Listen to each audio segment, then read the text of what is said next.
Good morning everyone and welcome back to another live stream, and today we are going to be flying from Oslo to Longyearbyen with a stopover in Tromsø, and of course exactly the same back again with a stopover Tromsø back to Oslo.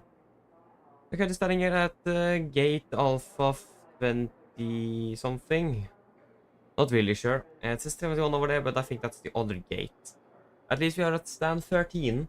And we are going to then start the briefing and so on the flight to good old Longyearbyen. Before we do that, so I don't forget it, we need to introduce the crew on board, or the members. So we have ATC Svidi, Yolo John, Kristoffer, Spotte Sirvan, Ulxis, Avia, Jonas, og Knuti. So shout out to all of you, and I hope I pronounced everything correctly. I do apologize if I didn't. But again, thank you for the support though. Really appreciate it. Yes. Just wait a moment there. Yes, Peter, hello, good morning, welcome. Hope you're doing well. Welcome.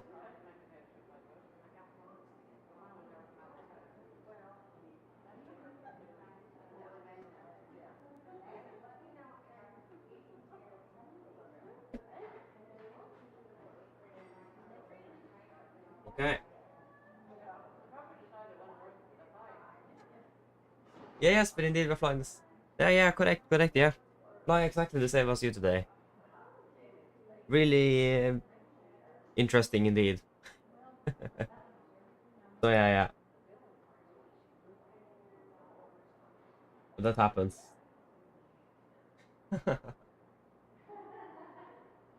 So company then. Yeah, exactly. It's good with company, isn't it? Yeah. Should we probably start the brief then? We do want to depart. Okay, we do have plenty of time in general today though, so we should be fine actually. Yes, but that could be interesting indeed. Yeah, that could be interesting. We wait to see how that goes. Kjetil, eller welcome, opening well. Yeah, I'm just using the drone camera. So yeah, just using the normal drone camera in the sim, and then I just move out to the terminal. So that's how. Yeah, thank you, Jesper. Thank you. But yeah, should we probably start off with a brief? So today, on the yeah, which day is it? There you go, 9th of February 2025. We are going to be flying from Oslo to Tromsø, then to Longyearbyen, and then of course the same back again to Oslo.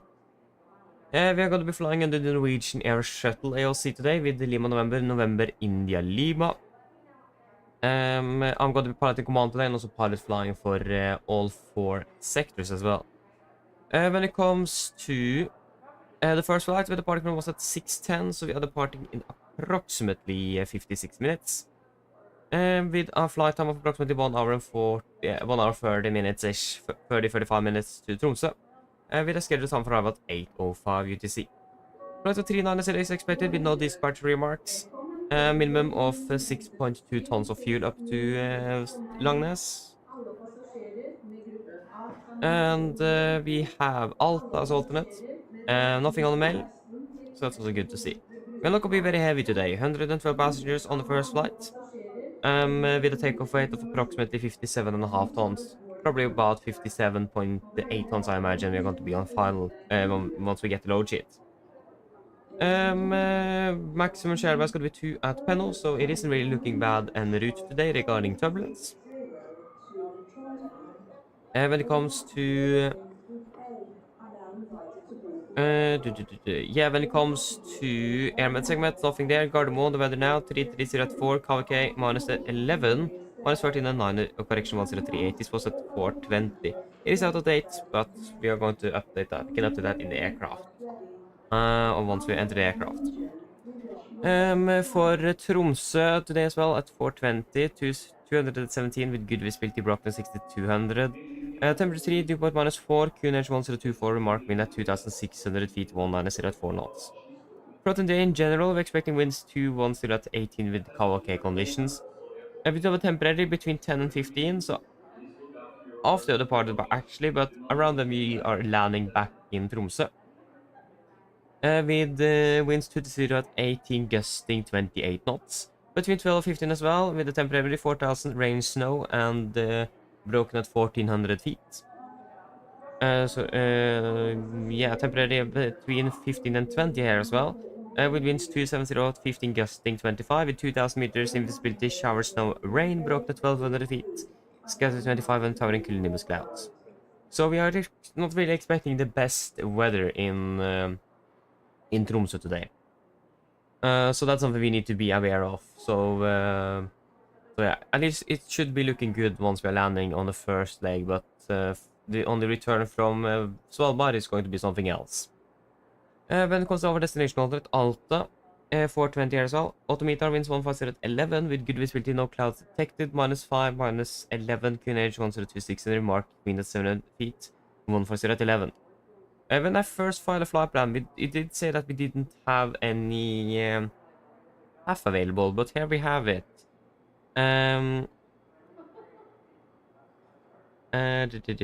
Doesn't look right though. Yeah, this isn't the correct METAR, is it? I like the TAF. No, it isn't. This is from what?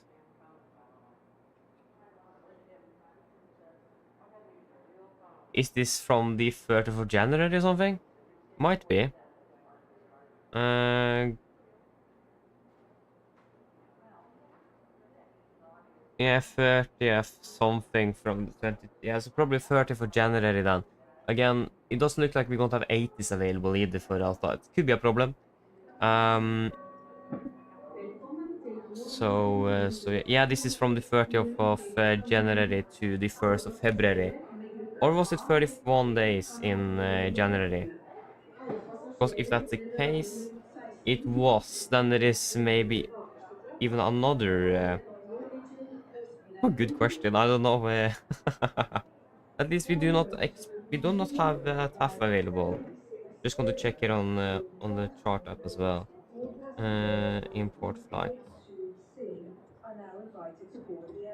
I wasn't really expecting to see a TAF, so this is quite confusing. We have at least weather, so the METAR, but we do not have any TAF, so you can just ignore this. Just ignore this. It is not valid. Again, it is from the 30th of something. 2300. So it is not going to be really valid for us. No times for Gardermoen. There is not really anything specific or anything out of the ordinary for us that's going to be affecting us. For Tromsø, we also have the 8 is available at least. Okay, that's good to know. I'm not quite sure what that says in the no times, but okay. Other than that, we do have some, if I'm correct, this is actually new RMP AR approaches for Tromsø. They were effective 23rd of January 2024. RMP AR procedure charts. We are RMP Echo, RMP Sierra, Whiskey, and for runway 18, and RMP Echo, Oscar, Sierra, Whiskey for runway 36. So yeah. So we have some new AR approaches, so that could be also quite cool to try out one day, especially up in Tromsø. Not quite sure if we're going to be able to do that because of the weather today, but we'll wait and see. Other than that, it says here that the 80s is available, but it said that it wasn't available. So yeah. Again, we do not have a TAF though, but we have at least the weather reports available for us, so that's good. Okay, when it comes to significant, this is valid 6 UTC on the 9th of February 2025 between flight of 145 from Washington. So en route today we have some moderate turbulence between moderate icing between flight level 140 and below flight 100 all the way up to Tromsø. So that is something that could affect our approach and landing. And we do not have anything up to Alta, so that's good to see. And other than that, we do not have anything else significant. We are expecting a headwind and then a bit of more crosswind. This is flight of 34, we're cruising at 39. There you go. Not really the strongest. It is going to be a bit stronger the further north we go, but it is not going to be really anything to be concerned of. Again, the share value was at 2, so we do not really expect any turbulence en route today either. We're going to be passing through proposal both climb and descent as well, so we might be a bit turbulent there, but again, we do not really anticipate that either. So, then the question is fuel. What do we think about that? The weather is not bad here at the moment in Tromsø. We don't... Oh, wait. We don't have a TAF available for Tromsø either, wait. Didn't I read the date? Oh, this was the load sheet. Maybe I didn't. Yeah, this is now valid from somewhere. Yeah, so... Yeah, this is valid yesterday. Tromsø as well. What? Yeah, now I don't understand a thing, because on the Navigraph app, there is no TAF reported available, report available for the airport. We just have the METAR. But here it says that it was available 8:23, yesterday at 2300. The same as for Gardermoen, and for Gardermoen, if you go to weather, we do have a TAF available. So that is really interesting. Huh. But at least regarding weather-wise, what should we do regarding fuel? Again, the weather is not really expected to be bad, so I do think we should be fine with the flight plan fuel, at least for the first leg today. So I think we'll go with the flight plan fuel of 6.2 tons, and we will see if we need anything extra on one of the other 3 legs today. If you guys are happy with that, we will just go with that. Yeah, Ketil, okay, we have 2020. Nice. I'm using 2020 as well, so 2024 is a bit unstable, isn't it? So yeah. Okay, so for the flight to Longyearbyen, we need to be a bit quicker. It's 45 minutes until departure. So yeah, we are the same flight number. We're departing at 8:50, so we have approximately about 45 minutes-ish on the ground in Tromsø, so we have plenty of time. When it regards to passenger logistic and so on, I don't really know what we should do there. I'm not quite sure if they deboard everyone, and then I doubt they're deboarding everyone and then boarding everyone again on the next flight. I'm not really sure, actually. So that's a good question, so we will probably just find out what we want to do regarding that. I think we need to deboard and then board again. We're going to be changing the passenger numbers, so... But again, that's something we can discuss on the flight up to Tromsø, what we're going to do regarding that. Flight time is going to be approximately 1 hour for 30-35 minutes to Longyearbyen as well, with a scheduled time for about 10:30. Flight to 370, we note dispatch remarks about 8.6 tons on the block fuel minimum. Lakselv is going to be our alternate today, so that's interesting. Again, we're going to be a bit more passengers on the flight to Longyearbyen, 150. Take weight of approximately 63.5 tons. Share value, max share value is 2 out of plans, that's also looking good. We can look at the weather for Svalbard. So we have again a 420, but winds 270 at 5 with good visibility, Fiat 2700, broken 4200, -4, -9, 1009, mark wind at 49 feet, 260 at 15. Plotted the engine, expecting winds 270 at 12 with good visibility and broken at 2500. We have a probability of broken at 1200 between, yeah, that's actually not going to be valid for us. And this one might be valid. No, this is not going to be valid for us either. For our destination alternate, Lakselv, altimeter, 190 at 13, good visibility, no clouds, take it to -6, -10, 100 to 600, mark wind at 1800 feet, and we do not know the wind. And in general today, we're expecting good weather, Kawake conditions, maybe some gusts, but I don't think that's going to be affecting us today nevertheless. So just the NDB, 2 NDBs are out of service, that is Advent or Longyear. Okay. So those 2 NDBs are out of service, but I don't think that's going to be affecting us very much today. Lakselv as well. we have some taxiway edge lights that isn't working on windsock threshold 1.6, but avgas is not available. I don't think we're using avgas nevertheless, so I think we should be fine. So yeah. And when it comes to significant, valid 12 UTC, 9th February, between... we just have it between 250 and 630 from Washington. We do not have anything en route. But again, this is quite a bit higher. We don't have anything closer to the ground, unfortunately.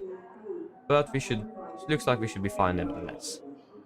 We're expecting most like crosswind as well, all the way up to Longyearbyen, so we should... But it is not looking bad, it isn't. Maybe a bit strong. That was flight to 300, we're clicking at 37. Yeah, about 50 plus knots-ish, but it's gonna be a crosswind, so it is better than a headwind at least. Yeah. So that's looking good. And then for the return flight from Longyearbyen, we are expecting a 45-minute turnaround time in Longyearbyen. At 11:15 is our scheduled time for departure again. Flight time 1 hour and 30 to 25 minutes-ish. And 12:50 is the schedule in Tromsø. Flight level 410 on the return, so we're going to be quite light. With the no dispatch remarks. 5.7 minimum on the fuel. And again, Alta is going to be our alternate as well. 87 passengers. So again, we're not going to be very heavy on the return with a takeoff weight of approximately 55.2 tons. Maximum share is going to be 1 at De-icing, so again, it is looking good en route. Again, we're going through the weather for all of the airports, so we should be fine. Again, the tough air is not really valid. So it is not the 30th today, it is the 9th, so yeah. We looked at the note temps as well, so that is fine. For the significant, this is the same chart. So yeah, nothing en route and just crosswind. And then again for the return to Oslo, we are departing at 13:40. So again, approximately 50 minutes-ish on the turnaround, if I'm correct. Don't remember what when we're landing. 1 hour 45 minutes on the return with the schedule time from about 15:40, so approximately 2-hour block time then. Flight at 340, and this particular marker is that the planned optimum flight level. 6.7 minimum on the fuel. With the Torp as of alternate. 134 passengers expected with a maximum share of 4 at Guba, so we might expect some turbulence on the return from Tromsø to Oslo. Other than that, we have looked at the winds for both. Yeah, we need to look at the wind weather for Torp. Oh, this was a 40-20 autometer, 3 good visibility, no clouds, -5, -5, and 1.3. So in general, it's looking good now. We're expecting good weather in general as well throughout the day. And this morning, we have a probability of 500 meters in fog, but again, we are not landing at back in Oslo at 08 Zulu. We're landing at 15:40, so we should be fine with that. Do we have anything special? No, we don't really have anything special. For Torp either, regarding no times or anything. When it comes to the significant, valid 18 UTC on the 9th of February 2025 between flight 1 and 45 Washington. We do have some other icing now over closer to Alta, actually, over the a bit northeast of more east of Tromsø. We have a jet stream at flight level 320 as well, going straight over our route. Again, could be affecting us, but we're going to be cruising 2000 above, so we should be fine. Other than that, we do not really have anything else en route. When it comes to the significant, this is flight level 34. We're expecting mostly across tailwind, quite strong winds as well. It is going to be increasing in strength throughout the day, it looks like. So it could be a bit turbulent just because of that. And we're expecting the winds to be changing gradually to more of a direct tailwind, actually, as well. So it looks like we have a little low pressure over here as well, over Sweden. So yeah, the pressure is going down at least. And the pressure increased up north in Norway, so it is more equalizing now. We can see that we are expecting some quite strong winds, though, nevertheless, en route today. So yeah, that should basically be it. Anything special to say? We are flying to Svalbard, Longyearbyen. It could be quite challenging. We expect to be 2.7, so that's going to be an offset approach. We're going to go more into that on the approach briefing, nevertheless. But one thing to note is that we might expect some GPS jamming or spoofing. That's quite common now up in northern Norway, especially like Kirkenes, Alta, and I think also Svalbard is quite affected by it. Other than that, it is a AFIS-controlled airport, so we do not have ATC present. We just have an AFIS controller, so just information basically. But again, this is something more we're going to go through on the approach briefing. Other than that, there is nothing really else to say. It is looking good. So, are there any questions?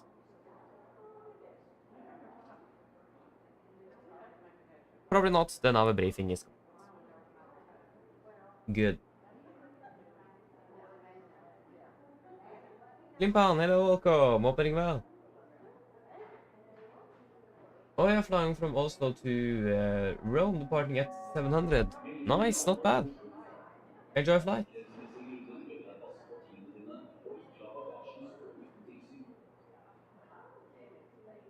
Oh, you're flying with the November Golf Sierra. That's great. Yes, but it's a good livery though. Nice. It's a favorite one as well. That's great. I couldn't sleep because we were excited for the flight. I mean, understandable, understandable. There you go. Longyearbyen is a really nice one. It is. Alpha 19. There we go. We have some company on our left there as well.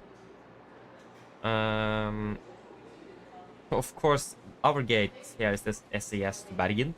And over here, we have Norwegian to Trondheim. We don't even have Norwegian on our gate. We have SES. That's a bit unfortunate. Yeah, we can just walk out to the aircraft. Should be pretty much ready. Wait. Yeah, this is the correct door. If I'm correct, that's you, then yes, but isn't it? Or is it someone else? It could be. I don't know.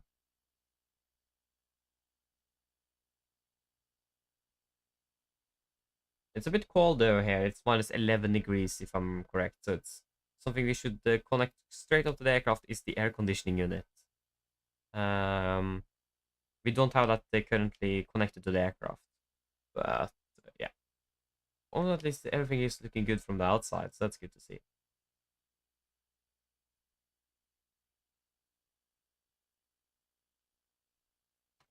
So there you go. Ooh. Empty cabin. Performance loss as well. Good combo. There you go. Here we have the beautiful flight deck.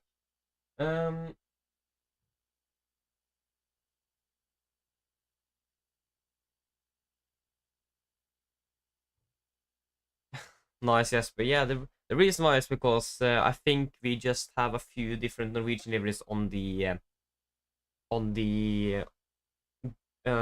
traffic or the aircraft package I have installed from FSLTL.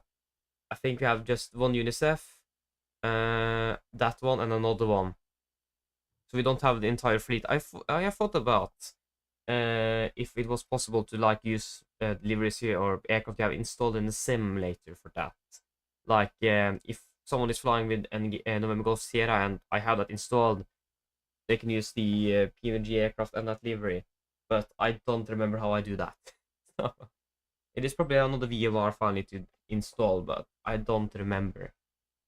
But that would be cool because that will make it more realistic at least. So would I love to do that, but I'm not quite sure if my PC would handle it either. I think that's I think it is possible to do that, but again, I don't know how. And I tried to Google it, but haven't really find something. So yeah, or anything. Okay, good. So lights, that's good to see. Maybe have all of that, all of that, all of that. You are closed and locked. Big airpins. You are set. Yes, that is all looking good. Then we can fire up the aircraft then.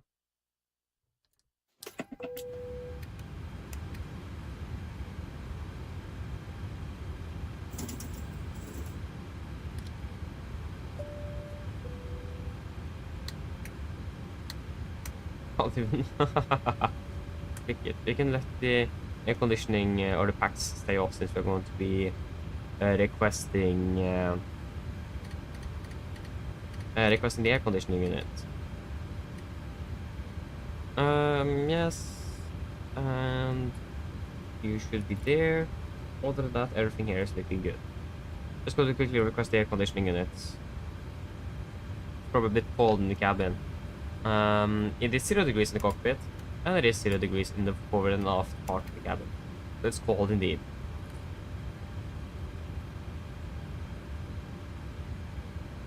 Yeah, just going to let the screens fire up first.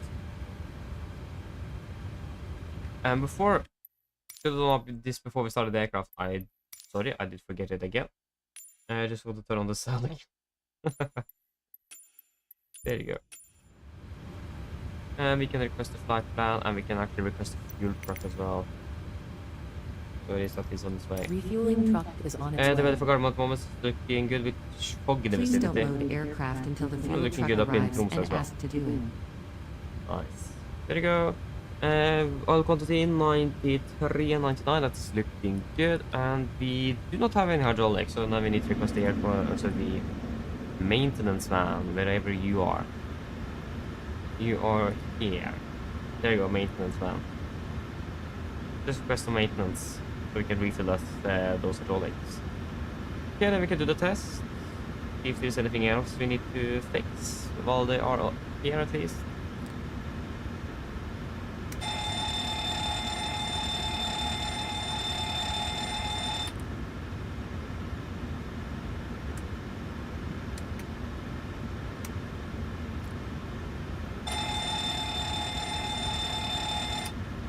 That's looking good. Oh, maintenance was fast there. Yes. The pack slide still doesn't work, but for some reason that haven't been working for again 2 years or something. So we can't really do much regarding that. But other than that, everything here is looking good regarding lights at least.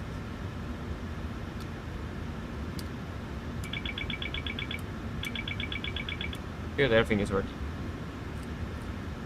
At least all the tests we are required to do, everything is working there. Okay, we can just go ahead and refill those hydraulics. There they are. And we can launch up self-loading cargo as well.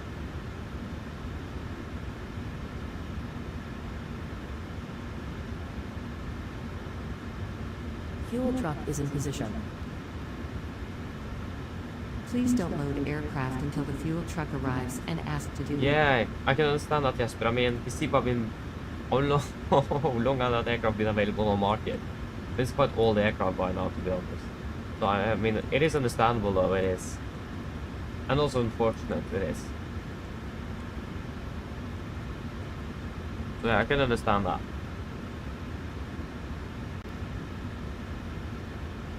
Maybe a 396.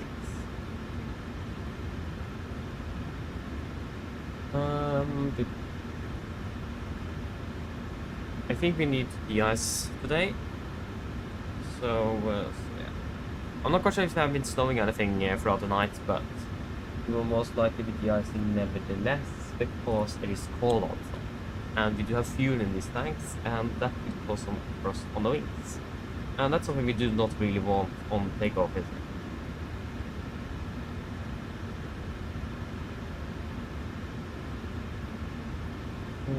There you go.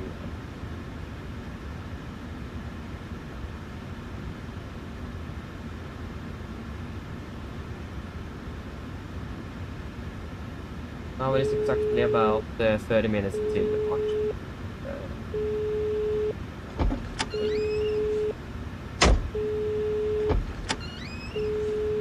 Hello. Hi, Captain. Okay, so I've spoken to security and they've started checking in, but there's around another 10 minutes to go before we expect to be seeing any passengers. Okay, thank you. Give me a call if you need anything else. I'll speak to you in a bit. Of course. Okay, so we are the 737-800 26 headed agency records update from January 23rd to February 20th, 25, and we have the latest operation program for 737 as well. We are currently here in Gardermoen. There we go. And we are going to be using the GPS left and the last position. Quite almost the same. Yeah, that's good. Ooh. We are flying up to Tromsø, Nordic 396, Nordic 396, and disregard. Departing from 01 left, 01 Alpha.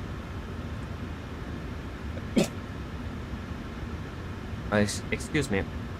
There you go, Ribbon Alpha, and after that it is going to be a Zulu 125 Sumu, Zulu 125. Roll torstai kohti. Go ahead. Sumu, direct Tenno. Hi Captain, microphone check please. Video loud and clear. Tenno direct to Atväg. OK Captain, radio check point. DLL contact you monster ground vehicles arrive and dear ready torstai start rolling. Roger. Yes, Atväg 1 mic for the mid 1.8 is what they're expecting. What's the current winds? 2-1. Yeah, then 1.8 makes sense. ILS 1.8 at the moment with Atväg 1 mic and via Optimisnet. It is via Nonru, not Optim. Nonru. There you go. Okay. Cost next is going to be 9 from the research. It's not going to be very high. It is going to be about 2 tons. Flight level 390. 26730.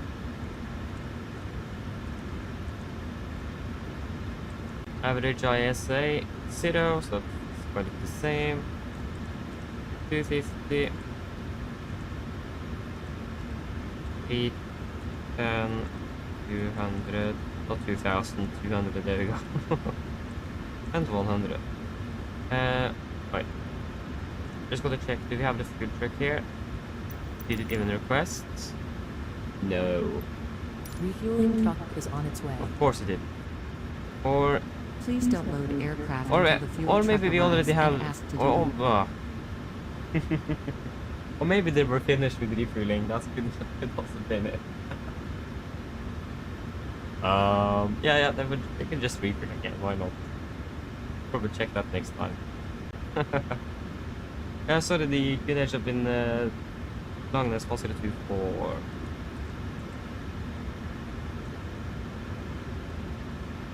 Excuse. Yes, you can go ahead with the engine outfit. So it's going to be Gardermoen, 5 miles, and then Bavad.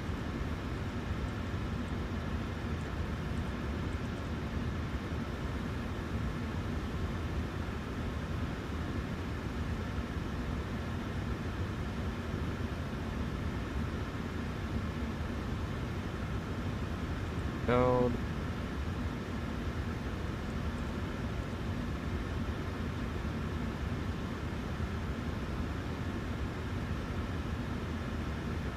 This to go out. There we go.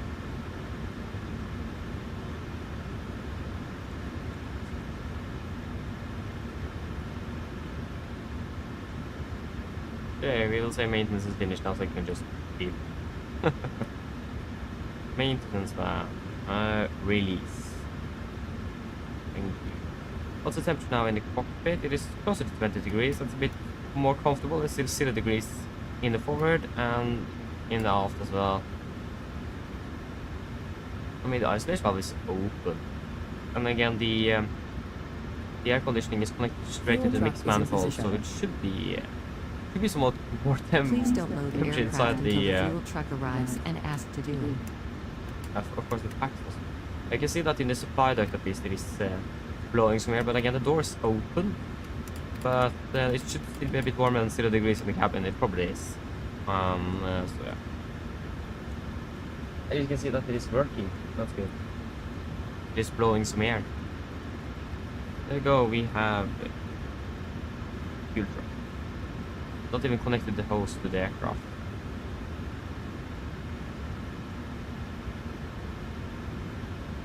We can also start. We can actually start boarding now. And if you depart a bit early, that requested. isn't really bad either.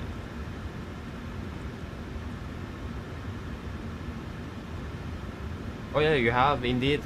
I mean, that will make sense. Yes, but I'm not quite sure how the weather have been in Oslo throughout the night. This aircraft landed from Malaga yesterday, so it landed 2000 in the evening, local. Why were my flight radar mapped in the middle of Sweden? That doesn't really make much sense. Yeah, just quickly check how the weather was. I don't really remember. It is reported as fog All stations here in Oslo, so again, we will most likely not be de-icing them. Yeah, there have been some fog indeed. It have been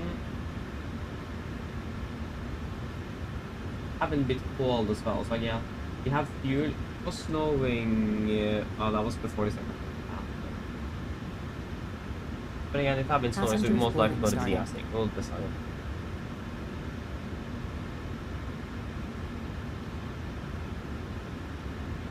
Oh, yeah, spawned in at stand 6-4, nice. Enjoy flight to Rome. Bit warmer down there than here. So yeah. Yeah, we can do the landing dispatch for Tromsø first. The winds are... Actually, we should have a new meter now. No, sorry, that was 20, I thought it was 50. 210 at 18, 324. So, 210, 18, 3, and 1024. 180 is what we're expecting, and the weather is looking good. I won't. 21 left in Oslo with flaps 5. I don't think we need engine and gas at the moment. It is reported with fog in the vicinity. It is clear skies at the moment, but is that snow I see? No, that was the bus. Hello. Hi, Captain. We've started boarding now, and the passengers are being seated. Thank you. Okay, wonderful. Again, I think we're going to be de-icing now. Where is the icing? Have they removed it? Oh, there it is. No, zero. But again, we're going to be de-icing nevertheless. Once the fuel truck is finished, we're going to turn on the seatbelts and then we can go through with the departure briefing. First we need to chart airport takeoff means parking stands. Sidribbe von Alpha, that was after the nedtog, Mas 7 Ribbe von Alpha. A bit bright, this tablet. There you go, we should have everything ready for Gardermoen at least. Unable to fetch METAR. An error occurred while fetching the METAR data. Please confirm the ICAO code. It says economic Golf Mike, that's correct. Probably wrong with it. Something wrong with the database.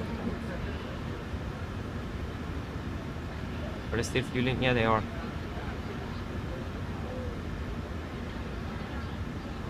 Yeah, yes. Again, still 20 minutes until our departure. We don't really need to hurry or stress too much. We can't leave until at least all the passengers are boarded. So yeah.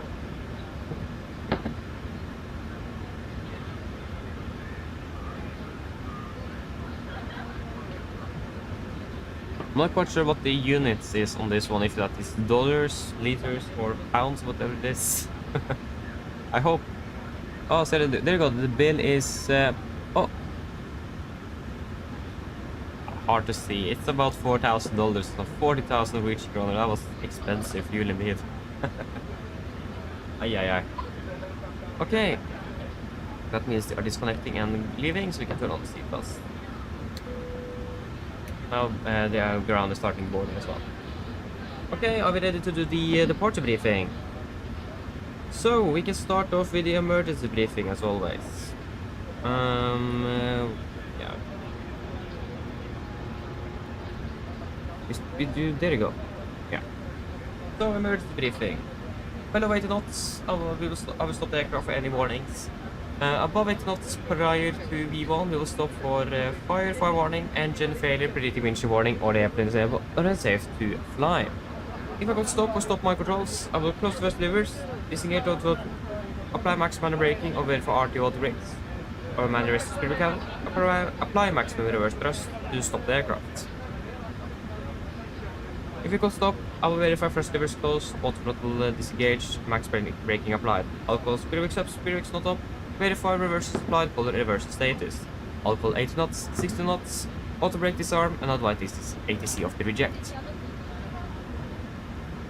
Once we come to a stop, I will slow down the reversers, lower the speed brake, and we will identify the problem, and I will call out any necessary items to be accomplished. I will assist you in identifying the problem, and I will accomplish the enemy items on your command.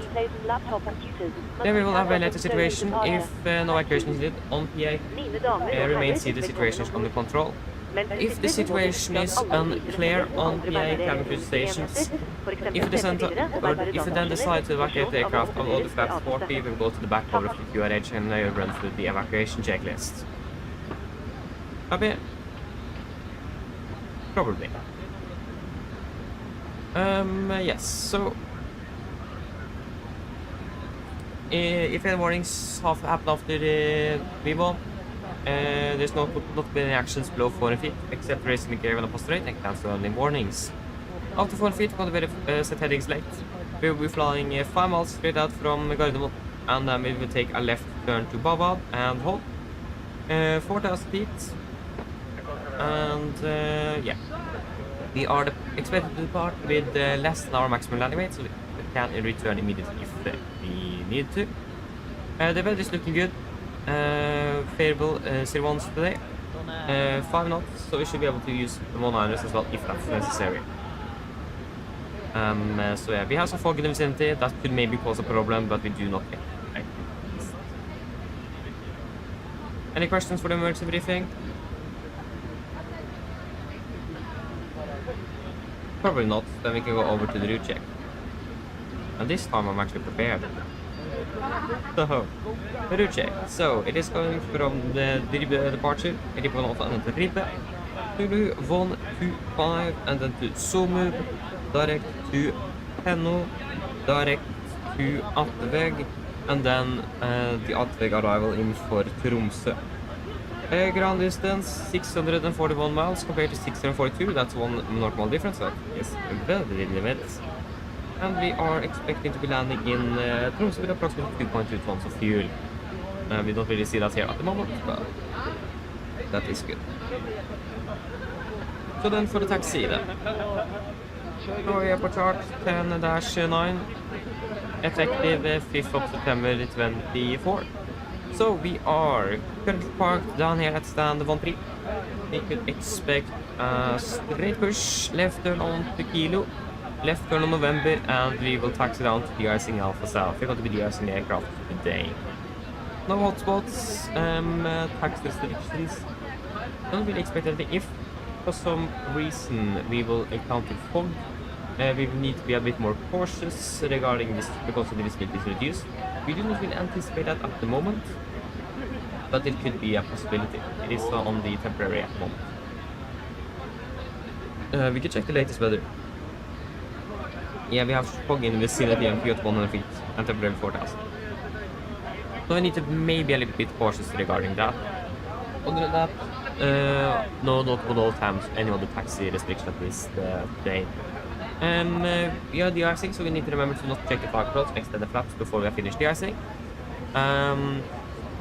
Yeah, other than that, we do actually have a hotspot. It is for 0 left.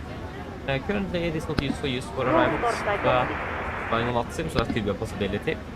So we have an angle taxiway, difficult to see traffic on final, so we need to be really cautious with that.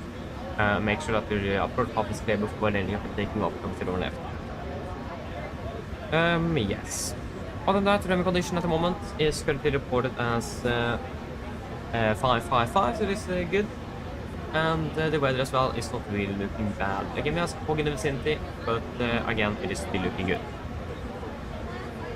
Proceed with departing by the correction to Ribbe 1 Alpha departure.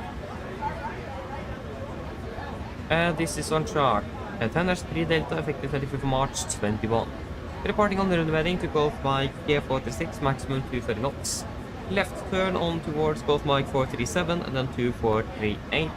And then to Pemus, Nuvsa, and then up to Ribbe. MSA in Oslo is 3,000 feet, maximum 250 knots below flight 100 unless otherwise instructed. Initial ground clearance here is up to 7,000 feet with a noise abatement number 2 in use. That means 15 feet AGL, the constant speed is wet, going up to 20 knots. We're going to retract flap scheduled, once we're passing 3,700 feet, we're going to cancel speed and continue acceleration. And we also do not really have, we don't have any frets for our departure, it's looking good. Any questions?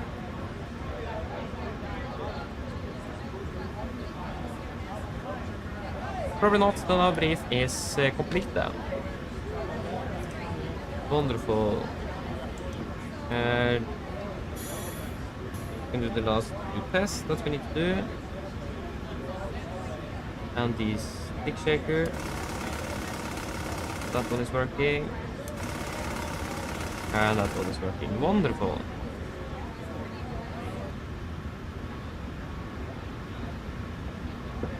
So what's the Q&A at the moment in Oslo? It is... someone that called us, I haven't really known. Probably ground. Yeah, it is. Go ahead. The current Q&A in Oslo is 1... Hi, Captain. This update will let you know that we will start at roll. DL and contact you again once we are done. Roger. And 1039, there we go, and it is going to be 1700 feet for our MFRA.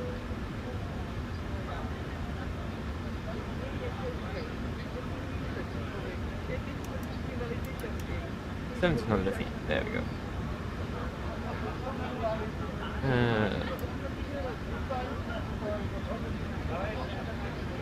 What is our cruise altitude? It's not 390. 390 with an airport elevation of where is the runway? There you go. Runway 1864 feet. Yeah, that's gonna be 0 feet.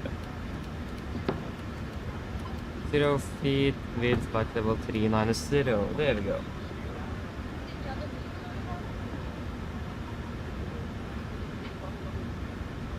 I'm in the Virtual Norwegian Discord. It is just that you can't really find me there. You probably understand why if you go down to... yeah, so basically, you know, everyone have their ID in front of their name. For some reason, I haven't been able to fix that or do that. And so if I'm online, I'm like in the bottom of the list without that. No one have noticed it. I'm not really writing anything in that server nevertheless, so I don't really mind. But I just haven't fixed it, and I also forgot. But I'm in the Virtual Norwegian Discord indeed, yeah. I am. Yes, should we probably do a PA to the passengers then? So flight time 1 hour 35 minutes then, with all the right weather in Tromsø as well.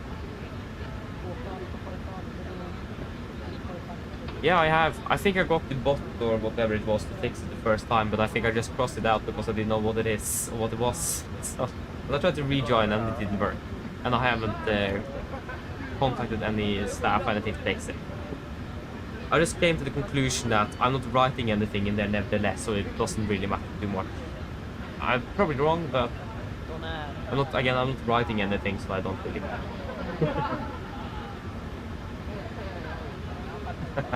Exactly. Ja. Mine damer og herrer, god morgen. Mitt navn Fabian, jeg er kaptein om bord I dag, og på vegne av Norwegian og resten av besetningen så skal jeg på bord denne flyvningen fra Oslo til Longyearbyen med en stopover I Tromsø. Første flytur til Tromsø, de snart klare for avgang. Føtter og dytter ut av gate om rundt 50 minutter. Vi skal være som setter ned, ta på oss sikkerhetsbeltet. Også for deres egen sikkerhet andres, anbefaler vi på det sterkeste å følge på den veldig ulike sikkerhetsinformasjon som kommer fra kabinbesetningen nå, veldig snart. Når du kommer til taxfree vår I dag, så ikke den forventet å bli sånn veldig lang. Avvist fly før avgang, kanskje på grunn av det har vært litt kaldt. Og utenom det, så forventer vi ikke at det skal ta oss alt for lang tid. Så da vi endelig klar på avgang, så vi til å ta av rett nordover opp mot Tromsø. Forventer en marsjfølge på rundt 49 transport med flytid på 1 time og 35 minutter. God flykontroll forventet under flyvningen, men som alltid vil anfall på sikkerhetsbeltet og bare for tiltrekk kommer bort den uforutflyvningen. Å være I Tromsø på øyeblikket, det ser da ganske greit ut. Vi har en del vind kommende fra før Vest for øyeblikket med 3 grader, og så er det litt grann skit.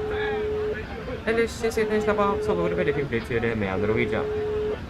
Just on this phone call. Hello. Hi, Captain. Okay, here's the load sheet from ground. I've written the passenger count here, the crew count here, and the total number of souls, not including yourself, here. But there is something else. There you go. Thank you. Okay, looks like we're all set. Go whenever you're ready. Okay, great. I'll we'll just have some few things we need to finish up here, so just give us a call once we're ready for the departure. No problem. Thank you. Ladies and gentlemen, good morning. My name is Fabian. I'm the captain on board today, and both of the Norwegian and the rest of the crew on the Vision Burn welcome aboard this flight from Oslo to Longyearbyen with a stopover in Tromsø. Our first flight to Tromsø today, we are expecting a flight on approximately 1 hour 35 minutes. We're also shortly ready for departure, so if you can please sit down to your seatbelts, and if you're on section on board, we do recommend to follow important safety demonstration that is coming from the cabin now in just a few moments. When it comes to our taxi routing today, it is not really expected to be very long. We do anticipate a little delay because we need to de-ice the aircraft for departure because it is a bit too cold here in Oslo this morning. Again, we do not anticipate it to take too long. So when we're finished and ready for departure, we're departing just straight north up towards Tromsø. We're expecting cruising altitude at approximately 9,000 feet. Good flying conditions are expected en route as well. But as always, we do recommend the tips on just in case encountering some unexpected turbulence. And the weather in Tromsø at the moment is not really looking bad. We do have a bit of wind coming from the southwest. Other than that, 3 degrees centigrade and just some clouds over there as well. Otherwise, sit and relax, and we hope to enjoy this flight with the Norwegian. Thank you.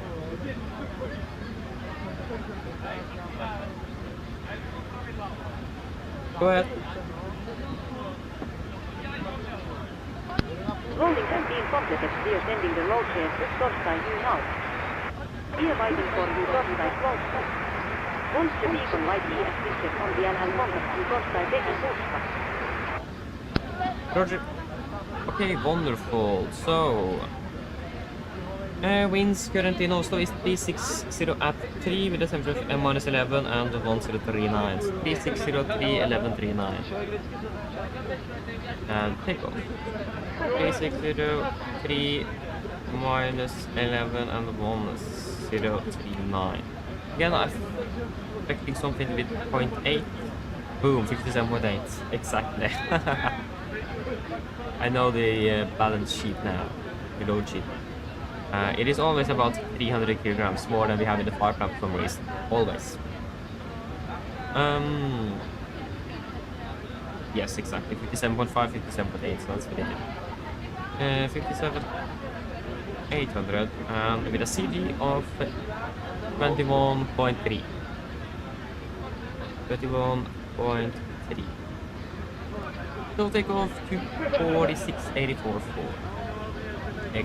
Take off to 46,852. We have the air conditioning currently on, so that is why we have such a big difference. What was again 84,4, 85,2. Actually, it's still within limits, nevertheless. So we are fine. Take off flap 5, trim 5.5, 32, 33, 37. 32, 33, 37.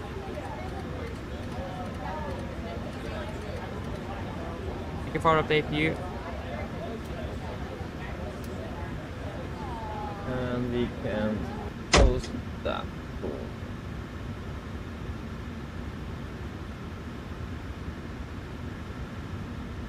They're going to be pushing shortly. Do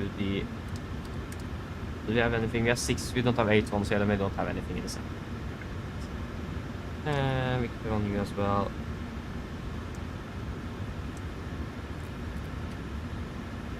And it's 5.5.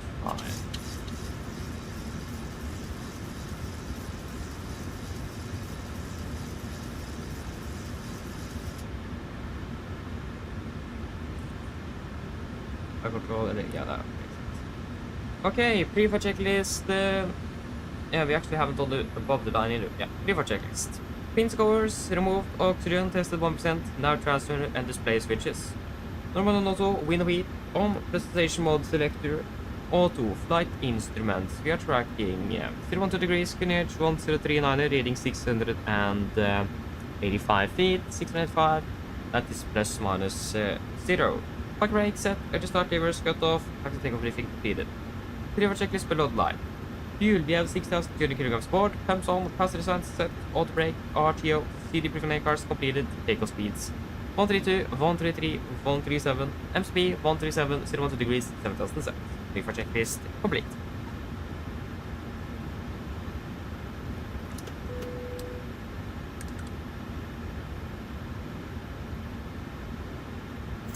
Up at the ground.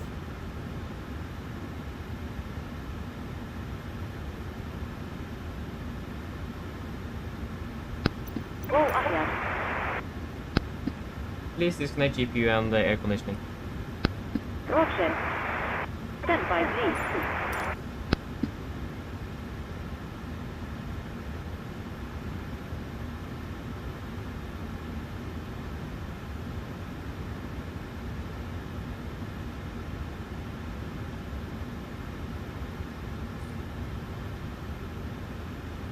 That took a while this time.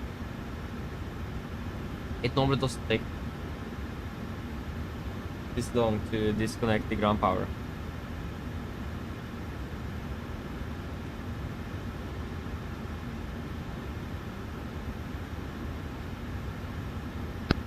Roll cover has been disconnected. Thank you. Wonderful, then we can request push and start. I haven't installed Refueling. The park in 2 minutes, yes, I know. There we go. So we are pretty much ready to go. No de-icing or here. Why do we have the Warsaw control on? I think Warsaw was one of the alternatives for flights today. Unfortunate that we didn't get that then. There you go, we have got the gear pin, we can turn on the hydraulics, and we have pressure. Yeah, that's looking good.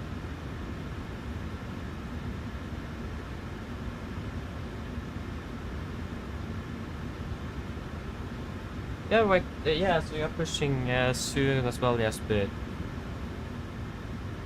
Yeah, same here. Roll Torstai cockpit.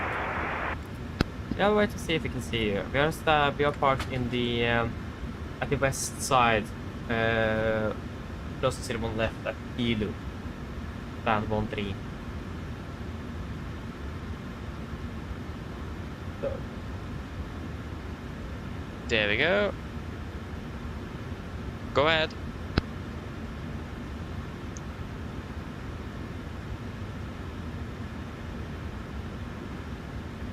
There we go. Okay, good morning. I'm going to the queue position roll back from someone.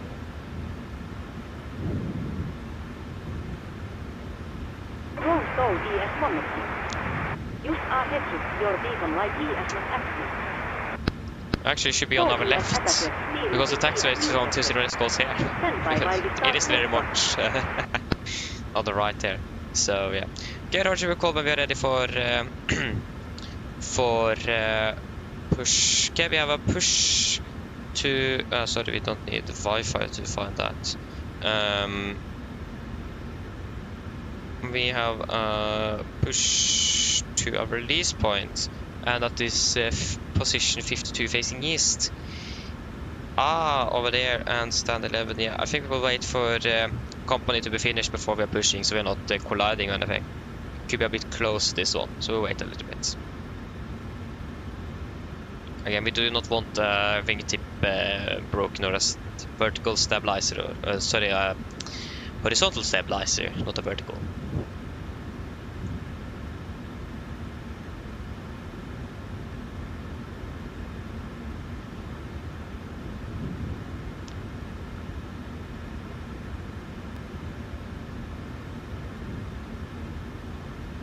I mean, it's early as Sunday morning, so I mean, it makes sense that we are basically just us here in Oslo.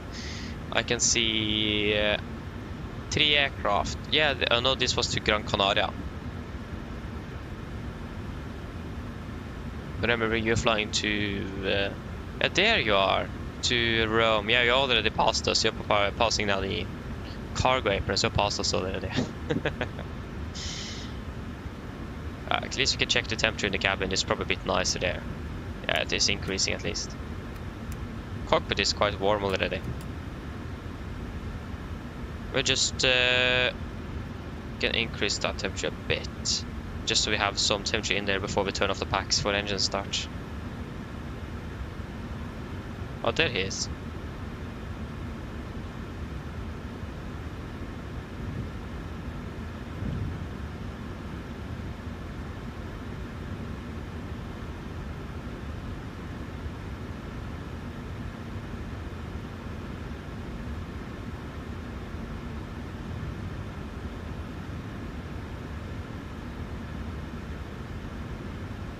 Yeah, push back. That's good. Yeah, we are going to be turning as well, so we wait for you to be to have taxi laws will strike a tail, and that is really something I don't want. I want a complete wingtip. I don't want a cancelled flight today. So again, we're going to push and turn, so we don't hit your horizontal stabilizer. Ah, no worries, Jasper. No worries, we can wait. We don't have yeah, we're just 3 minutes, 2 minutes, 3 minutes. Ah, again, that isn't much. Oh yeah, we have 45 minutes around in Tromsø. We have plenty of time, so it is going to be a bit more close in Longyearbyen. That's going to be a bit more stressful because it is one runway and that's also a taxiway. So, but yeah, don't worry. Take the time you need. You don't need to stress.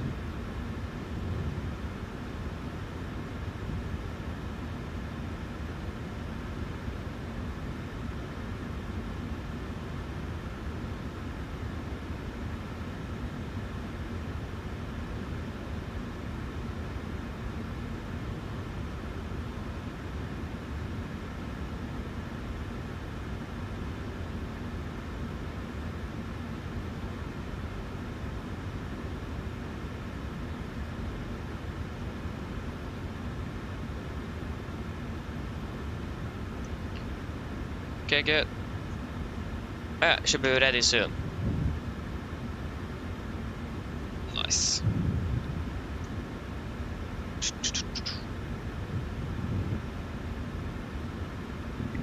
For traffic, pre-takeoff, taxi 1 kilo 1 kilo and November to De-icing Oslo South. Common traffic. There we go. Common traffic, Nordic 396 Duster Company passed behind the push and start to release point 5 to Gardermoen.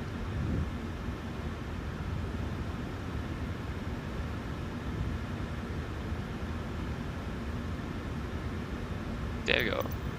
Copy ground, we are shortly cleared for push, expected release point 5-2, brake sets.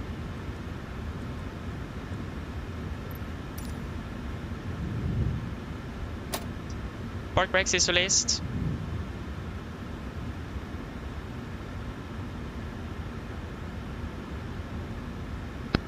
OK, Captain, steer clear of the stand and your free topside sun end. Ah, so for the car crashed. What? Yes, we want to load up the last flight. Nordic 7 to Charlie, Ah, don't say it's crashing again, please. Oh, it crashed again. Are you serious? Okay, I just got to load it up as an administrator to see if that works. Self-loading cargo and SLC and run as administrator, yes. Can this work, please?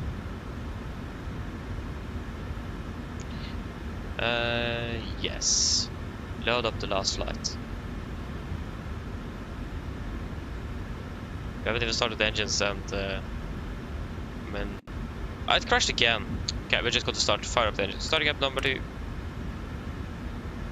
I don't have the patience for that. We'll just soft push back, then it is probably up and working again.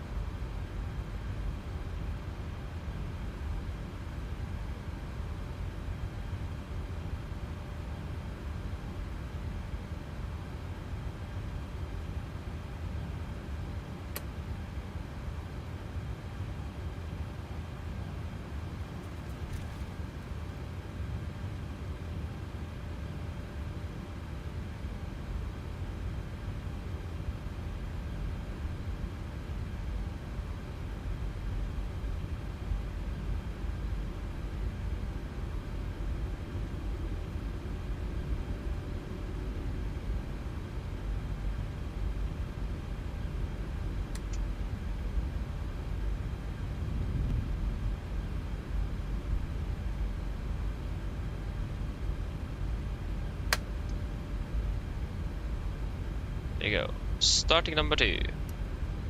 Correction number 1. Firing at number 1. It looks like we are finished with the push. Park brake sets.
There we go. Okay, we can try to load up self-loading cargo again and see if that works. Self-loading cargo, run as administrator, please. Please work. Do not crash on me this time. Okay, we got a good start. Load up the last flight, yes. Please wait.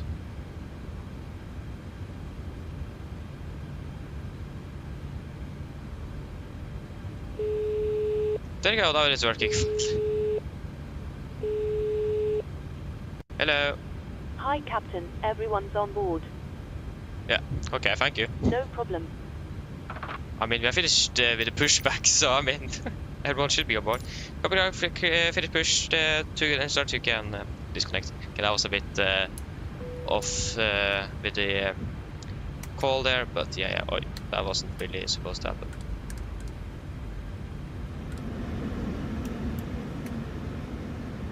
Oh, I forgot the... Oh, are you serious?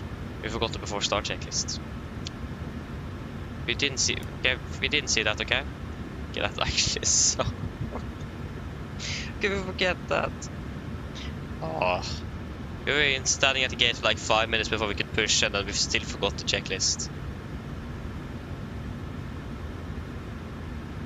Sorry for that. Joris, hello, welcome. Good morning. Hope you're doing well. Yes, indeed. Actually, we should have been in the airport by now. Yeah. Doesn't really matter too much. What crashed? Yeah, that was self-loading cargo again. The cabin crew and passenger and ground crew application I'm using. Yes, but like I said, it is cabin crew and the passengers, and also the ground crew communication I'm doing. That's self-loading cargo. That's basically what it does. It is it is that. Wondering if I should switch over to infrared from, say, intentions one day, but I need to try it out. But the good thing with that is that it is AI, so it isn't scripted like self-loading cargo is. So, and this self-loading cargo is a bit bugged, and we haven't had an update for this application for like half a year. so yeah.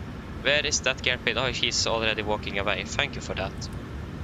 Okay, before the taxi checklist. Generators on. Probeat on, anti-iced, not required, air compressed, packs auto, isolation valve auto, engine start, switches, continuous, recall checked, engine start, levers, R10, flag controls are checked, correction checked after de-ice, ground equipment, clear, flaps up, and APU off before taxi checklist complete. Yes, Joris, you can sync it up with GSX. That is correct, you can do that. That didn't work, there you go.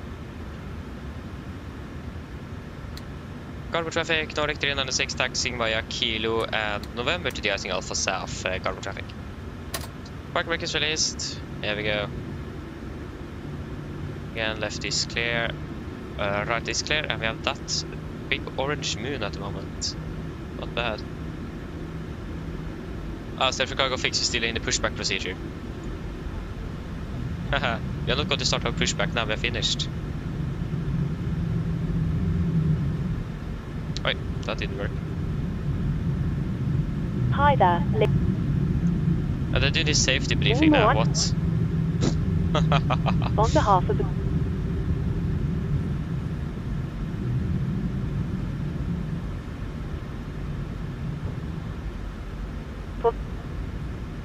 I start to question what type of pushback they're using and pushing back.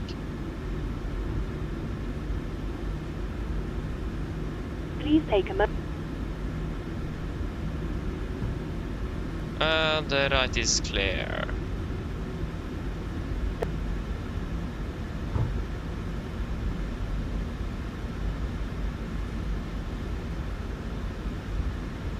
We can just Det er disregard. 2 nød.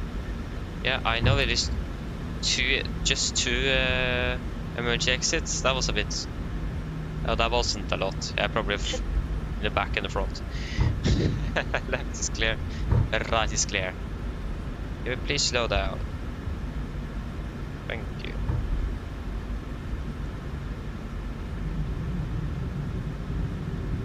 Skulle kabin.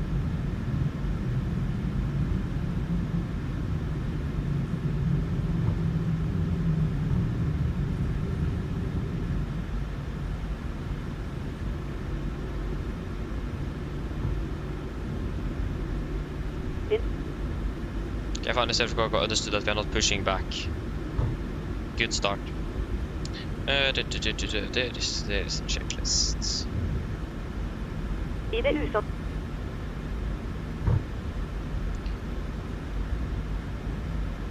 I wonder what the de-icing stands that are available at the moment. We ask that you. Speed bad. Vi ber om at du. Yeah, everyone is actually available. Ah, okay, nice. Yeah, check Watson as well, probably.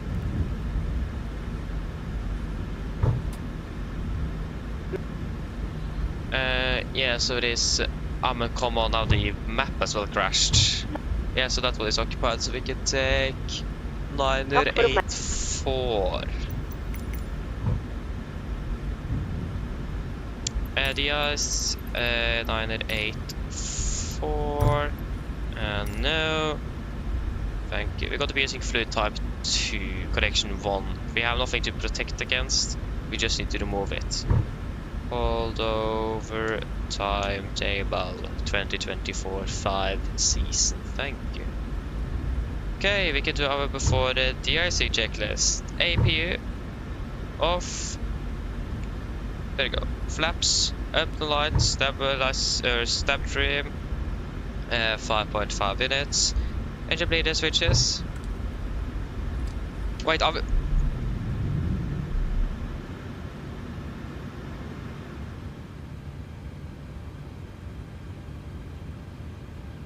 I need to upgrade my peripherals. This is so annoying. You can't even look away from the front before you're out on the grass. What? Ugh.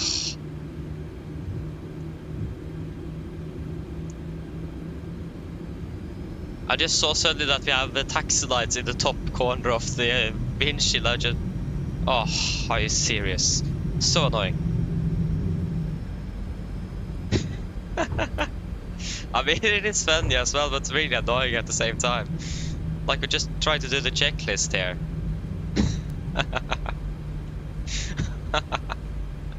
Oh, okay, I really hate my hardware sometimes.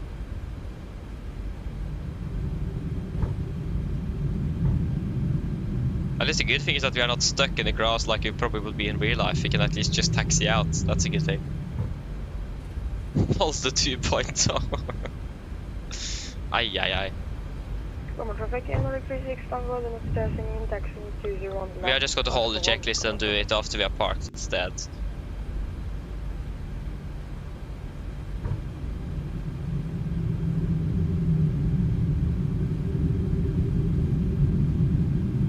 I still hate the skidding sound of the nose wheel. It's so annoying.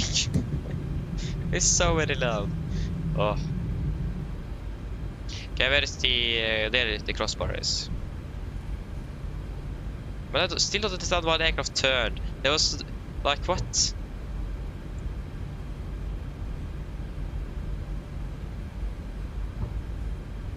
I mean, this is the life with Flight Simulator. It's always some sort of a problem. So I mean, yeah, it is always something like that.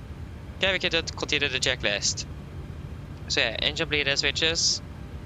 Off, AP bleeder switch, off, logo light, off, and the row 44 not installed.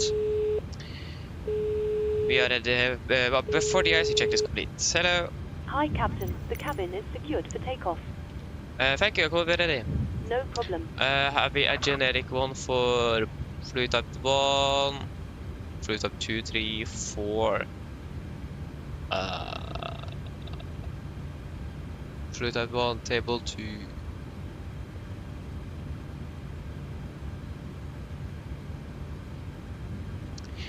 Fluid, critical aircraft surfaces, compressed. Composites or aluminium. Yeah, this aircraft is made probably made of aluminium. It is what's the temperature about is 11 degrees, -3 and -6, below -10 degrees. We don't really have anything regarding precipitation, so we should have 5 to 9 minutes with freezing fog mist. No, we don't have anything like that. Then we don't really have a whole lot of time to follow then, if I'm correct. And Gorman traffic Nordic 365 De-icing with departing vehicles are from coming left now. Alpha 1, Head 1 Alpha departure, Gorman traffic.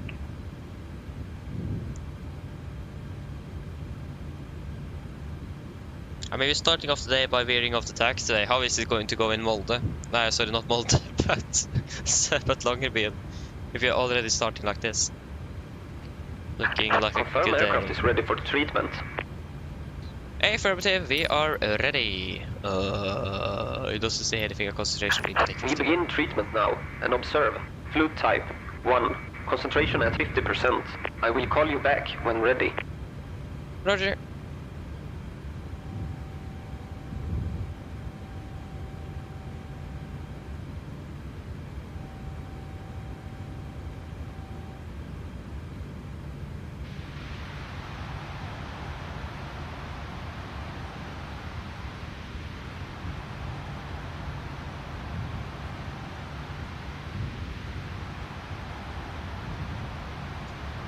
Yeah, they're departing now, Jesper. Enjoy your leg up to Tromsø.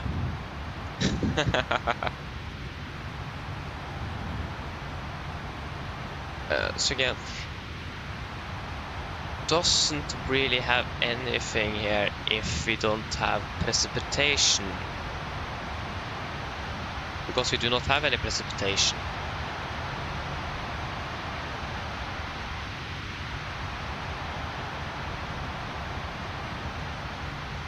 What do you mean by that I don't have a flight plan on what's... Don't I have a flight plan on WhatsApp? What did I did file it this morning. Problems everywhere today. It says... yeah, departing. Ah, I see. Yeah, I can see that. There is something wrong here. I will file it again. Gardermoen, Tromsø. Again, so strange. I have filed it already. Maybe it didn't go through. De-icing and anti-icing completed. And the icing code is fluid type There you go. 1. Now it is filed at least. Concentration at 50%. I am disconnecting. Good day. Thank you for your help. Have a good day. See you later. Bye. Take the time. There you go. Now the flight plan is in. Thank you, Iris. So again, strange that it doesn't even work. Yeah.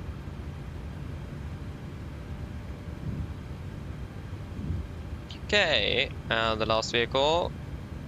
I like how they just also disappear. Like it is right over there they are parked, and they just right in front of the aircraft, and then just boom, disappears. Like magic. Wait. Flaps 5, flight control check.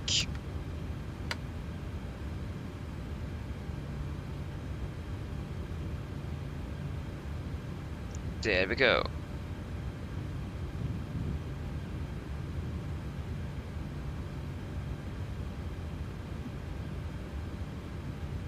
Okay, after the de-icing checklist, APU off, row 44 not installed, engine bleeder switch after 1 minute, confirm 1 minute, on, logo light, on, flight controls, checked, flaps, 5 land, 5 green light.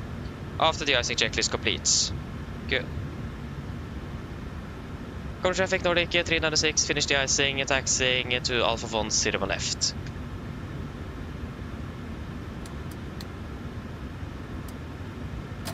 Park brakes release, there we go. Yes, indeed, see you in Tromsø, yes, see you in Tromsø. Left clear, correction, right clear, left clear. What? Ah, just didn't really notice it.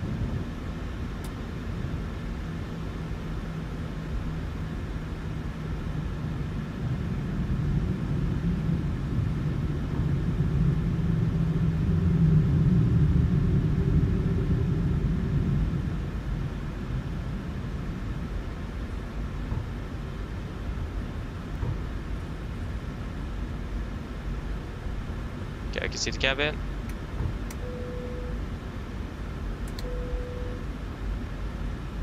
Right's clear before takeoff checklist. Flaps 5 loud, 5 breeze, establishing 5.5 units, chemical given before takeoff checklist complete. We are ready to go. Probably just there you go.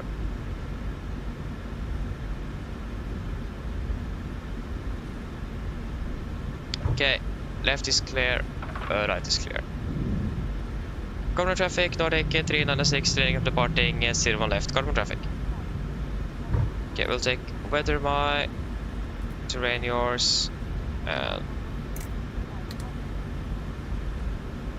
other that's, yeah. We are clear for takeoff.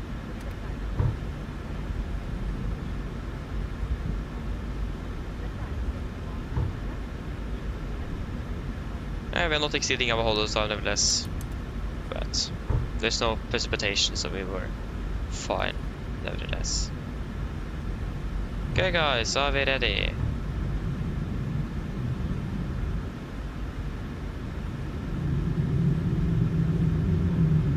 Okay, takeoff.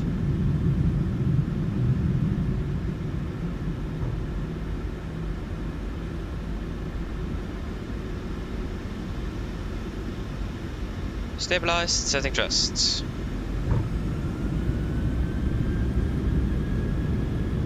Take control set.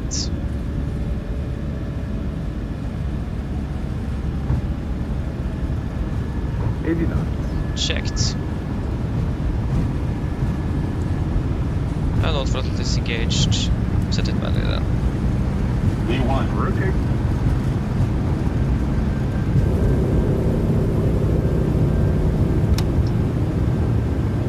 Brake. Gear up.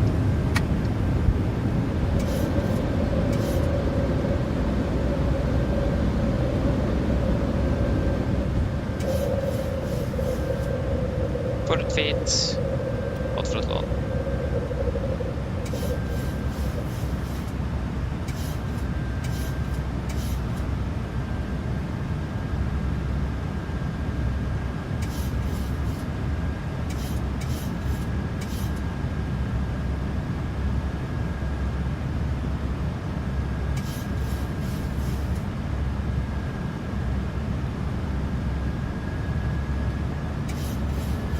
Speed into 220 knots.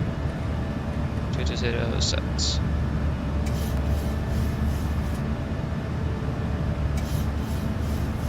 Flaps 1, speed jet.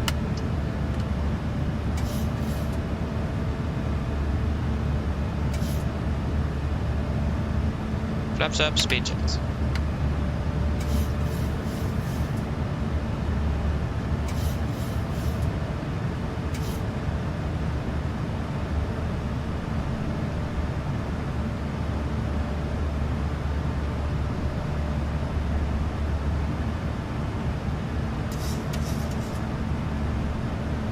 Cancel speed.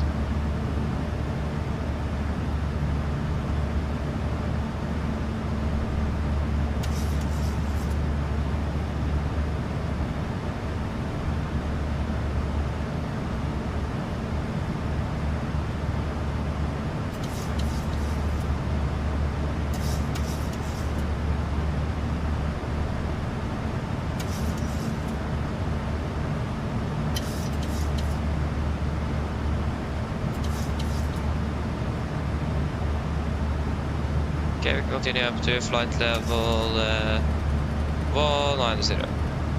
Okay, 210 is also fine. 210 sets. Standard. After takeoff checklists.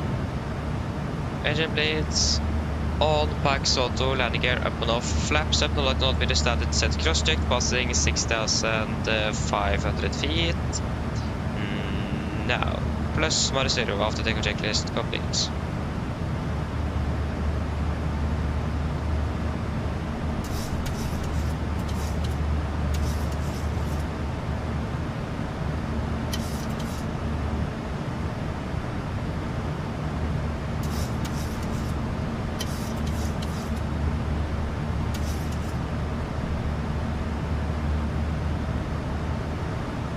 Can proceed direct to Ribbe. Confirm, execute.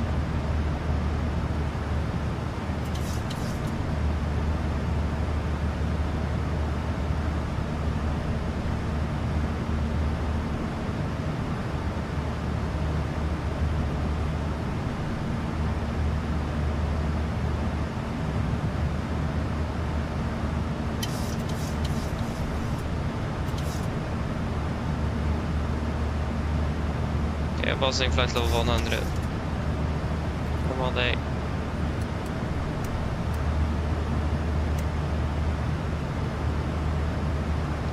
Presentation is looking good. Yep. Wonderful. Bit too bright on the instruments. Yeah, that's much better.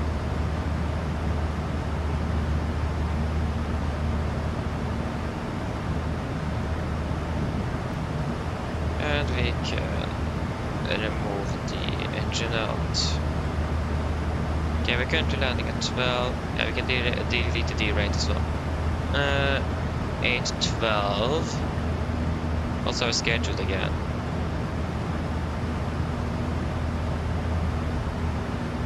(8:05). Currently landing by schedule. Okay, we continue up to flight level 390.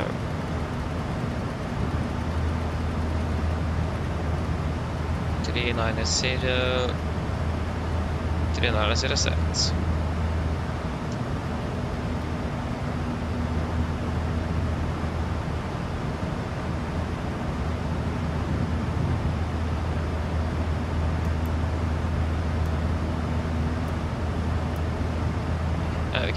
We can turn off the seatbelts.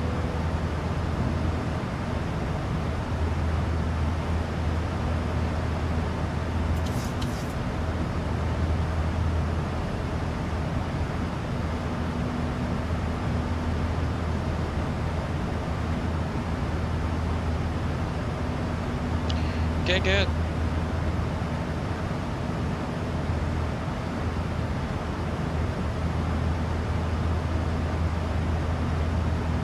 Okay, you're landing 9 minutes behind the breed plane and we're landing even further behind that. Nice. Yeah, but when you need to see time are you currently landing, Jesper?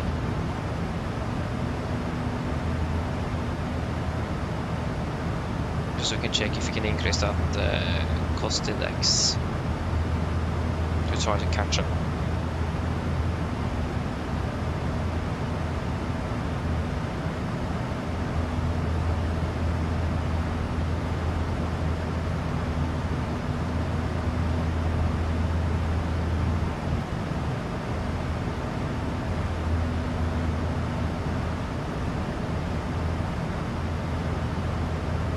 Okay, so cruising Mach 7.78, or you're landing then at, yeah, because our target is 1.77, and you're also cruising at flight level 39. And yeah, we are landing at 8:12. You are a bit ahead of us as well.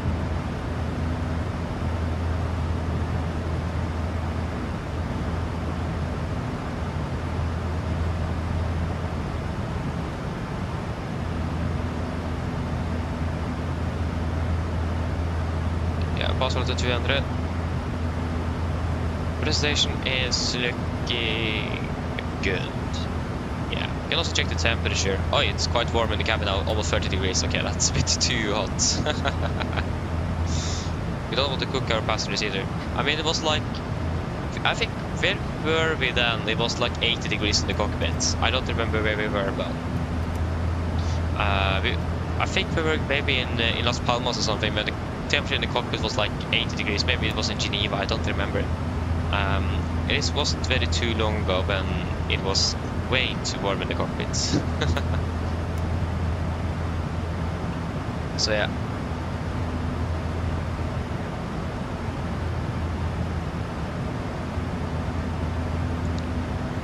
Yes, but no, you can just go to 390, but if you know the estimated on when you're expected to be currently landing in Tromsø, that would be great to know. So then you're landing at 09 then, because you are still cruising with a higher Mach speed than we are at the moment. We are cruising with Mach 0.77. Just wondering if we are going to increase here as well. Just depends how much separation we have. So you don't need to go to 38, you can just stay at 39.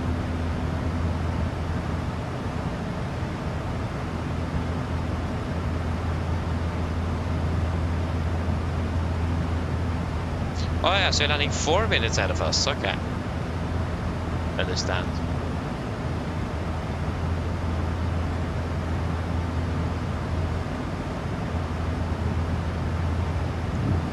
And did you manually override the speed, or did it increase the cost index?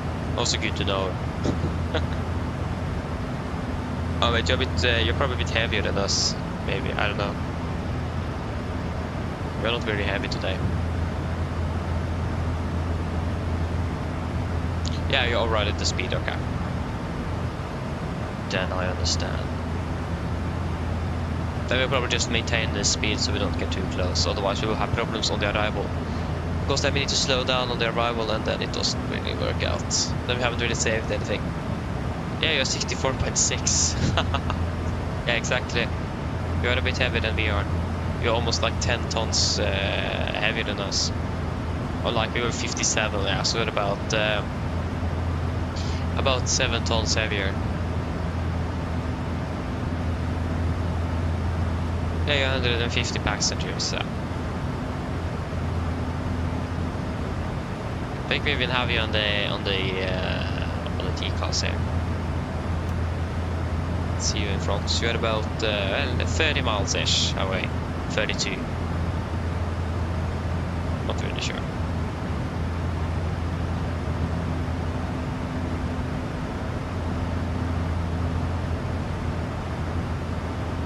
At least we can enjoy. We're basically going to have a sunrise all the way to Longyearbyen today, and then a sunset all the way back. So yeah, like exactly around when we are landing, we have the most daylight, I think, in Longyearbyen to see today. Yeah, you have also me. Oh, that's actually impressive since I'm quite far behind you. Impressive indeed. Nice though.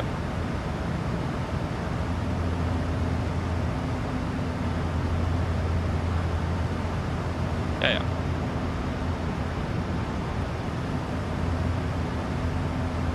Yeah, understandable if you're almost 65 tons, makes sense. Yeah.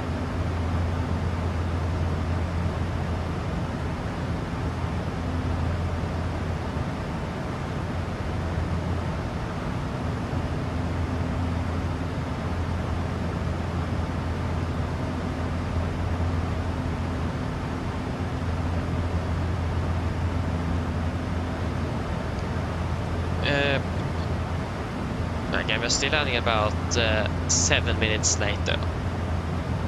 But we have plenty of time on the ground, so that's not really anything to be concerned of, but it's still not really good to be landing behind schedule. That's for sure. And we're landing with more than 2.2, yeah, 2.5, that's good.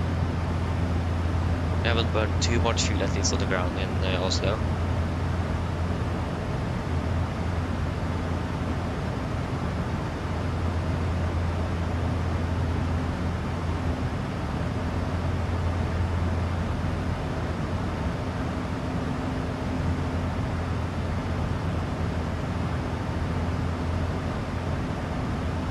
Yeah, still good weather. We have direct headwind from the south.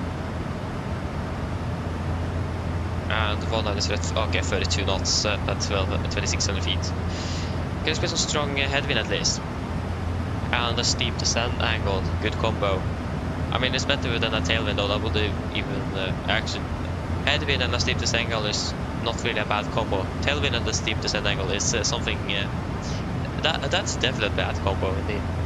I mean, a crosswind as well wouldn't really be optimal, but maybe even better, because now that we have a headwind and we have the wind increase at 2600 feet, it might induce some lift, and that could be a problem when we are going to have a steep descent. So we will probably increase the flaps to 40 for this landing here. Oh, there you go, there's the moon as well.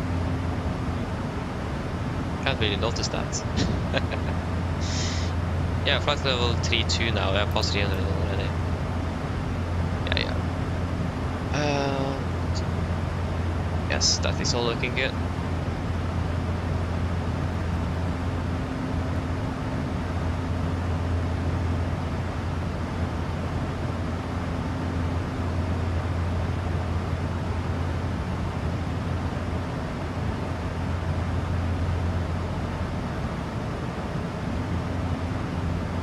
Yes.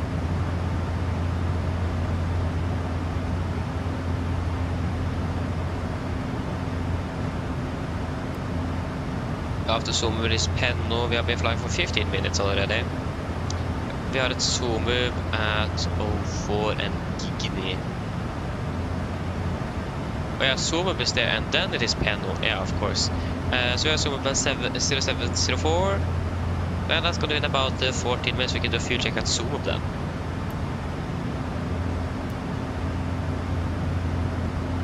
Full check at zoom move.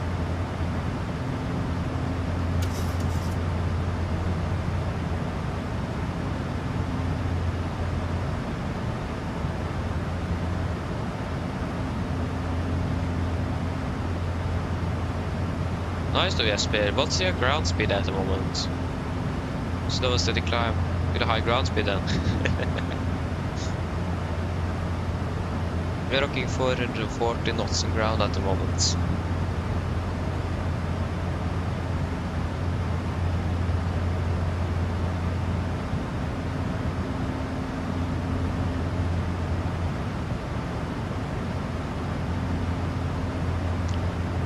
Oh, we're rocking 433, so yeah, so a bit slower than you. Actually, our ground speed is even increasing. I mean, it's not really a huge difference though, so I don't think I'm going to be able to catch you nevertheless. Yeah.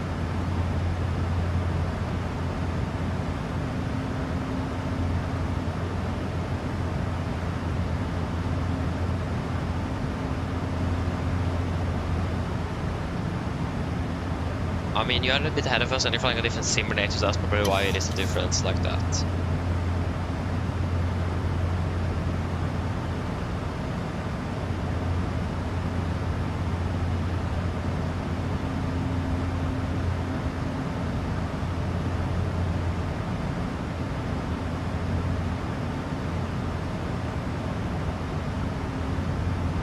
Yeah, we're cruising at 39, we're soon passing 36. So still have a little bit to go before we are up at cruise level. Just going to quickly check the temperature here as well. It is about a bit more than 25 degrees. Oh, it's more than 30 degrees now in the cockpit. We will decrease that a bit then. There you go. Good.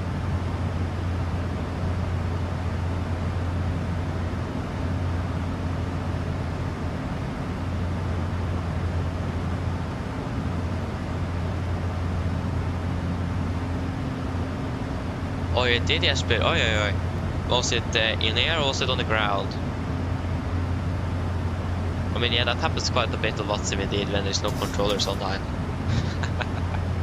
So, yeah.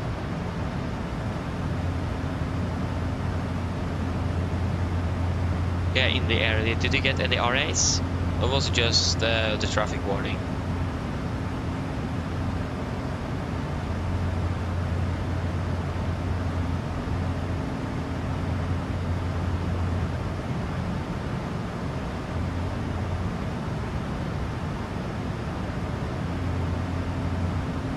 Tromsø, hello, welcome, opening bell.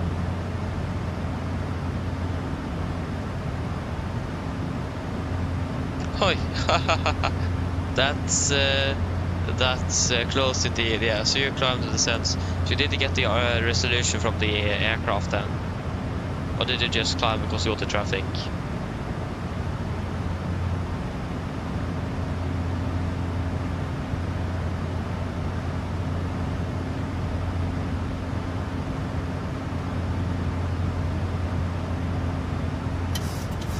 Oh, that's nice, Tom's that. Oh.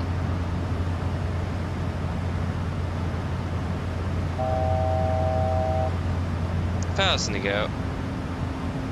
Jag går död i 40 kan zoom, so not very long then. Hola, hello, good morning, welcome, hope you're doing well.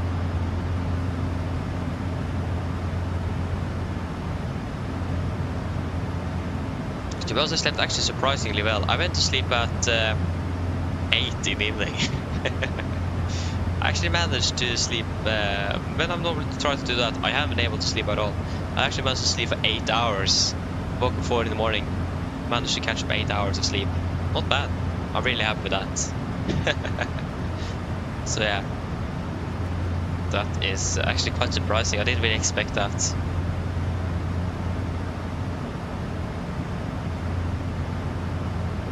Oh yeah, you didn't get the RAs. Okay, I understand. Okay.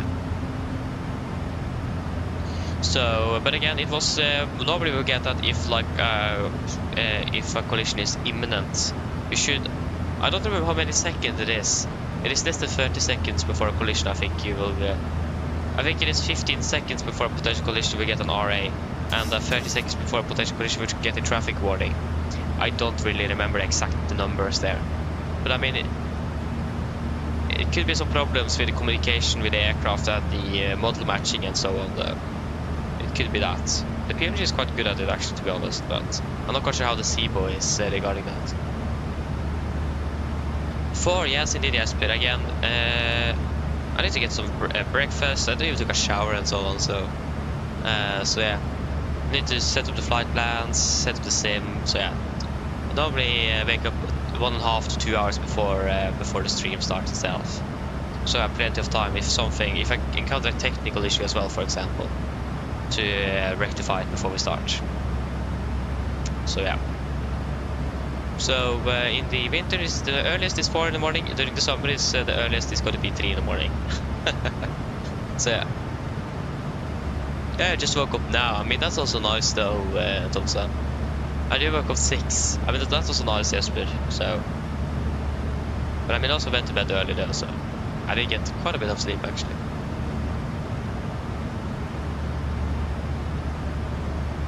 Yeah, I understand, Jesper. That sounds like a good idea. It looks like we're catching you though, Jesper. Yeah, we can see you already. We are catching in with you. Oh, sorry, I increased the... yeah, we're actually catching a little bit. No, actually not. Forget it. At least you can see your contrails, but... Again, I thought we were still at the 40-mile range, but we were at the 80, so... Oh, sorry. From the 80 to the 160. So, yeah.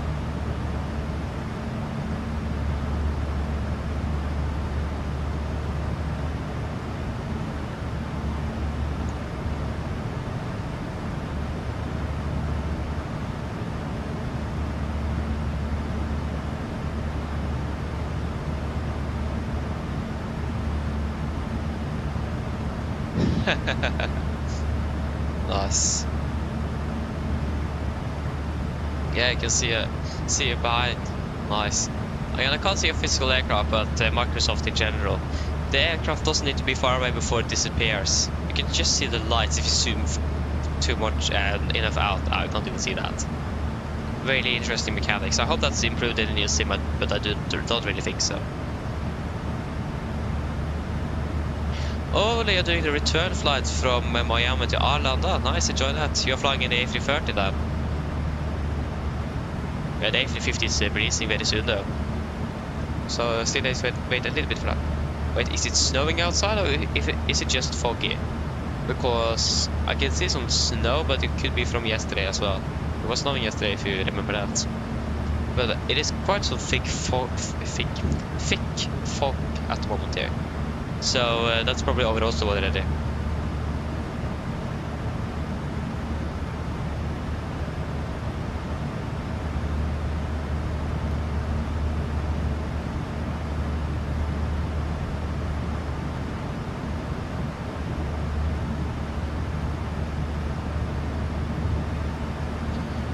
I'm still landing at 8:12. Yeah, I don't really expect to be... we could climb even... yeah, we can actually climb up to 410. We're expecting mostly ahead crosswind, so I mean, it doesn't really sound like a bad idea to climb all the way up. 2.6. Yeah, I don't know.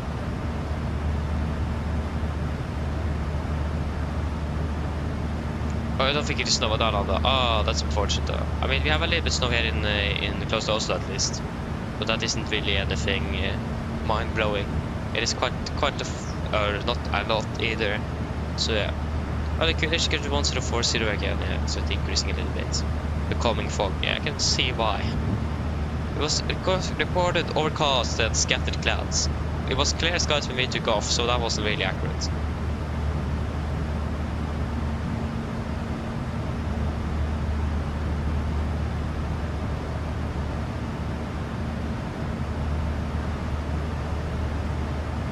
I mean, we could climb up to flight level 41. The problem is that we'll probably save a little bit of time, but then again we have conflict with traffic in front, so that won't really help too much.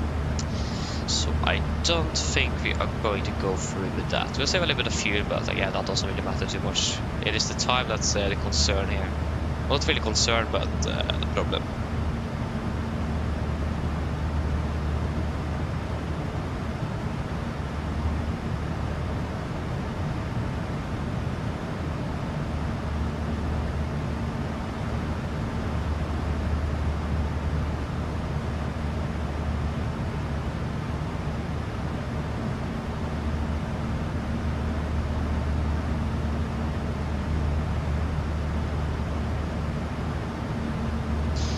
So yeah, then we need to decide what we're going to do regarding the passengers and so on in Tromsø, because it is a connecting flight. It is again going to be up to Longyearbyen after the landing in Tromsø. But I'm not quite sure how we're going to do this with passengers, because we can't just deboard and board those who is going to leave in Tromsø and then boarding up for Longyearbyen. So that is a little problem.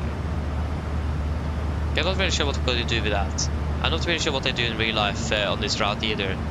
I mean, it will make sense to deboard everyone and then board everyone again, but it also doesn't make sense at the same time, if you understand. But I mean, we don't really have any choice though regarding TSX and Safer Cargo. We can't just deboard a few and then board another few passengers. I think we need to load everyone off and then back on again, unfortunately. So yeah. Reticent, hello, welcome, good morning, hopping well. I'm using the World Update airport from Oslo. It's actually quite a nice airport. A little bug with the snow because the runway is so bumpy, but other than that, it is quite a nice airport actually. I'm using the default Oslo airport.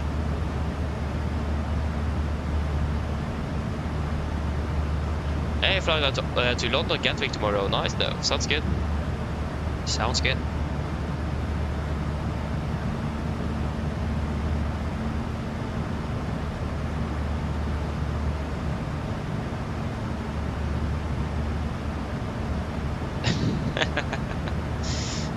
Nice indeed, yes, please. Again, though, it is 2 flights though, so I mean, it makes sense. But I mean, it does depend what you really are, like, is it, wait, what? The map, I just want to check the map here. If, there is my mouse. We can't search for the flight number, of course. That is, oh yeah, like that, now I understood you, yes, but okay, yeah. Can understand that.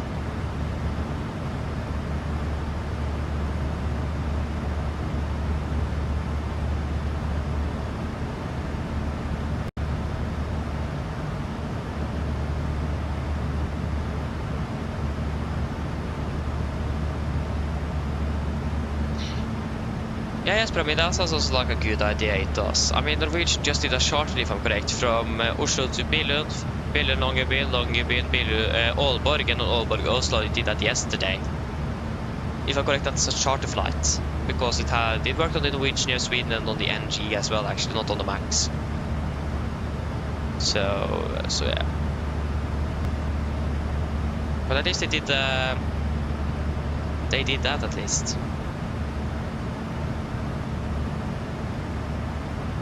Okay, so Summe, got to do the fuel check. If you can just find the waypoint. There is the waypoint. I mean, yes, but yeah, of course. I also actually did really want to fly that flight on the Saturday, but again, unfortunately, we did get the return or round trip to Stockholm instead. So yeah, but it'd been really cool to do the flight up to or that charter, but it wasn't in the database at the time either. So assume a fuel check, 4 tons, we have 4.2, 2.1, we have burned through 2 tons blank, good. And 28 minutes we will fly for 29, so we're behind schedule airtime as well. Oh, excuse me. So it isn't really looking good, is it?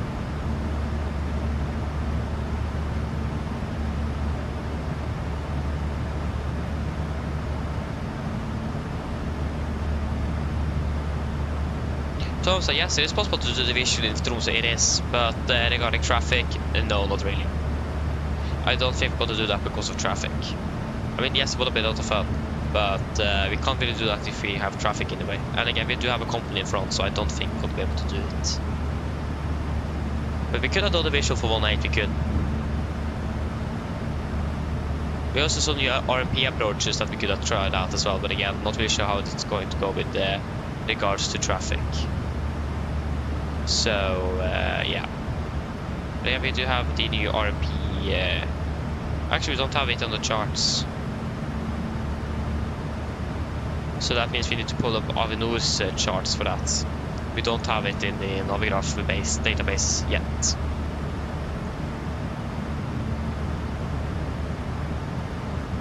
I mean, never say never though, Thompson, never say never. If traffic permits, we can of course do it, but at the moment it doesn't really look likely. So yeah. But I mean, it would be lovely to do it. That's for sure. We had done the visual for runway 36 once. That was a lot of fun.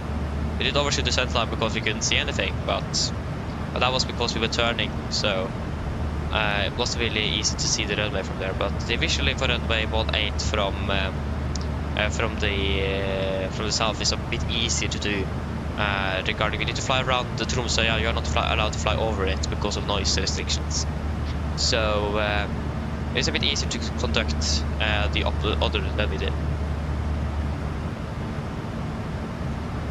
So the 1.8 would be really nice to do, but this is the only chance we have it, and again, regarding the traffic, doesn't really look likely. But the weather though, we can check that as well, if that is okay.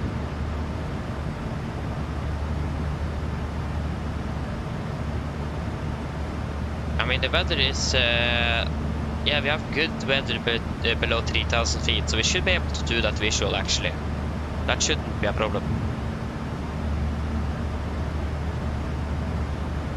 Yeah, we don't have anyone on the ground to go firm it though, so that's also a problem. So now we have some weather straight ahead. There's a Manchester flight tomorrow as well. I mean, that also sounds good. Manchester is a great airport to fly to.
there you go. Yeah, I can agree, it was a bit silent now. It was. But yeah. Should probably look at the weather for Svalbard before landing as well. Bravo. It is looking good. It is a bit gusty, so again, I think we might carry some extra fuel up to Svalbard because we don't have any closer alternate airports than Lakselv that we could land on. So if we are then close to the alternate fuel, then we just need to divert. We don't really have a choice. So it's probably better to be safe and carry some extra fuel because again we go to the offset approach and we have gust as well.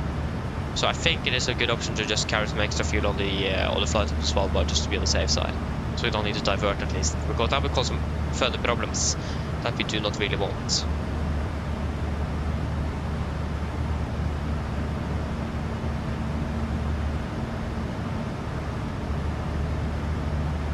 Yes, but yeah, I did the same. I also did check. It looked, forecast looks good, but again, we do have some gusts and so on, so it could be a little bit windy. And again, with the combination of the offset approach, could be quite interesting. So yeah.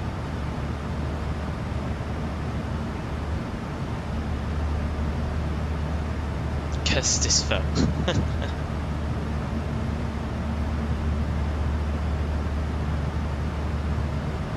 I mean, flight radar as well is a good source. But I mean, I was looking like how the weather forecast was looking both yesterday and throughout the day today regarding precipitation and things like that, just to be aware of what we could expect. Yes, but when are you approximately landing now? Are you still landing at 8, or have your arrival time changed?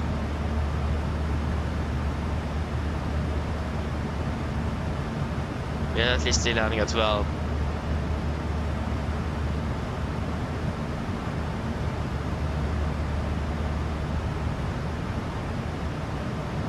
Yeah, it's the first time flying to Longyearbyen as well. That's nice though. So this guest stuff could be interesting indeed. Oh yeah, so now we're landing at 8:09, so we're landing 1 minute further behind again, yeah. Benjamin, hello, welcome. Good morning, happening well. Nice. Oh, the weather is already clearing up here. There is no fog anymore. That's good to see.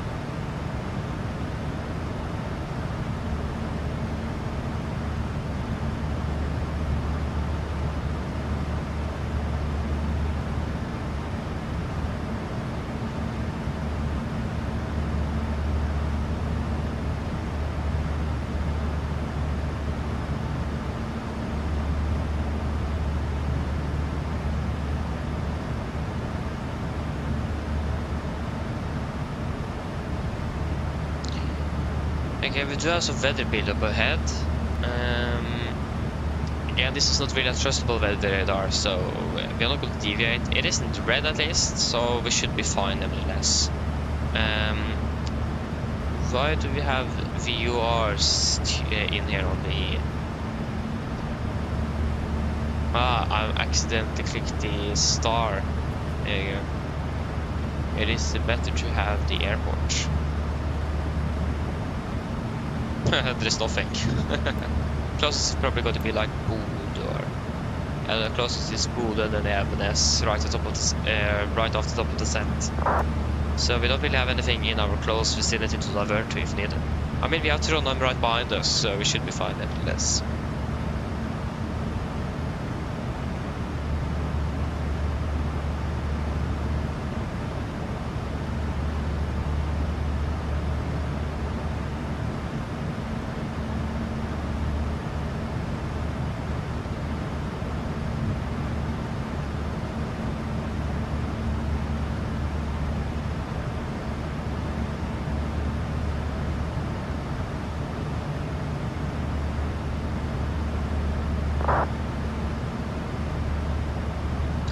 Benjamin, are we 2? I thought we were just, sorry, 3, I thought we were just 2. Interesting, I thought we were just 2. I don't see the third aircraft at least. But yeah, Jesper as well is flying this route, so he's just right in front. Yeah. Yes, the alternate airport is Bardufoss. Yeah.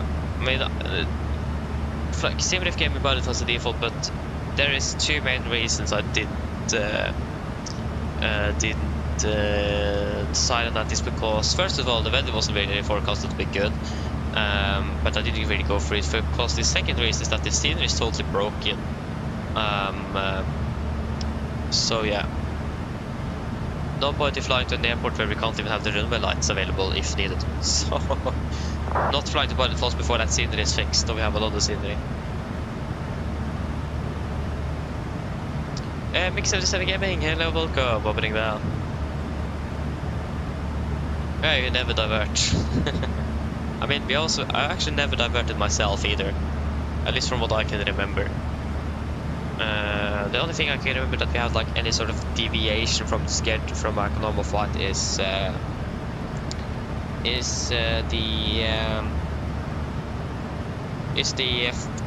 day after in early January, I think, where we flew to Bergen, where there was a snowstorm basically, and we need to hold for 40 minutes before they could clear out the snow.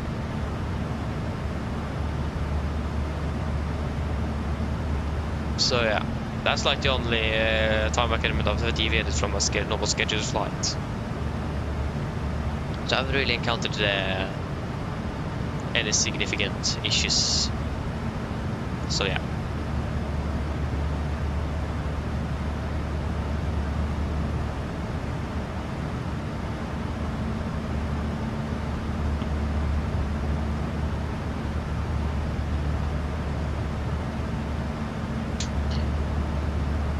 Oh, you're flying from Oslo to Wien, Oslo, Stavanger, Oslo to Oslo, Bergen.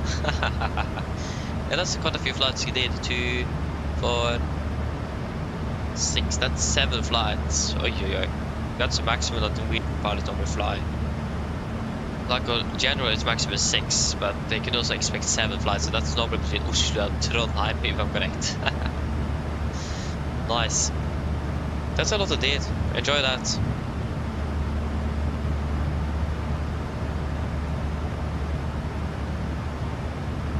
Sounds good. Yeah, Wien is nice. That's right. Can I agree on that? Wait. It's still 210 miles to the top of the descent at 7:43. It's about 30 minutes to descend, isn't it? 30. That's, yeah. We can just call it cabin. It's 30 minutes until descent. Doesn't really need to be the 100% accurate either. Deviation of 2 to 3 minutes. I can actually say 25 instead. It's closer to 25 than 30 now. Hi. Yes, hello. Just let us know there's approximately 30 minutes until descent. Thanks. You're welcome. Did I say 30? I mean 25. I clicked 25, but I think I said 30. Yeah. Actually, the sun was rising quite quickly, quicker than I expected. I remember a few years, when I say few years, I mean 1 or 2 years back, where I flew from, I think it was up to Tromsø as well, morning flight, where we took off in the sunrise and then it was pitch black when we landed. That was like in December or something, so it's before the turnaround of the sunrise sunset timings. So yeah. I think that happens on the 21st of December and 21st of June or July. One of those. So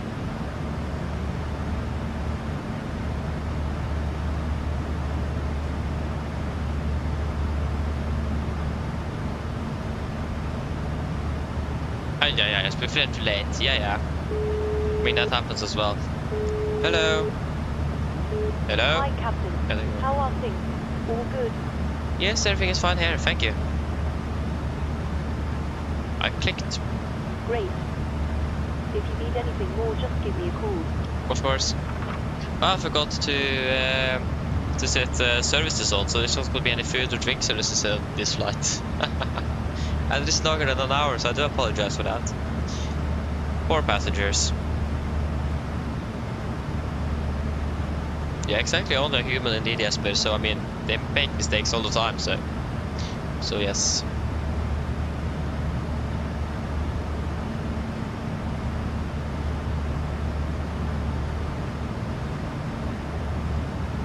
Yeah, fair enough. I'll probably sleep as well.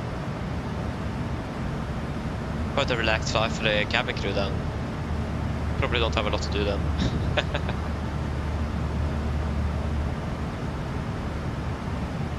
But again, in real life, it is the cabin crew that controls that, not me. So when I need to enable and disable services for every flight, then it can be quite easy to forget. So yeah.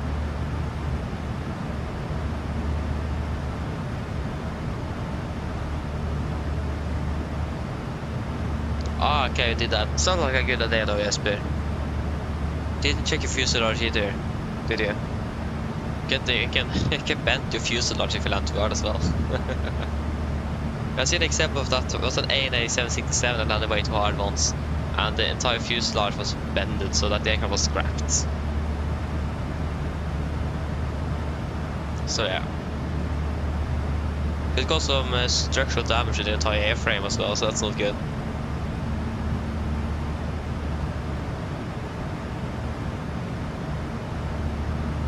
Yeah, exactly. Exactly, Espen, exactly. 30 nautical to go, so we're already descending into Arland Ajordet. Sounds good though. Not bad.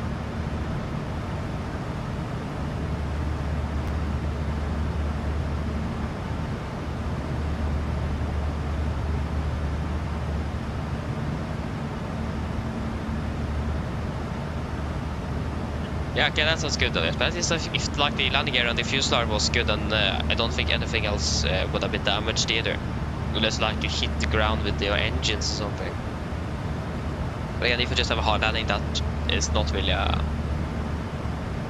doesn't really happen either though, so should still be fine. There we have Bodø in front, about this 100 miles away. Sorry, 120 miles away. That's more correct. Or even less than that. No, sorry, it's exactly 120 miles away.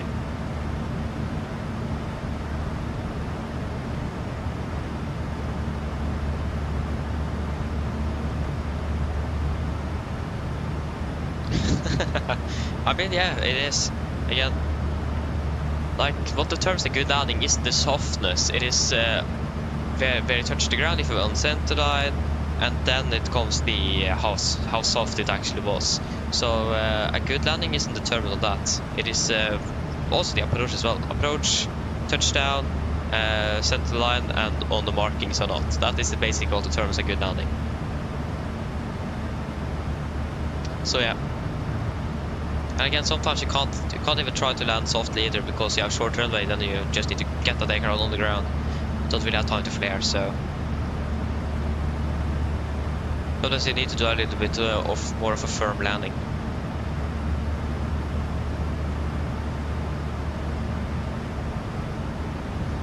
Yeah, exactly, and that's basically what you're supposed to do as well. You're supposed to land on center line and on the markings as well, or the aiming points. That's where you should have the aircraft on the ground. So, but I mean, as long as you touch down, if it is a touchdown zone, then you are fine. I'm not quite sure. Yeah, it does depend a little bit from how long that touchdown zone is, but it is. It isn't very short. It isn't.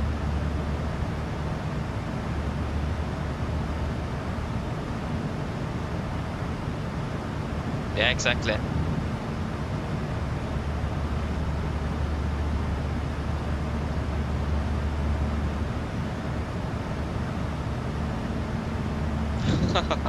I understand, yes, but I understand.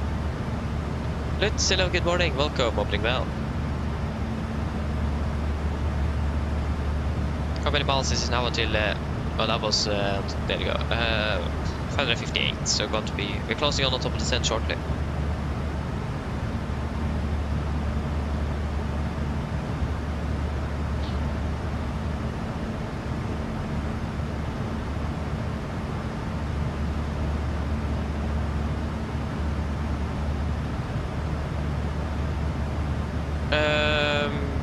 Yeah, so yes, we are starting to flying about 30. We are starting to fly at already 100 feet, though. That's really early, Tromsø. But I mean, you're flying the Airbus, so it's a bit different, but that's really early indeed. Yeah, I think actually optimal is starting to flare between 30 and 20 feet in the 737. So yeah, and then you start to reduce the thrust, and you should your first lever should be at idle when you touch the ground. So you should slowly reduce it, and then you touch the ground, then you should have closed it to idle at the same time. That's like an optimal flare and landing. Joris, I highly doubt that is going to happen.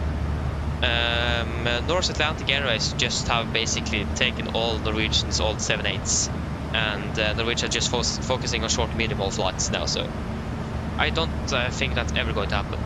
I mean, we could never say never, but I don't think that's going to happen. They were very unlucky as well, so yeah, they're just focusing on their short and medium haul market. But I mean, again, never say never.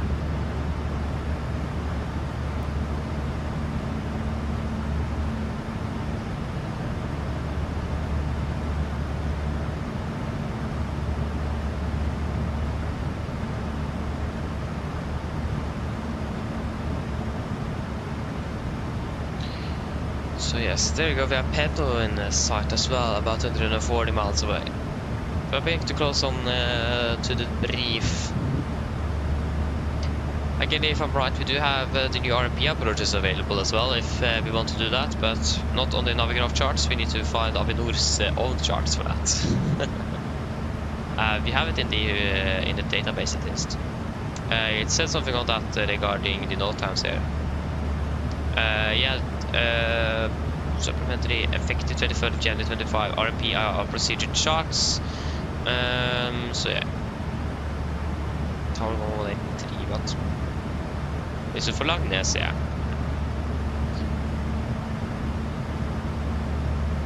But it's probably just going to be normal ILS nevertheless. What did it say here?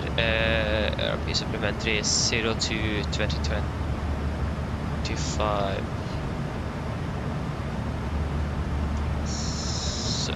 02 2025.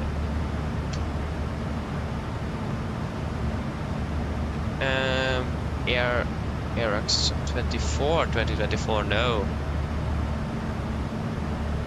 Air supplementary 05 02 25, new AR approaches for here is the PDF.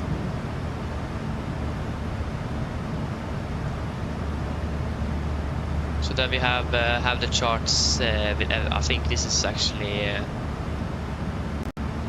which provider is this? It isn't even a Lido or no, Jefferson. I think it is like something Avinor have just made up themselves.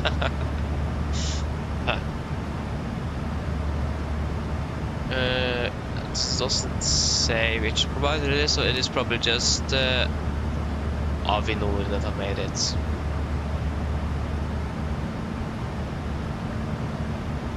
It is 22 pages of potential RMP approaches. Here we have one that we could have used ourselves, the RMP Whiskey for 18 right. Sounds like a lot of fun. I wanted to send the glide path at. It doesn't really swear. It doesn't say on this chart. Circling, no.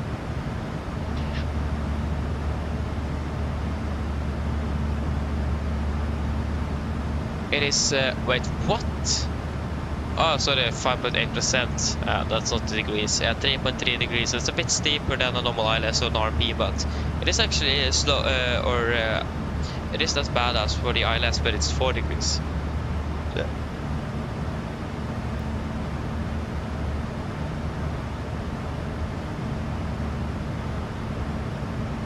Thomas, I mean, again, we could have done a visual, but I don't think we're going to be able to do that because of traffic again.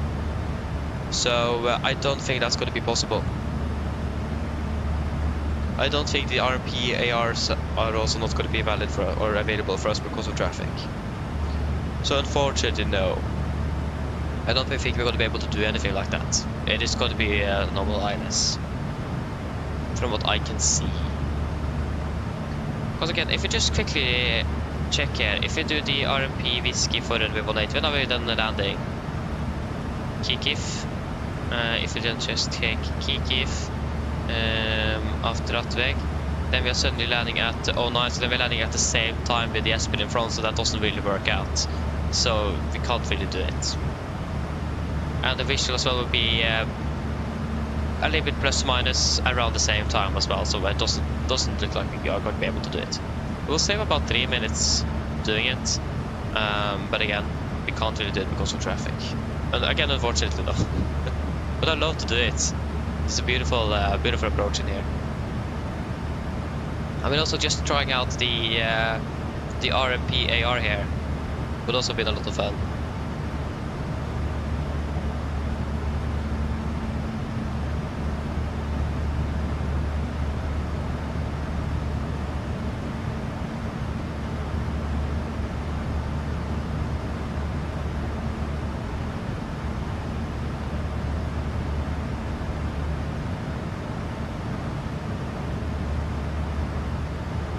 They have a few more AR approaching for the 360 and 18, I see. So yeah. Yeah, I should start preparing now. So again, it's going to be normal ILS. Where are you? ILS 18. And the start is going to be Attveg 1 bike. There we go. I also want the airport.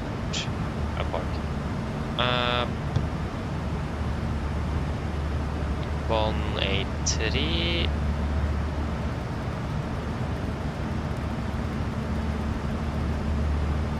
Uh, 183, there we go. And 183.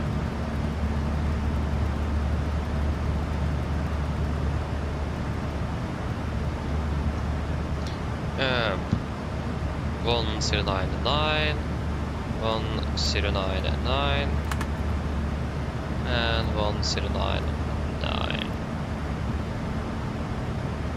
We have Tromsø, we are 138, ikke så dette stopper. 1138. There we go. 321. Wait, what?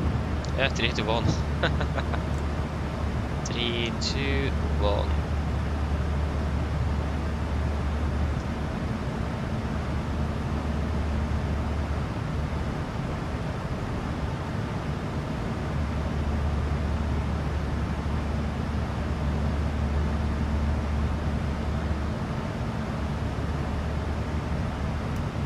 There you go, 3 to 1.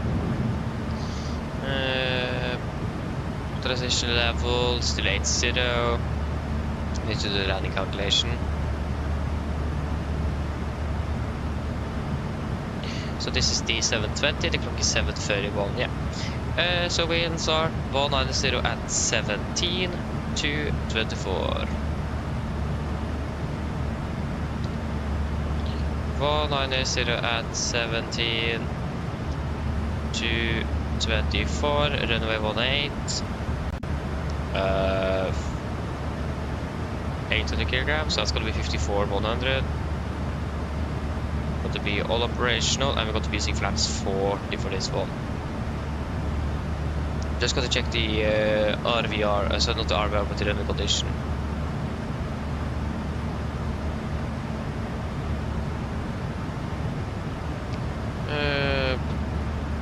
That is not Tromsø, that is Tromsø.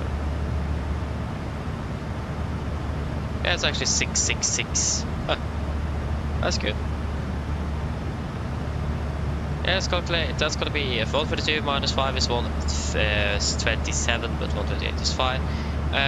Winds at 17, so if you take 18, that's gonna be the correction of 9 knots. Good. Yes, I think that is pretty much everything.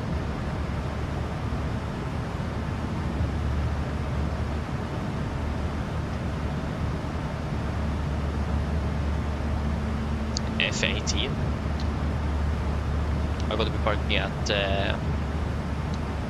stand 18.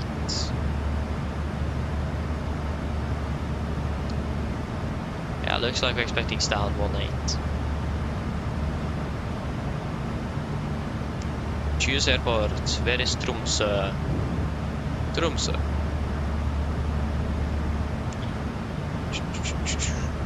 Hamburg? No, we're not flying to Hamburg. We're flying to next departures. Brussels? No, Longyearbyen. There you go. Gate F18. Yeah, so it's going to be stand 8 then. 18. You're landing at 8:10 exactly. Then we're definitely not going to be able to do the visual or the RP. Then we'll actually be landing ahead of you. So yeah.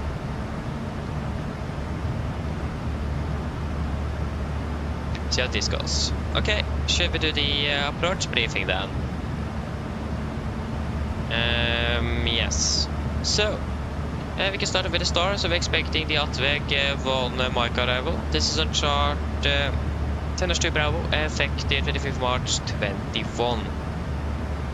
So we're coming about Atveg, should be above 6,000 feet, then continue to Ulnik, and then to Bamme, and then Nunry, that's about 5,000 feet, and that's the clearance limit. Or to say it in other words, initial approach fix. MC in also but in Tromsø is 7,100 feet. We're going to be maintaining, we don't have a restriction for it here, but we're going to be maintaining maximum 250 knots below flight 100 unless otherwise instructed. And when it comes to threats, we do have quite a bit of terrain as you may see around Tromsø. So that's something we should be aware of. The weather is not looking bad. It is a bit windy and gusty, but other than that it is, or a bit windy in general. But other than that it is looking good. For the approach itself, expected ILS for runway 18. This is on chart 11-1. So we're coming in via Nunry, initial approach fix, continue to descend to 5,000 feet at the Bod, that's the initial fix. We're heading 183 degrees, ILS means 109.9 Tango Romeo. 183, 183, and 183, and 1099 is also set. And we also set the Tromsø VR 1138 on standby on the radio number 1.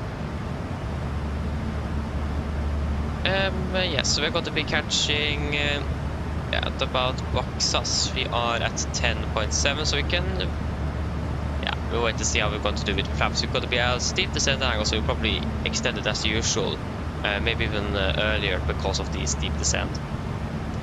Yeah, like I said, it's a 4-degree glide, so it is going to be quite a bit steeper than usual.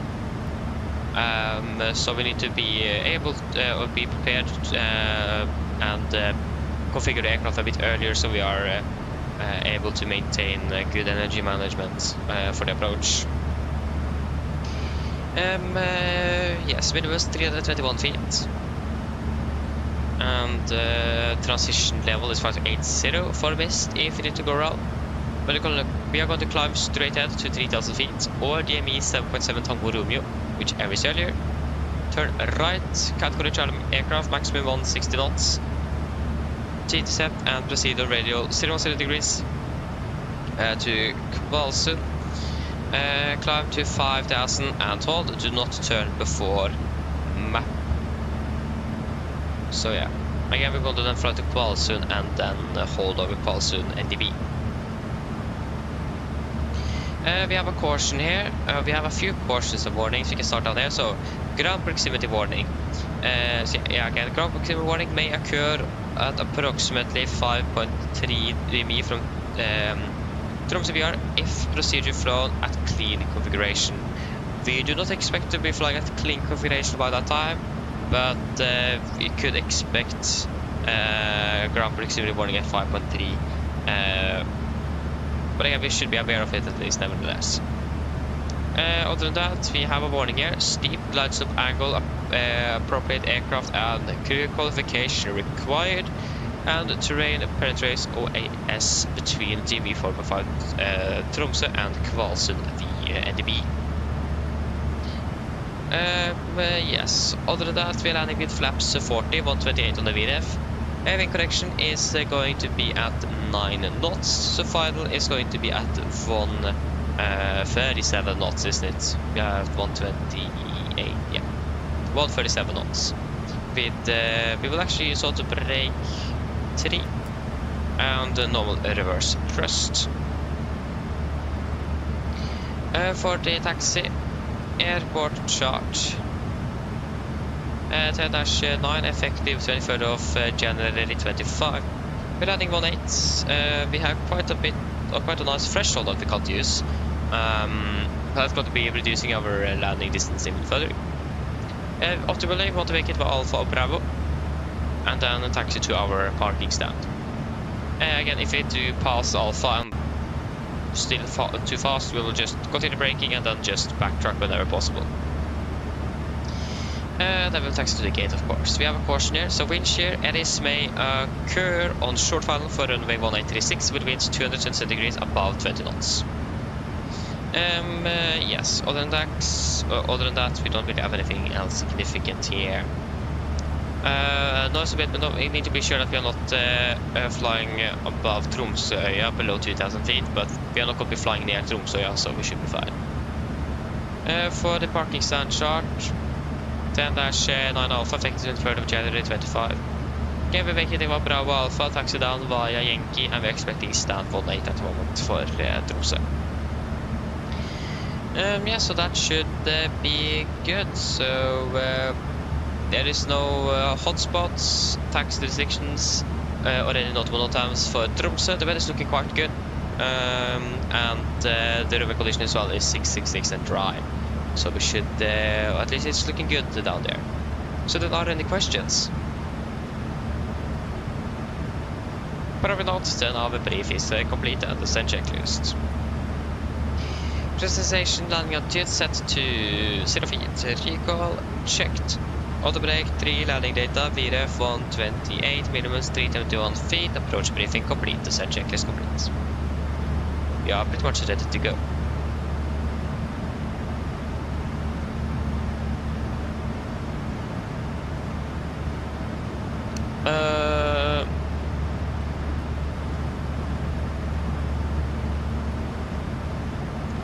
Yeah, Thompson, so we are still using heading for navigation, are you, if I'm correct? I think I asked that before. I think, again, it should either be pull or push on the heading knob to set it into nav mode. Pull or push. I don't remember which one. Ooh, 0.98 Gs. Oh, that's really good indeed, Ole. That's really good. That's great.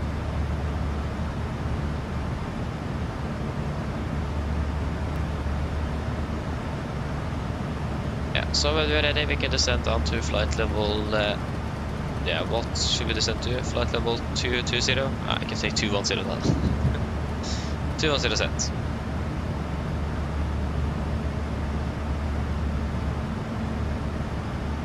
Hey, nice, Thompson. That's good to hear. That's good to hear. We also do a fuel check actually at Penno, so we will have that ready. There you go, Penno. Yeah, there you go. We're starting to descend now. Good.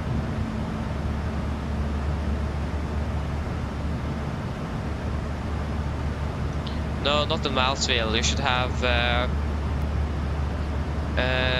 Yeah, so when you are on the, I'm not quite sure if you have that in any buttons here in the aircraft, so that's a bit hard to, yeah. So when you have mouse over the knob, you should have an arrow pointing up like this or down, and you should just click one of them to either push, pull the knob, something like that.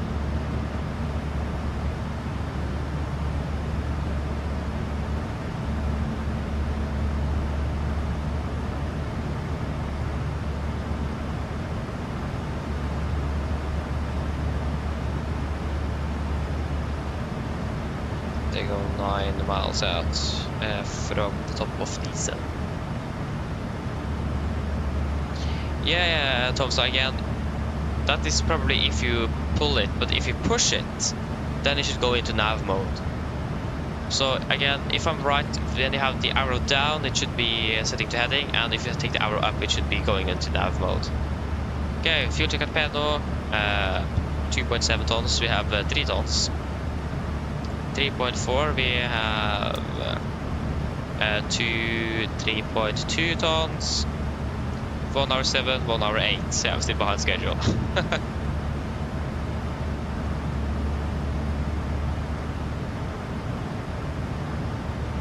Okay, yeah, okay, Tromsø, okay. Hope we will find it out one day, though. Hope we will.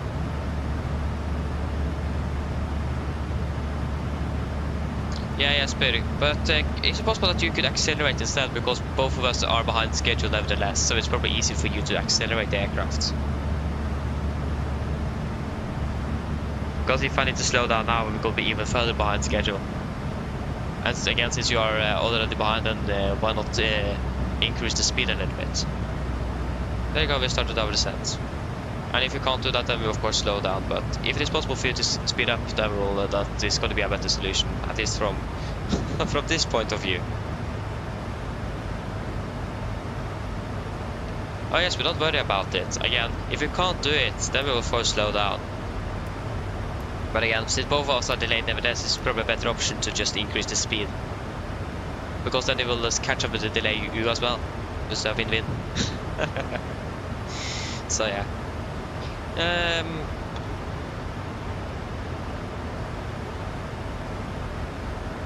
Yeah. So expect to be landing in about we are landing 12, the clock is 4:44. If it's 45, that's gonna be expect to be landing in approximately 30 minutes then.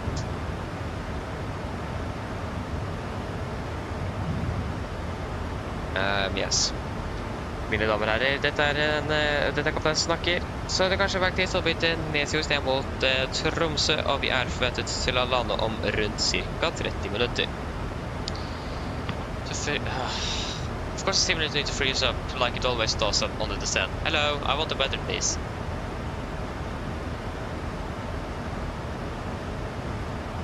Thank you.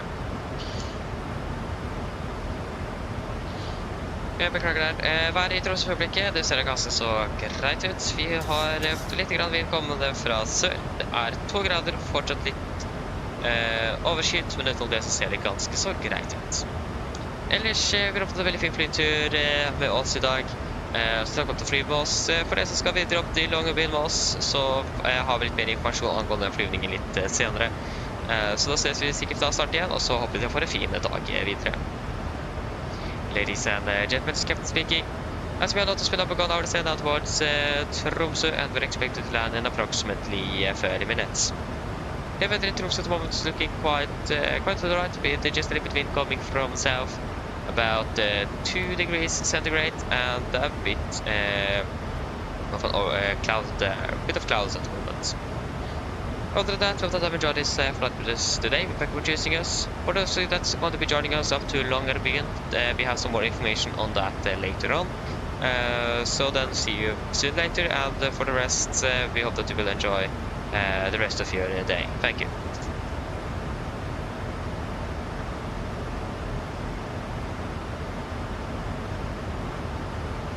Good.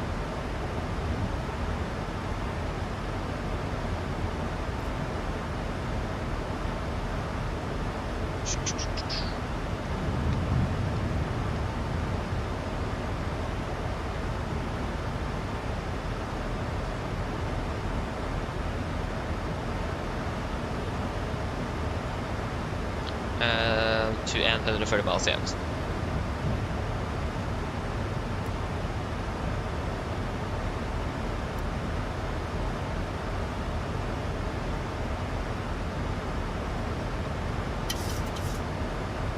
Probably start thinking about the flight to Svalbard regarding fuel and so on. If you can just get that flight plan up here, Tromsø, Longyearbyen.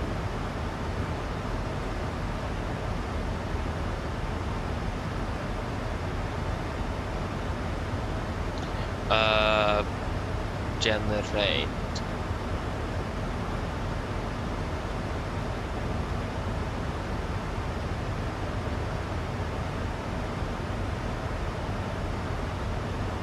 So minimum is going to be 8.6.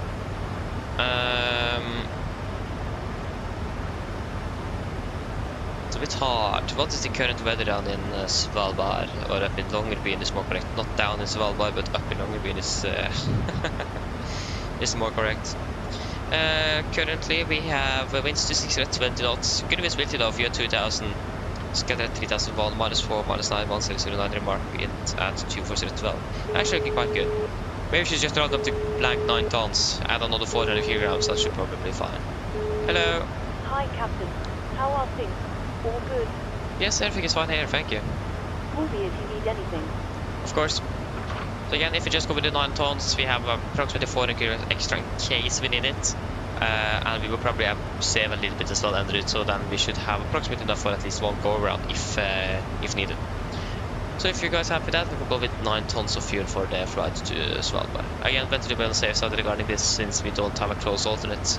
We need to fly another 2 hours almost, about 1 hour 40 minutes to get to the closest alternate. So yeah. So it's hard to do that decision to disregard the diversion fuel to get down on the ground there, because there isn't anything close nearby nevertheless to divert to if that is then suddenly necessary. So yeah, probably best to be on the safe side with 9 tons there.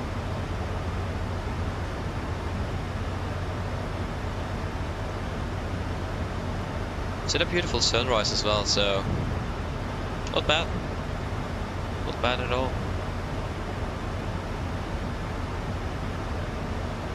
Yeah, we already passed up to 300. Oh. Yeah, we were doing the flight plan also.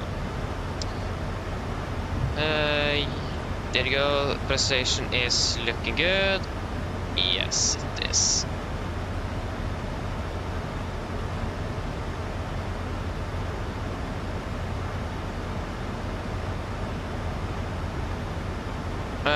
Yes, but I think it is actually more 24/7.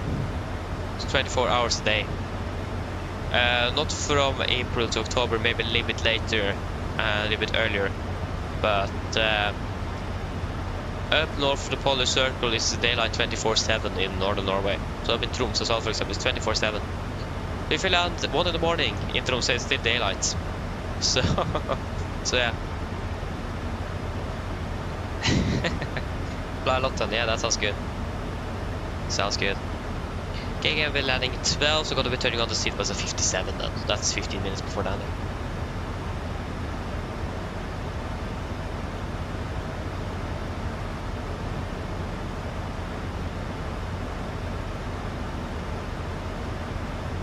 Yeah, it is Tromsø, it is. Again, it's basically like 24/7 north of the polar circle. I don't really remember where exactly it is located. I think it's a little bit south of Bodø or something. I don't remember. I think it's actually closer to Brønnøysund. I think it's actually quite far south. What you would expect. I'm not really sure. I don't remember.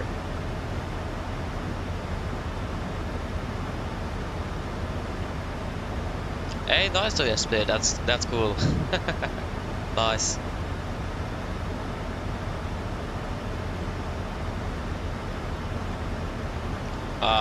Okay, I understand, Tromsø. So I should wait to get in France then.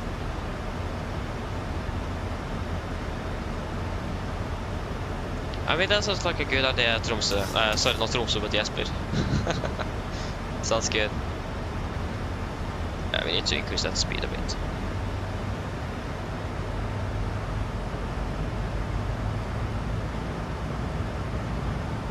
I really hope that the takeoff in both Tromsø and Longyearbyen is not going to be encountered by an auto-throttle disconnect like we had in Oslo this morning. Because the workload is already high enough with the high terrain above at Tromsø and the winds and the bumpy runway in Longyearbyen. We don't need an auto-throttle disconnect as well.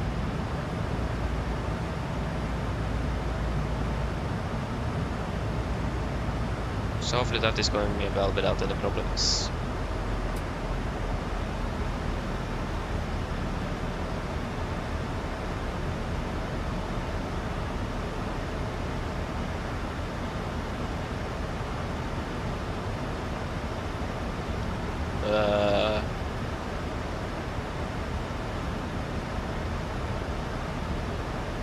I'm not really sure what you're referring to now, Tromsø.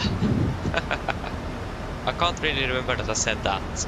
Yeah, I'm not really sure where I could possibly have been, where I could have said that. I don't know.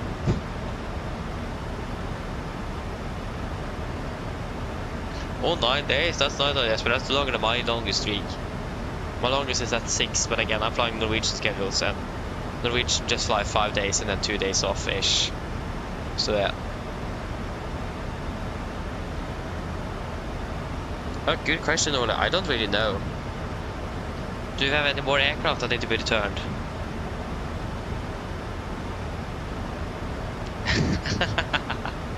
Oh, nice, do this. Oh, nice.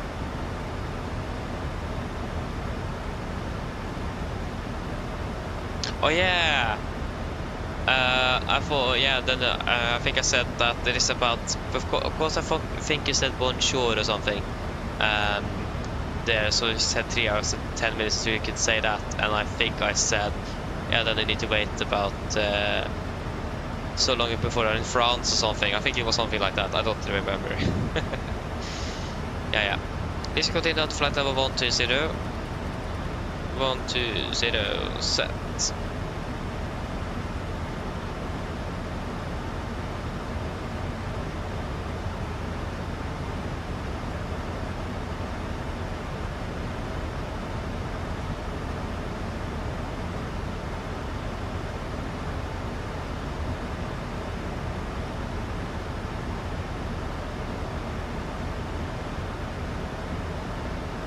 Okay, that's actually quite good though, Jesper. Congratulations.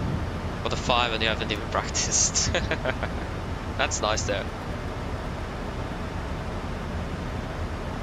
Yeah, when are you landing now, Jesper? Are you still landing at 9? We're landing now at 13, so now we're even landing later. Yeah, you're quite far ahead of us already, I can see that. So we should be fine.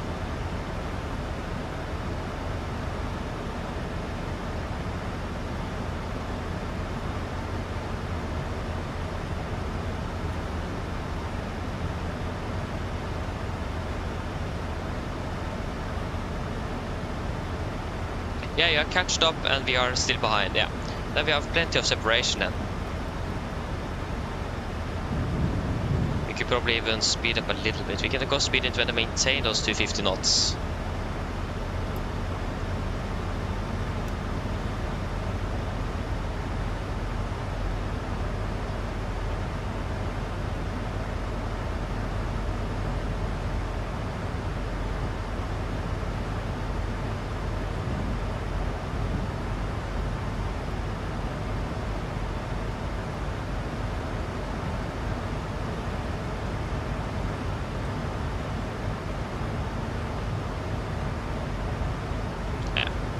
Du direkt Norwegian should be fine with that. Yeah, pass flight to 200, presentation. Still looking good up there. Still looking good. Wonderful. Yeah, we can see the cabin. Cabin crew, prepare the cabin for landing.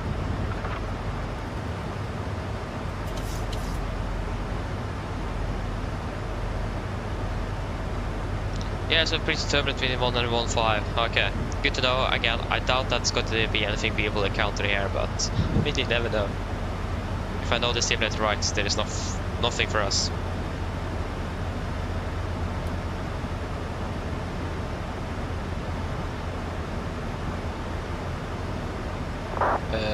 Tango Charlie, there you go, Tango Charlie.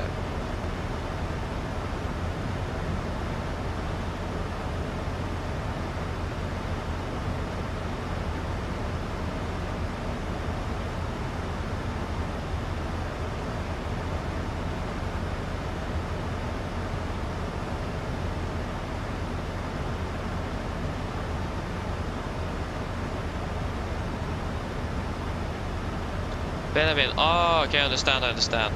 So just VOD started up, that's really interesting, even with Control E.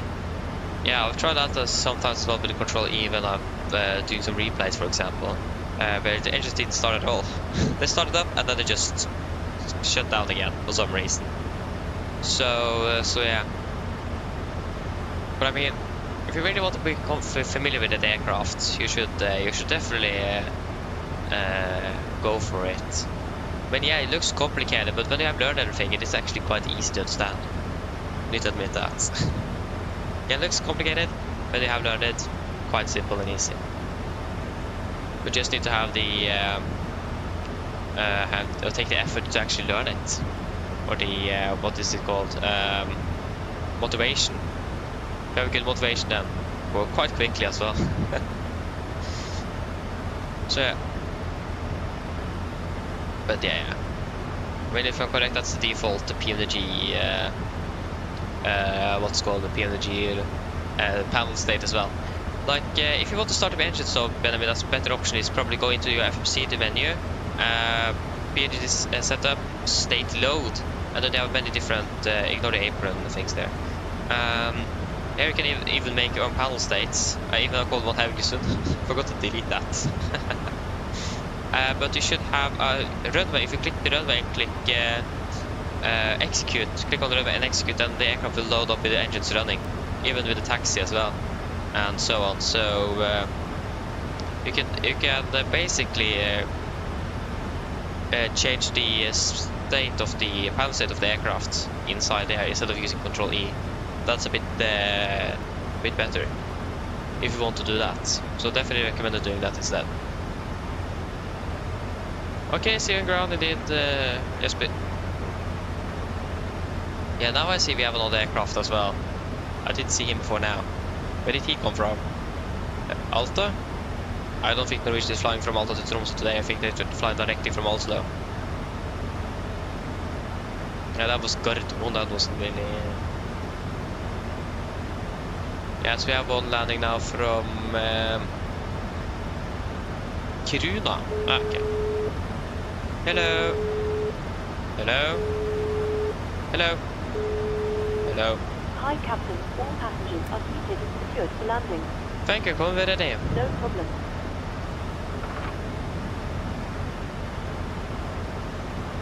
Wonderful. We're going to be landing shortly here as well. You see that we have quite some cloud buildup around here, but it's still looking good.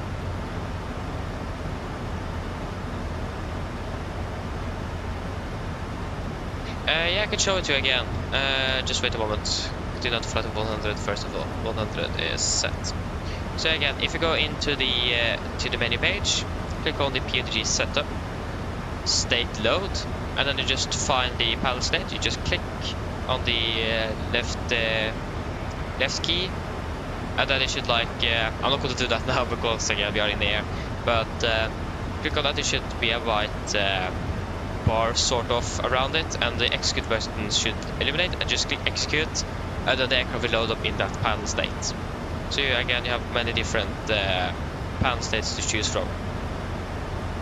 Not all of them here are accessible default with PNG. I made a few of them myself, 5 of them to be exact. So yeah, you can also again make them yourself. So yeah.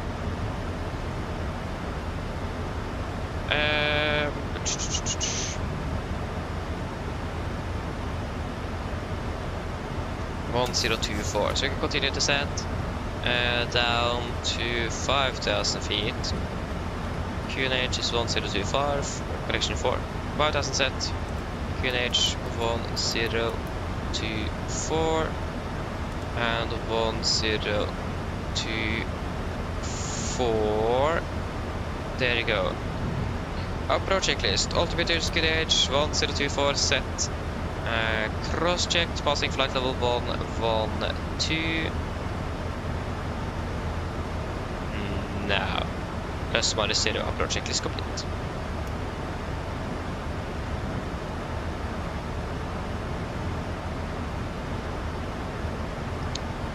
Bare hyggelig, Benjamin. I'm happy that I could help. Okay, we're closing on flight level 100.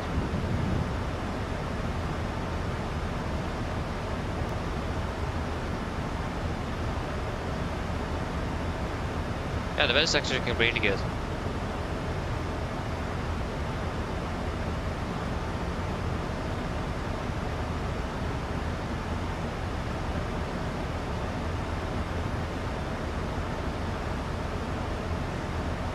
Traffic, We are passing flight level 100. Presentation is still looking good. Traffic Norwich Just check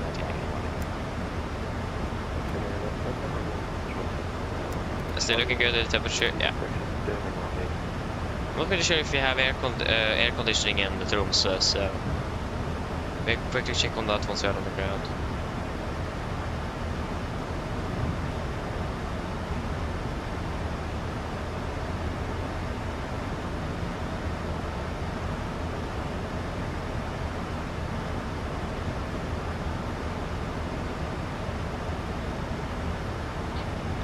Yes.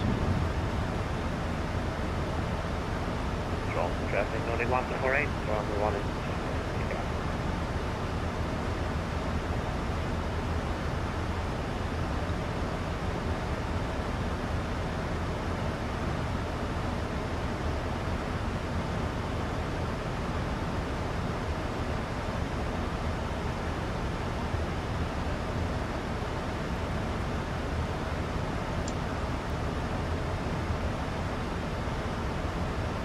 Traffic Norwich 36 Tango on 4.5 mile final runway 18. So we have Tango Charlie on the left, should have that on the right as well. Yes, about 10.8 miles, 10.9 actually. They go 11 miles now. So we have the ILS on tuned in already. Good.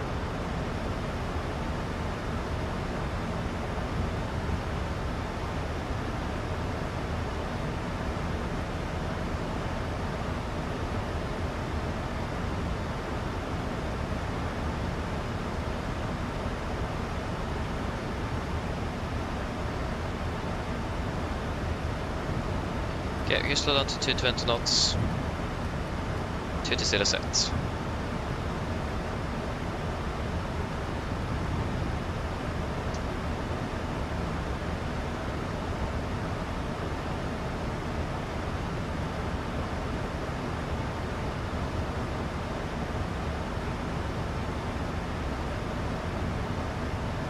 Okay, we'll change over. I'll take the rain and you can take weather for the approach. There you go. A bit cloudy here, so don't really have good visibility of the terrain in the city at the moment. There you go, we have the mountains on the right. I say quite high above, so it should be fine. There you go, we're turning base.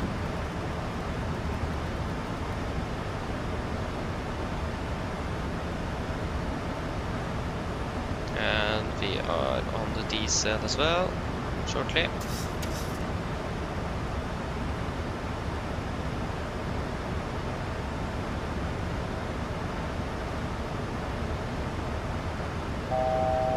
Fast go. And diesel.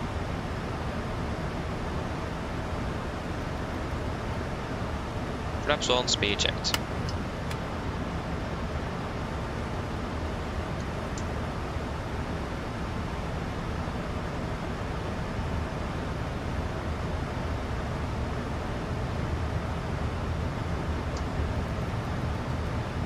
We are still about 16 miles out.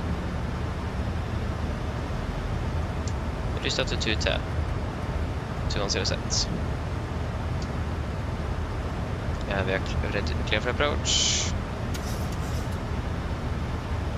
And localizer is captured. We are heading for... Why is it 003 currently?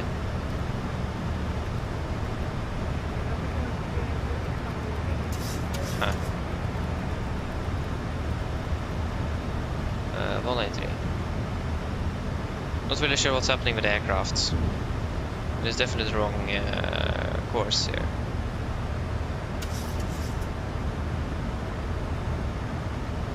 Speed 200, flaps 5, speed checked.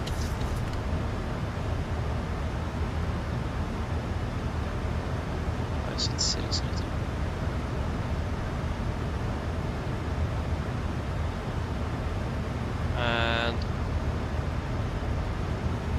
I see, we haven't captured the Warlock, we are in B course. Then I understand, we go back to it now. But why is that? Tango Charlie. Isn't the VR, is the ILS-DB working? The Tango Charlie should be Tango Romeo. 1099. Oh yeah, now I see 1099. My fault. was another station. Why did I catch that on the okay, approach? There we go. Localized captured. Wonderful. That's better. And speed 180 knots. 180 set. I'm not quite sure why I didn't catch that on the brief. Sorry for that. Tromsø traffic, Nordic 396 established, ILS 1810 miles south, Tromsø traffic.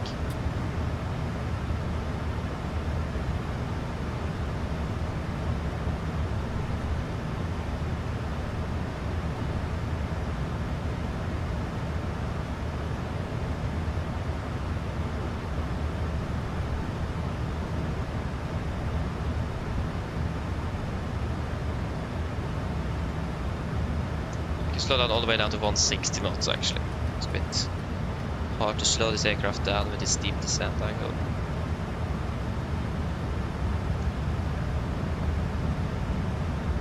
Get out. And flaps 15, speed checked.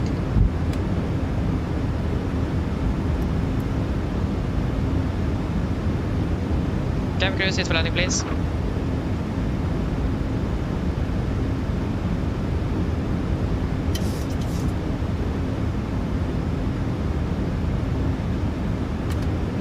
Ejected flaps. Chemical given. Enter start switches. Continuous. Speed brakes. Arm. Diagonal. Flaps.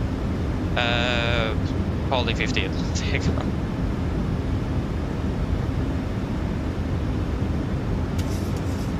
And just maintain 160 knots for now. 150 flaps. 25. Speed checked.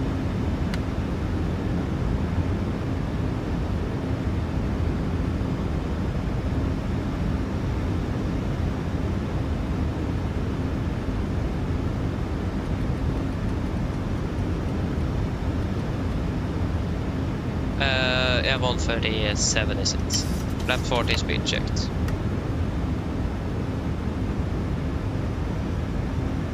$1,000. Complete land checklist, flaps, further plan, 30 green light. Land check is complete.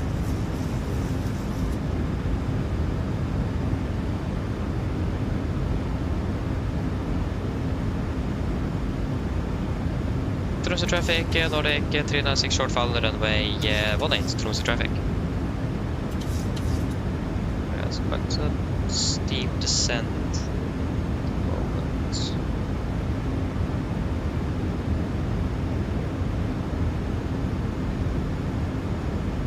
Okay, disconnecting.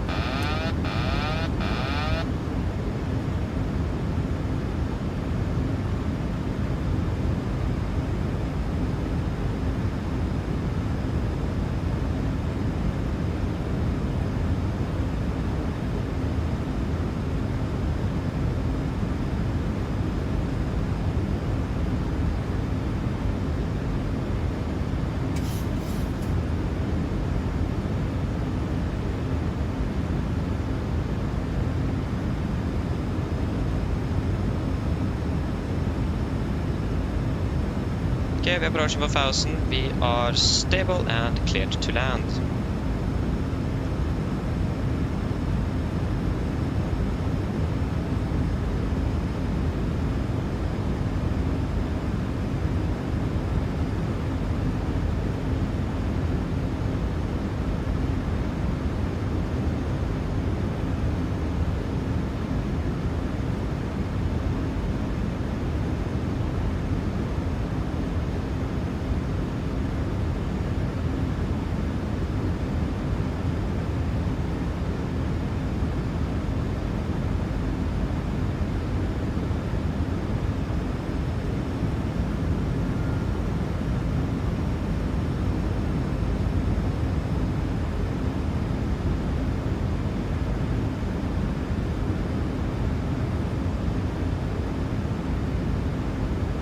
Approaching minimums.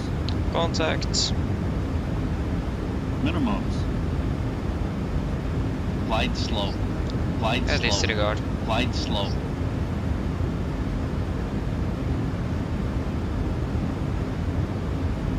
$100.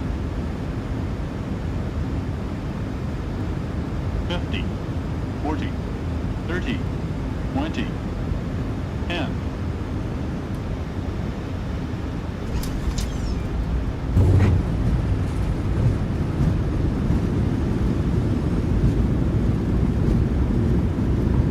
Knots.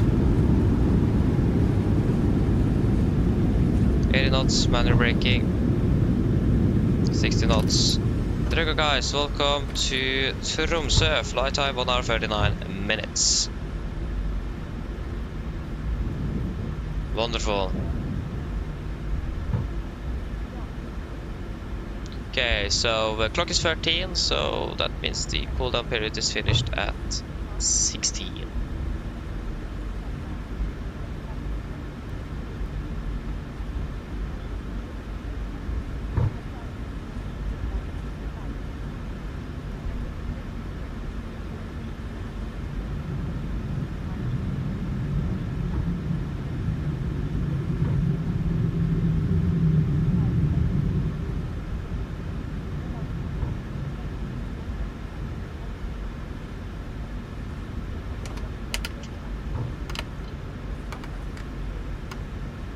Tromsø traffic, Nordic 396, runway 18 vacated Tromsø traffic.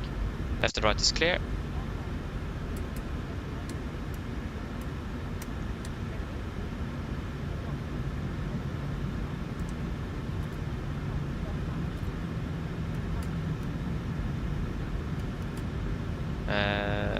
Should be off as well. Good. Expecting stand 18.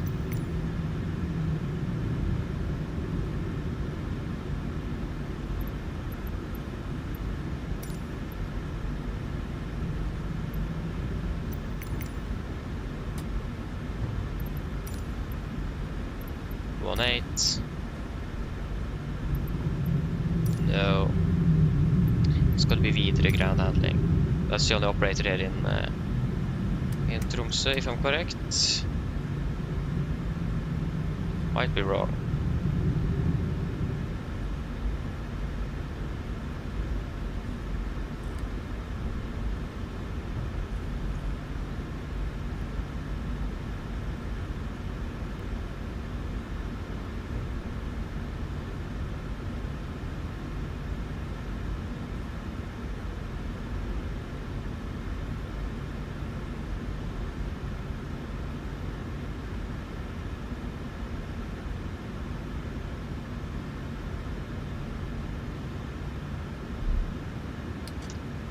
Parker brake is set.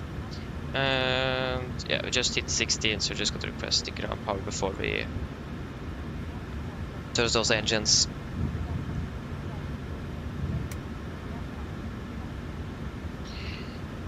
Okay, shutdown number 2. Ground power available. Shutdown number 1.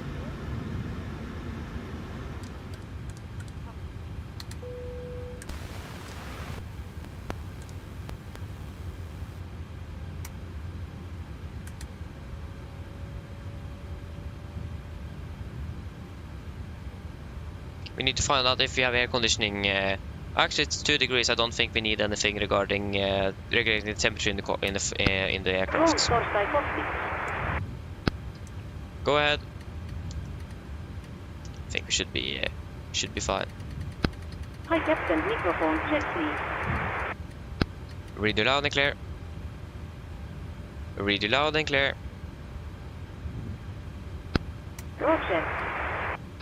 For Captain, drone spotted ES available. Stand by, DLL start getting you uploaded in a couple of minutes. Roger. There you go. We can request the... Wait. That's probably such a high nose down trim we did. The boarding requested. Shotgun checklist to the line. Fuel pumps off. Rob heat off. Hydro pals set. Flaps up, no light. Parking brakes set. Engine start, levers cut off, and weather radar off. Shutdown checklist to the line is complete. Cabin crew, the aircraft is secure. You can start deboarding once you're ready back there. Okay, flight time. 1 hour and 38 minutes. Passengers deboarding starting.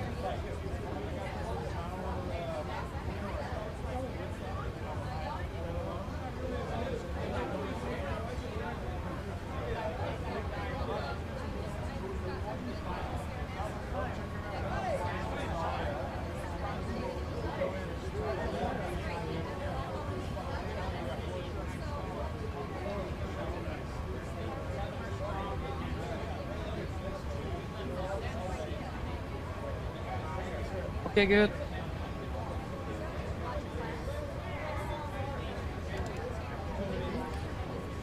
We can file up here, and then we're just going to request the new flight plan. We'll party in 31 minutes. So we need to be a bit quick. Here we go. Actually don't. We don't need to reconnect, it's the same call sign. Forgot that. And the only thing we need to do is to refile the flight plan. You can just find the rooms to Longyearbyen, there we go. And file on the first block name.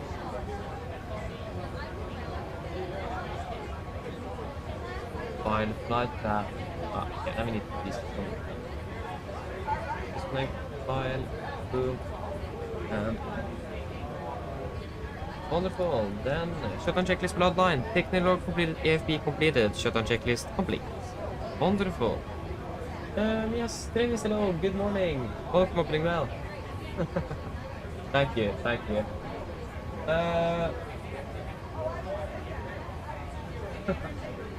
Is something else I missed?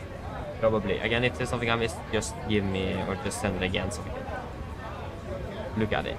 So we are currently flying from Echo November Tango Charlie to Echo November Sierra Bravo. Sierra Bravo, we are going to be Nordic 396. 396. We are departing out of runway 18 via the... It is going to be via the Longyearbyen 6 Bravo departure. Longyearbyen 6 Bravo. After Longyearbyen, it is going to be Papa 600 to Innpark. Papa 600. It was correct. Yeah, Innpark. Yeah, it was correct. Innpark. And then we're expecting the expecting number 27. Expecting the AR approach, I think. We are able to fly that, so we can do the AR X-ray or this. Basically, not a huge difference. The X-ray here. Pilco 3.2 degrees with an RMP accuracy of 0.1. 6% climb gradient. Oh, that's really high. That's a really steep descent or misapproach. I think 3.1 is like... And an accuracy of 0.1, that's also really... I think this is more in the region what we could expect. 0.3, that's normally what we use. 744 on the Whiskey. It is just one type of minima, and that is RMP4. Yeah, we will go with the RMP X-ray AR then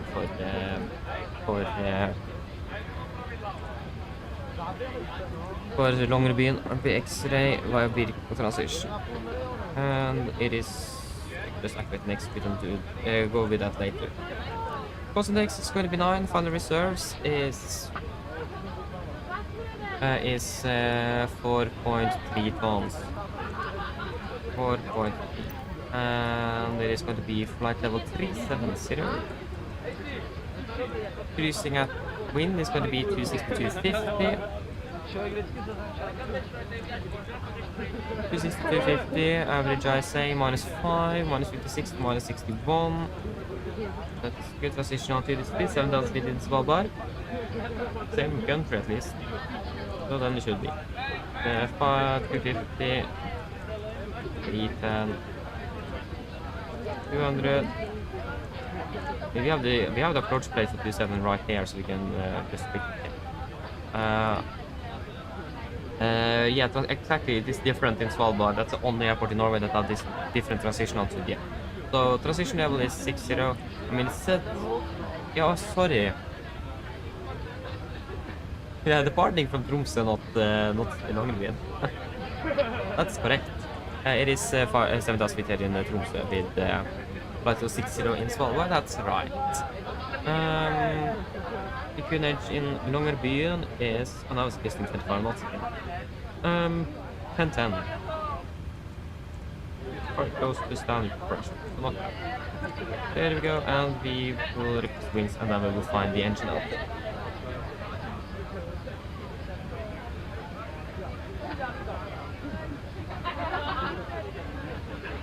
Okay, yes, we are taking RNAV this. Yeah, okay. Nice though. I mean, again, it's basically the same approach, just with different minimums. Normal AR approaches is 0.3, so I'm not quite sure what Norwegian is certified for. I think they're just certified for 0.3. I'm not really sure actually. But again, that's what the majority of AR approaches is. 0.1 is really accurate. Then, yeah, then that's impressive if you're able to do that. Go ahead. Hello, Oh, Captain. say hello. I mean, All it's of not the impossible. passengers have That's been offloaded. Brilliant landing, by the way. We barely felt anything. thank you. Give me a call if you need anything else. Of course.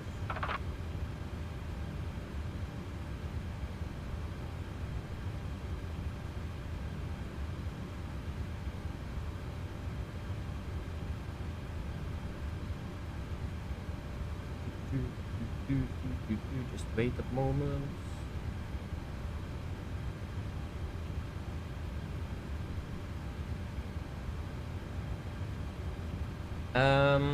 Yeah, that was a C+. We were a bit delayed, but I mean, why not?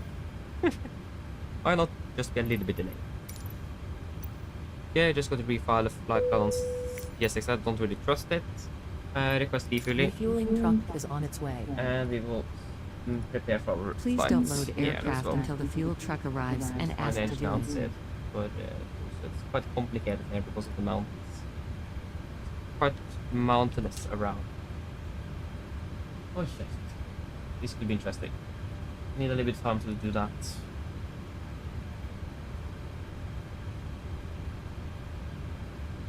Sophie, good morning, welcome, opening well. Yeah, yes, but exactly nothing is impossible, that's right. That's right. I mean, the modern aircraft now is really accurate, so that approach wouldn't be there if no one could fly it. I'm not just really sure which airline is certified to fly such an accurate Fuel approach. truck is in position. But I mean, yeah, Please don't nothing is load possible in aircraft until the fuel truck arrives and ask to do But I it. mean, again, the only thing is that the reason why it is still flat plate is because, again, if you have such a high accuracy, then you can have a lower minimum. So that's basically the only difference. Go ahead. Oh. Not looking forward to inserting this one here because it's so much. Really loud and clear. OK, Captain. Radio check box. DLL contact you want to Norwegian arrive and we are ready to start rolling. Don't have 9 tons. Roger. There you go. So yeah. Where are you? There you are. So why is he open? Thank you. Probably already the performance. Yeah, that was already a bit of a performance boost. Okay, the fuel truck is loading up. Just gotta do one other thing here quickly. Hello. Hi, Captain. You just start boarding. Okay, I've spoken to security, and I'm told they'll be ready to send the passengers down to us in a few minutes. Boarding Yeah, thank requested. you. Give me a buzz on here if you need anything else. I'll speak to you later on. Okay. All stations prepared to start boarding. I have a feeling that the performance issues might be because of memory leaks. I know that PMDG has struggled quite a bit with that before in the reactor, so that's probably what it is. I'm not really sure. Just a theory. something I just thought about yesterday. Okay, so the engine out did. So at 8 DME, Tango Romeo Oscar, Tromsø VR. Tango Romeo Oscar, Tromsø VR. At 8 DME. At 8 DME, Tromsø, right turn to Tromsø, do not exceed 180 knot. During each turn, proceed on radial. Passengers boarding starting. 10 DME Tromsø. So again, if you take Tango, Romeo, Oscar, and 10 DME. So on... Oh yeah, got you. I thought I clicked it, but probably did. And then, again, on the runway heading, do not exceed 18 knots. Yeah, and then proceed on radial 040. So if you just take 040, boom. A radial of 040, so right turn. Yeah, of course, it's because of the mountains here, so we need to take a right turn and then continue on the radial 040. To 10 meters to Tromsø, then right again back to Tromsø, continue climb in this pattern to 5,000 feet range, then enter Tromsø holding. Again, if I'm correct, the reason for this is because of the terrain in the vicinity. We need to just... Again, also when we have an engine failure, we have a severely reduced climb performance. So, I mean, it's understandable.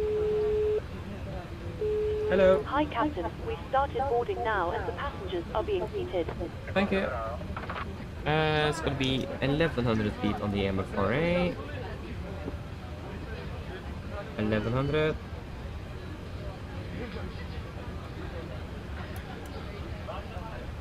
P70, and the airport elevation as well is not really high in Svalbard either, or Longyearbyen is more correct. 129. Yeah, 100. 100.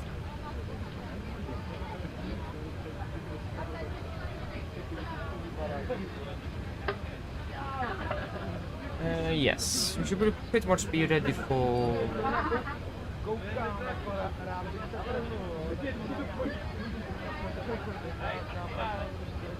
Is the fuel truck finished? No. We should probably prepare for the brief then, so... Lean V6 Bravo. Again, if I'm correct, initial is 12,000. No, it's flight, of course, flight level 90 here. I never remember this correctly. Flight level 90. Always the wrong one. Yeah. That's correct there. So we do not need a SID for Oslo anymore, and we do not need a leg start since we are not flying from the south. But we can have the other plate.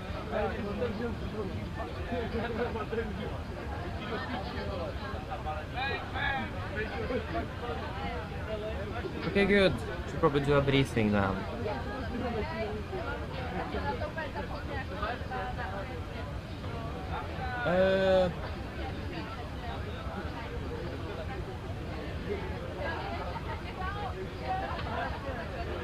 Yes, very good question actually. I mean, I would love to use that call sign as well on the return, but I mean, if you want to use it, then you can use it as well. Or then you can't use it at the same time, but you can use it if you want to. So if you want to use the return call sign, you can do that. If you want to. Tromsø, Svalbard. Yeah, we don't have any stars. Yeah, I know that. I've gone here before. You owe. I mean, yes, but it is up to you. Again, I've also like probably both of us would love to use the same call sign though, so I mean, yeah, it is up to you there. Yes, should we probably start with the brief? Just need to find out.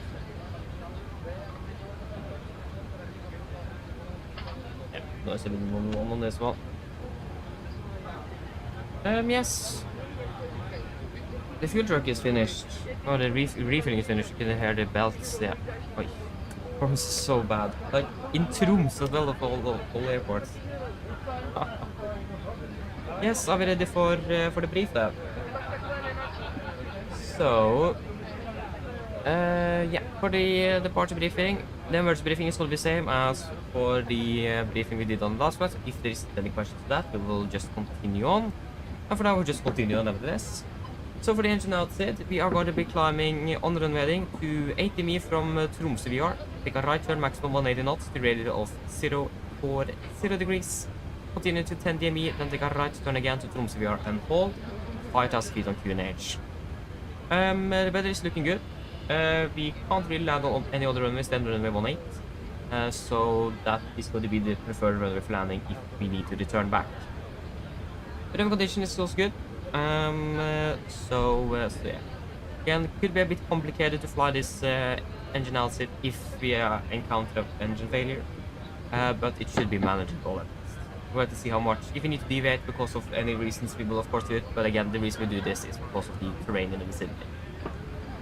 Okay. Ladies and gentlemen, Then welcome for the aboard. route While check. you're being seated, please remember that all mobile telephones and other we will portable actually just electronic quickly go ahead devices, and such check as some. CD players and laptop computers, must be turned off and stowed for departure. Thank you.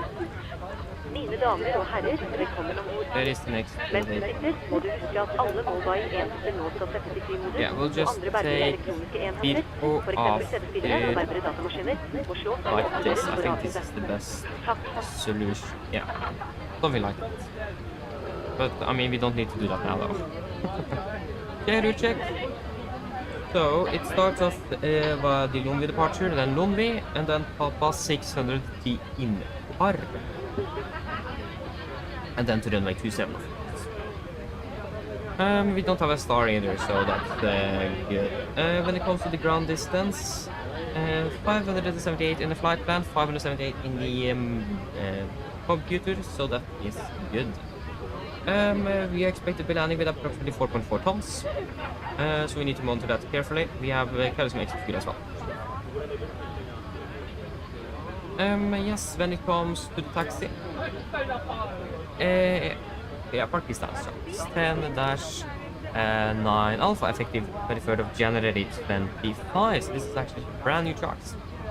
So we report at stand 18, you can expect us push straight back, right turn on towards Yankee, continue on to Yankee, and then to holding point Echo for runway 18. We have one people hotspot, and we're going to be reading through that in just a few moments, and we do not require the DS. Airport chart. 10-9, effective 23rd of January 25. How did I notice that it was brand new charts? Yes, we have the hotspot at Yankee at Delta there. So movement area adjacent to taxiway intersection, heavy traffic with vehicles, frequent operations with helicopters, west of taxiway intersection. Aircraft may enter taxiway Delta also from the west, so we need to be a bit careful with a lot of traffic in that vicinity. Just stand by. Go ahead.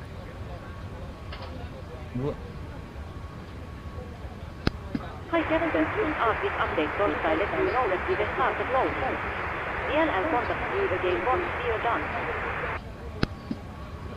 Roger. Yes. Again, we got to be using backtracking. We could check if we could depart from Echo, but I don't really think we should do it. We can decide on that later on, but either it's going to be an intersection Echo departure or full length. I do think it is going to be, we are not going to be that light out on this flight, so it is probably going to be full length, but wait and see.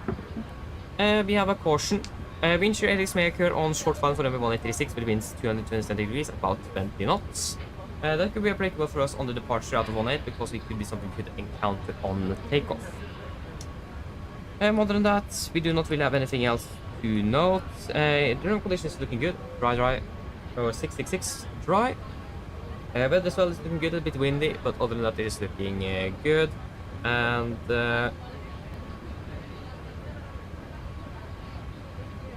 yeah, other than that, there is nothing really else to say.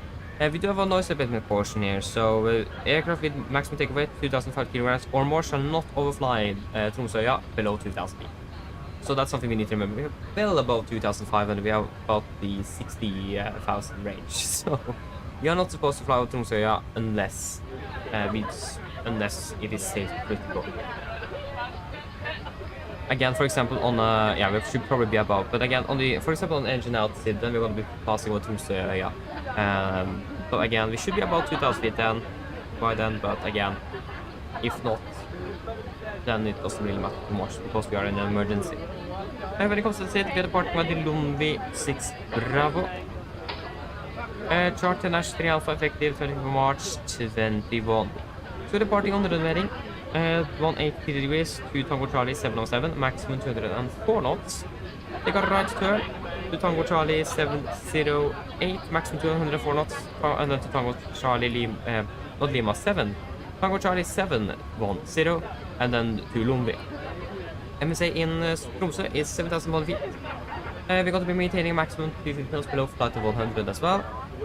Transition collection initial climb clearance is 9,000 feet of flight level -0 with an MSA of 7,000 feet, so again it's quite high MSA. We are going to be using the noise abatement number 1, so we're going to be climbing on V2 plus 20 knots up to 3,001 feet, and then consider acceleration, reject flaps after that. We also need a minimum climb gradient of 7.1% up to 4,000 feet. That is going to be approximately for us 1,500 to 2,000 feet, or 1,800 basically. Between 1,500 and 1,800 feet up to 4,000. Yes, we also have a warning for closed in obstacles, so vegetation close to threshold 36 require more than 5.6% climb gradient and must be avoided visually or by other means. And when it comes to threats, other threats at least, we generally have quite a bit of terrain in the vicinity. We should be clear of most of it, but again, it is a bit cloudy as well, so we need to be a bit more aware of that. But other than that, it is looking quite alright here in the Tromsø today. Any questions? Probably not. The naval briefing is complete. We are departing in about 10 minutes, so we need to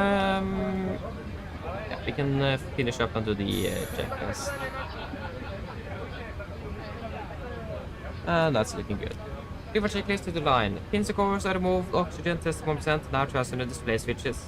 Normal auto window heat is on presentation mode selector. Auto flight instruments, we are tracking 273 degrees QNH, 1024, we're reading about 40 feet. That's about 35, minus 50 on the standby then. We have QNH 1024, is that correct? Should have a new weather update.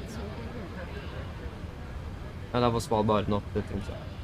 QNH 1024 at 20, yeah. So again, minus 50 on the standby then. Parking brake is set, engine start levers cut off, and the taxi and takeoff briefing completed. Brief checklist, the line is complete. So we have just got a link from GSX, so that means they are pretty much finished with boarding. Yeah, the temperature is quite nice, so it doesn't really matter. We're probably going to be running the APU on in Svalbard because it's below freezing. Go ahead.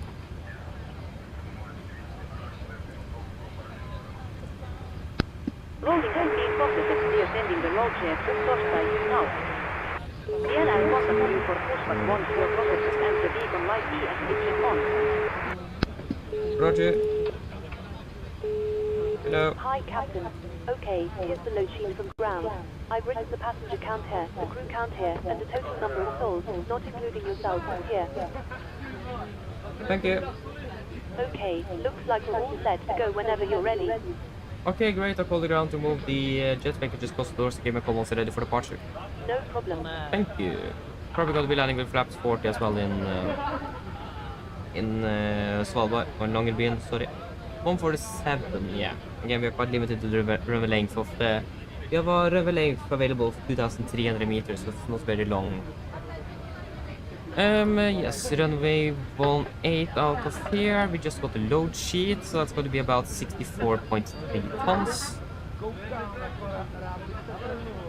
Compared to 63.5.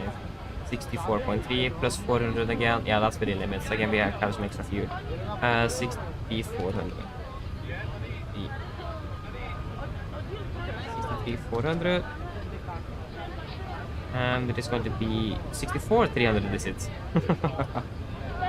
64,300, that's 900 kilograms difference. Not good. 20.6 on the CG. 20.6. That's a dry runway. Just want to check the runway length from Echo. Again, I don't think we should do it nevertheless, but see how the rating on is. Runway 18 Echo 1658. 1658. And the weather. Mercury winds 200 at 19 to 24. 200 at 19. Not 18, 19. To 24. Calculate. No, we are not able to use that. So then we will just use full length now. Just check that. The scenery might be wrong. 2003, exactly 2395. The C3 actually, yeah, 2000. 295. There you go. That's gonna be a takeoff to 32.88.6. Takeoff to 32.88.6. 32.88.7, yes. Flaps 5, trim 5.8. 39, 39, 45, 39, 39, 45 with an acceleration height of 3,000 feet. There we go. And then we will quickly do the PA as well, starting in about 5 minutes. 1, 4, 5, 1, 4, 5, 7.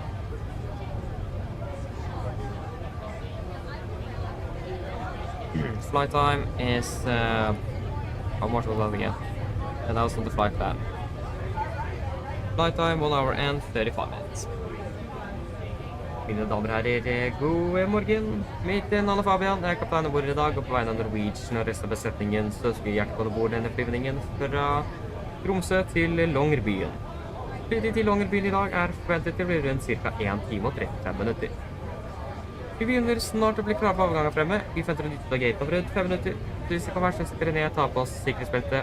Også for egen sikkerhet og andre spor, så anbefaler vi det på det sterkeste og følge på den veldig viktige sikkerhetsdemonstrasjonen som går fra kabinbesetningen nå med fredelig navn. Når det kommer til taxinivået i dag, så er det veldig alt langt før vi er klare for avgang. Avgangsruten vår i dag er også ganske så grei. Vi kommer til å ta først sørover, før vi kommer til å fly rundt nordover mot Longyearbyen. Vi forventer en marsj i dag på rundt 37 000 fot. God flyforhold er forventet gjennom flyvningen, mens man alltid vil anbefale sikkerhetsbelt på bare som tilflykt kommer bort til nyforventet turbulens. Å være i Longyearbyen for øyeblikket ser det ganske ok ut. Vi har litt grann vind kommende fra vest. Det er minus 4 grader, og så er det noe overskyet. Og så kan det forventes at det kan bli litt vindkast også gjennom innflyvningen. Det kommer tidligere værrapport før landing. Vi holder oppdatert på hvordan værforholdene er forventet til å bli. Ellers sitter jeg slapp av, så går det veldig fin flytur med Norwegian. Ladies and gentlemen, good morning. My name is Fabian, I'm the captain on board today, and both Norwegian and the respective crew on the Vision Verve welcome aboard this flight from Tromsø to Longyearbyen. Flight on to Longyearbyen today is expected to be approximately 1 hour and 35 minutes. We have seen the departure front there. We are expected to push back in approximately 5 minutes. So if you can please sit down, take the seatbelts, and on safety on board, we recommend for important safety demonstration that is coming from the cabin now in just a few moments. When it comes to our taxi routing today, it is merely expected to be long before we're ready for departure. But departure routing as well is quite nice. We are departing in southbound, but we're quite going to be turning around and flying north up towards Svalbard. We are expecting cruising altitude at approximately 37,000 feet. Good flying conditions are expected every day as well. But as always, we do recommend our seatbelts on just in case encountering some unexpected turbulence. And about in Svalbard at the moment looking quite okay, with quite a bit of wind at the moment from the west. It's currently minus 4 degrees centigrade, and it's a bit cloudy, and we do may expect some gusts as well. We're going to have you updated on the weather before landing in Svalbard, so you will know what we predict. Otherwise, sit down, relax, and we're going to enjoy this flight with Norwegian. Thank you. Okay, then we can fire up that APU.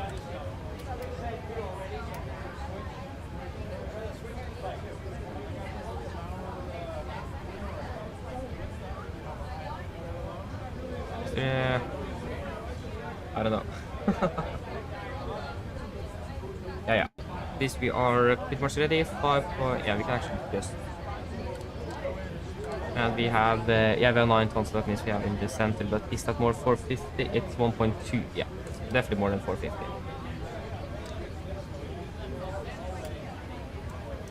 Oh, on this. There we go. Flight level 90, 5.8 on the trip. Juris, no, we're not tankering, no. Not at the moment at least. We are finished, thankfully. But if you're regarding why we have a stopover in Tromsø, I'm actually not really sure. I think it is a No, actually it is... I'm actually not really sure, but from what I know, most people that is flying up live in Svalbard normally actually go to Tromsø for like medical help and so on. So this is probably why we have a stopover here, because it is more traffic between Longyearbyen and Tromsø than it is between Longyearbyen and Oslo directly. So Norwegian doesn't really operate many direct flights between Svalbard and Oslo. A few sometimes, but not very often. So that's probably why. But we can fly directly up, we can, but not really often done. Okay. This boy, hello, welcome up with well. Okay, pre-for checklist, the bloodline, fuel, we have 9,000 kilograms port, bums on, passenger sunset, hot brake RTO, CDP cars. Completed. Just going to check. Yeah, affirmed. Completed. Takeoff speed. 149, 149, 145. MCP 145, 183, and 579 set. Pre-flight checklist complete. Cockpit ground. The part a bit different schedule now as well, so hopefully we'll catch up on the top run in so long a bit. Please disconnect GPU. Juris, yes it is. Stand by. It is on, if it is coordinated with the airport, and this is a scheduled flight, so I imagine it is fueling service available for us then. Roll cover has been disconnected. Can I see, yes, bird. Roger. Again, if you just push back now, then we have a bit more separation, so that's not a bad idea. Yes, we are pretty much ready to go. We should probably remove the jobs.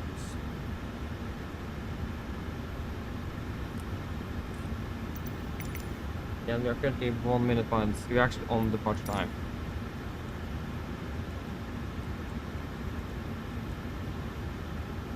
We do not require de-ice.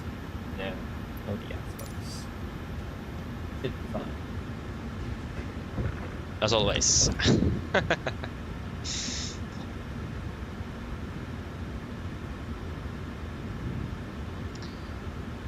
Yeah, there you go, we have the gear pin there. Thank you.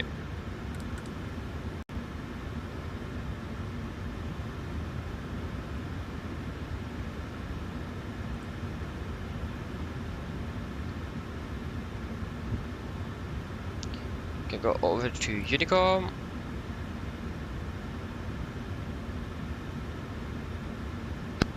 Roll Torstai cockpit. Go ahead. Citizen Norpilot til welcome op Rigwell.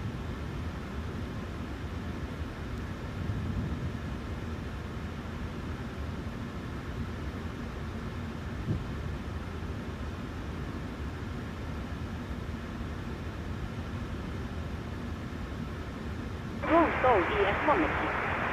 Use ahead your beacon light ES not active. Soul ES attaches steering pin ES intercepted. Stand by while we start pushback. Roger, we call me ready. Did I say hello to you, Citizen Norpilot? If I didn't, hello. I don't remember. Yeah, we should be ready for push. We are on Unicom, wonderful. Yeah, we actually have third pushes here, okay. Okay, before start checklist. Flight to door is closed and locked. Doors, windows, closed and locked. And collision light on, transponder, altitude off, and redundant trim free. And 0 before start checklist complete. Yeah. Tromsø traffic, Nordic 396 pushes out of the stand 18 Tromsø traffic. Okay, those, yeah, copy ground, cleared push facing north, brake set. Park brakes is released.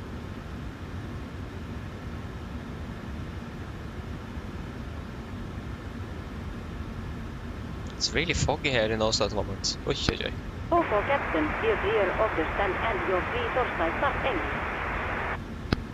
Thank you. Colvin was starting up. Sweat a little bit. I thought it was normal straight pushes, but probably no then. Starting number 2. Roger. Firing up number 2. Hi there.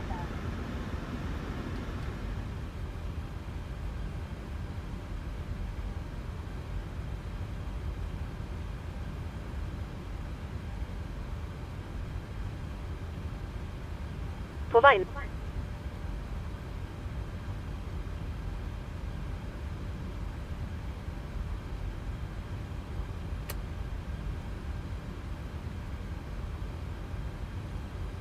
Vennlig.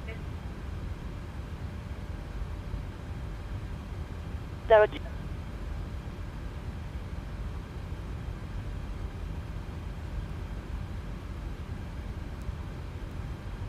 Det er 2 nød...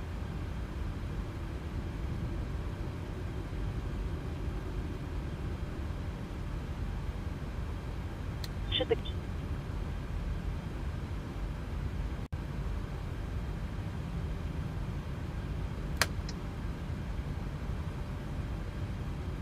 There you go. Starting number 1. Taxiing to Roger. Firing up number 1. runway 18 via Charlie and then backtracking.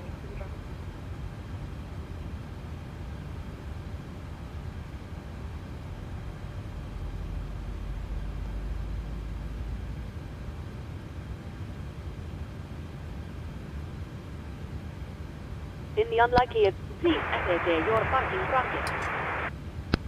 Parking brake is set. Parking brakes is set. Stand by. Please keep your parking bracket on while we monitor engine startup and disconnect the tow. IDU som sett. Roger, vi vil call when vi har startet up.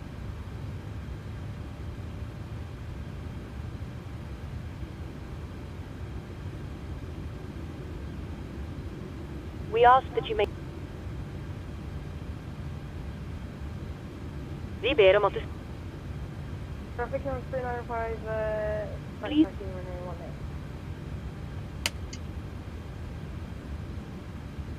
Men... There we go. Copy runway 2, good engine start, so you can disconnect. Thank...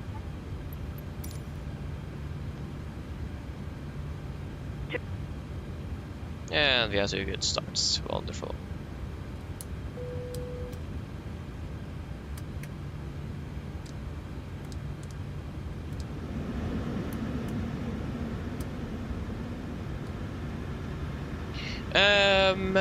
Joris, yes, I have. It is live here on for me at least.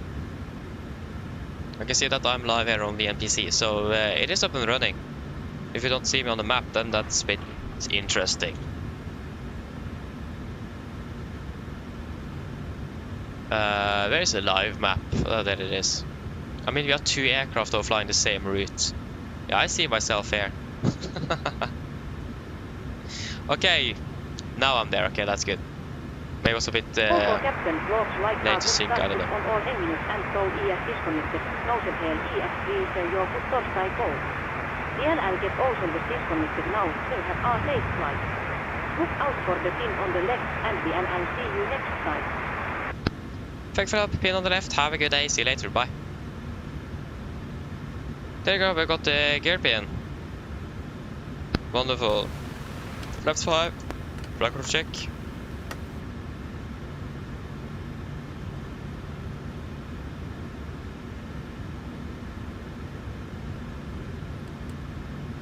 Before taxi checklist.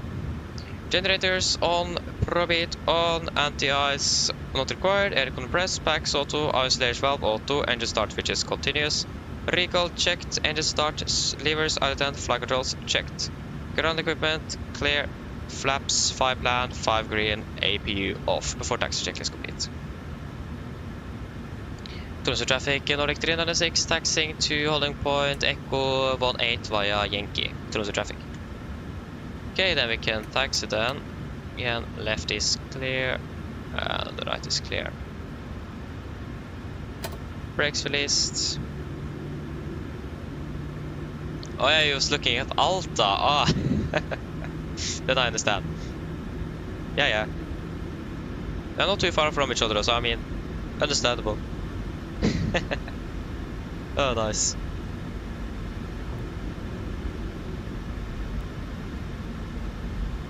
The traffic on 395 departing runway 18 traffic.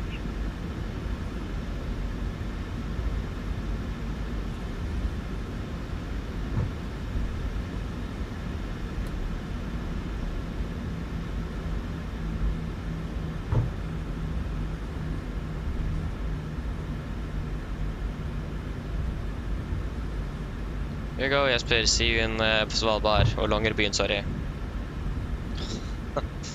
You have an SES, is it a 19? Oh no, sorry, he's still there. No, it's a 737 actually. From now we could have stopped and waited, but I mean, there you go. Heavy aircraft. I don't know. Maybe. I mean, it's a lot of fuel on board though. We had almost 10 tons. And if we would have done the return, loaded up the fuel for the return as well, we would have loaded up quite a bit. Hello? Hello? Hello? Answer me, please. Hello? Hi, Captain. There you go. The cabin is secured for takeoff. Thank you. Go over there. No problem.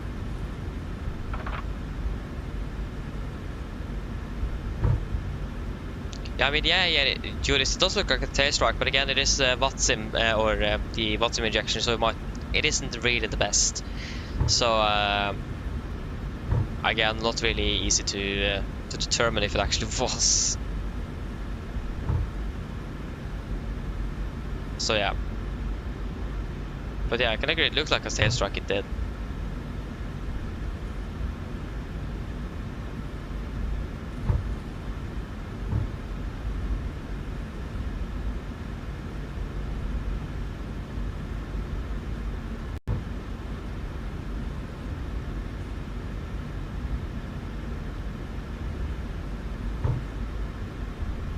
I'm using FSLTL.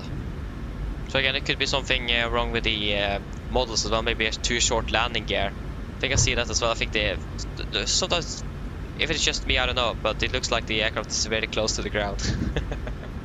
So maybe it is too short landing gear. I don't know. It could be that as well. That could at least explain why it's always tail striking the aircraft on takeoff.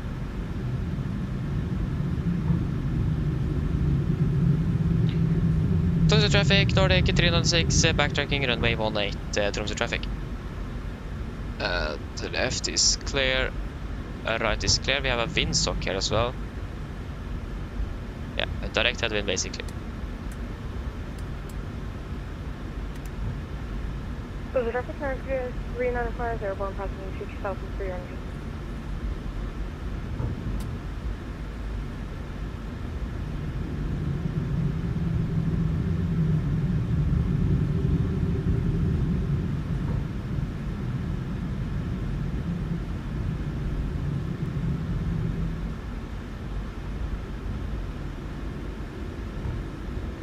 Oh, Travis! See you in Longyearbyen indeed.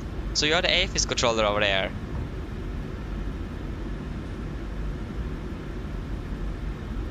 Yeah, indeed. That's really cool though. Travis, see you over there. Nice. Yeah, exactly. That was the tail strike. Yeah, exactly. So again, it was probably the AI combination of the models and the VATSIM. A good combo.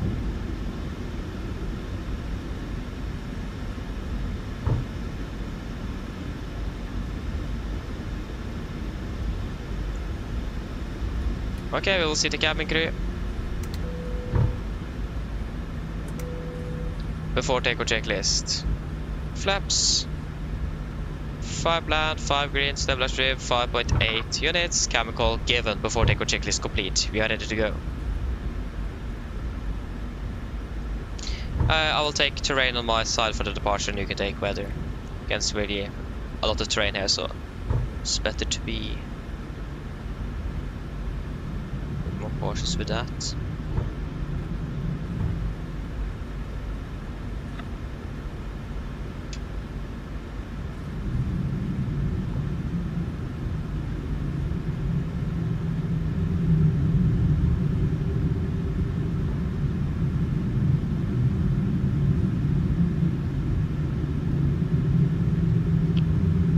traffic, Nordic 396, departing 18, Tromsø traffic.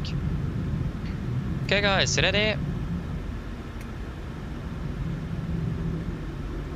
Yeah, let's say so. Take off.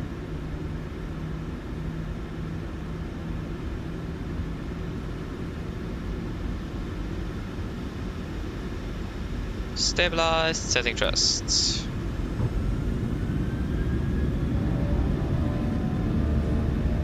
Take order set.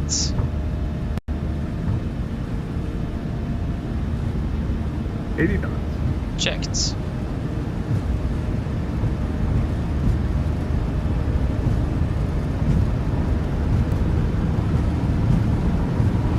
We rotate.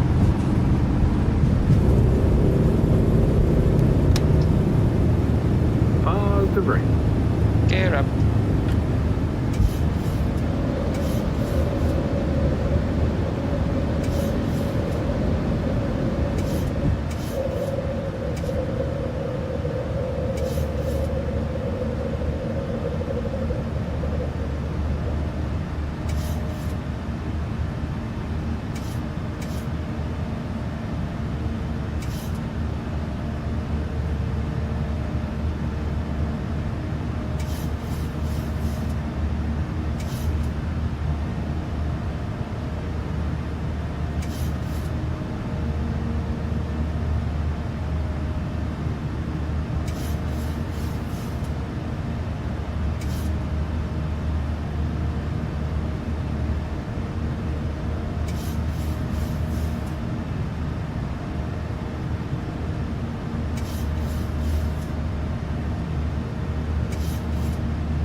Flaps on, speed checked.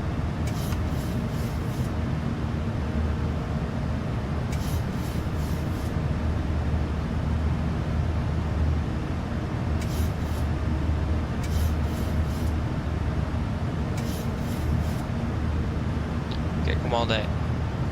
Continue up to flight level 250.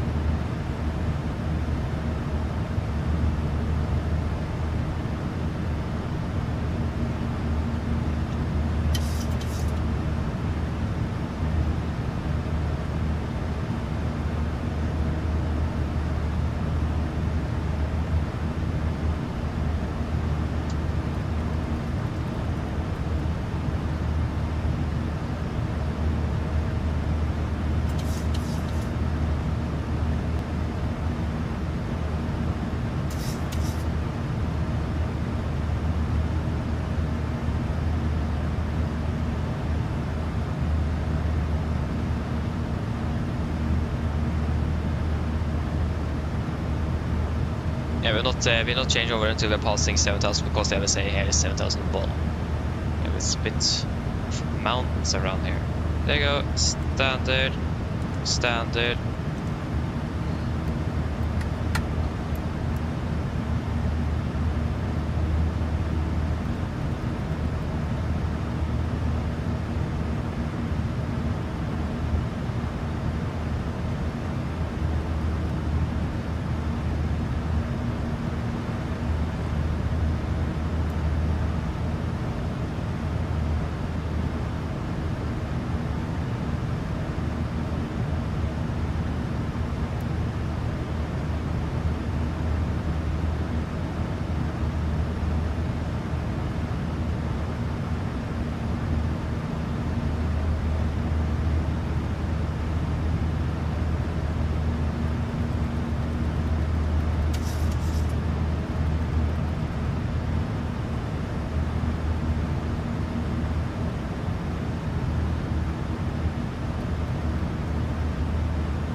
There you go, continue acceleration here. Flaps up, speed eject. Passing flight level 100 as well. Okay, after takeoff checklist. Engine bleeds, on, packs, auto, landing gear, up and off. Flaps up, the light will not be the status set. Cross check, we're passing flight level 102. Now, plus minus 0. After takeoff checklist complete.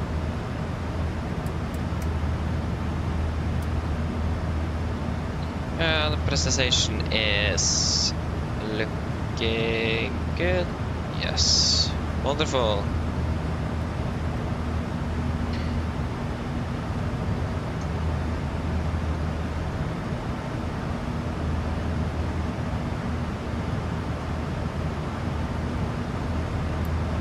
Good. Yeah, that's a bit better.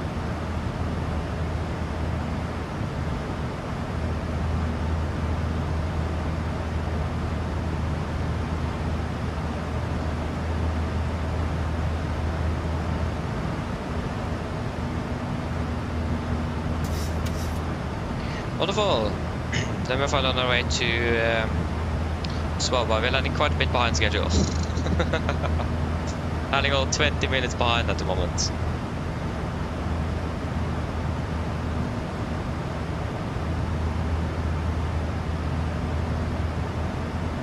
Yeah, we will bump up that cost index to 40 to save some time.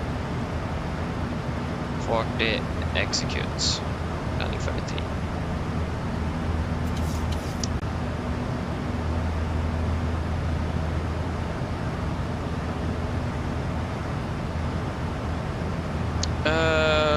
I probably missed quite a bit here. Okay, just wait a moment here. Just going to be turning off the seatbelts first. Oh, that didn't work. There you go. Yes.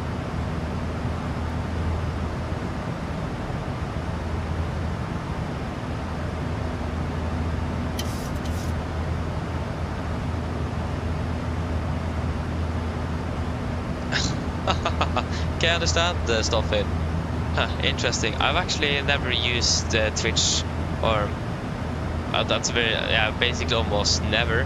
So I don't really have much experience with that platform, but interesting to hear. Yeah, okay, I understand.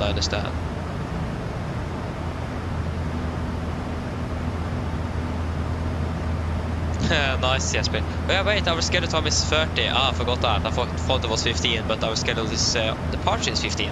So we're actually landing a little bit behind, but not that bad. Okay, I understand, Jesper. So you're landing about 3 minutes earlier than us. Again, if you did notice, we have bumped up the cost index, so we are flying a bit faster. You are even lighter than us, so you should be able to fly even faster than we can. That's nice. 102 passengers, that's not a lot.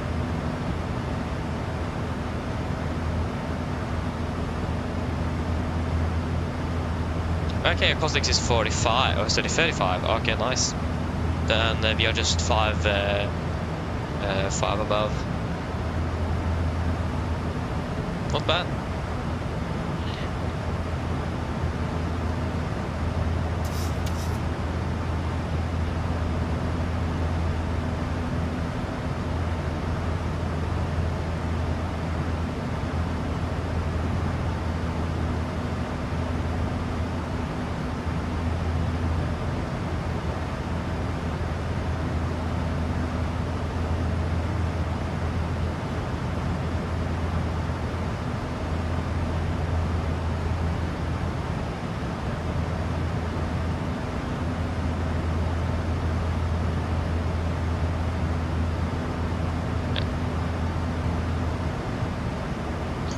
The nice thing is that we have an AFIS controller in Svalbard, so that's nice to see. We have a fuel mass caution and a passing flight of 200. We will go with the check first. That's looking good, that's looking good, and that's looking good. And fuel mass caution, that's the center left of the view. Yeah, we can continue up to flight of 370 perhaps. 3707. Nice.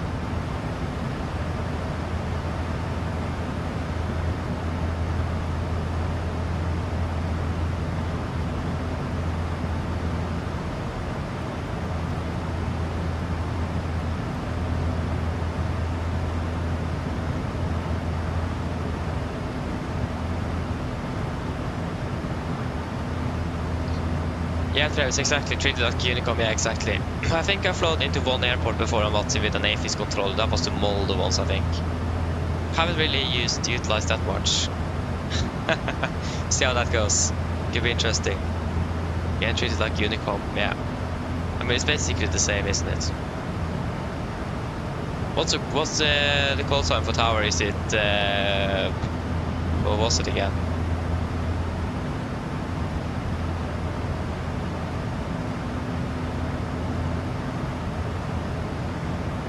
I don't remember. It does have a call sign, doesn't it? Don't even remember what the airport is called. They start over there, so that's good. That was the wrong airport, and that's also the wrong airport. This is the correct airport.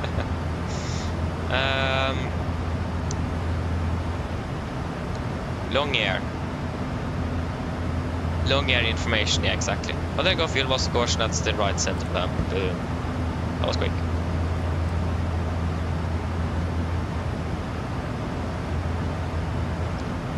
So yeah, Longyearbyen information. I need to remember that. Okay, we can switch over. I will take weather on now and you can take terrain. It's not much terrain in front of us. There's more water. So yeah.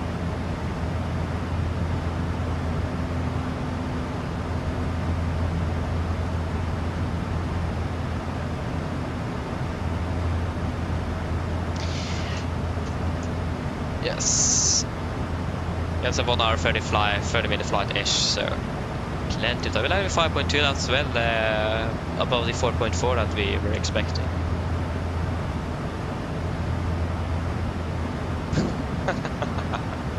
Beer information, nice.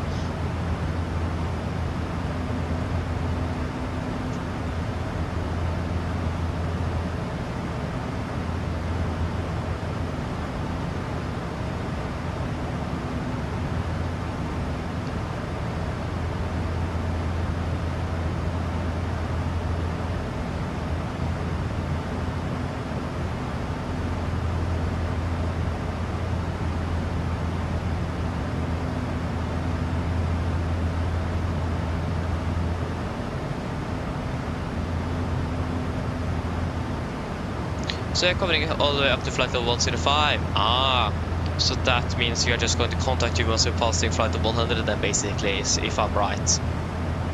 Yeah, not really used to the AFIS control thing. So yeah.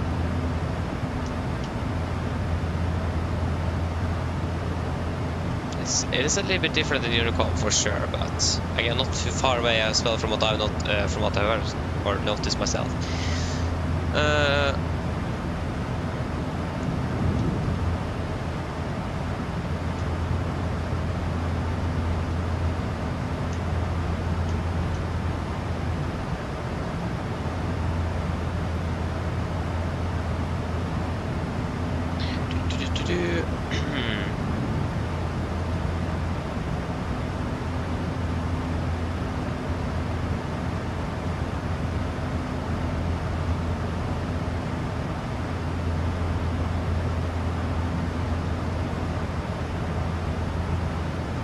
Okay, jag klarar till flight of 400. Oj.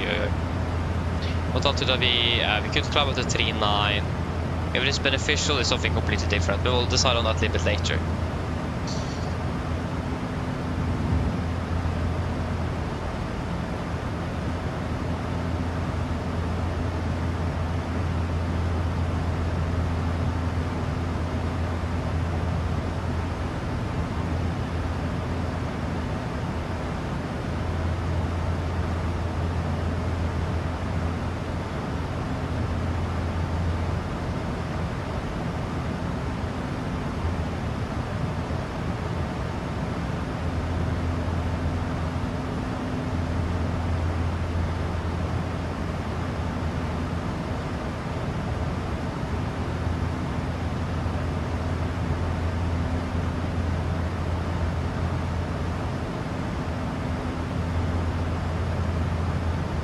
We're passing flight level 300.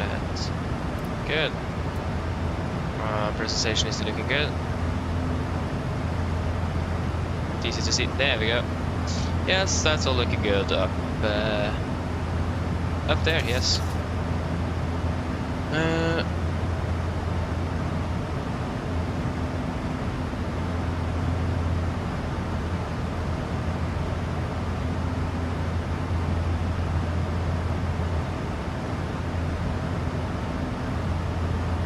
Mr. Telemark, hello, welcome, opening well. Hey, that's great, Tromsø, that's great. Wonderful. Okay, so what the waypoint, yeah, the next waypoint is quite, yeah, so we need to do a fuel check then here at Vavad, or Vanad. Vavad. I think Vanad is over Germany or something, or Central Europe. Vavad and P2.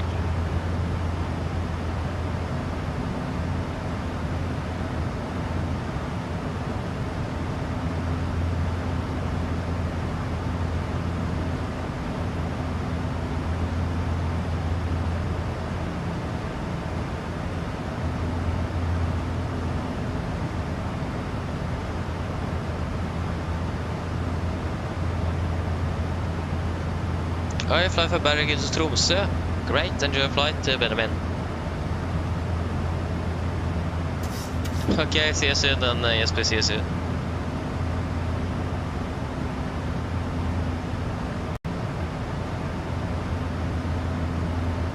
Yeah, but that's a good start, Tom. So that's a good start.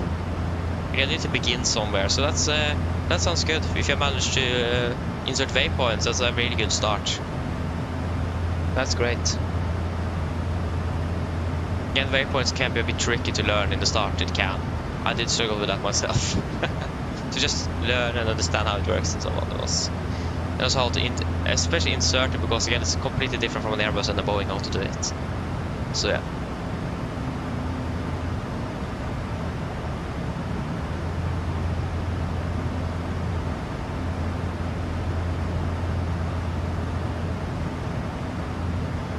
Okay, interesting, also interesting.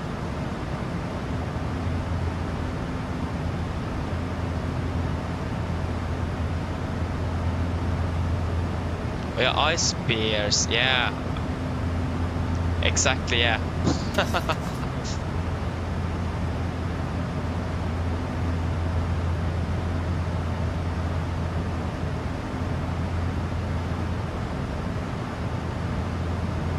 So yeah, exactly, ice bears. Yeah, that's what we were referring to. That I thought they were referring to something completely different. I'm not really sure what it could be. Maybe bears on Tromsø or something. I didn't really catch the connection, but yeah, that would make more sense. It does. So you should be able to arm it at least to nav mode. And it should then engage at 400 feet AGL. So you should be able to arm it at least. So if it like says nav in, it's not going to be blue in Airbus. I think it is blue in Airbus. If it says nav in the blue on the PFD, then it is armed, and if it is green, it is active. In the Boeing, it is white and green, but in Airbus, I think it is blue. Yeah, of course, yeah, I need the flight director as well. Yeah, don't forget that. Remember that.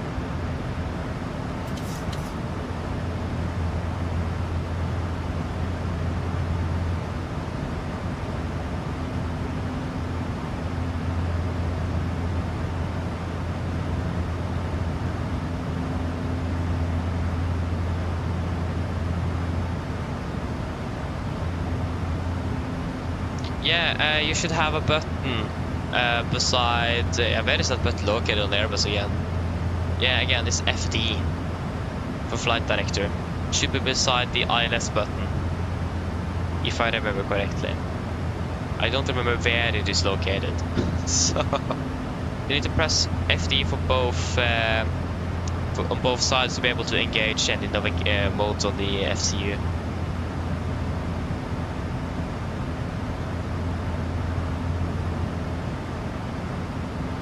Yeah, like Yuri said, that one. 1,000 to go. So yeah, press on both sides as well. You need both sides, if I'm correct. I can only fly Airbus, so it could be something different, but I do think you need both. So yeah.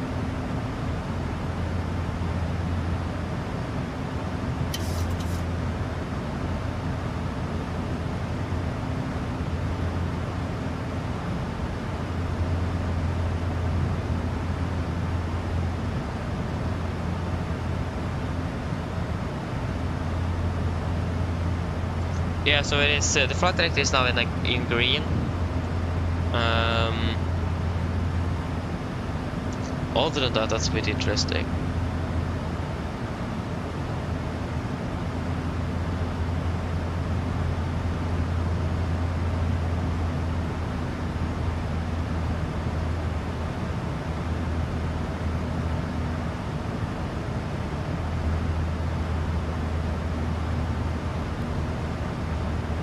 Dark is on? What? Okay, I can't help you. Joris can help you. I don't remember how it is in Airbus. So don't listen to me anymore, listen to Joris. I have flown at the aircraft for more than a year now. Or close to a year soon. So I don't remember. Especially the layout. I do generally remember how to fly it, but especially the layout. Top of my head is not there. Yeah. There you go, we leveled off 23 miles of Vavad, so we got to do the fuel check. We still have a straight crosswind, could have been a little tailwind, so maybe 390 is not a bad idea to stay at.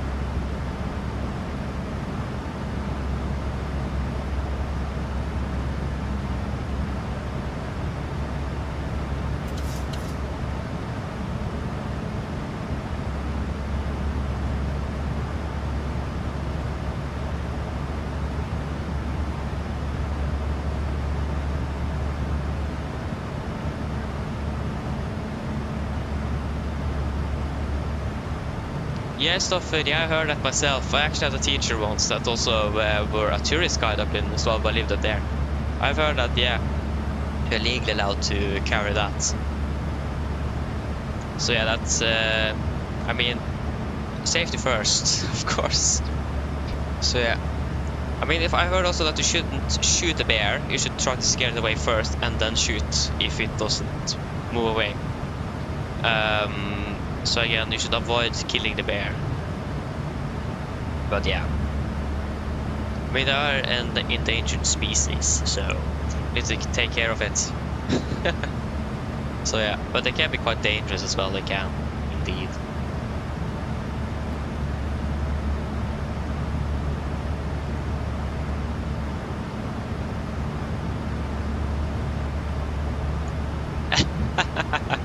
Helicopters. I don't think that's going to go very well. I've tried to fly helicopters before, that doesn't work. I can't fly helicopters. I struggle so much with that. So, yeah. I mean, the likelihood of me trying to fly helicopters again is going to be basically zero. I mean, you never say never, but probably not.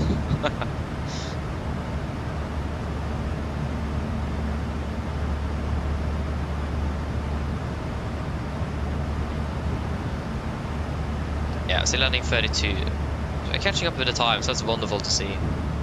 Should probably thinking about eating some lunch as well, because I'm getting hungry. I haven't eaten for like 6 hours already. Or something. Yeah, 6 hours could be quite correct. 7 hours. Oh, sorry, 5 hours. 5 to 6.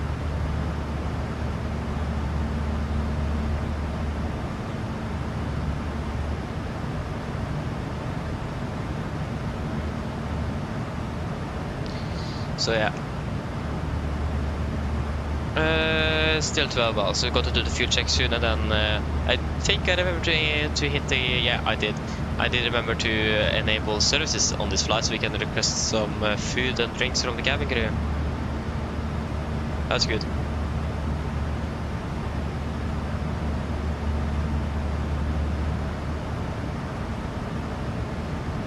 Oh yeah, Benjamin, when was that? I remember I used 3 hours once to eat my lunch. I didn't have time, so I just need to eat a little bit, and then I need to do something else, and then continue, and so on. if it is that time, then I remember that. If it was some or another one, then I don't remember that. But yeah, it can take a little while. Sometimes it can, but normally it's quite quick. I try to eat as quickly as possible, but it isn't really healthy, I imagine. So yeah, it was that time. Yeah, was it on? Maybe it was on the. No, I don't think it was a Johannesburg flight, was it? I don't remember.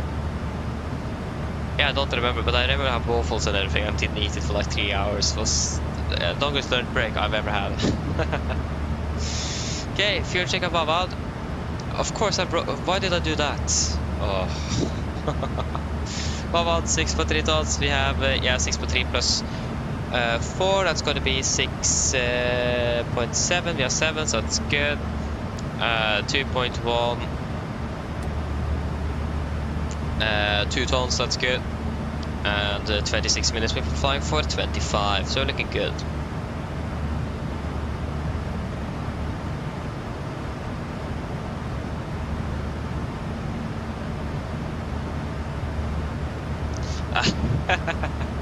Okay, I understand, Mr. Tevak, I understand. Understandable.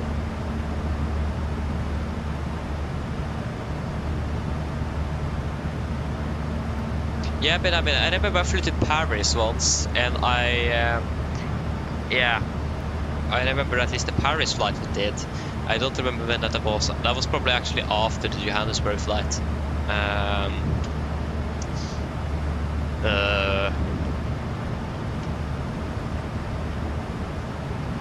At least I have had multiple flights that have like a laughter, and I remember on the Paris flight I almost passed out because I couldn't read.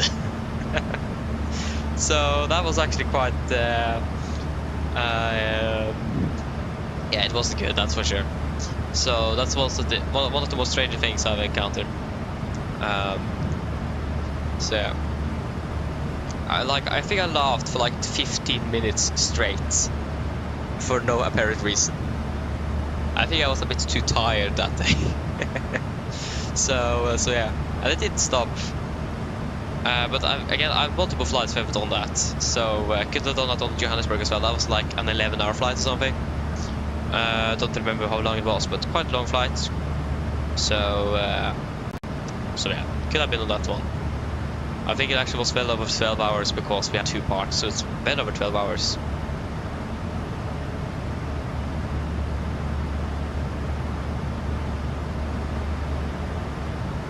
Okay, it's 10:06. Yeah, I'm going to call the cabin crew shortly, about 30 minutes until descent. Actually 36 minutes. Now it is 35. And I have to just look at the correct clock.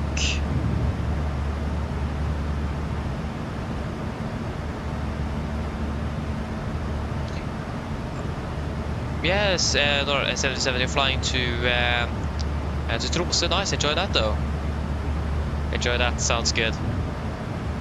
Yeah, it took 11 hours to get down to Johannesburg yesterday. Yeah, how did that go? I've read in Discord that you got a little hard landing. That was a bit unfortunate though. Yeah. That happens as well. Can't be perfect all the time, can it? At least that's what I have seen. Again, I'm not really reading or very active in the server myself. I'm trying to read through it a little bit at least, but I don't really go through it very often, unfortunately. Should probably improve on that.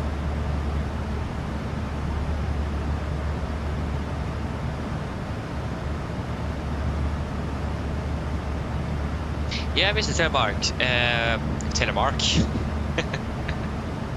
Yeah, you're right there. I'm currently going to education to become a flight mechanic. That's something at least I can become. I can't become pilot, cabin crew, AC or something like that, but I can actually become a flight mechanic. So that's currently what I'm studying for. So finished with the first year of or the fundamental year of electrician, unfortunately. I need that before I can apply further into free-fag. That's what it's called.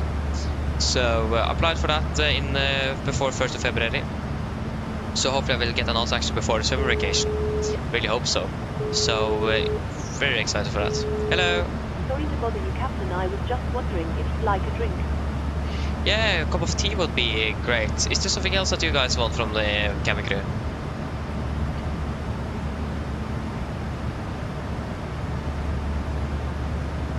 At least I want a cup of tea.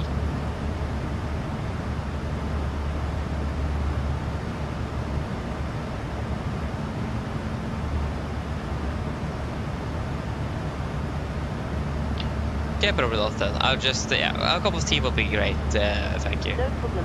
I'll get it to you now. Thank you. So yeah, I get, but the thing is that the grade average into free fog is really, really high. So that's my concern. Not that I'm saying my grades are bad. They're actually really good. But yeah. Again, I don't really want to move either because the closest one is here. Skedsmo is the closest one. But if I don't get in there, I need to like move to Bodø or Bardufoss, Stavanger, and I don't really want to move either. So it is really important that I do good this year. I'm on track actually to hopefully get a 6 in the average to the summer though. So should be able to get in closest here at Skedsmo. So we hope so. Otherwise, flying air will be a bit uncertain for the near future. so really hope I will get in close here. Yeah, 500 million, of course. I mean, wouldn't really say no to that either, though, Travis. Why did I ask the cabin crew of that? 5 million NOK. Not bad. Ay. Again, I didn't specify what it could be, so fair enough.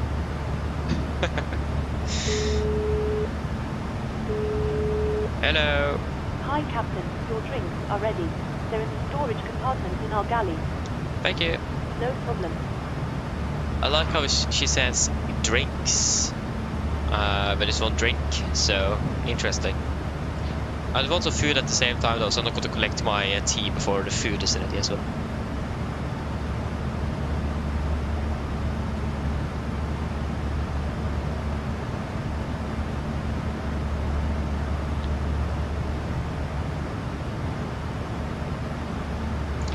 Oh, nice, Mr. Telemark. Nice.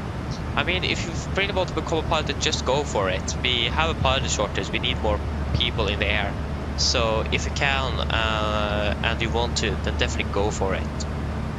My plan in the future is that if, or yeah, probably more if actually, if the technology is improving and Medicare and so on can actually fix my problem regarding my eyesight, I will probably do that. And then start the education to become a pilot. If I cannot do it in the future, I would definitely then just jump straight into it. But that mindset might be something different in the future though, so wait to see on that. But at least if I can one day, I will probably go for it. And if you can and you want to, then definitely go for it now.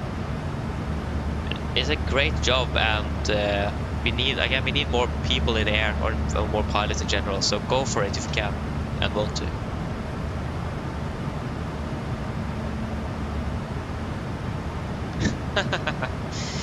Quick lunch, yes. Actually, quick lunch didn't sound bad. I have risbrød at the moment, but I've almost eaten a package of that just this weekend. How many grams of candy is it in this package? Way too much.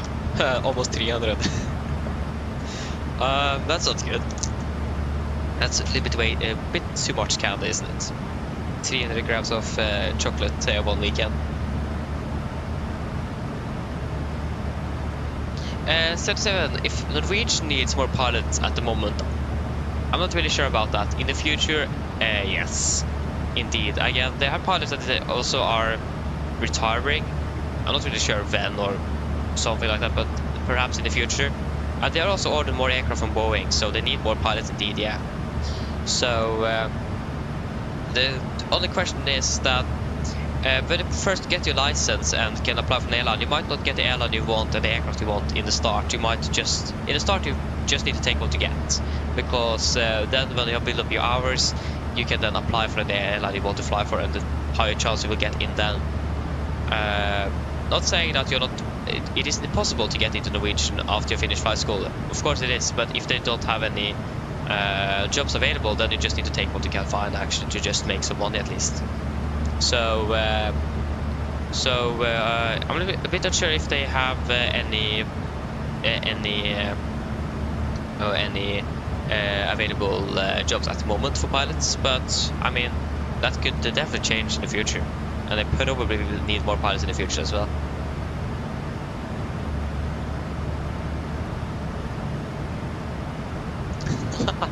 Nice, yes, we ate the entire bag. Yeah, I mean that works as well. Sounds good though.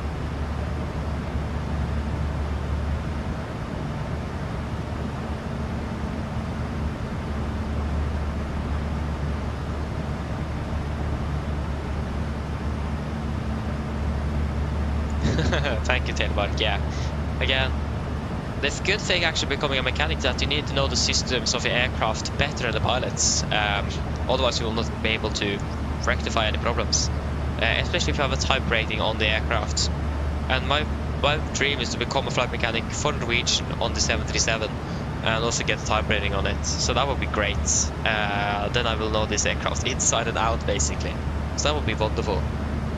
So yeah, again, wait to see if that's possible in the future.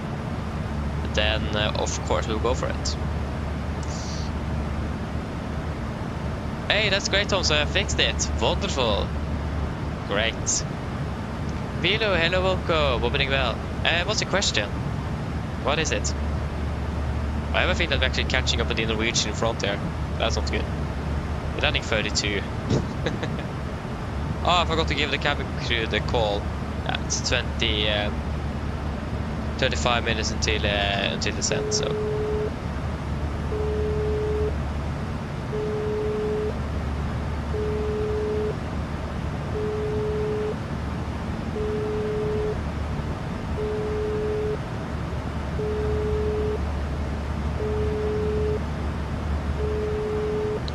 I'm going to answer a question after just call the cabin crew, but they don't answer the phone. Oh, there you go.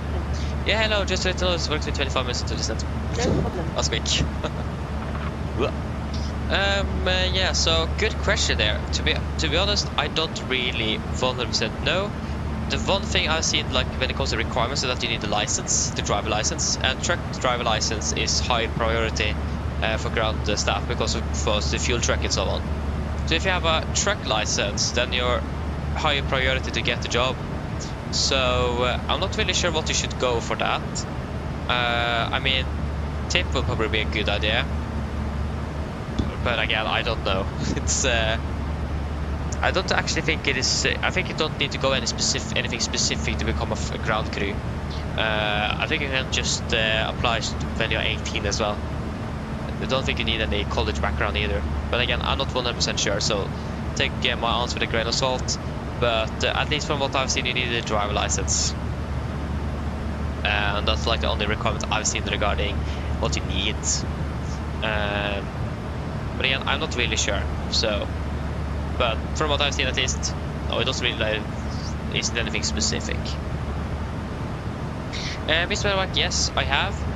It is a bit unstable. The PMDG aircraft here, the 77 doesn't work yet properly, so we need to wait for that to be compatible first.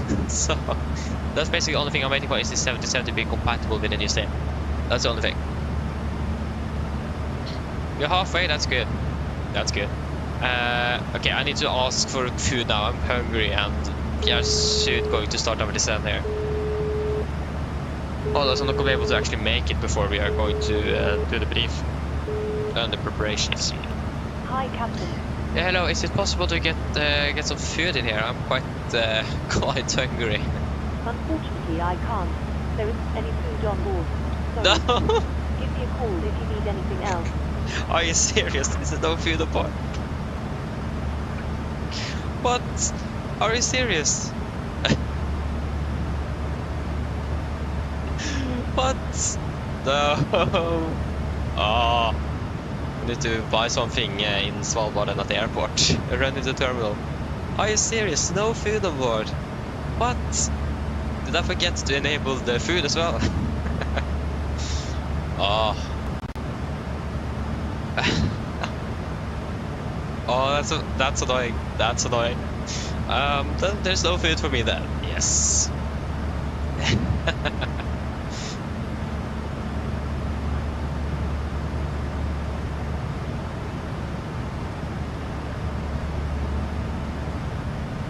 Okay, Vilo, yeah. Okay, you don't research, and again, you can find a specific. Yeah, exactly. So yeah, I mean, we need ground personnel as well. So, and again, that was also one of my options when I was thinking about what I was going to educate myself in, but I can't get a license, so I'm not quite sure if they would accept me either. So yeah, but sounds good though. Ah, but I mean, it was you that ate all the food. Ah, I can understand. Hello, John. Hello, good morning. Welcome, opening well. Yeah, Mr. Telemark. So that outlet is called self-loading cargo, or SLC for short. Self-loading cargo. So it's cabin crew, ground crew, and passenger simulation, basically. Really nice. It is great. I want to move over to the same tension as Entourage one day, since that is not scripted, it's fully AI based. And some different voices here and there and so on. Compared now, it's the same voice all the time, and it is also scripted. So yeah, and also bug loading cargo, like Yolo John said there. It is some bugs on it as well. So bug loading cargo as well.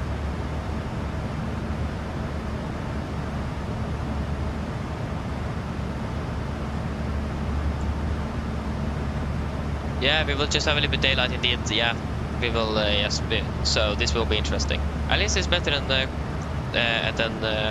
nothing. So we'll accept that. Yeah, the ATC, Mr. Telemark, is BotSim. So at the moment we don't have an ATC, but we have Trevis as ATC in Longyearbyen. So we have some sort of ATC at least, or flight information service in Longyearbyen. So that is BotSim. The light snack, Benjamin, nice. Yes. Yeah, that's interesting. I'm not quite sure if we have any. We don't have catering in Longyearbyen, so that's a bit bad. Yeah.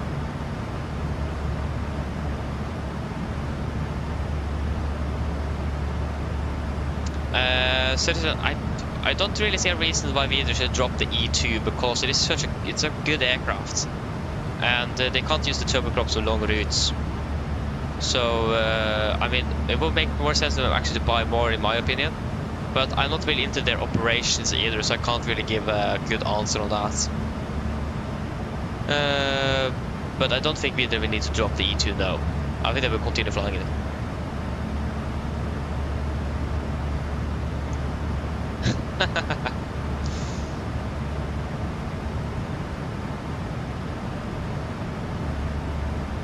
Mr. Telemark, yes, we are on WhatsApp now, but again, there is the only sort of traffic or like communication we have today is with other aircraft.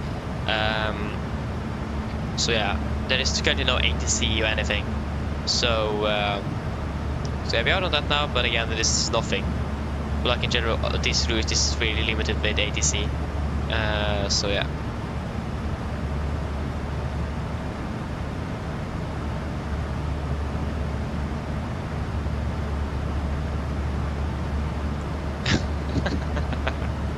Oh, nice. Yeah, so you're going to be starting preparing. We'll start at about 100 miles from P2 because we need to do the fuel check at P2 as well. So we have that ready here. So we should probably start very shortly. Like we don't have any food on board. What? That's like we're scheduled to eat lunch now and we don't have food on board. That's great. I mean, I have risbrød though. Didn't carry that on my with my luggage, so maybe at least you have something. Not a good idea to eat that when you're hungry, but if you don't have anything else, then what? So Drela, welcome, opening well. Yeah, we're currently flying up to Longyearbyen, so we have on the second sector for today, or second leg. So flying from Tromsø to Longyearbyen.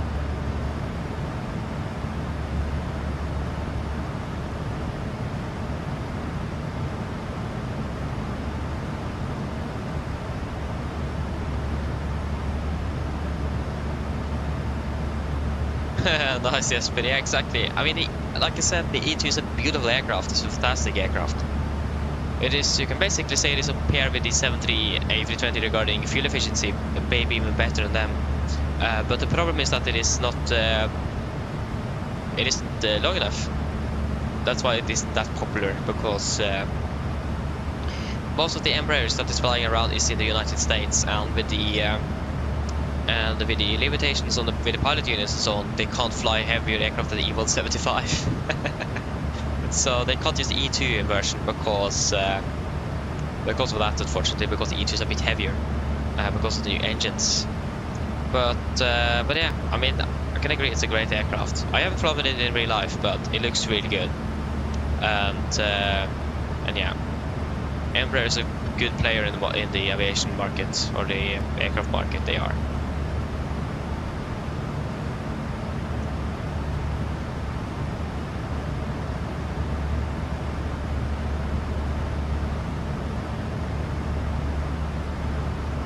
Yeah, exactly, it is. So yeah. And the next one, that's a really good question. I don't know. I hope to be flying. Actually, I don't know yet. Hopefully on Thursday, maybe on Friday. I'm not going to be attending school this week. I'm going to be out working with a company. So I'm not sure. I'm probably finished at 1500 on the earliest every day, and it's like half an hour drive home. So yes, that is good.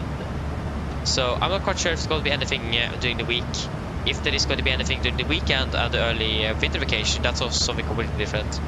Again, I said that we're going to fly to Madeira on Tuesday. It does look a bit unlikely at the moment, unfortunately. So that's a bit sad. So we will wait and see. I don't know yet. We will find out. I really hope that I'm going to be able to secure the flight to Madeira. Yeah, we'll wait and see. I'm going away on that Wednesday, and so yeah, parents want to go to the cabin, but they are going to do something on Friday and Saturday, so then we will go up on Sunday and home on Tuesday, and Tuesday is the day with the flight, so that is a bit of a dispute there. So we'll wait to see what's going to happen. So I really want either to go up on the cabin from Friday to Monday instead, and then take the flight to Madeira on Tuesday, but it doesn't look likely that either. So we'll wait to see. If not, maybe on Wednesday morning before I'm going away. So yeah, I don't know yet. We'll wait and see what I have time to do.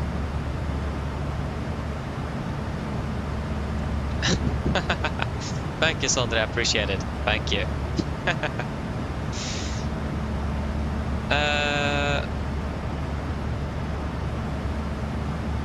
Yeah, yes, but I mean, the challenge is not the length of the stream, it is the schedules. That's the challenge, because again, 15:30 home ish, and then I need approximately half an hour to just to find a flight as well, and then set everything up. So you can't start before like 1700, and then we need to have an 1800 departure. Maybe 1630 could work as well. Yeah, 1630 on the earliest is like when we could start. So 1730 departures and later is what we could then take. And career changes that late is not really off, or is quite rare actually. There is some here and there, but not really often. So it's a bit hard to find anything. That's the problem.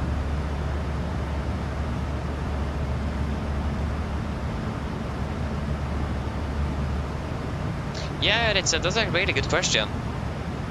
We're going to be preparing for our approach now shortly, but just going to answer this first. So the reason for that is because it's optional. The 77 have direct cabling with the flight controls.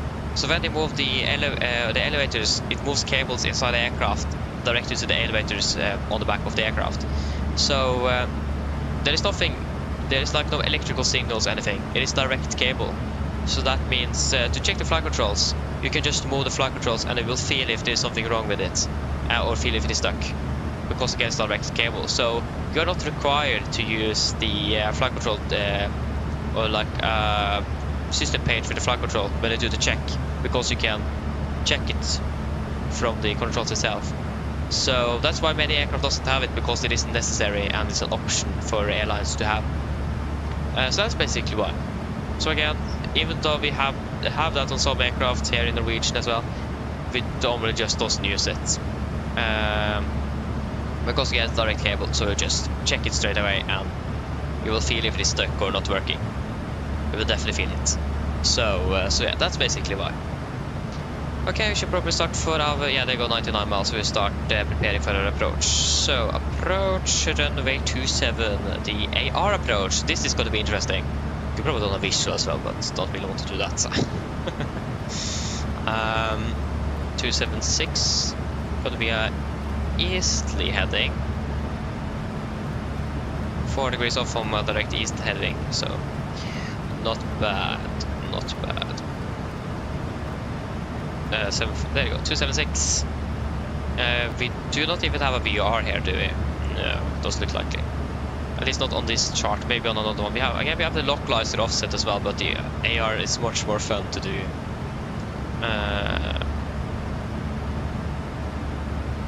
Yeah, we'll save a bit of time using the AR as well. But here we have at least Longyearbyen NDB at 350. So we can at least tune that. So we have that on ready in case needed. Yes, back to the AR here. So again, we will normally fly RMP approaches with 0.3 in accuracy, so we will just go with that. I'm not quite sure how accurate this aircraft is up here in northern Norway, so we will go with 0.3. So that's 744 on the decision height. It is not an MDA, it is a decision height, is it? Yeah. A decision altitude. Just wait a moment.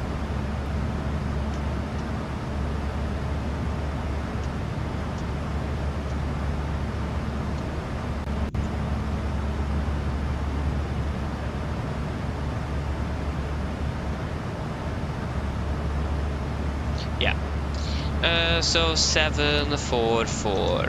You just need to double check something there. 744. There we go.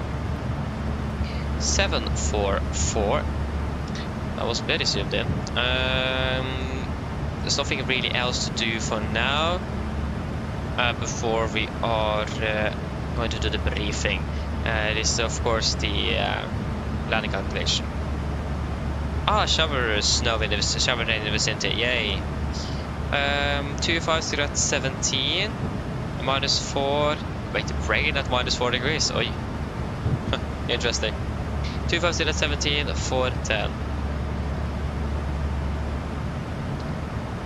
250, 17, -4 and 10. I've just cross-checked or double-checked that runway length because I don't really trust the PMDG EFP because it is using the length from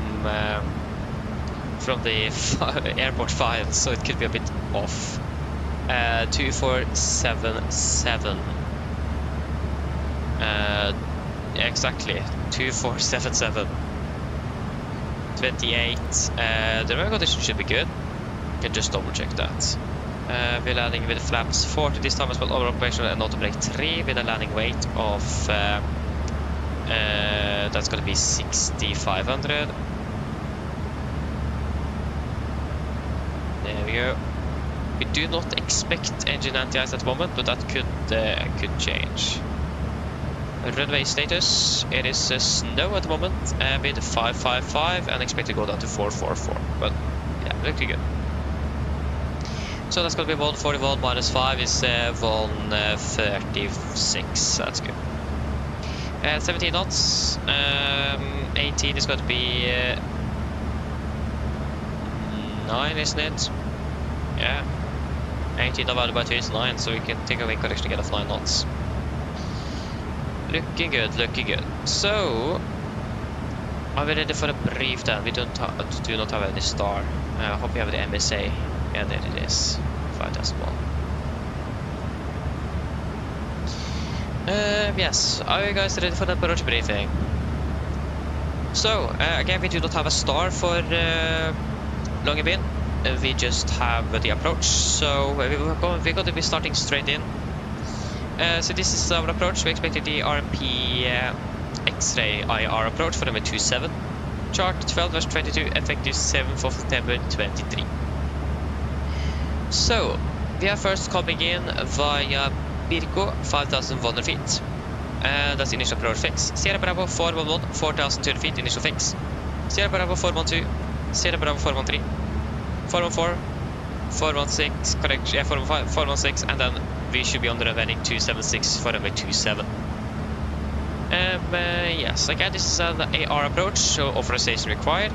So when we are entering the initial approach fix, we can go into progress page and change the PFD, so we have the 0.3 normal limit and the 125 vertical speed limit, or vertical speed limit on the PFD.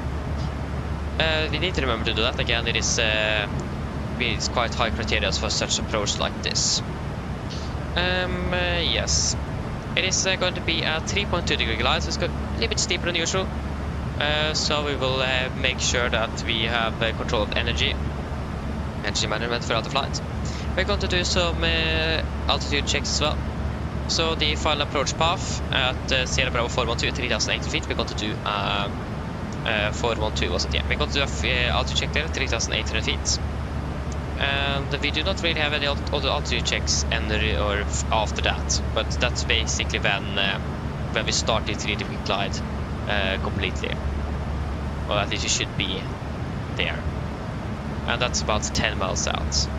Minimums with our required navigation position of 0.3 nautical miles with a climb gradient of 3.1%. It's going to be at 744 feet or 665 feet AGL. Power base is going to be on both left and right side of the runways. That's good to know.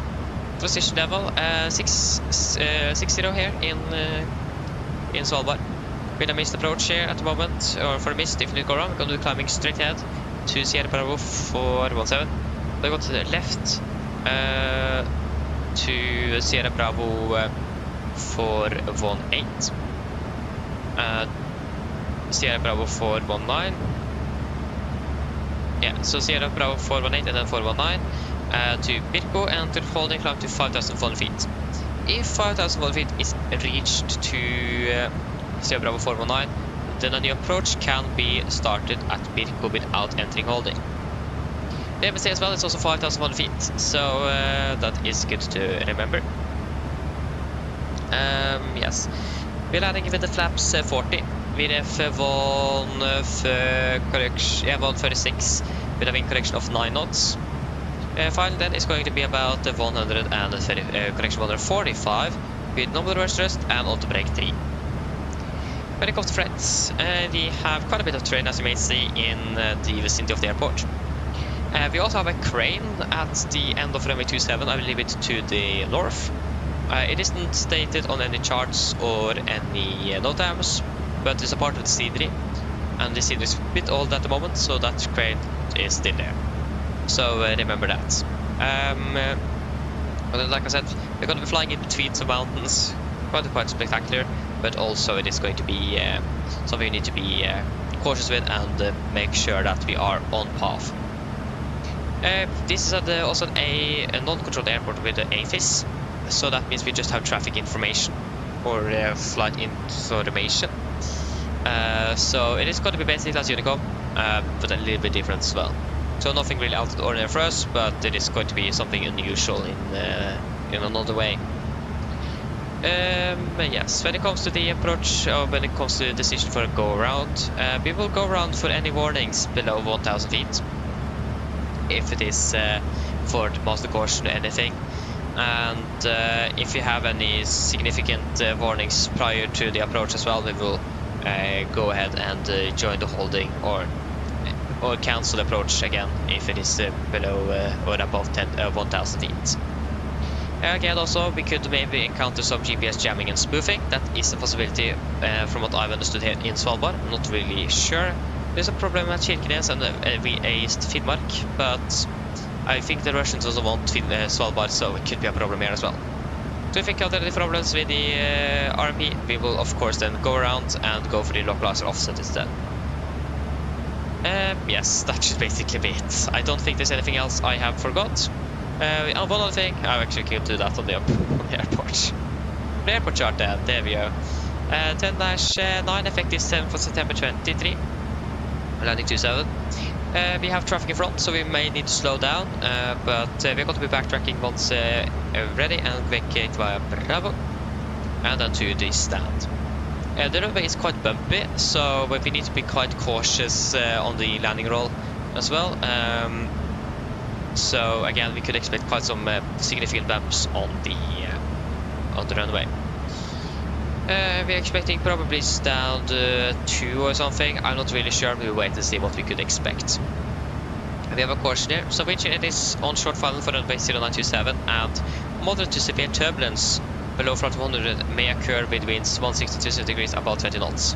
So that's something we could encounter, is some turbulence and wind shear, so we need to prepare for that. And again, possible wind shear escape maneuver might be a thing we need to encounter. So again, just quickly through that. If we encounter wind shear, either warnings, it is going to be full thrust, no configuration changes, 15 to 20 degrees pitch, and we will not again change anything. Roll wings level, climb straight ahead unless we need to change the direction because of terrain, and once we're out of it, can start to configuring the aircraft again. We can then continue on the missed approach procedure. That's again quick summary, so if there's any further questions on that, we'll just go deeper into that if needed. Other than that, there's nothing really else to say. The lighting is good from what I've understood, so that's also good to know about Svalbard. I don't think we have air conditioning here in Svalbard, so we need to run APU on after landing to maintain the good enough temperature in the cabin. So we'll turn on the APU nevertheless after, even though we have ground power available. The condition is good. 555 at the moment, and the weather conditions is also looking good. We may play some gusts, but other than that, the winds are looking stable and nice, so we should be good. We have some shower in the vicinity as well, so we might decrease our visibility a little bit, but we do not expect this to be encounter delaying us any further or something like that. So that should basically it. Are there any questions?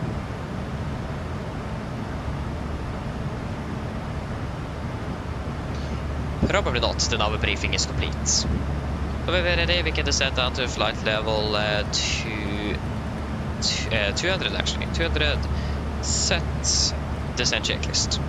Presentation landing altitude set to 200 feet. Recall checked. Auto brake. 3 landing rate of VRF 136, minimum 744 feet.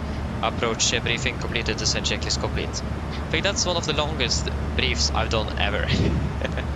I mean, it's Svalbard, it's important to brief thoroughly through it. Yes, we also started the descent, that's good.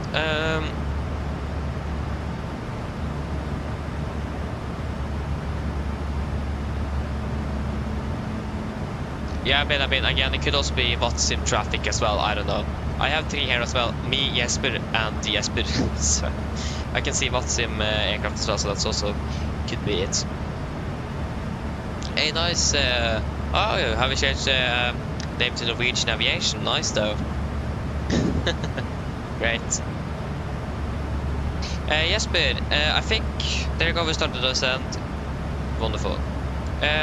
What you're going to say? That's a good question. First of all, have we fly direct to the initial approach fix yet? We're quite close to it, so we need to think about that. But yeah, it's going to be 50-50. I think you will call him at about flight level 100 if I remember correctly. Again, it's going to be basically just report where you are, altitude and so on, and he will just give you some information. Again, it's not going to be a normal ATC, but he's not going to give you any clearances. So yeah. Again, we start to have the sense, that's looking good. And we will stay on this path until further notice because we have again traffic in front. We can expect to be landing at 32, so the clock is currently 07, so expect to be landing in about 25 minutes. And the weather is looking quite alright. Vi har det 50 meter igjen. Mine damer og herrer, dette er kaptein som snakker. Så det kanskje faktisk så vi til nedtur ned mot Longyearbyen Svalbard, og vi er forventet å lande om rundt ca. 25 minutter. Været i Svalbard for øyeblikket, det ser ganske så greit ut. Vi har fortsatt en del vind kommende fra vest. Det er fortsatt minus 4 grader og et fint lite skydekke, og så er det også noe regn i området rundt flyplassen for øyeblikket. Vi forventer ikke at det skal ha noen veldig stor innvirkning på innflyvningen vår i dag, men hvis det blir noen eventuelle endringer, så kommer vi selvfølgelig til å holde oppdatert så fort som mulig. Ellers, vi har hatt en veldig fin flytur med oss i dag. Vi har lagt lov til å fly med oss, vi jobber i serien for neste flytur, og så ønsker dere en fin dag videre. Ladies and gentlemen, this is Captain speaking. As we know, it's been about 1 hour to set out towards Svalbard, Longyearbyen, and we're expected to land in approximately 25 minutes. The weather in Longyearbyen at the moment is looking quite okay. We do have a bit of wind currently from the west, about minus 4 degrees centigrade, and a little bit of clouds, and also some rain in the vicinity as well. We do not really anticipate this to be delaying us any further or and so on, but if there's going to be any changes, we will of course let you know as quickly as possible. Otherwise, we hope that you enjoyed this flight with us today. Thank you for choosing us. We hope to see you again on the next flight, and we wish you a pleasant day. Thank you.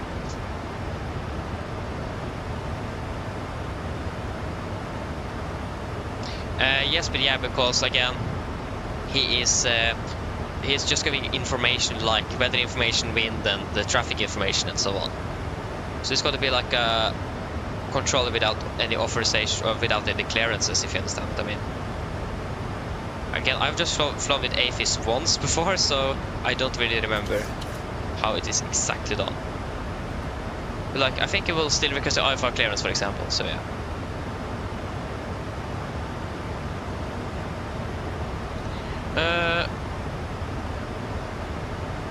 Yeah, I'm Nordic 396, yeah, that's us.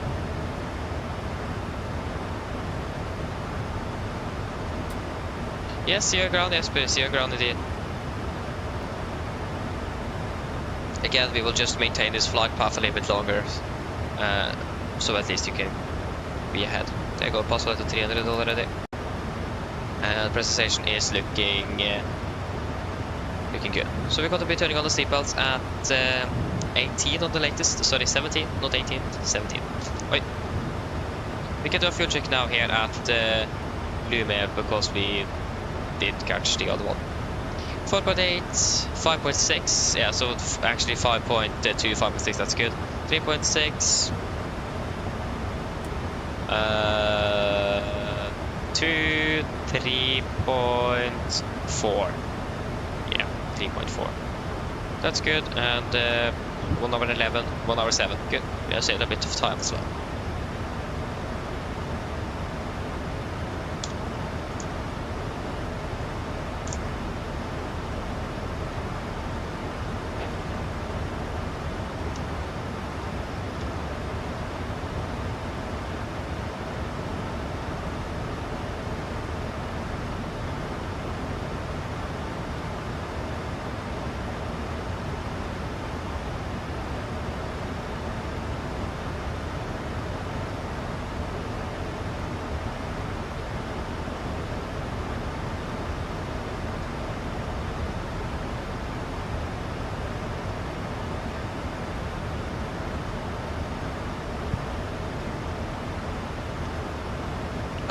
Well, sorry. Just going to have some fixed rings for the M27. Should have done that a bit earlier, but yeah.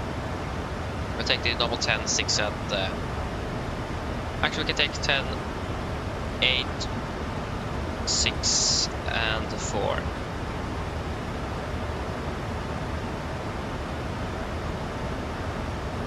So then there we have all of that. Yeah, which aircraft is this? Oh, we have a outbound aircraft, if I'm correct. Nice though. Well. Good question. The reason why I'm not using a webcam is it's basically 2 reasons. First of all, I don't really have a camera. I do have, but it isn't good. So, and the second of all, it does take a bit of the screen, and that also obstructs the visibility. So basically because of the camera and the visibility for you guys regarding the flight itself. Again, I'm concentrating more on the flight than like on the it's more concentration on the flight, to say it that way, so that's basically why. Okay, you're slowing down to 250 knots. Yeah, the fourth thing, I don't see you on the NDs, that's a bit worrying. mean, high on Volanta though, and also WhatsApp. So yeah, we have an outgoing. Is it Edelweiss? Or is it on to Zurich? Oh, what's happening here? Straight lines and then suddenly just zigzag or whatever is happening here. Maybe it's the winds, I don't know. Ah, that's looking really strange indeed.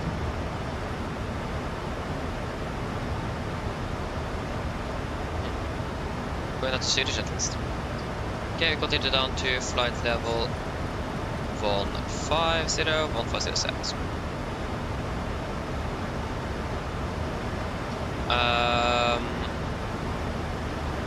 Yeah.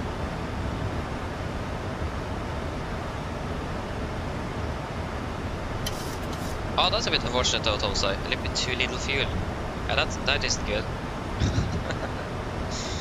Yeah. It's a bit.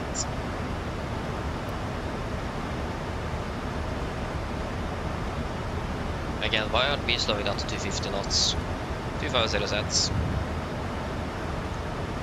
Yeah, I feel that here as well, yes, but it's a bit turbulent here over here as well. And we are a bit more to the west. It's quite turbulent, we'll turn on the seatbelts.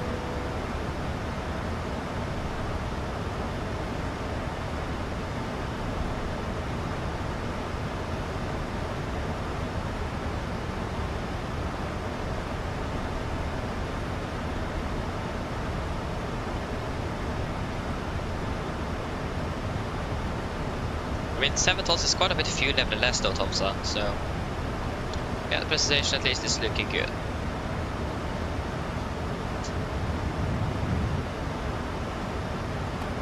Reduce this on speed brake and then we'll soon proceed direct to beat.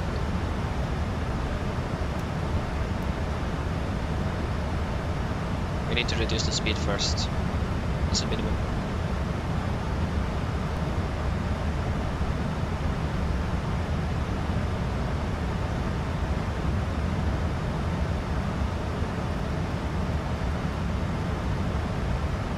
It looks like the air is a bit more stable now.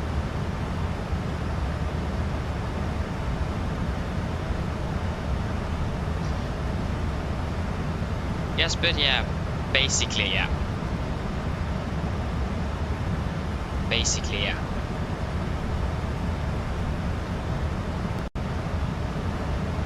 You will find out though. You're still contacting him, so we should be fine.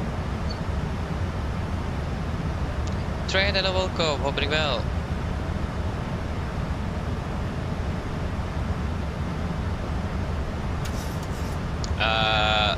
Turbulence of what? Not really sure if I'm 100% sure what you're referring to now. We can fly a little bit, go. Yeah, oh, we are way too high. Yeah, we'll probably then just vector ourselves to take out traffic pattern or something like that, or a hold quickly.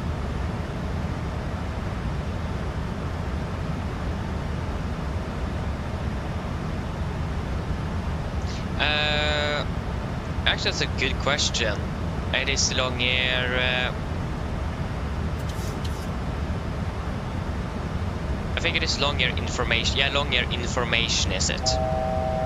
Fast to go. Continue to flight level 100. Because again, he's giving out the information.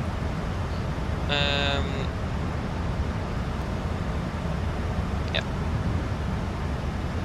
Cabin crew, prepare the cabin for landing.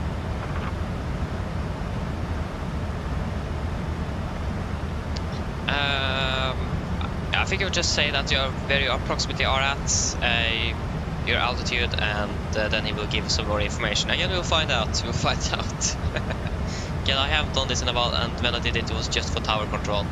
I had the approach and then AFIS as tower, so we'll find out.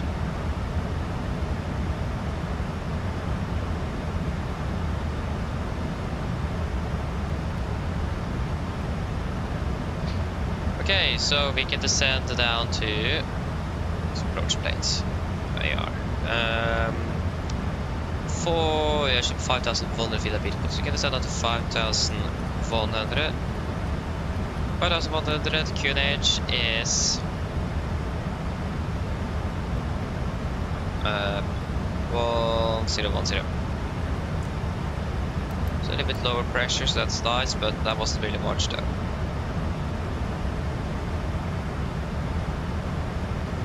We're catching the glide path at least, that's good.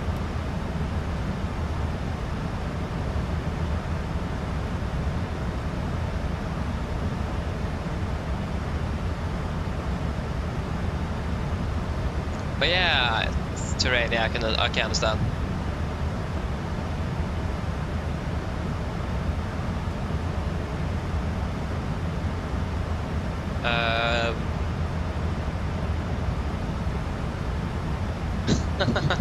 Yeah, terrain, that's actually a good question. I don't know. I just thought I might not take like 4, 6, 8, and 10 miles. Yeah, it's probably too much. I can agree on that. You can actually remove the 8 one, but normally when I'm doing the AR or RMP approaches, we normally have the 10, 6, and 4. I'm not quite sure why I chose to do the 8 as well. So, I don't know.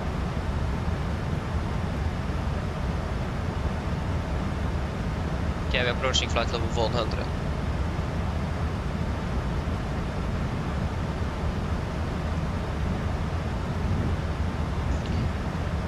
Hi Rico, hello, welcome, hoping well. I mean, yeah, I can fly the 747 as well, but I just fly the 737 nevertheless. so yeah.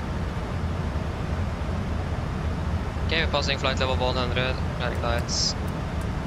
Turn on the local light here as well. And the precipitation is looking good.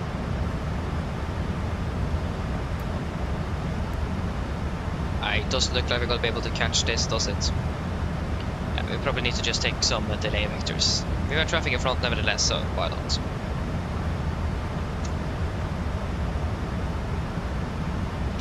I actually don't remember when we want to contact the AFIS controller. It's a good start.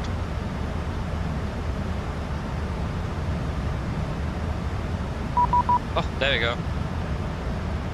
1181, yeah, that was the frequency. 1181.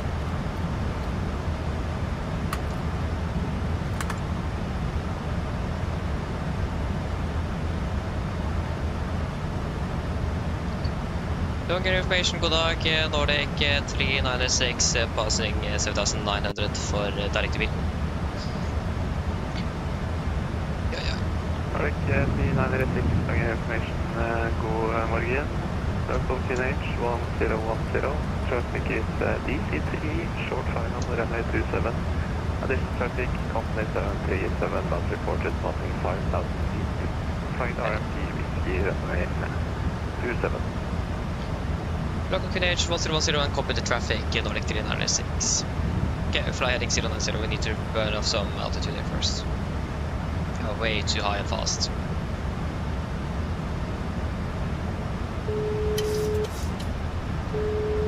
Hello. Hello. Hello. Hi, Captain. Everything is secured ready for landing. Thank you, come ready. No problem. We probably need to turn even further than this. Take a full 90-degree turn to heading off 170.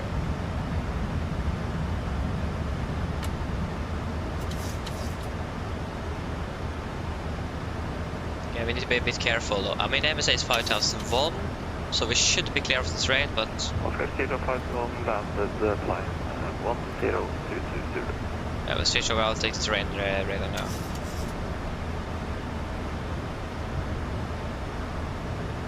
Actually, we can just continue around in an orbit.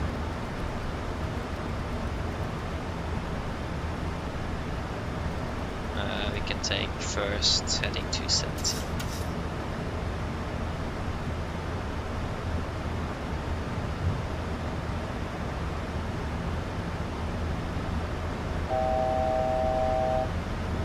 How's it go?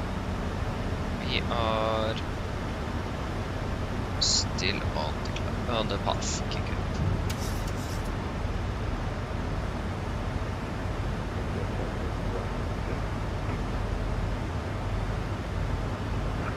Oscar Kilo 51, Roger, tanker landed flight 1022 Zulu, taxi to parking. Bye-bye.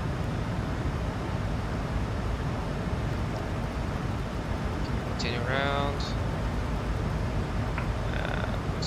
Longyearbyen information Nordic 395 on final 27. Birko. That doesn't look. Nordic 395, no reported traffic. Flaps 1 speed checked. Speed 200. Roger that, Nordic 395. We're way too close.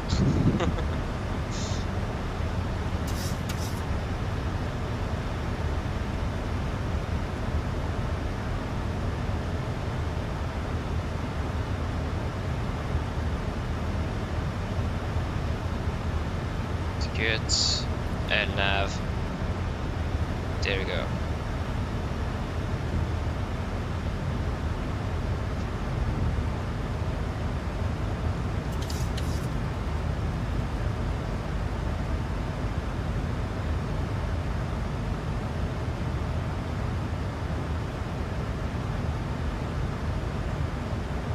Nordic 396, position and level. Nordic 306 at Birko flight, currently 5,700. Nordic 396, roger. Company 737, short final, runway 27, report final. Copy, will report on final Nordic 396. Okay, there we go. We are now turning on here, so progress, and it is going to be 0.3 on the there and 125 there. Good. And of course we need to continue down to minimums of 800 feet.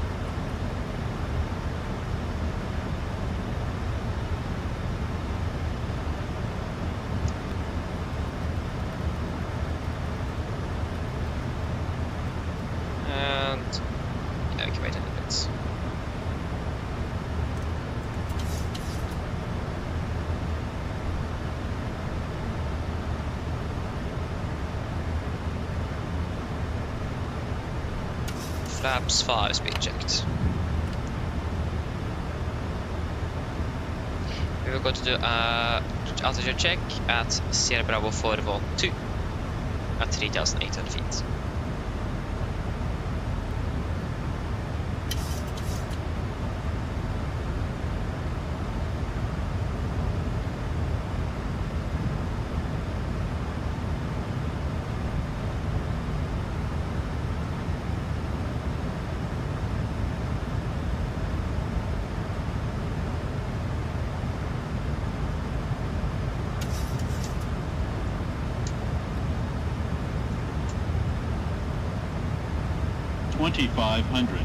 Nordic 3905, landed time 1026, backtrack, Bravo Park. Backtrack, Bravo Park, 395. Speed 180.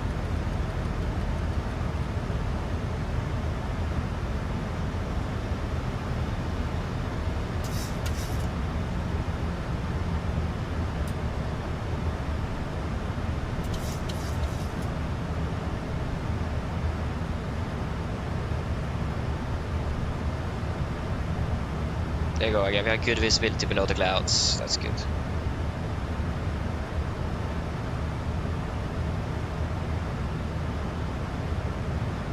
Get out.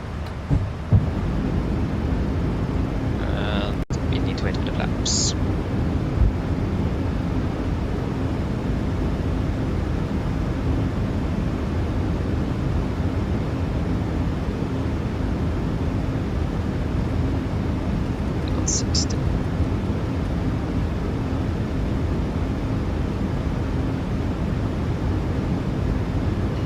Flaps 15, speed checked.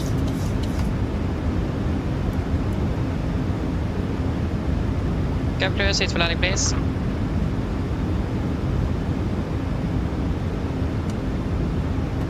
Landing checklist, 2 flaps. Chemical given, anti-start switches, continuous, speed brakes, armed, landing gear down, and flaps holding 15. We have runway in sight.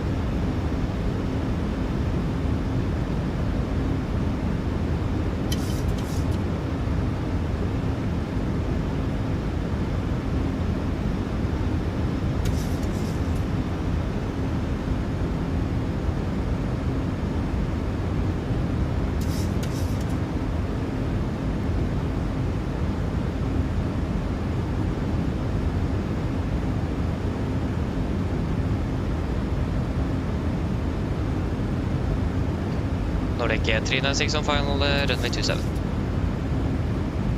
Nordic 396, runway occupied by company 737 backtracking and vacating Bravo. 25. Roger. Flaps 25 speed checked, yes.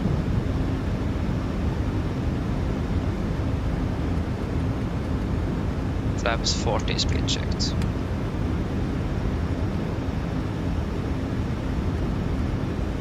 Complete landing checklist.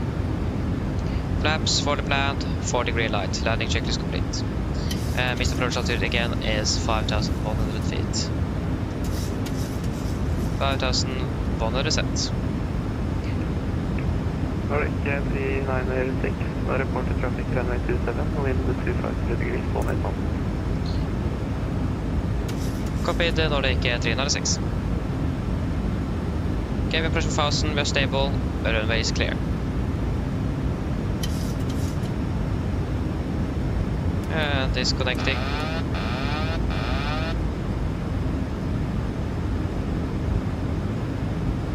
$1,000.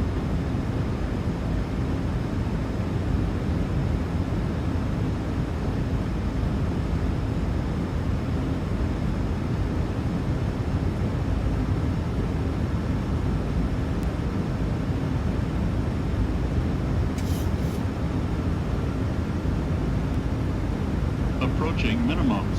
Contact.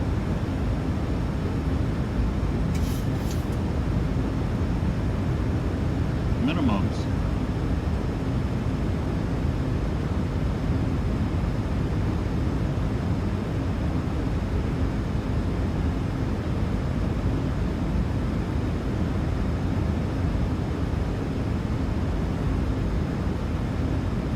Don't have 500. any runway lights. Nice.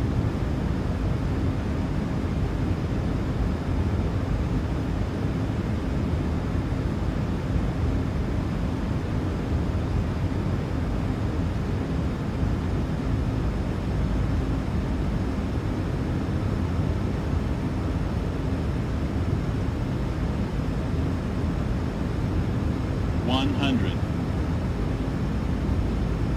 50, 40, 30, 20, 10.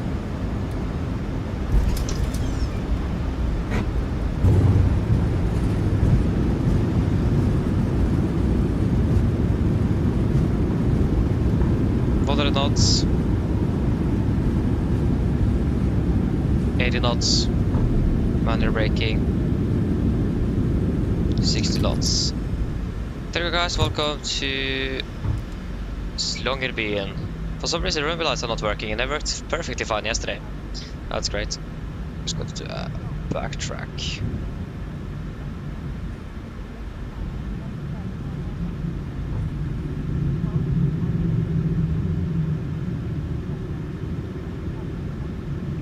Nordic 396, welcome to Longyearbyen. Landed time 1032 Zulu, Bravo Park. Bravo Park, takk skal du ha, Nordic 396.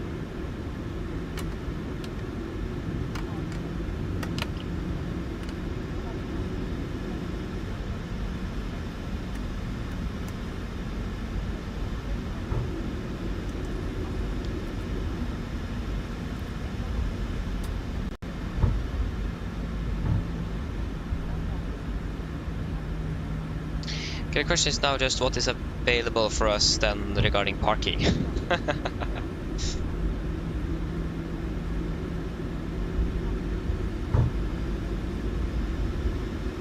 But for some reason, this is a very frustrating bug. It happened in Kirkenes as well, where the runway light doesn't appear at all. It happened here in Svalbard as well. Oi, oi, oi, oi, oi, oi, oi.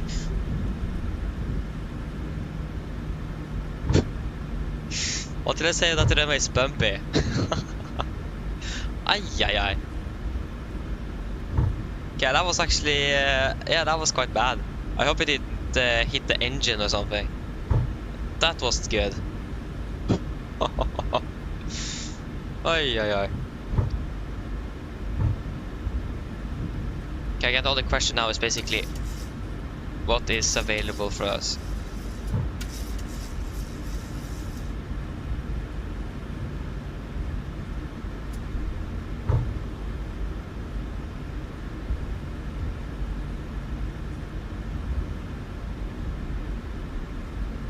Okay, Bravo is in here.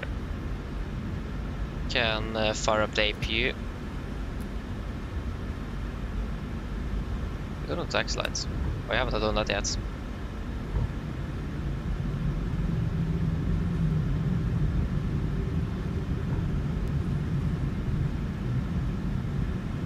I'm not really sure where we're going to be parking. I'm not quite sure what's available for us. Not even sure if we're going to be able to get in.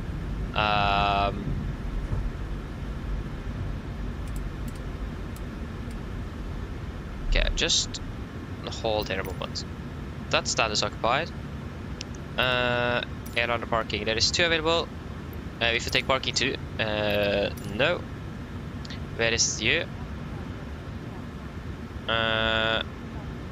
You're over there. But how did you think we were going to be able to get over there with a company aircraft parking at stand 1? How are we supposed to do this? Need to start with a right turn at least, sorry, left turn.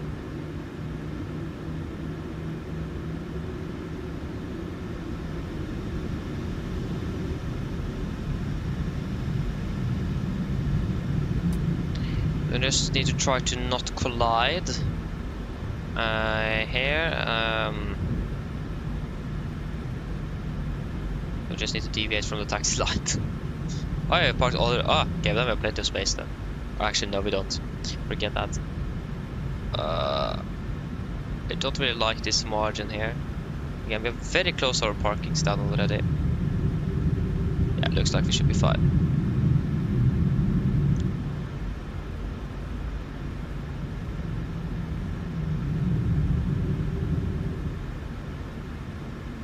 Yeah, what are you waving for? Oh, thank you. Park brake set. APU is available and off with those edges. Wonderful, finally we are on the ground. Oh wait, that was the wrong yeah. Can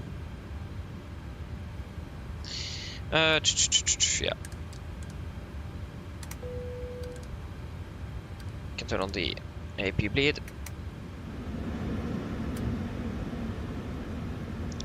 Forgot quite a few things on the after landing flow. Yeah. Go ahead. It's initial. Yeah, we'll just hit 5,000 volt for now. That's at least the transition altitude there in. Hi, Captain. Microphone check, please. Oh, but come on. Read it out and clear. Session Saga information will be back in 2 minutes. Roger. Also, Captain, drone fodder is available. Stand by, DLL starts getting you uploaded in a couple of minutes. Roger. Okay, we can start the deboarding. The boarding Shuttle requested. checklist to the line. Fuel pumps off except one for the APU. Probit. Off for the pals. Set. Flaps up. No light. Parking brake. Set. Engine start levers. Cut off. Weather radar off. Shuttle checklist to the line is complete. I'm actually going to double check if we have ground power available. So just bear with me a moment here if this won't work.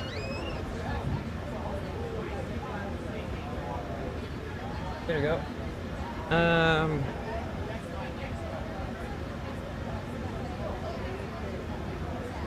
Probably have Wi-Fi first.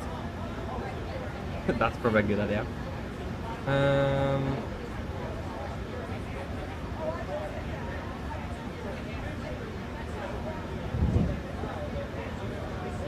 should probably call. Can we go to the aircraft as secure? You can start deboarding so ready back there.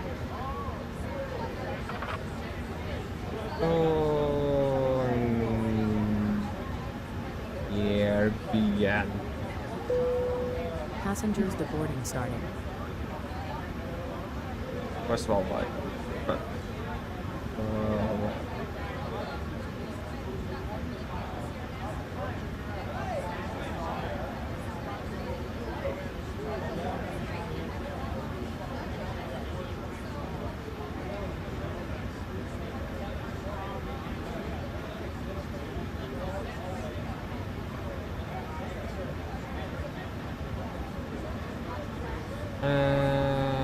I didn't really find anything here. So, There we go, maybe here.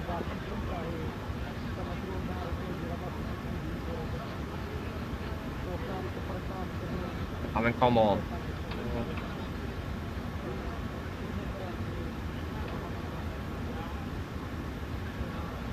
Forget it. We were just using AP. Okay, so flight time. We have quite. Yeah, we need to. Yeah, we have 35 minutes to depart.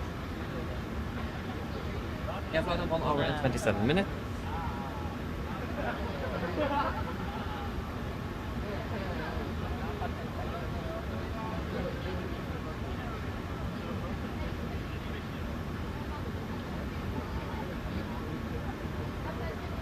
Part 27, and when it comes to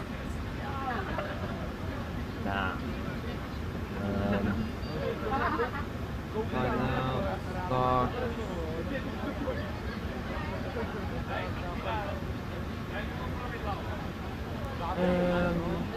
Where's the flight now? Longyearbyen Tromsø, there we go. We need to decide on the fuel as well for the flight to Tromsø.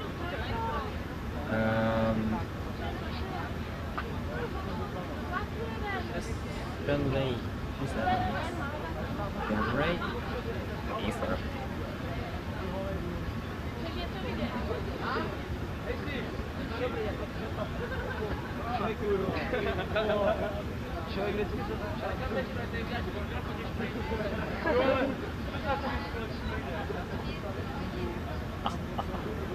Yeah.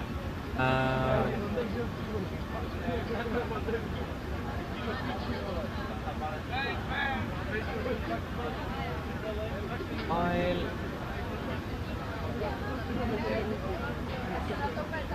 Starting flight.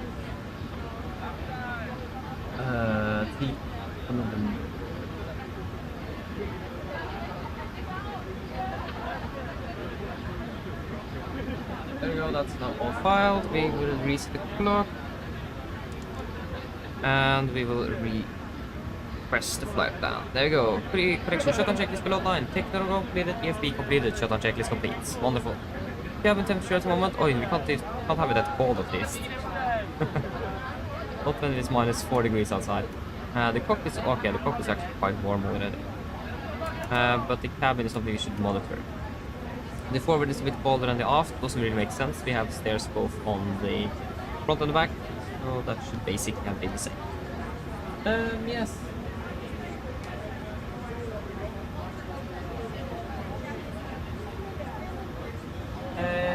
Eiko, the reason why we're flying to Tromsø is because that's how this flight is scheduled. The real flight as well goes from Longyearbyen to Tromsø and then from Tromsø to Oslo, so it is how it is.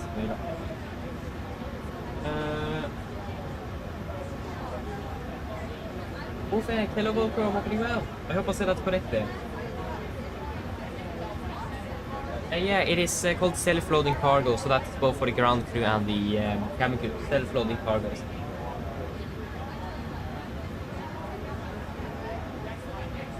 So yeah. We can delete the. So that's up here. There you go. I actually need to see if there is anything to eat, so I'll be back shortly.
Okay, I'm back. Oi, oi, oi. Hello. Hi, Captain. All passengers have left the aircraft. Fantastic landing, by the way. Much appreciated. Thank you. Roll torstai cockpit. Thank you. Give me a call if you need anything else. Of course. Okay, I was starting a flight. Oh, that was not starting a flight. That was something else. Starting a flight. OMG, hello, welcome. Hope you're doing well. Welcome. Okay, so we have the return to Tromsø. Actually, one good question. Are we going to request the... I don't think we request the clearance from... Yeah, I think we do request the clearance from AFIS. I'm actually a bit unsure about exactly that. Either you request it or you request it when you are reaching Polaris. I think you request it here.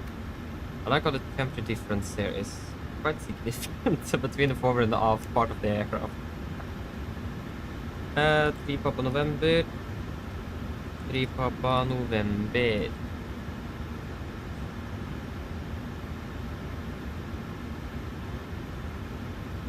Oh, yeah, okay, yeah, of course it does. I need to fix that. I'm sorry. I know I forgot as well. It is something wrong with my mic, so I need to look into it. No, why we don't have food on board? What? It wasn't even enabled. What? We should have had food on board. Okay. Interesting. Interesting. Yeah, request the fuel truck, but we need to decide on the fuel for our flight. So we have 5.7 tons minimum. The weather in not Bodø or Bergen, it is Tromsø. The weather in Tromsø is looking good, so I think we'll just go with 5%. Should be fine. We need to, of course, reload simply before we get it. Refueling truck is on its way. Yes, departure runway 27 via the... The performance is actually good up here though, that's a good start. But the downside is that the runway lights is not working. That's a bit unfortunate.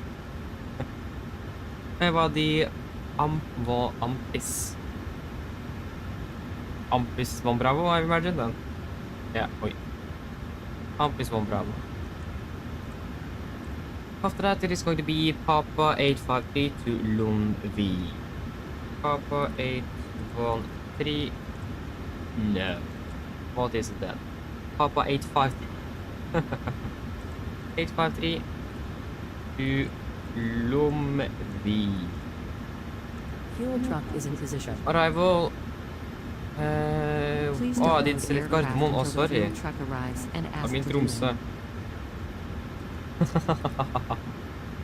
Sorry for that. Longyearbyen, the arrival is expecting RS17 via the Longyearbyen at the mic and via... Yeah, good question. It is going to be directly in, isn't it? Via, yeah, directly in from the north. So it is going to be via Oppod. Oh, sorry, Oppod. Cost next going to be 9. Final reserves today is going to be 2 tons. Alta is not far away. 3 correction, flight level 410. Oh yeah, I was that. Oh, definitely the car crashed. That's why it was so silent from this side.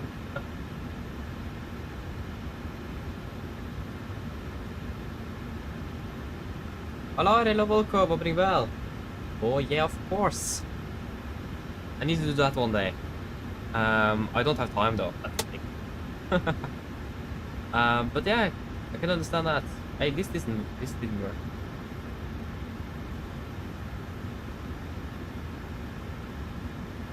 But yeah, I've actually thought about doing that before, but I don't have time off stream, so I can't do it.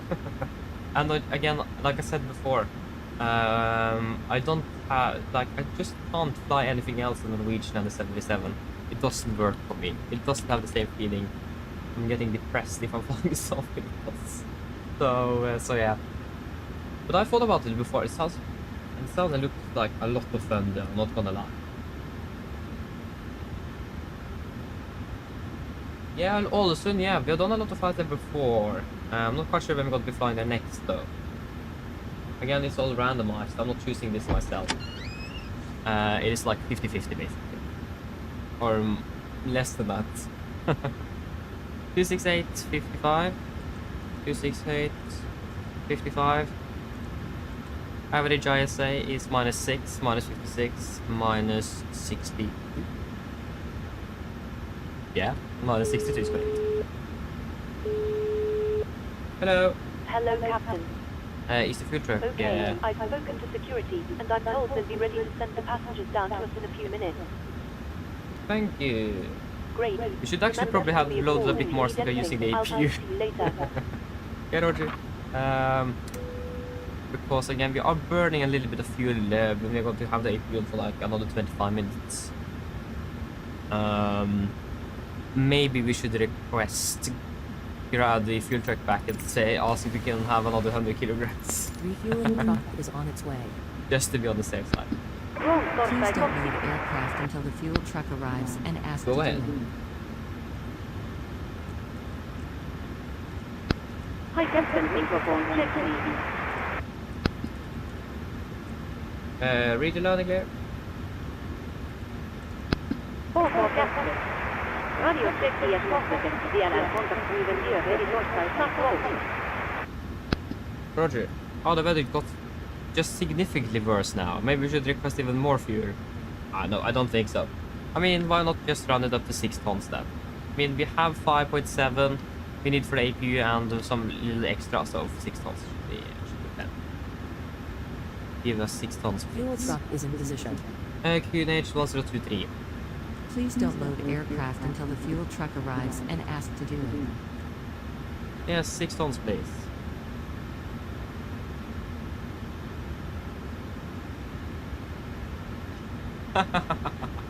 I play Norwegian instead of Alaska, that's great. Exactly. Exactly.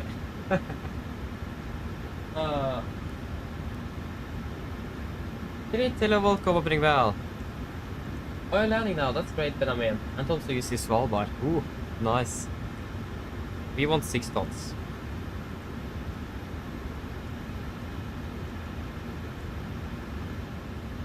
Then refueling is not complete.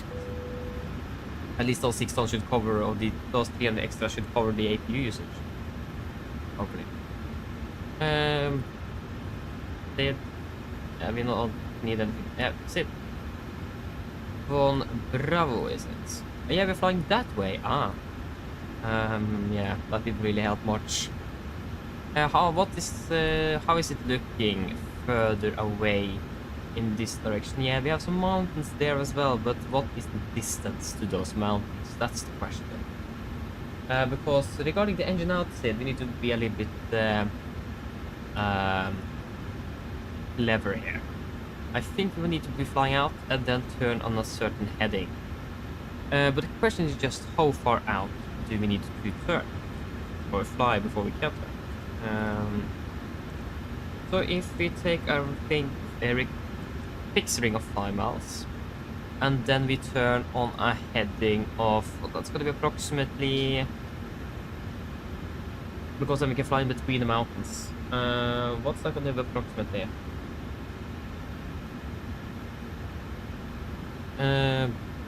1827. It is about 30 degrees, so we can say then 22. No, so that's not 30 degrees. So 24. Actually, first we need you in there. What? Yeah, that's how we do it. We need to go there, then do that. Here we go, 247 degrees. Because now again, then we get the heading we want to fly at on the. What is this? Yeah, we're parked this way. That makes sense. Oh wait, you're all the way up there. We did not really want you up there though, that's the thing. If we could have you a bit further...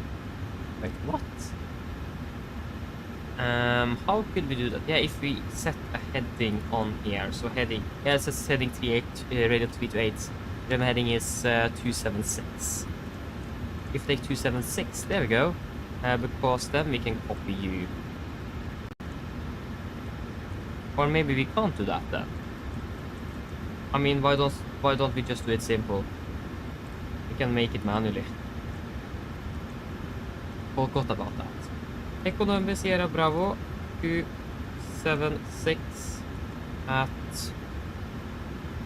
5. Yeah, of course we need to set it in here first. There we go, and then we can. There we go. Now we get it the correct one. A bit overcomplicated, to be honest. Okay, can we just get the passengers on board? We want to get out of here. Boarding requested. Yes, and then again on a heading of 240, that should be quite an alright turn, and hopefully should avoid most of those mountains. Not 100% sure, but it should probably be good. All stations were about to start boarding. Yeah, we will just hope so. We can request some wind data. And yeah, the initial climb clearance is up to 5,500. Passengers boarding starting.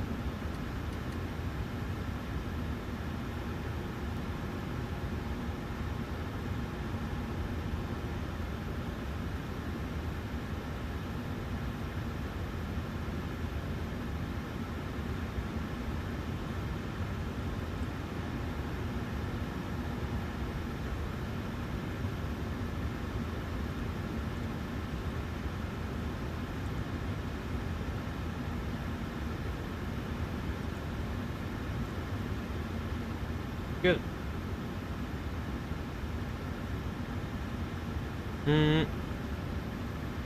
Yeah, we set 1100 feet on the air before. Yeah, not 1000 blank, but 1100. There you go.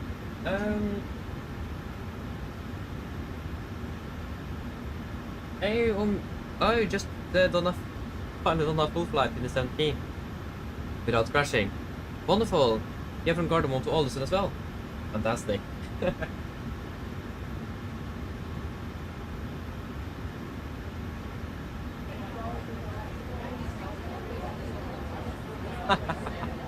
You fall asleep on England and work up on the ground in Serbia. Nice. Yeah, that happens as well. Hello. Hi, Captain. We've started boarding now, and the passengers are being seated. Thank you. Mikkel and Wolfgang, good afternoon. Opening well. Go back. And you're descending now. Good. Okay, we just want to confirm if you are requesting the clearance from... if I'm correct, we do request clearance from AFIS. I'm not really 100% sure, so we just...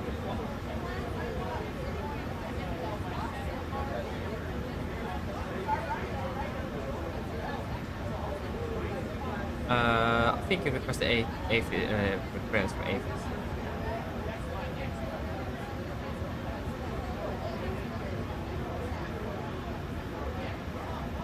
Longyearbyen information. Hei, jeg er Nordic Papa November. Jeg lurer bare på, er det sånn at vi requester clearance fra deg her nede på bakken? Hei igjen, ja. I virkeligheten, ja. Når det er overliggende APD, men nå er det ikke det. Vi kan gjøre det for å simulere, men da er det ikke bundet til å gjennomføre det, da, fordi jeg kan ikke gi noen klarering. Ja, ok, jeg skjønner det gir mening. Men da requester det når det ikke kommer noen clearance. Nordic 3 Roger, Bodø clear to Tromsø. While you're being seated, please remember that all mobile devices should now be set to airplane mode, and other portable electronic devices, such as PC, phones, laptop computers, must be turned off and stowed in the Nordic 3 departure. på November Thank til you. Tromsø, Antis bomb ground departure, flight level 300. Mens du sitter, må du huske at alle mobiltelefoner og andre bærbare elektroniske enheter, for eksempel CD-spillere og bærbare datamaskiner, må slås av og oppbevares for avviste. Takk. Yeah. So again, in real life, if it is 80C above the AFIS, you will request clearance, but in this case it isn't, so it is not binding. So we are cleared all the way up to flight level 300. So then, basically, we don't need to follow it, but why not? 300, yes. 2116. 2116. Good. Bjørn, hello, welcome, opening well. Yes, but no, you don't need to. Again, like you said, in real life it is like that if there is ATC coverage above it, but in this case it isn't, so then it is not binding, but we did it for the simulation. Why not? So yes, are we ready for the departure briefing? It's not going to be very long one this time. The approach is a bit more difficult. Yeah, of course you heard, I forgot that.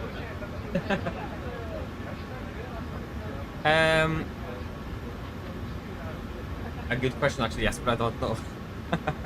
I think you will ask, yeah, you will probably ask for startup and taxi, yeah. Just wait a moment before we do the briefing. Ground have called up, go ahead. Hi Captain, this is Arctic update. Also, I let you know that we will start the road. I'll contact you again once we are done. Roger. I mean, OMG, that's the best thing you could do is to watch the tutorial and just follow and fly it yourself. That's really good though. But yeah, that's a good way to learning, or by learning. That's great. Are we beginning to be sick? Oh yeah, that's all good. But yeah, briefing. So when it comes to the emergency briefing, again, it's going to be the same as for the first briefing we did today. So if there isn't any questions to that, we will just continue on with the engine outside. So yes, for the engine outside, we're just going to be climbing straight ahead, 5 miles from Svalbard, or from Longyearbyen. And then we are going to take a left turn to 240 degrees, and then climb up to 6,000 feet. We should hopefully be in between the mountains here in the fjord. Not really 100% sure, but we will certainly find out if that's needed. The weather is not really the best. It is quite windy, so we need to be landing on the runway 27. We can't land on the runway 09. We are taking off below our maximum landing weight, so should be able to land back here without any problems. And again, 27 is required. So we have both. We can both probably go in visually, localizer, offset, or RMP. We have 3 options for that. For the taxi, 10-9 effective 7th September 23. So we are currently parked at stand 2, I think it is, or actually, yeah, 2. Then we could expect us just to start up, taxi out on via Charlie, and then the 27 and backtrack. Again, full length, runway 27, heading 275 as well. When it comes to the runway itself, it's quite bumpy. We experienced that on taxi in. Where we almost dropped the engine, I think, on the ground there. It was quite a significant bump, to say it mildly. So we need to be cautious with that. But thankfully we are not departing 09, so it is going to be quite a short. Other than that, we have a caution. Wind shear eddies may so wind shear eddies on short final runway 0927, and moderate to severe turbulence below flight of 100 may occur with winds 160 to 270 degrees about 20 knots. Just be aware of that. Other than that, it is nothing really else significant for our departure today. Runway condition is good, 555. Again, we also still just have ATC control, so it is not going to be any standard ATC calls. But other than that, we are going mostly through that on the approach briefing. Just stand by a moment. Hello. Hi, Captain. Okay, here's the load sheet from ground. I've written the passenger count here, the crew count here, and the total number of souls, not including yourself, here.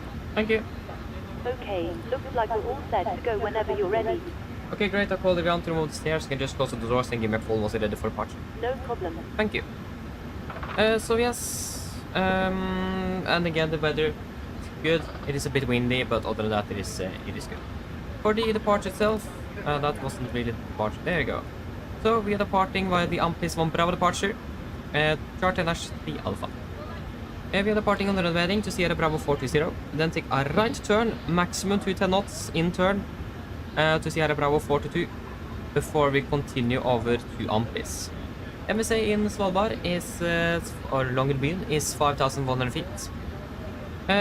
We have an initial climb here at 5,005, but we're cleared up all the way up to flight level 300. We are not going to be using any noise abatements for this one. When it comes to freight, we have some closing obstacles. So vessels crossing the departure area could require more than 3.3% climb gradient and must be avoided visually or by other means. Trampis 1 Bravo, this zero climb climb gradient of 5.3% up to 3,900 feet. And that is going to be for us approximately 1,100 to 1,400 feet a minute. Other than that, we have in general also quite a bit of terrain in the vicinity. For our departure, we're going to be flying right over a mountain, but we should be clear of that. Again, we are around 77, we are quite light as well, so the climb performance shouldn't be anything to be concerned of. Other than that, it is again quite windy at the moment, but we do not really expect that to be causing any significant problems. Yes, so that should basically be it. Are there any... Sorry, we have actually forgot the route check.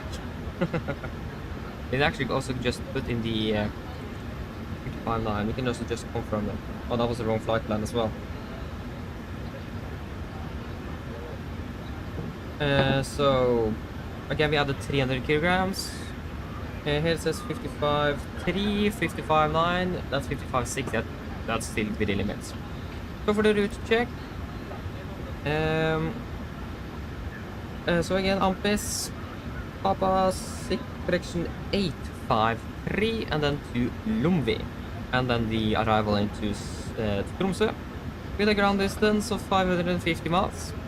552, so that's within limits, and we're expecting to be landing here at the moment with 3 tons. Flight plan says 2.1, so we're currently landing with more fuel, so actually 2.4 to be exact.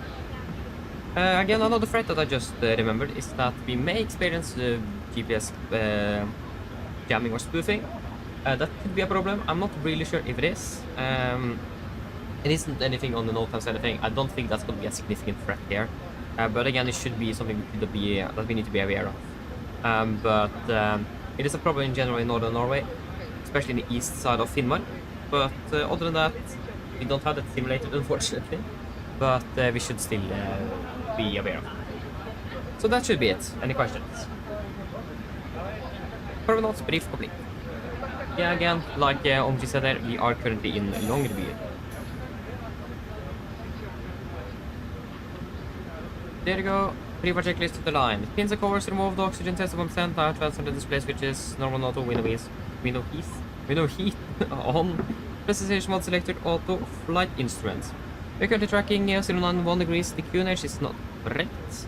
That should be something else. QNH at the moment is 1009. The QNH 1009, and we are reading about 90 feet. 90 feet, plus minus 0. Park brake set, engine start levers cut off, and taxi takeoff briefing completed. Before checklist to the line is complete. Then the PA to the passengers. That is going to be 1 hour and 25 minutes on the flight time. With quite some okay weather in Tromsø. Mine damer og herrer, god ettermiddag. Mitt navn er Fabian, jeg er kaptein ombord i dag, og på vegne av Norwegian og reservesetningen søker jeg på ombord denne flygningen fra Longyearbyen til Tromsø. Flytid til Tromsø i dag er forventet til å bli rundt ca. 1 time og 25 minutter. Vi begynner snart å bli klare for avgang her fremme. Vi forventer å taxi ut derfra om rundt 5 minutter. Synes det kan være sin sitter ned, ta på oss sikkerhetsbeltet. Også for egen sikkerhet og landespor, så anbefaler vi på det sterkeste å følge på det veldig viktige sikkerhetsdemonstrasjon som kommer fra kabinbesetningen nå veldig snart. Når det kommer til taxituren vår i dag, så er ikke den forventet å bli alt for lang før vi er klare for avgang. Men det er et annet fly her, så hvis det blir litt trafikk, så kan det forsinke oss litt på bakken, men vi forventer ikke at det skal være så, eller ha noe stor innvirkning på flygningen. Utom det, når vi er klare for avgang, så tar vi av først vestover, før vi ganske kan begynne å fly litt nordover, rundt Longyearbyen, før vi da fortsetter sørover ned mot Tromsø. Vi forventer en varsel i dag på rundt 41 000 fot, med gode flyforhold gjennom flygningen. Kanskje litt turbulens under avgang, men igjen utenom det gode flyforhold, mens man alltid vil anholde på sikkerhetsbeltet på bare stykter, kommer bort med uforventet turbulens. Å være i Tromsø på øyeblikket ser det ganske så greit ut, med litt grann vind kommende fra sør, 3 grader, også litt grann skyete, og så er det også forventet med noe vind tillegg. Ellers sitter jeg slapp av, så blir det bare veldig fin flytur med Norwegian. Ladies and gentlemen, good afternoon. My name is Fabian, I am the captain on board today, and both Norwegian and the rest of the crew on the wish you very welcome aboard this flight from Longyearbyen to Tromsø. Flight time to Tromsø today is expected to be approximately 1 hour and 25 minutes. You're shortly ready for taxi in front here now, expected to start in about 5 minutes. So you can please sit down, take your seatbelts, and your own seat on board with the equipment of important safety demonstration that is coming from the cabin crew now very soon. When it comes to the taxi today, it is to be expected to be long before ready for departure. There is another aircraft here in Svalbard, or Longyearbyen, and there is very limited space here. So we'll wait to see if there's going to be any traffic, or we need to wait for that, but we'll wait to see on that. When it comes to our departure route, we're departing initially westbound before we're quite quickly going to be turning north, and generally around Longyearbyen before we continue south towards Tromsø. We're expecting a cruising altitude at approximately 41,000 feet. We may expect a little bit of turbulence on departure. Other than that, good weather is expected throughout the flight. But as always, we do recommend to have a zip on just in case you encounter some unexpected turbulence. And the weather in Tromsø at the moment is looking quite alright with a bit of wind coming from south. Other than that, 3 degrees, a bit of clouds, maybe some gusts as well. So yeah. Other than that, sit down, relax, and we're going to enjoy this flight with Norwegian. Thank you. Okay, wonderful. So we have the load sheet in, so that's going to be, can execute that. So 55.9. 55,900, and it is going to be 21.7, 21.7. The weather currently here in Longyearbyen, and that was not the weather. We currently have winds 250 at 16, light snow. I think the default VR is the live weather is not really accurate at the moment. It is probably a bit hard to track the weather up here in Svalbard, I don't know. 2901649. 2901649. 29016 minus 41009. Runway 28. Just confirm the runway length. On the chart here, runway 27 from, we're not departed from Bravo, no, we are not going to depart from Bravo, 2258, 2258, and calculate, let's go to take off to 49.855, take off to 49.855, yeah. Flaps 5, trim 5.4, 29, 31, 35. 30, 31, 35.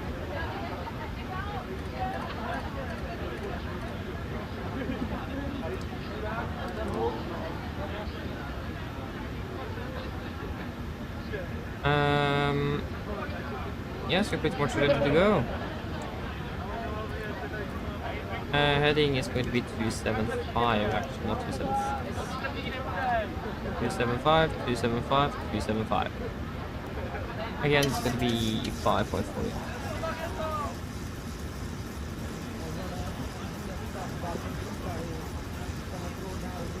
Wait, 5.4, I thought, I just thought a bit about 5.7 for some reason. Okay, pre-for checklist, the broad line. Fuel, we have 6,000 kilograms aboard, pumps on, passenger side, set of brake, RTO, seat brake cars completed. Takeoff speeds 30, 31, 35, MCP 35, 275, and flight of 300 set. Pre-for checklist complete. Are we ready to go then? I have ground up contact for a second. Go ahead. Loading has been completed. We are sending the load share up Torstai due now. DLL contact you for pushback once you're closer up and the beacon light E as switched on. Roger. Okay. We can prepare for startup then. How much fuel do we have? We currently have still 6 tons actually, so if you haven't burned that much. No.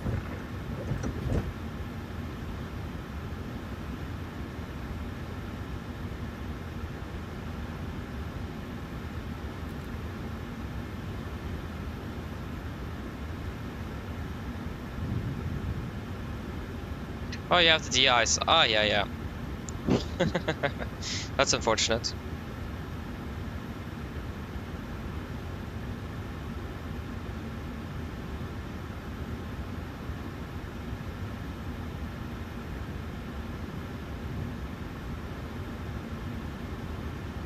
Why aren't they removing the stairs.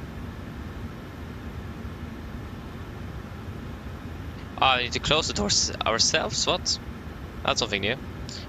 Door management, close all.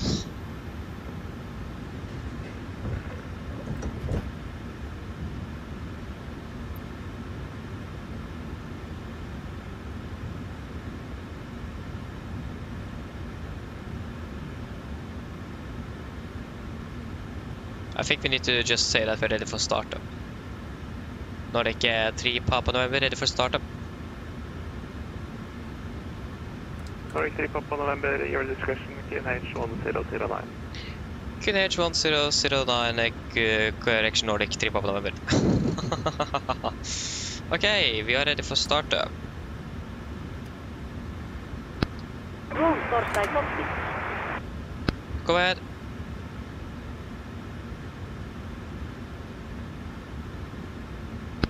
Kolme venue liquid pushback.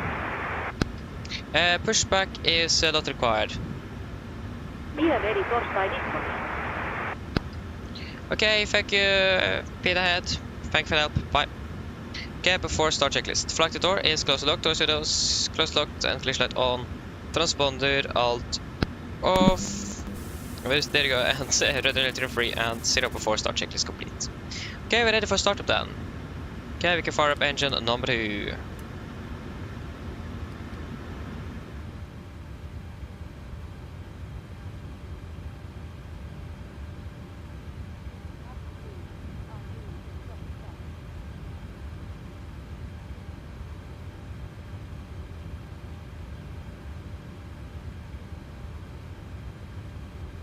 Good afternoon. Hei, mine bomber.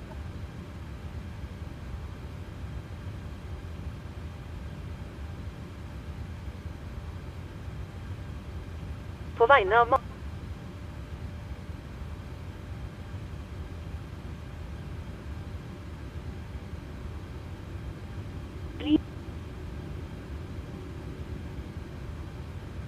Vennligst ta. There are 2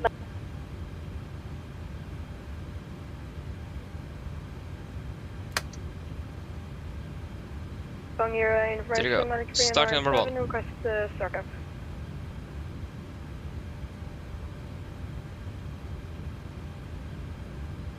Should the cabin Nordic 397, your discretion, QNH 1009. On discretion, QNH 1009, Nordic 397.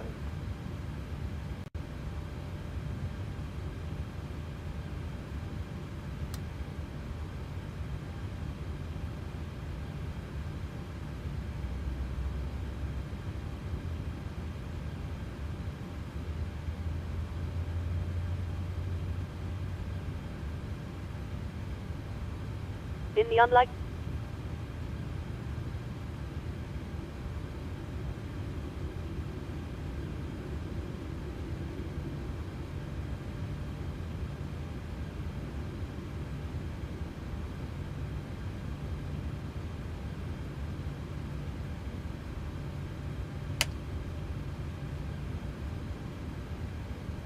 There you go.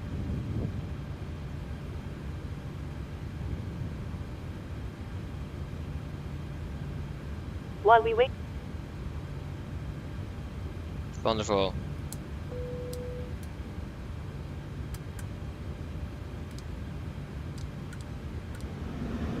Thank you. There isn't anything else here. No. Okay, flaps 5. Flight control check.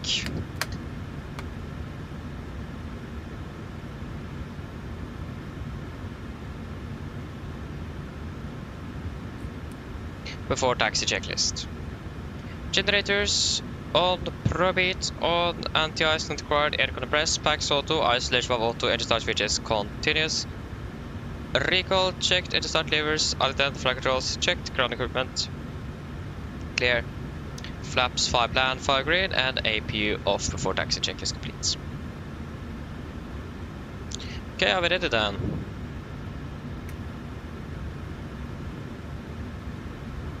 Nordic 3 Papa November ready for taxi. Nordic 3 Papa November, now report to traffic runway 27, wind 29 degrees, 16 knots, report airborne. Copy, the report when airborne, Nordic 3 Papa November. Wonderful. Just report when we're airborne. Where is the taxi? Yeah, we can just taxi down via here to Charlie.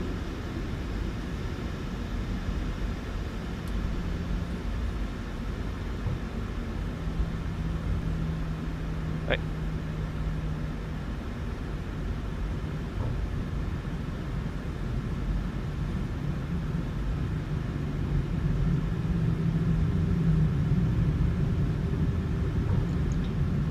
Left is clear and the right is clear. Oh, we have an SES here as well. Yeah, that was a mountain.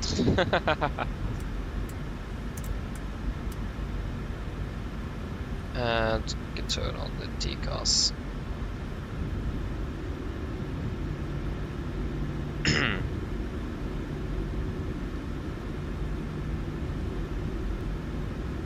On your information, Nordic Finance are ready for next step.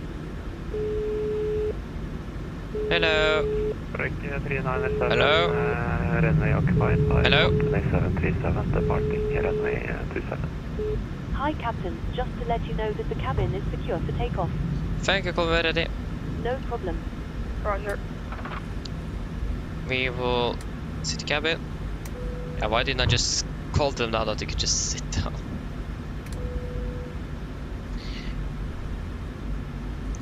Before takeoff checklist, flaps, 5 flat, 5 grid, stabilizer trim, 5.4 units, cabin call given before takeoff checklist complete.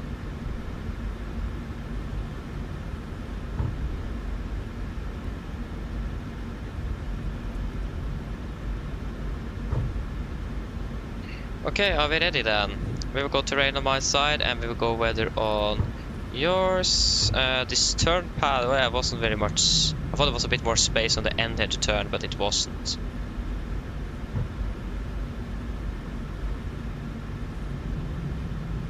Okay, we have a runway light there. Yeah, then we're definitely going to turn a bit quicker here. This aircraft here accelerates in a turn, that's interesting. Okay guys, are we ready? Almost. Just going to stop. Just wait a moment.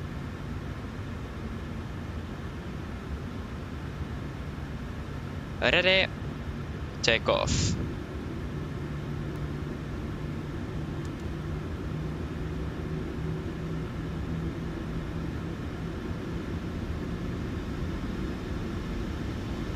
Stabilize, setting thrust.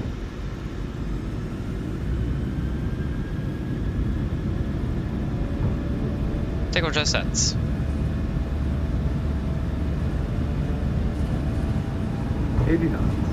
Checked. Auto throttle is connected, setting it manually then.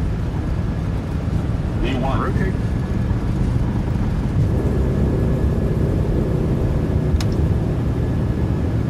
Positive rate. Gear up.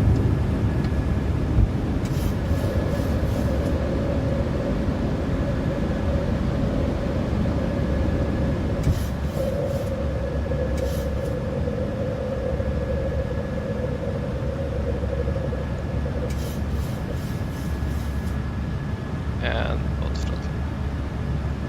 Nordic 397, will report the traffic runway 27. Roger that. Nordic 3 Papa November airborne passing 1800. Nordic 3 Papa November, roger, thank you. When passing flight level 105, frequency change. Flaps 1, speed check. Report leaving frequency. Roger, we leave passing 105, we will report 3 Papa November.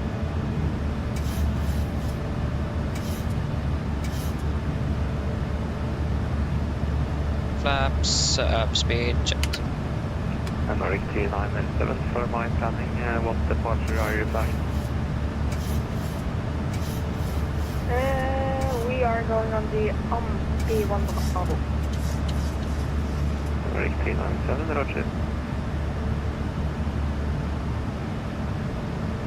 Yeah, we'll go speed intervent, 210 knots is maximum, 210 in the turn.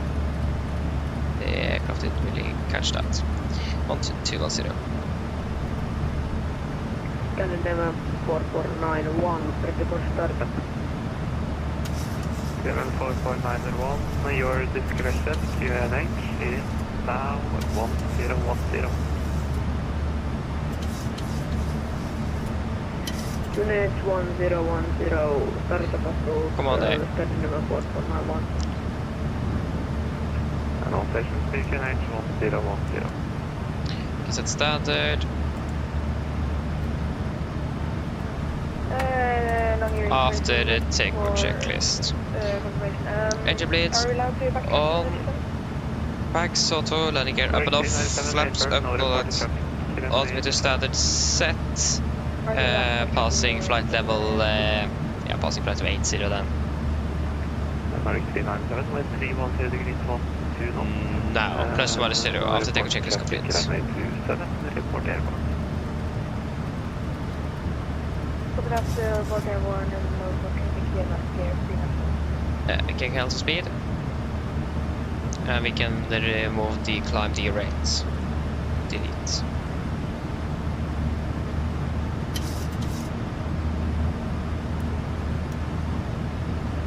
And we can remove the engine outset. That is not really relevant anymore. Wonderful.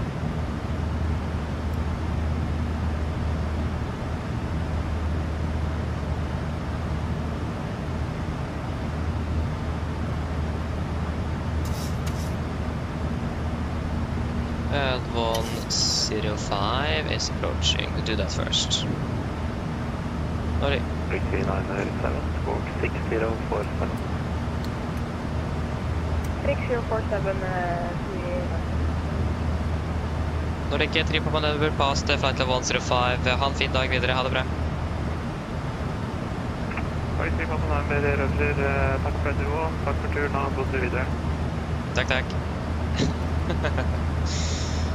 There we go, 122.8. That was, oh, come on, there we go.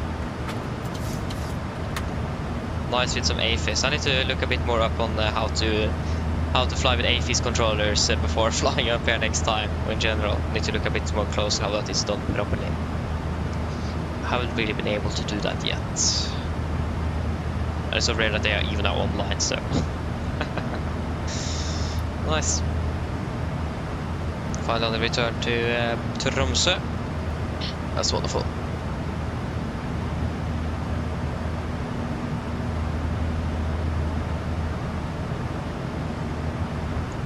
Okay, Benjamin, see you soon. Yeah, I agree, it's beautiful 737 sound indeed, yeah. Nothing beats that. It's beautiful indeed. It is something by itself. Or something of its own is probably more correct.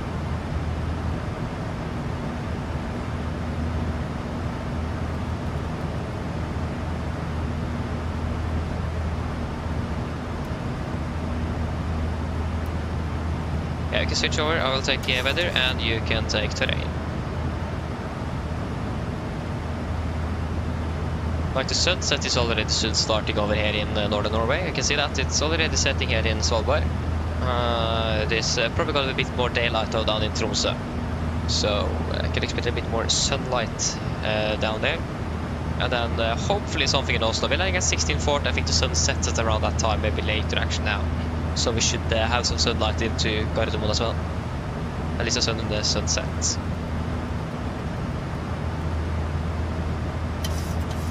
Yeah, we'll wait with the seatbelts until we have finished this turn. And we are soon passing 200 as well. Let's have a scheduled time of arrival into Tromsø. That is 12:50. We're currently landing exactly 12:50. Not bad. We've got to check the RMPs if there is any RMP available for runway 18 from the position we are coming in from. That would be cool if it was.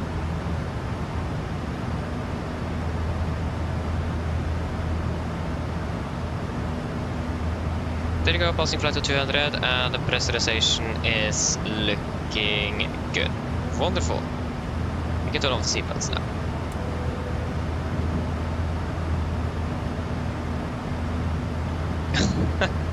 Okay, OMG, yeah. So the sun sets in Tromsø now in about 5 minutes something, yeah. So we are expecting probably some sunlight at least.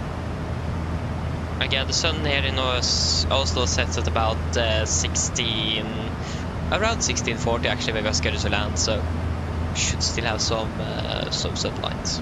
A little bit. What does it say of no flight Radeon 24 actually have that? We can see when the sun sets and rises.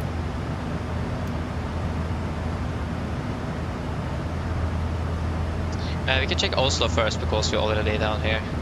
Oslo Gardermoen, the sun sets at about 1650, exactly, so 10 minutes after we are landed then. And in Tromsø at the moment it says that it is setting at 1513. So actually still quite a while until it sets then. 1530, that's 1413 UTC and the clock is 11:31.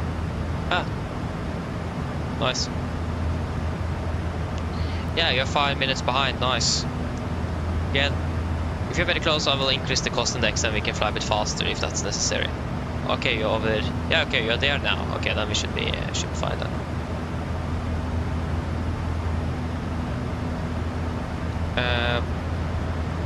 I mean, I think also the arrival we have currently is just a straight in.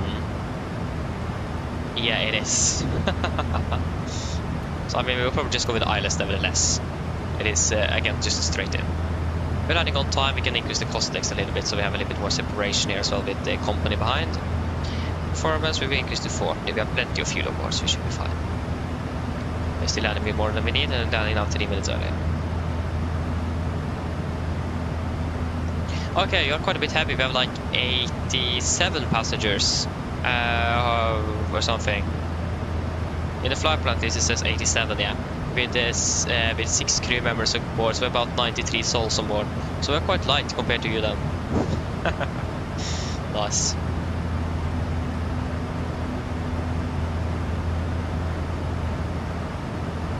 Oh yeah, OMG, probably the reason why is because for you to be able to start engines, first of all the packs need to be in the off position. You need to have some sort of bleed, either a start unit or the APU, so the APU needs to be turned on and the APU bleed needs to be turned on. And of course you need to set it in the ground and then you turn on the cut-off. So the start lever, turn to idle, detent. That was like a quick summary if that is if that helps. Hey, is Tromsø Tower online? Oh, an approach as well. Yes. That's wonderful. Hopefully they're online when we're landing though, that's the thing. It is still about an hour until we're landing, so wait and see on that. If the wind's got, yeah, wait, we're climbing up to flight level 410, aren't we? Yeah, why does it say 370 in the pressurization? I forgot to change, yeah, that's why. We can continue up to flight level 410. I'm going to wonder. 410 set. I'm not quite sure how I could forget this again. It's the second time this or today that I forgot the pressurization panel. That sounds good. I mean, just flying up to Longyearbyen itself is stressful. Yeah. Yeah, the engine started right away. Wonderful, OMG. You're welcome. Again, that's something else I did wrong in the start. Is that I didn't turn off the packs. I reinstalled the aircraft. Tried again. It didn't work. I reinstalled it again, and I found out the packs is off. That's why it didn't work. So it is a little learning curve on that. Quite easy to forget. It is. We're flying straight towards the sun. It's not a beautiful sight. Ay. Yeah, that's actually really nice. I'm flying directly towards the sun, with the Svalbard right below, and the Norwegian Sea. Actually, it isn't the Barents Sea. No, actually, it's right in the middle between the Norwegian Sea. Actually, it's still the Norwegian Sea.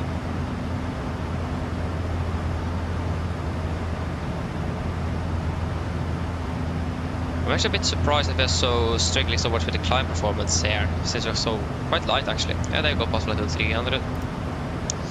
Air presentation is looking good. Wonderful. Yep, that's good.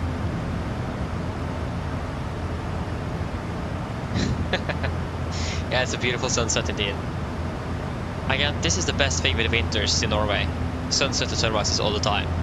The first thing is that when those are finished, either it's a very short time until the sunset, or it is basically completely dark the rest. That's the downside, so... although that's really nice though.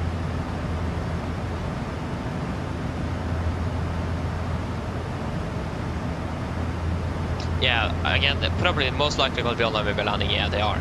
But again, you never know. You never know.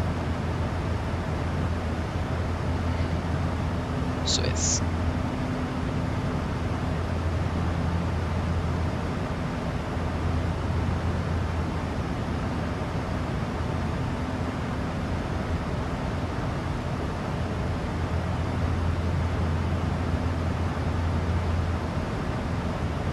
But that's good though. I can't really remember that we had Langnes approach online before, for example. I can't remember to have that. I think yeah, I have tower online at least before, but not really approach.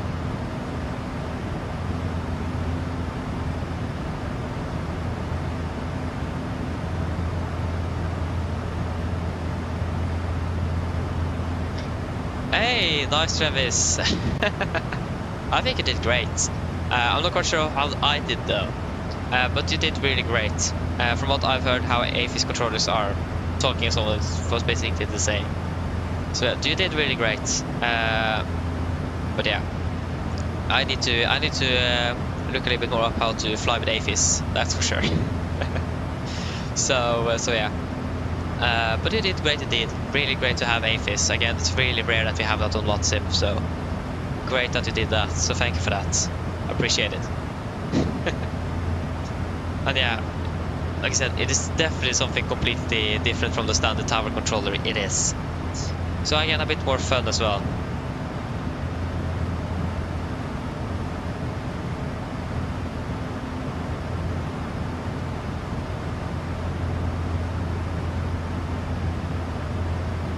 Oh, that's interesting. That's interesting, OMG. Either you overflare the aircraft, that is most likely the reason why, or you just don't have the technique in yet, or you might be flying too fast. There could be, like, from what I can think of now, 3 different alternatives to what it could be. Basically overflaring, yeah. So 3 things: the technique, overflaring, or that your approach speed is way too high. That could be like the 3 things I can think. Also the flap setting has something to say. That's the three things I can think of at least. But that's a bit unfortunate though. OMG, not really. If for example I fly on ILS, the VDAV will of course disconnect once you have the glide slope captured. So you need to set it manually. So if you go to the EDREF page here on in the aircraft, you have the 3 different flap settings. And normally you're landing with flap 30 with the 737. Flap 40 can be used if you like gusty or short runway, for example. Normally flap 30, so you can just either one click down there, or you could just double click, and then it will set the speed. And then it will have the VRF here, 135, and you should be flying a minimum of 5 knots plus on top. So in this case, then once we have selected flap 30, we'll then reduce the speed down to 140 knots. And then you should be touching the ground with 135, if you understand. So flying with 140, and then when you touch the ground, you should be at 135 knots. I hope I wasn't too quick to explain that, and hope you understood it. If you didn't, of course, yeah. But again, VNAV is not really going to set that, especially if you haven't set the speed inside the computer yet. We were already on the heading.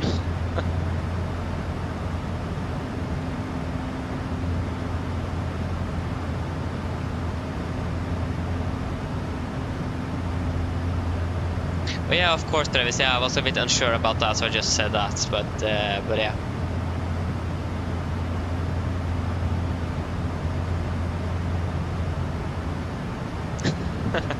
But yeah, again, don't need to request. I mean, that I thought about that. I was probably just going to say to just do it, but I didn't really want to take the chance, to be honest. Better to be on the safe side, isn't it?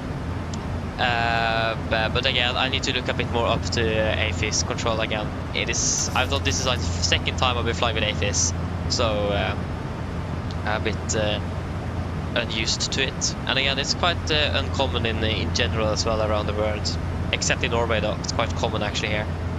But again, thank you though, Travis, for the help as well, and the AFIS position you were at. Thank you, really needed that training there. Again, practice makes perfect, isn't it? So yeah. So again, just an example then, if I understood it correctly, when I'm starting up, I was just saying that Nordic Trip of November is starting up. Is that it? Just to confirm. I mean, that sounds reasonable if it is AFIS control, it does. But again, it just is a bit too like the transmission is a bit too empty, if you understand what I mean.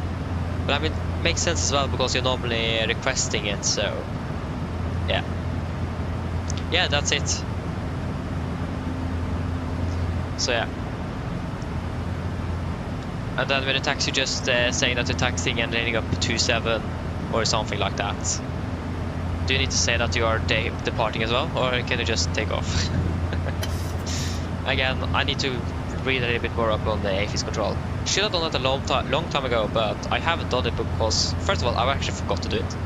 Second of all, I haven't really had time for it, and third of all, there is no AFIS control online at all, so like, when I first read up on it, I'll forget it until I need it. So, but yeah, again, that's something I definitely need to read up on, so... Oh yeah, I should have done that before this flight, but I didn't think about that because again, AFIS is never online, so I didn't think it was going to be online as well. So, but yeah, it is still good to have. That's for sure.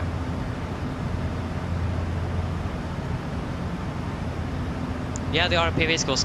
Yeah, exactly. Yes, but yeah, I can understand that. It was this beautiful approach. It was. It would actually been a little bit more fun actually to do the offset approach for the localizer, because then you need to visually line up the aircraft. But with the crosswind there, I would have struggled so much with doing that, so it was a good idea with the RMP instead. so yeah. Oh. Happening with my voice.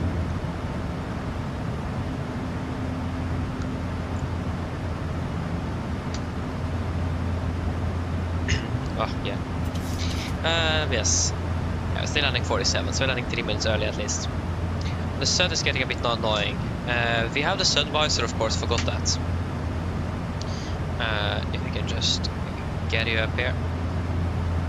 There we go, that's much better.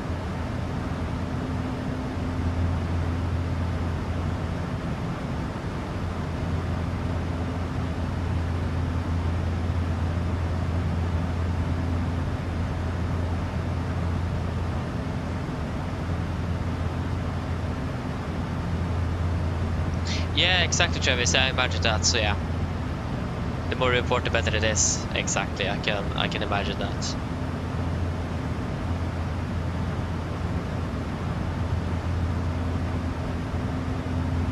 Yeah, exactly.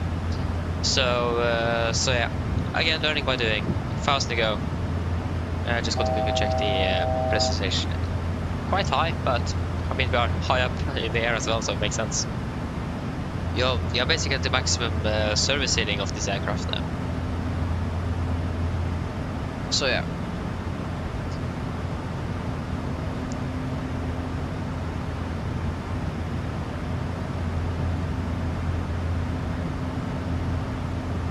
But again, I wish that we had more ATC in general, like with AFIS approach, center control. In general, more ATC online, that would be fantastic. I mean, I understand that we can't have ATC online all the time. That's understandable. But more often would be great, nevertheless. So yeah. Yeah, you just landed in Tromsø, that's great, 77. How is the weather? It looks good on the meter at least. So, yeah.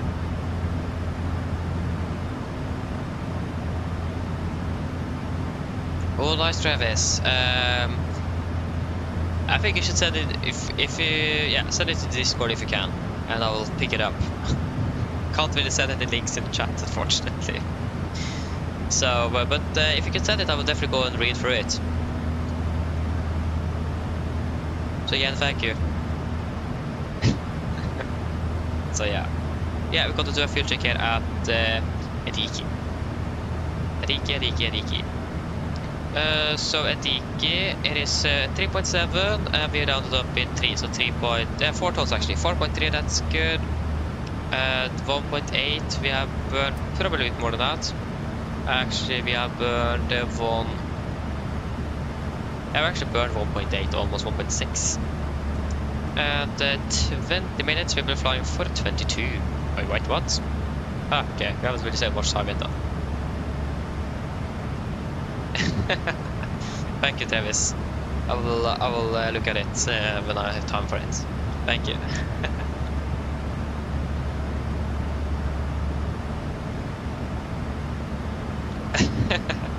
Nice one, Jay. Yeah. But again, about the rescue in Tromsø, that's good to see. I'm not quite sure if I'll respond to that. If I didn't, I did it now, so... Yeah. We have a little cloud ahead, or some little weather build-up. In general, quite a bit of clouds here.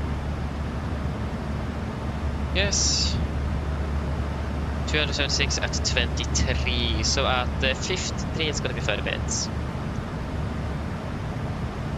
No, that doesn't make sense. Yeah, that does make sense. Sorry. I thought about 57 instead. But that's not correct indeed, or at all. That would basically be correct for 25 minutes, but not 30 minutes.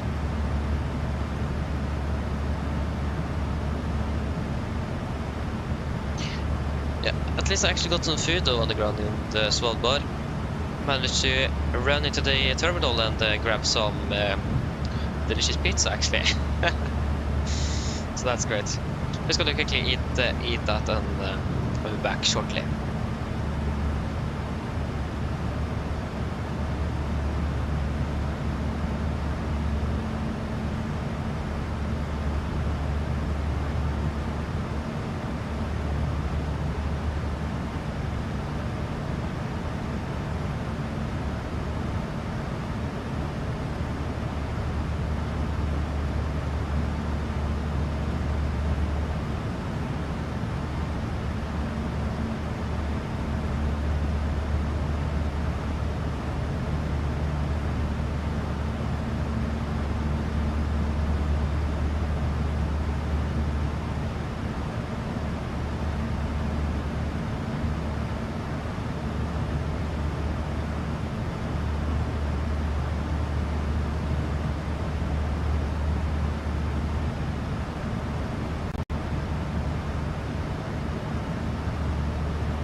course the cabin crew needs to call when I'm trying to eat here.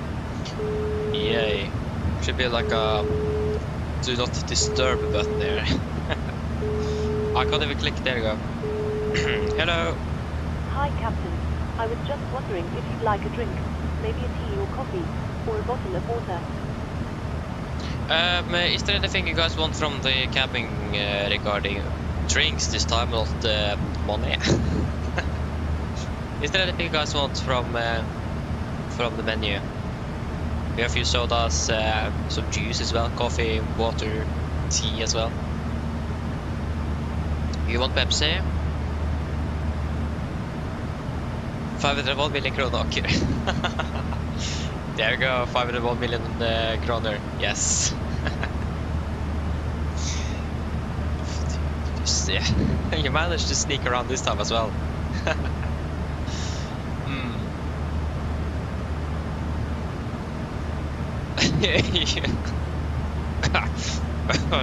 Excuse me. You are the oil fountain. What?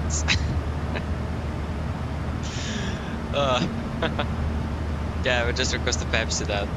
I want Pepsi, please. No problem. I'll get it to you now. Oil fountain, what? Hey, good luck. Aye. We're climbing out a beautiful Tromsø, nice. See we till the welcome bli well. Yes, we are currently heading from Longyearbyen to Tromsø. So the third leg today. And then we are flying from Tromsø, of course, down to Oslo.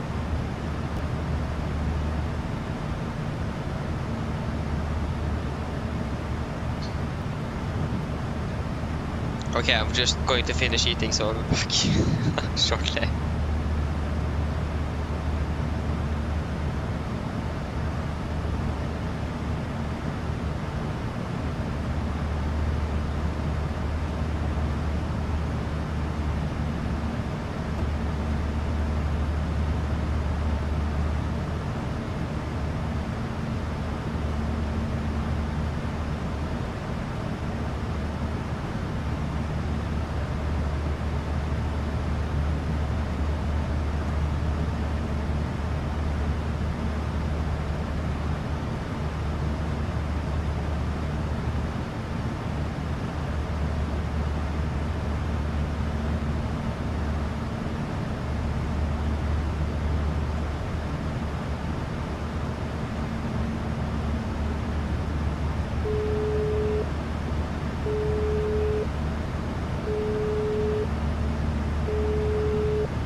Just remember, they're of course going to be calling back to deliver it. Hello. Hi, Captain. I've made your drink. They're waiting for you in the galley area. Thank you. Ah, come on, there you go. No problem. There you go. Yes, but your Pepsi is in the galley. Okay, great. Yeah. You yes, you as well. Nice. Good to know. Oh, hopefully I'm going to be able to finish up now before the cabin crew's calling again. Wait and see.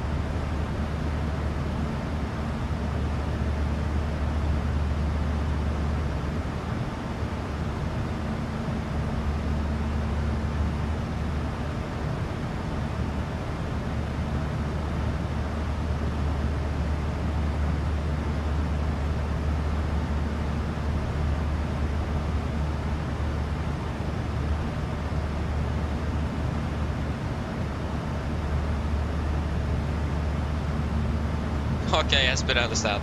Sorry. Yeah. Easy mistake. Sorry for that.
Okay, there you go, finally.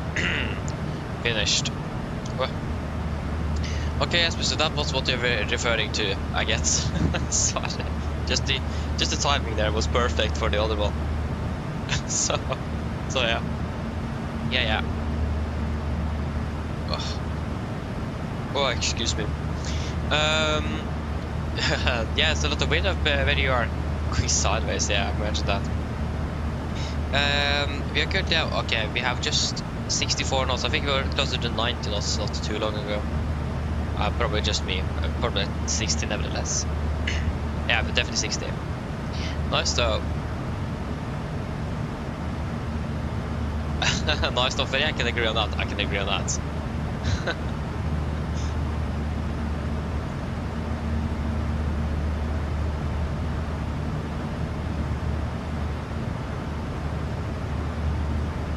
Yeah, sounds good though, Jesper, sounds good. Quick. Maybe, I don't know. Okay, actually that wasn't very too bad, wasn't that bad. But it felt like an eternity on this side at least. Again, I have a habit of eating a bit too quickly. You can just guess where I got that from. And, yeah. Not good. So we have some weather build up ahead. That's not good. But not a trustable weather radar, so we're just going to ignore it, as usual. What pizza it was? Yeah, it was just some homemade pizza with meat, basically, and cheese, of course. Just homemade, basically. Nothing really special, just meat and cheese. Margarita, then. Margarita pizza. So, yeah.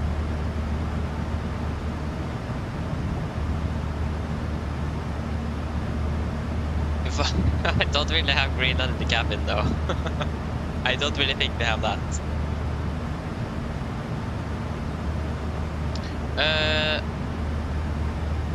Norwegian, you're flying to on Norwegian Aviation, you're flying to from Krakow to Evenes. Nice, sounds good. Enjoy flights. That's beautiful.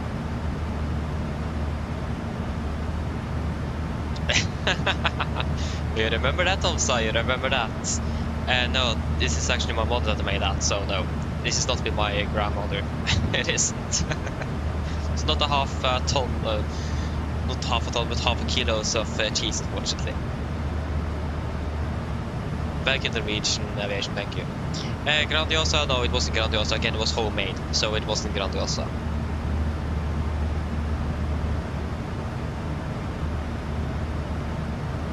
Bit nerve-wracking to eat that here, to be honest, especially when you're sitting with a white uniform shirt on you. That is quite nerve-wracking.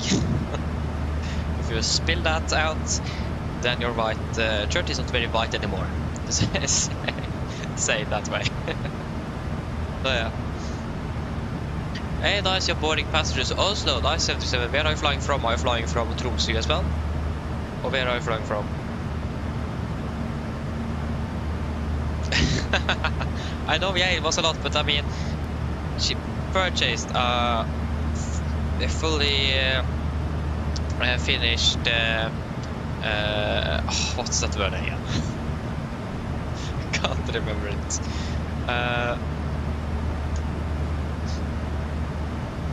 Created?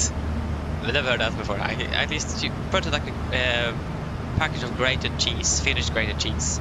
That was half a kilogram, or 500 grams. So instead of just saving like half of it, we just used all of it. Like we didn't have anything to lose. We both like cheese, so it was perfect. So yeah.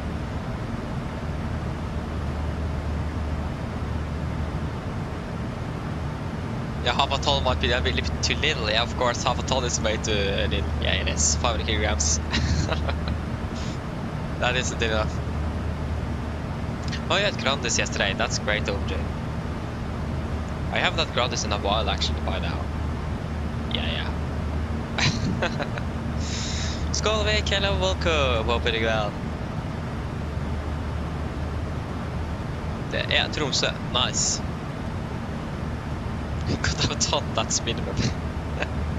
Yeah, a ton of cheese is the minimum on a pizza, yes, it is. We're landing 23, yeah, it's 20 minutes until descent. Just call the camp crew. Hi. Hello, just to let you know, there's approximately 20 minutes till descent. No problem. Oh. I mean, I can understand that, yes, but I can understand that. It isn't that often I actually eat it, but... Yeah, maybe actually the days we actually eat it is when I'm flying, and that's actually perfect for in my case at least. It's easy to eat, quick as well. In compared to like a 5-star dinner, if you like biff and potatoes and so on. A bit harder to eat that when you're sitting here. Pizza and sausages and so on is much easier to eat. But yeah, I can understand that. But I normally don't really say what I'm eating if you guys don't ask though, of course. So that's also probably why you don't ask all the time. So goes under the radar basically. I got pizza yesterday too, that's nice though. And you had the sausages yesterday, nice.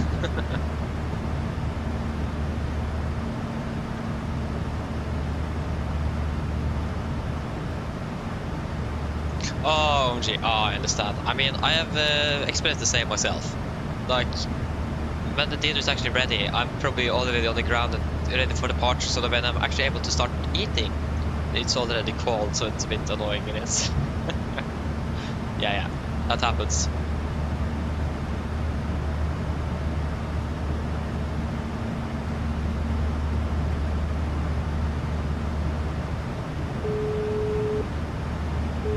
Hello. Hi, Captain. Would you like some food? Oh, okay, we have food now on board. Okay, thank you for that. How did we manage to get food on board? Does anyone, if you want anything to eat or snacks?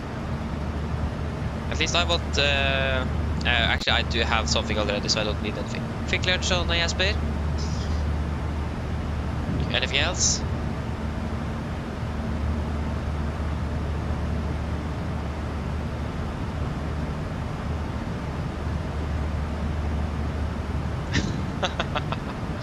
Yeah, maybe better with I've eaten a bit too much. Yeah, correct. Nice. So anything else in the quick lunch, or is it just one quick lunch on the order book?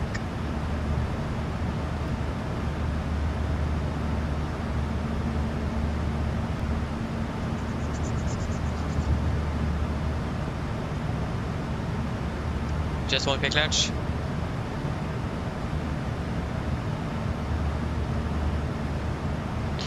One quick lunch. Yeah, if you can have one quick lunch back here, that would be great. Of course. I'll go and get it for you now. Just give me a few minutes. Thank you.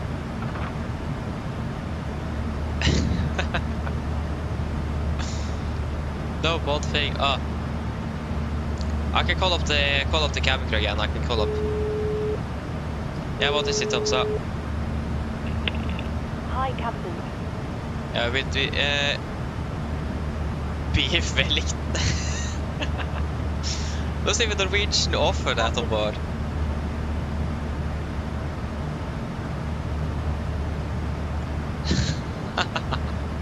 Not quite sure if Norwegian even offers that. Call me if you need anything. What? Okay, bye.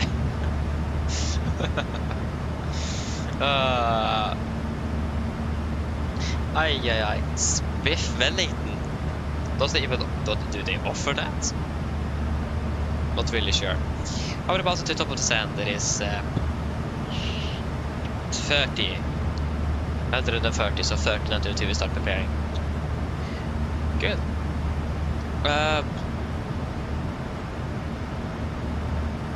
Eric, what are you talking about? I think I heard of that one before, but I think someone else talked about that here before, actually in Plaza. What's that again? Is that like a privacy website or something? If that's the case, no. I'm not using anything like that. No.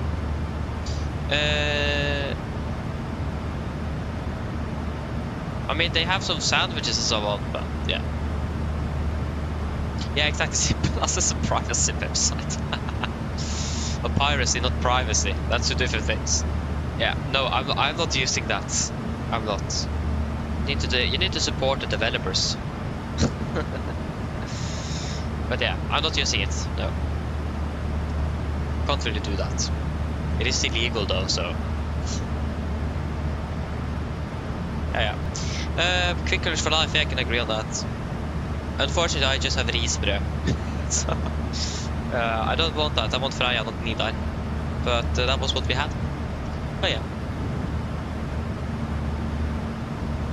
Yeah, OMG, that's a really good question. There's a few different ways, or primarily like two, three ways. You can Google it, or something like that. Airport elevation for. Just wait a moment. Hello. Hi, Captain. Your food is ready for you.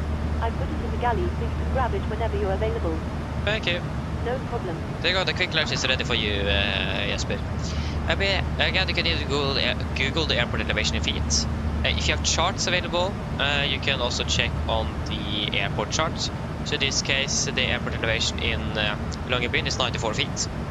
Or, if you don't have any of that for some reason, especially Google, if you don't have that, then we got to be a little bit worried. But you can check it in the aircraft. If you see the runway waypoint here, runway 18, you can see that it says 64 feet. If you subtract 50 feet from that, then you will have the airport elevation or runway elevation. So that means 14 feet in this case, because when you're flying in for a landing, you are going to cross the threshold at 50 feet. So that the aircraft adds 50 feet on top of the runway elevation in the flight or the FMC, so that you will cross it at 50 feet. So if you just subtract 50 feet from the elevation behind the runway waypoint, then you will have the airport elevation as well. In this case, 64 feet. 14 feet. So that's the three different ways we can find out. Okay, now we need sunglasses again. It is way too light outside. Surprisingly light, actually.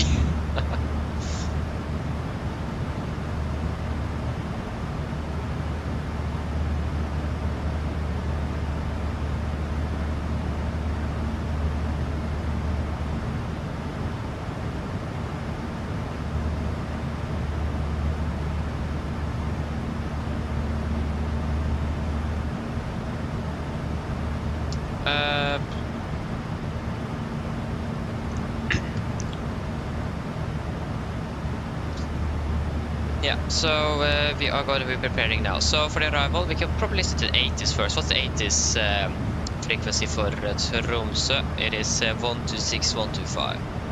Actually the same as well, so 126.125, that's nice.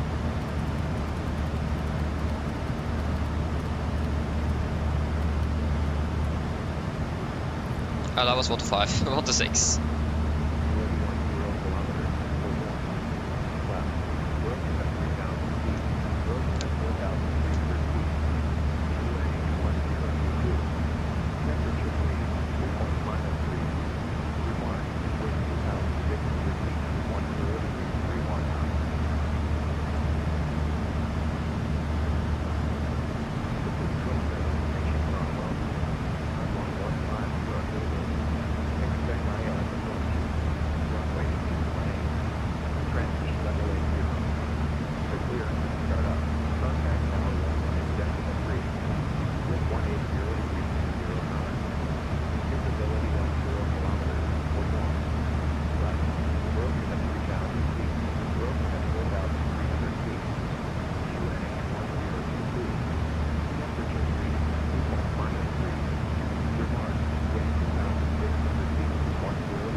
That was not here.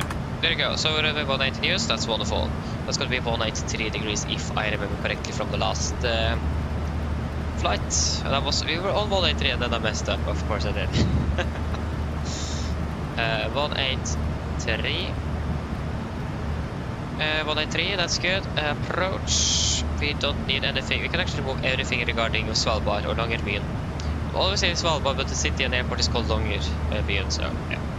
1099, this time the correct frequency, 1099, 1099, thank you. So don't tune in, yeah, what did we tune in actually? The first thing is that, yeah, that's what we probably turned in, it was the opposite ILS frequency. Again, it was probably why we set it got set to 003, and that's something actually an option in the aircraft menu I can remove. And since it also was so like it was so it was looked quite how it should, to say it that way. Send them to the localized course. Yeah, disregard that. No thanks.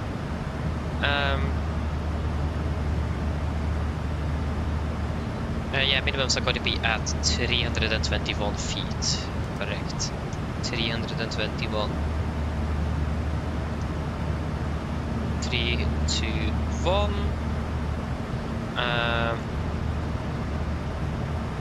80. Excuse me. Yes, so for the landing, or for the weather, winds about 8020. 3. 22, so 18020, 322.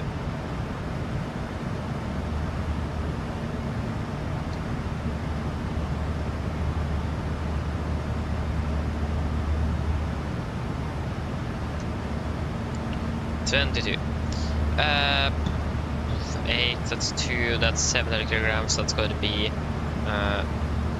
yeah, that's going to be 52,700.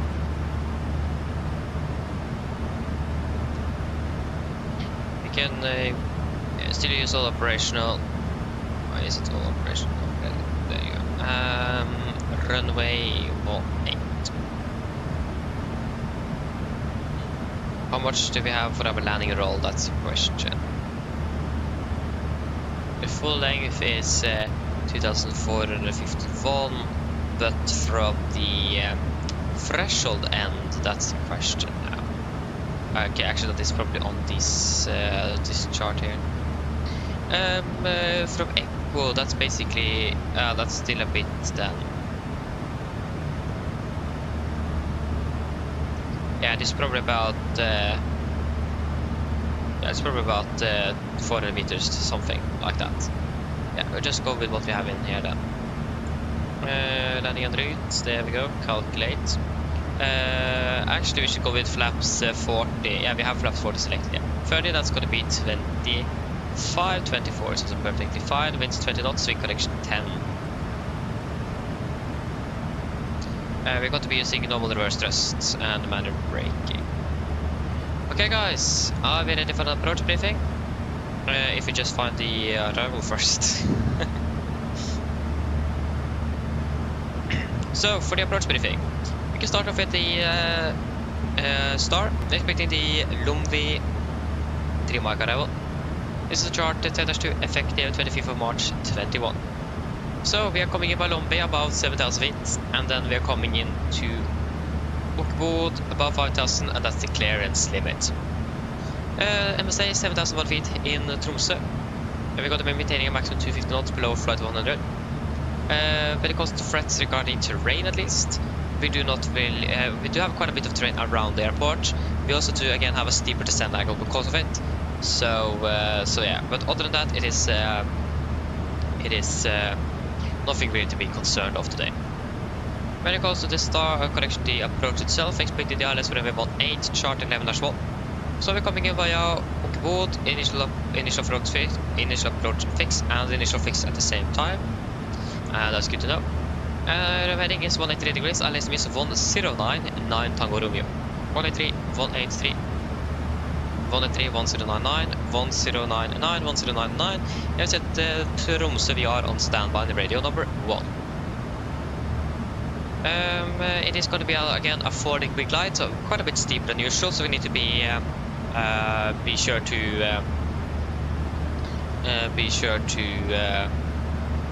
have good control of the energy management. Again, configure aircraft a bit earlier than usual, and so on. Minimums 321 feet. Yeah, we are. Yeah, for the mist at least. If we need to go around, we're going to be climbing straight ahead to 3,000 feet.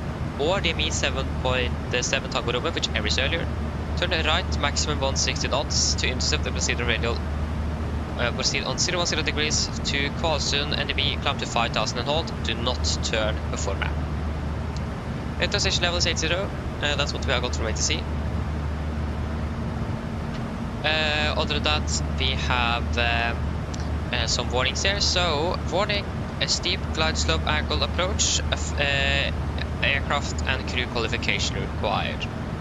Terrain penetrate OS between the DME 4.5 Tango Romeo and Kvalsund NME. We also do have a caution here. Ground exit rewarding may occur at approximately 5.3 DME Tango Romeo if a procedure flown at clean configuration. We do not expect to be flying at clean configuration by then, but still good to be aware of it. Yes, when it comes to the ILS itself, as this is such a steep descent angle, we are going to be deviating a little bit from the glide slope closer to the ground. So if we get a glide slope warning close to the ground, we can just disregard it, because otherwise we're not going to be able to flare the aircraft. So we need to go below the glide to be able to manage a flare, because it is such a steep descent angle. So we did that on the last landing here in Tromsø now earlier today, and even with that we landed a bit behind the aiming point. So if we get a glide slope warning on short final, we can just disregard it. We're landing flaps 40, VRF 126, wind correction of 10 knots, so final is going to be 146 with the manual braking and a normal reverse thrust. When it comes to the taxi, airport chart 10-9, effective 23rd of January 2025. We're landing 18, and once we have landed, we're going to take it to Bravo Alpha and then taxi to our assigned stand. The question is just which stand is that? We are expecting something that we don't know.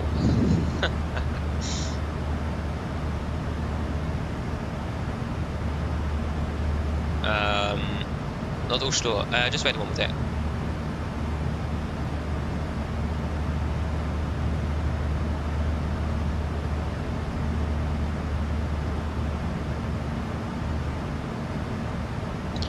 Yeah, we don't have a stand yet, so again we just get whatever we have for ATC. That is a caution here. Wind shear readies may occur on short final to runway 186 with wind 227 degrees, about 20 knots. Other than that, no hotspots, taxi restrictions, and notable times for Tromsø today. So everything is looking good. Runway conditions good, and the weather as well. A bit windy, but other than that, good. Any questions? Probably not. Then our brief is complete then. Descent checklist. Presentation landing altitude set to 0 feet. Wrinkle checked on the break off. Landing data VRF 126. Minimums 321 feet. Approach briefing completed. Descent checklist complete. And we're going to be doing a fuel check here at UFSAS. Why do you have a name that is UFSAS? SAS isn't that name. SES. We don't like SES. Yeah.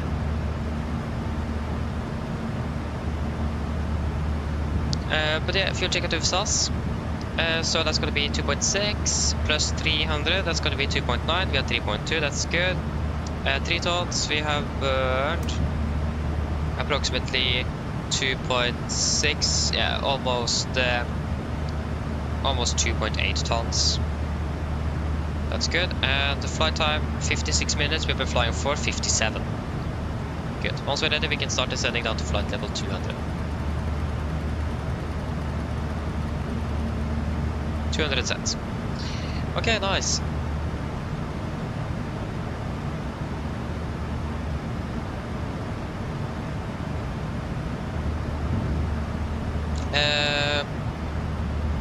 Rico, yeah, exactly what Mick said there. I have some tutorials on different subjects. But in general, guys, if you have anything that you want me to try to cover regarding the 737, just say it. I haven't made a tutorial video in a long time. I don't really know what I'm going to make. So if you have any suggestions, please comment and I can see what I have time and what I can do. So yeah, it would be great with some suggestions indeed.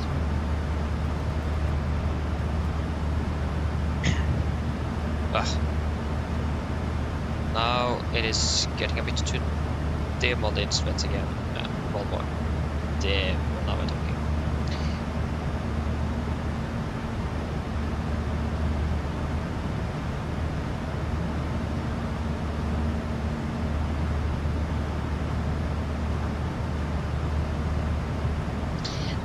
Good question, OMG. Good question. Oh, okay, we actually been streaming for 7 hours. I mean, that's basically, this is how it would be in real life. So if I would have been a pilot at this flight in time and so on. So that's basically how. I mean, it's enjoyable as well. I do really enjoy flying, so that's also why.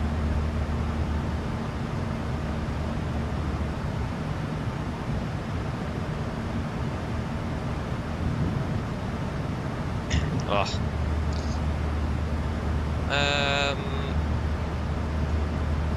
Where am I landing now? We're currently landing at 48, so we have managed to increase our time in the air for some reason. Yeah.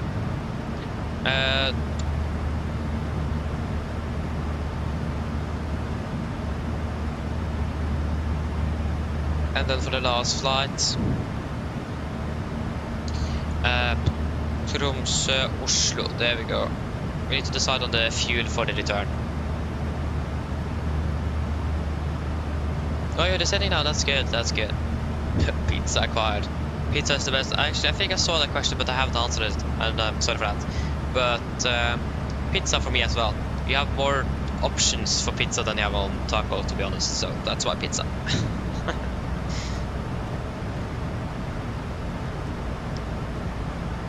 Good. We have started our descent.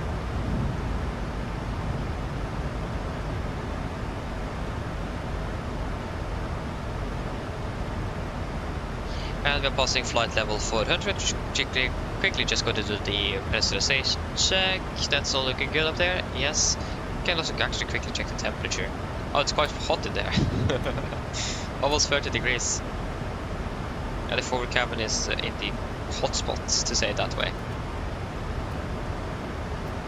We're over before. There we go. Okay, then we got to do the PA. So we're landing at 48. The clock is currently 24.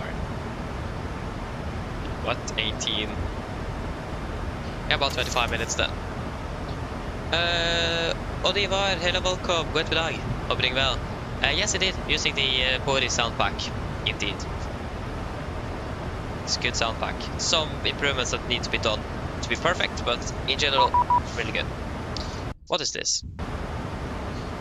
Is this... Oh, approach already? Please contact me on one... Oh, that was very early. 12375. That was very early. I've never contacted approaches when we're above flight level 300.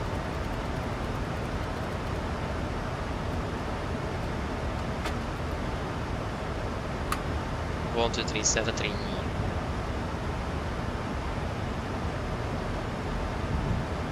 Dagens approach, god ettermiddag, Nordic 3 på November, passing flight level 360.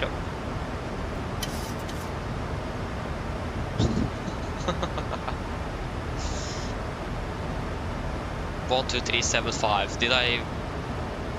Ah, 12375. There we go. That's better.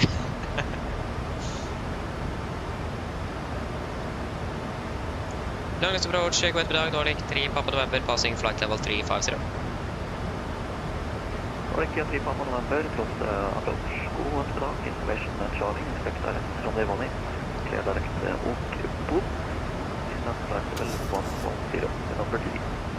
Set 110, direct good, expect ILS 18 Nordic 3 Papa November. We are number 3 as well. There you go, flight level 110, direct uppgång, confirm, execute.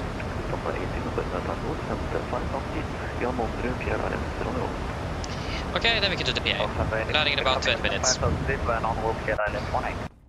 Mine damer og herrer, dette kaptein Snakki. Vi står kanskje faktisk sånn opp etter nedskrysning mot Tromsø, og vi har født i rand om rundt ca. 20 minutter. Været i Tromsø for øyeblikket, det ser ganske så greit ut. Vi har litt grad vind kommende fra sørvest. Det er for øyeblikket litt småregn, og 3 grader. Ellers vi har mottatt veldig fin flytur med oss i dag. Vi har tatt fly på oss. Vi håper vi ser en vår flytur, og så ønsker vi en fin ettermiddag videre. Ladies and gentlemen, this is Captain speaking. As we noticed, we now gone over to send out towards Tromsø, and we're expected to land in approximately 20 minutes. The weather in Tromsø at the moment is looking quite good. We are quite alright. We have a bit of wind coming from the southwest. Other than that, 3 degrees at the moment, and some light rain is reported as well. Other than that, I hope that I've enjoyed this flight with us today. We thank you for choosing us. We hope to see you again on the next flight, and we wish you a blessed day. Thank you.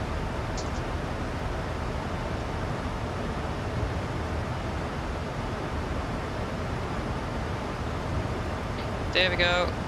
And we're soon passing flight level 300. Indeed, we are descending fast. Passing flight level 300. And the depressurization check is what we were looking at. There you go. There you go. Yes.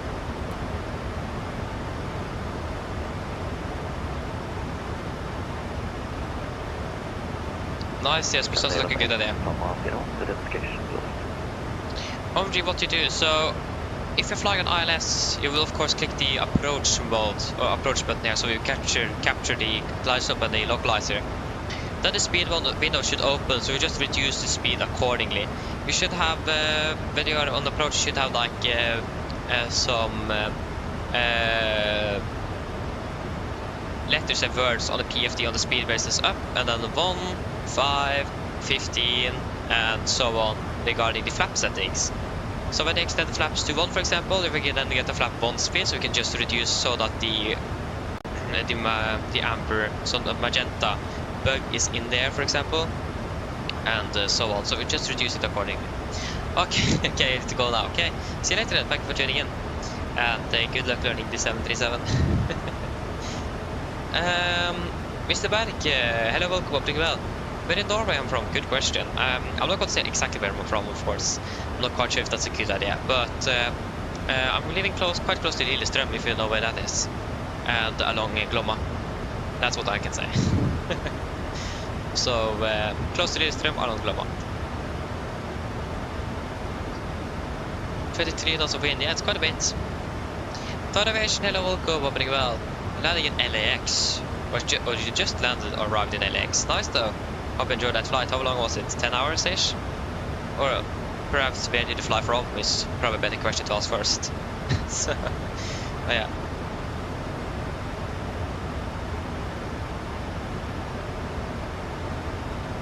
$11 hours 40. Okay, that's quite a long flight. Hope you enjoyed it though. Sounds good. From Heathrow. Nice. With the British Airways there on the 777, I imagine. I accidentally leaked your address on the stream by accident. Oh, that's not good though, Jesper. Yeah. Hopefully no one is pulling up outside the doors of thing all day. Yeah, that could happen. Sorry if I'm laughing as well, that's probably not funny at all. Yeah, we understand. Slept real good. Nice, that's good to hear. Good to hear. You can see that we've got some weather build-up ahead of us regarding clouds. At least it's currently amber. At least it is not red or pink. Oh, actually, that's purple is more correct, probably. So yeah. Oh yeah, you're looking for another long haul now. Yeah, which day is it? Yeah, it is Sunday today, isn't it? Yeah, it is. I thought it was Saturday at the moment. Ah. Yeah, it is Sunday indeed, yeah.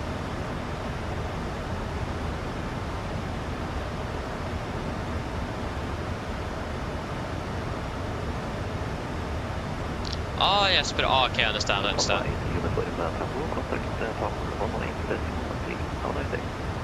Yeah, that's a bit unfortunate indeed. Yeah, that happens. So we're landing at 48. 38 is 10 minutes minus 5. It's going to be 33. So we're turning on the sleepers at 33, and that's not very long actually. That is in about 2 minutes. That's nice. So actually we'll probably decide on the fuel towards Gardermoen then. So if we go to the briefing preview here, so minimum fuel is 6.6 tons.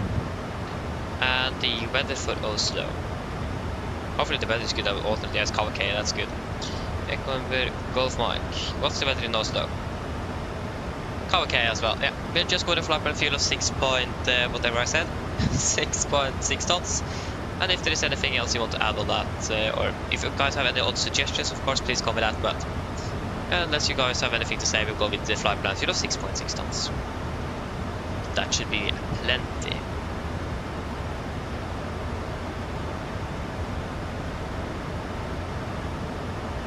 Actually, Krit, yeah, fair enough it is.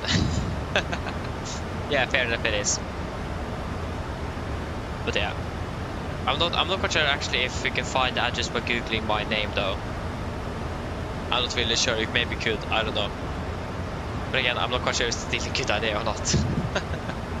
Yeah.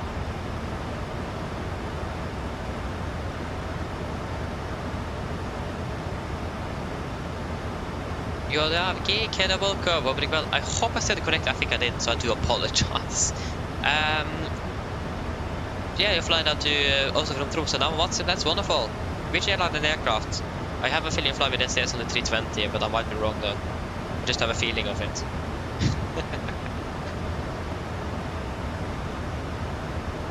Okay, we can turn on the seatbelts.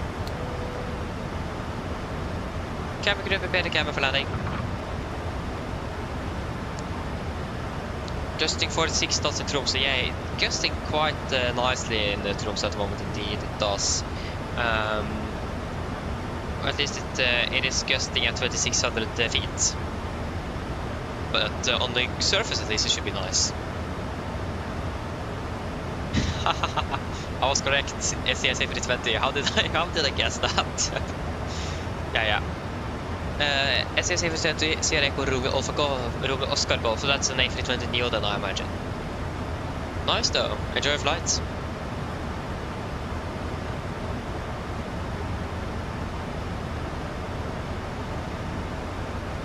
Yeah, exactly. Yes, Phil. Where did the Norwegian pop up? Indeed. Yeah, it did that to myself, or when I Google myself as well. Actually, it was a bit weird googling yourself on Google, but it is a bit. How should I formulate that? I don't know. It is a bit. I forget it. I don't remember. I'm not quite sure what I want to say.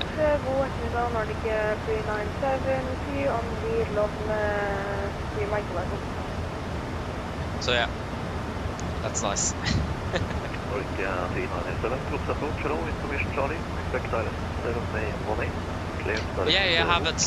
have still not flown the PMDG 737.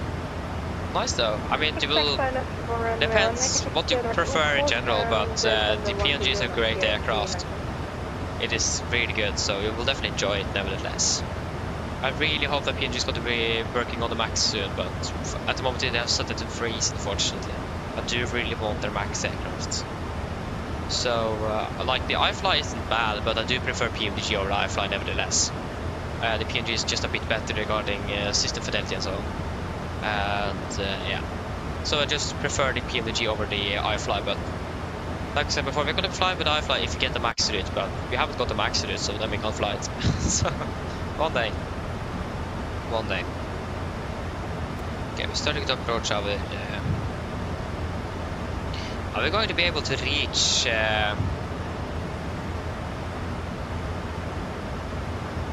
I have a feeling that there's something wrong with the VNAV calculation here.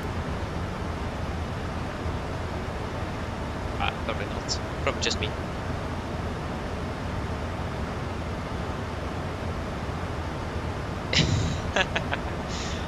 Fun fact actually, Tom, so that's the first aircraft I ever bought to a simulator.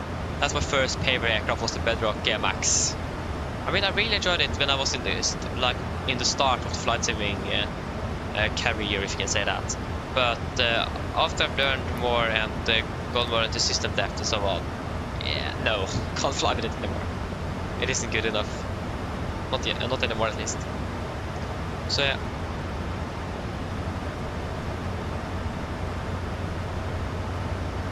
Yeah, again, PNG has started on the Max, but they got the 777 in the works, I think, if I have understood them correctly. So they have set it on freeze for people to work on that instead. Hello. Hi, Captain. All passengers are seated and secured for landing. Thank you, go ready. No problem. Okay, fast to go. So yeah.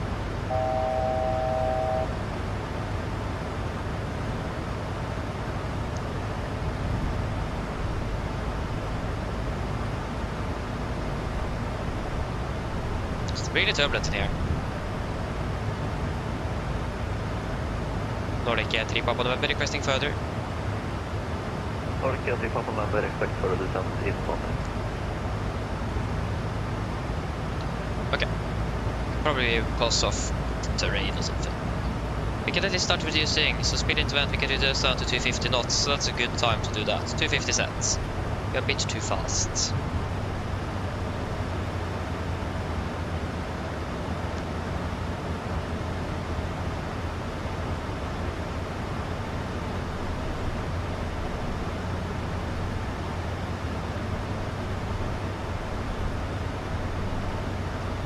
Problem though is that we're going to be high on profile, and that's not really anything we want. I mean, there's some different solutions you can do to fix that, so no worries.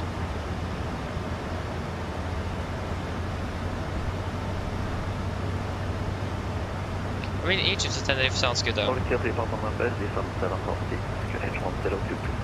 7000 QNH 1022, Nordic 3 Papa November. 7000 feet, set, alt into vent, QNH 1022. Oi. 1022.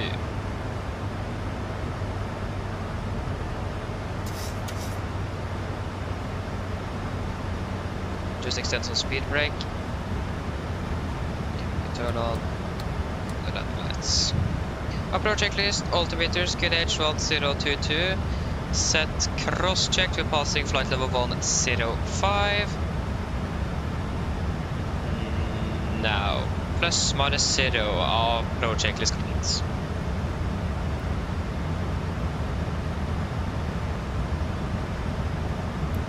And we are passing flight level 100, wonderful.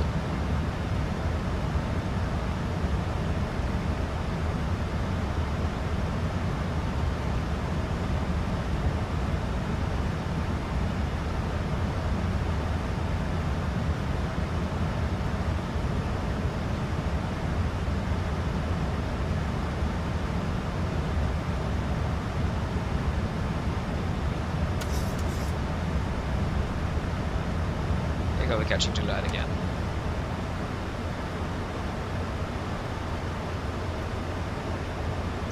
So when we conduct the approach, we were number 3 in queue, so wait and see where we are at the moment.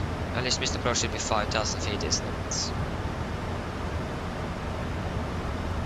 Oh, excuse me. 5,000 it is. Again, remember the maximum 160 knot there. Remember that.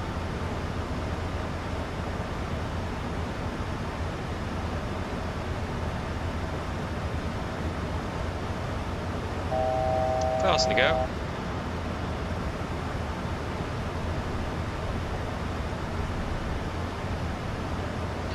Yeah, we can switch over to terrain on my and the weather on yours.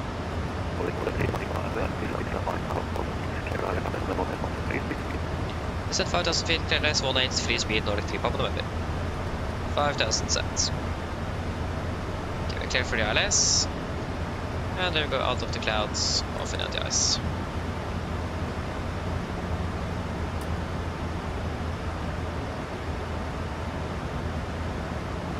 Beautiful weather here in Tromsø today.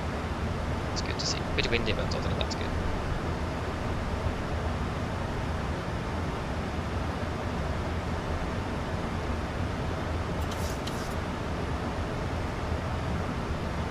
It's really turbulent here, actually.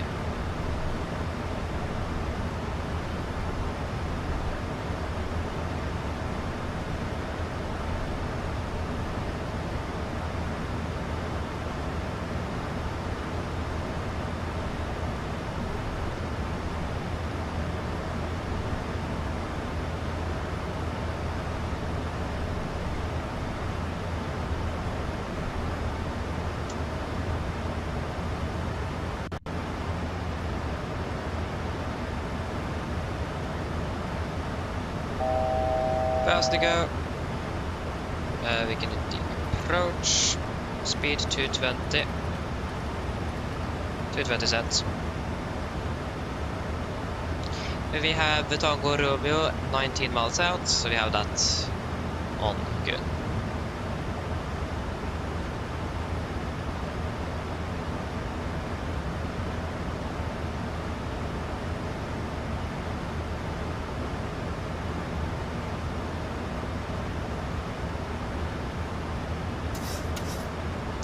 And we are expecting tower at 118 with 3. Set that straight away.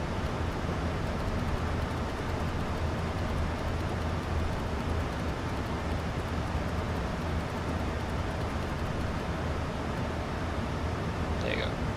Log class is captured. Runway heading 183, that's already set. Wonderful.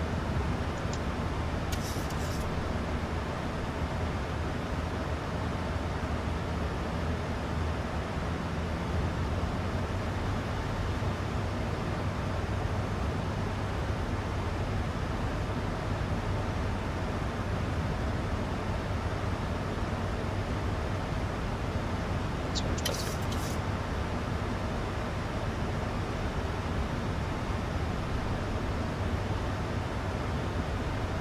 Norwegian 397, set flight level 110. Flaps 1, speed checked.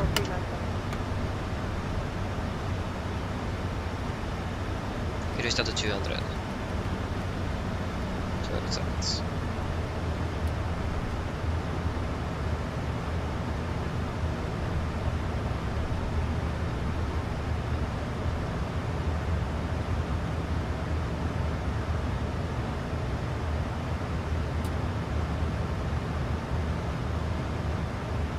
Leveling off.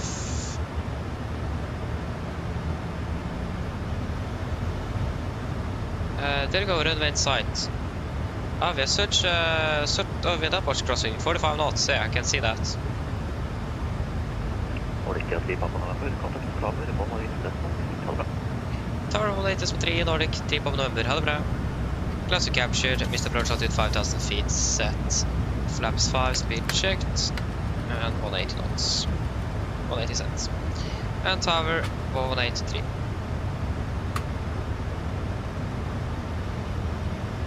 Douglas Tower, god dag. Nordic 3 Papa November established 180. Nordic 3 Papa November, Tromsø, good afternoon, minus 0 degrees. 23 knots, runway 18, clear to land. Clear to land 18, Nordic 3 Papa November. Okay, we are clear to land. Tower today, Oslo 33, Tango Sierra, stand 21 information, Charlie, reporting my car clear to Vienna. Oslo 33, Tango Sierra, Tromsø Tower, clear to Vienna, Rosco for Bravo departure, climb flight level 9 is Rosco 6123. Clear to Vienna, Rosco for Bravo departure, runway 18. Just under 160 knots. 60 cents. 133. Gear down. 33, Tango Sierra. 33, Tango Sierra, 90 west, 612. 6123, Australia, 33, Tango Sierra. Flaps 15, speed checked.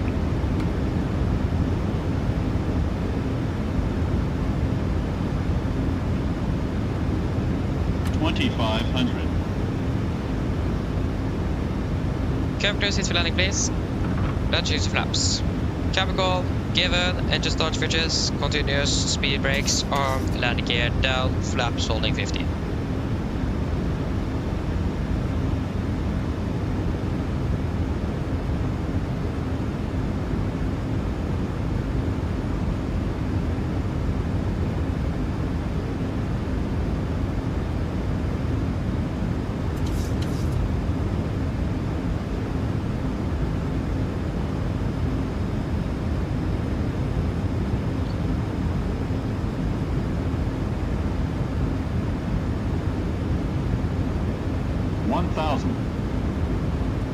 Okay, 150. Flaps 25, speed checked.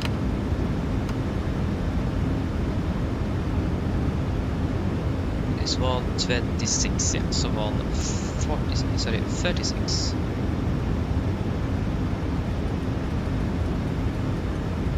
And flaps 14, speed checked.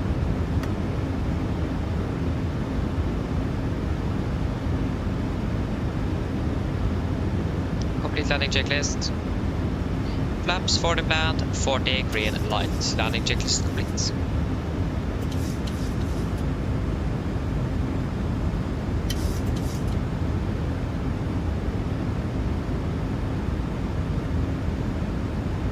Disconnecting.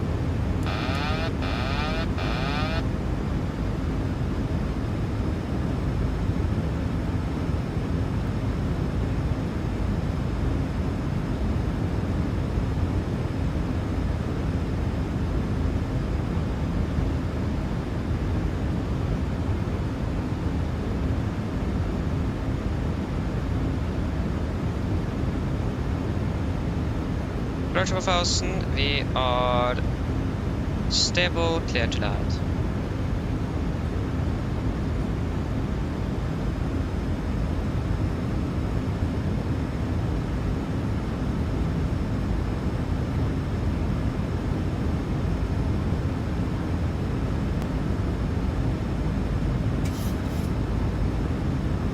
Oslo 333 Tango Sierra ready for push control. 333 Tango Sierra, Kination 333 push and start the play. Kination 132 push and start transport Oslo 333 Tango Sierra.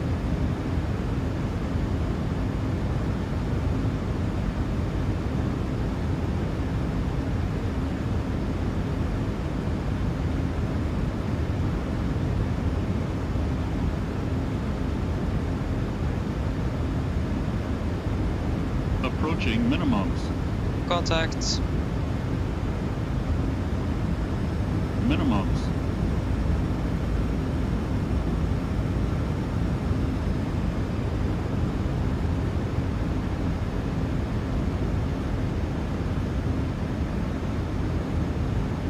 $100.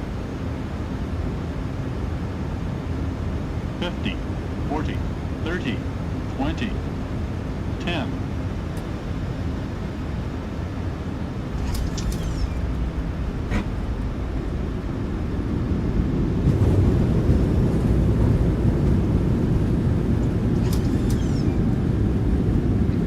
Knots. 6 knots. That was a really quick stop. Welcome to Tromsø. It is currently raining. Flight time 1 hour 26 minutes. I just used reverse thrust. I didn't even apply brakes and we stopped like in no time. That was interesting. So that was quite a bit quicker then. Victory Papa November 60 stand 23 via Yankee. 2-3 via Yankee, Nordic 3 Papa November. I have a feeling that was a bug with brakes. No, it wasn't. It was just that we are so light and we have so powerful reverses in this aircraft.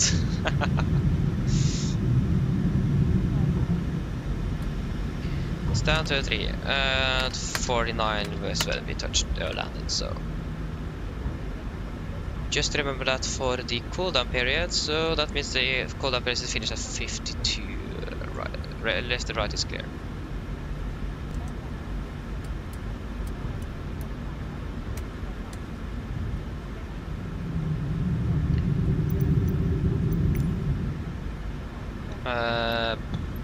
Gates. No. What is stand 2-3 referred to as?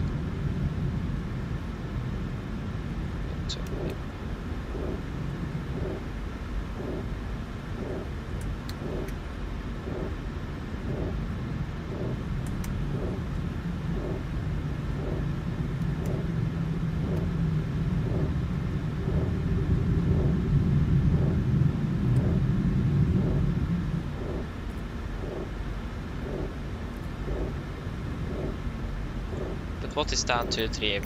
Where can we find you? Yeah, just hold there. Parking. There you go, 2-3. No. Videre ground handling.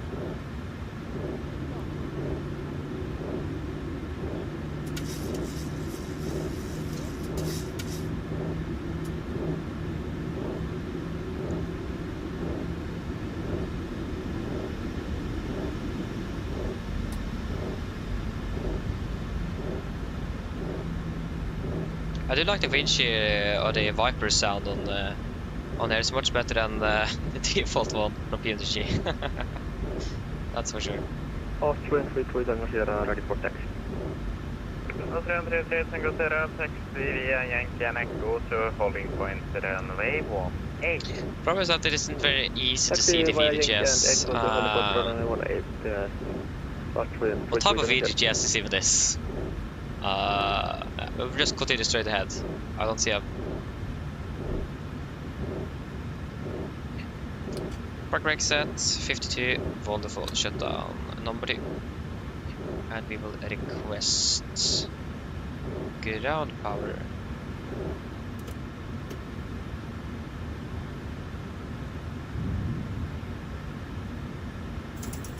There you go, Grandpa Variable, shutdown number 1.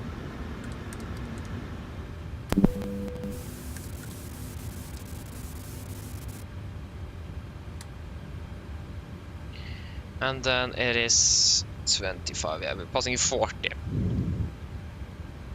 Oi, that was a bit too early. Sorry for that. 25 please, there you go, 30. 25. Go ahead. And this flight level 9 is 0. Hi Captain, microphone check please. Read it loud and clear. Read it loud and clear. Roger. OK Captain, drone fodder i estimator. Stand by, DLL start getting you uploaded in a couple of minutes. Roger.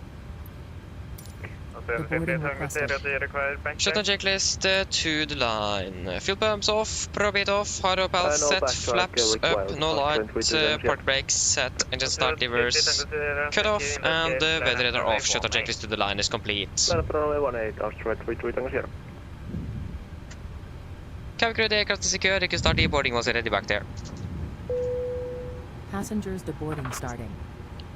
Okay, we just gotta quickly leave the frequency.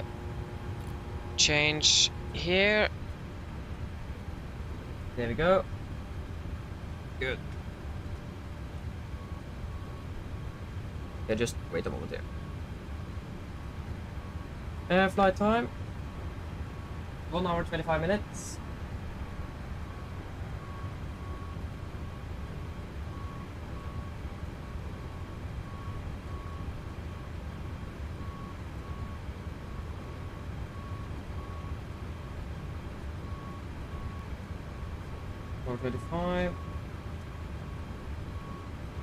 And then we will just quickly refile and make ourselves ready for the return flight. I don't remember the taking off, so that's good. In an hour. Fair enough. Yes, we can reset you. No, we can't reset you then. There you go, we can now reset. Request the flight plan here, and again, quickly just going to refollow MATSIM before we finish up the the checklist. Sim brief.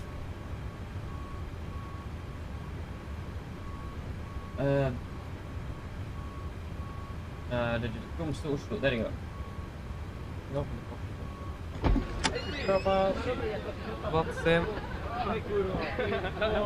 And control, then we now have our return flight. Okay, pre-for checklist, correction, shutdown checklist below line, technical completed, EFB completed, shutdown checklist complete. Wonderful.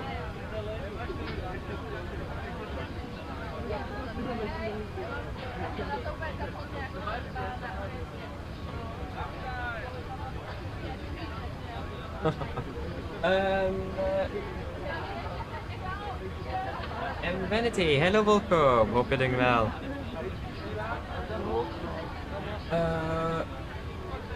Yes, flying a MATSIM indeed, flying a MATSIM, and thank you. Thank you. Happy that you enjoyed.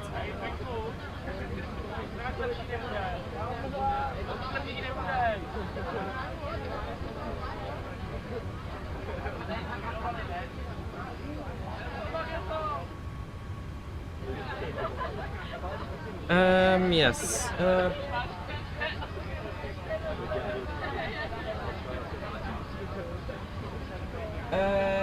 Eriko, that's a good question. It does depend a little bit. Because you need to learn some basic phraseology, the alphabet. Sorry, I don't remember what the alphabet is called. But like, you need to learn from alpha all the way down to Zulu, I think the last one is. Yeah, so you need to learn all the codes from alpha A to Z. Yes, Z. With the names of Alpha, Bravo, Charlie, Delta, Echo, Foxtrot, and so on. And again, some basic phraseology and so on. So it could take a little time, but practice makes perfect. It does. So you will eventually be able to learn it without any problem. So yeah.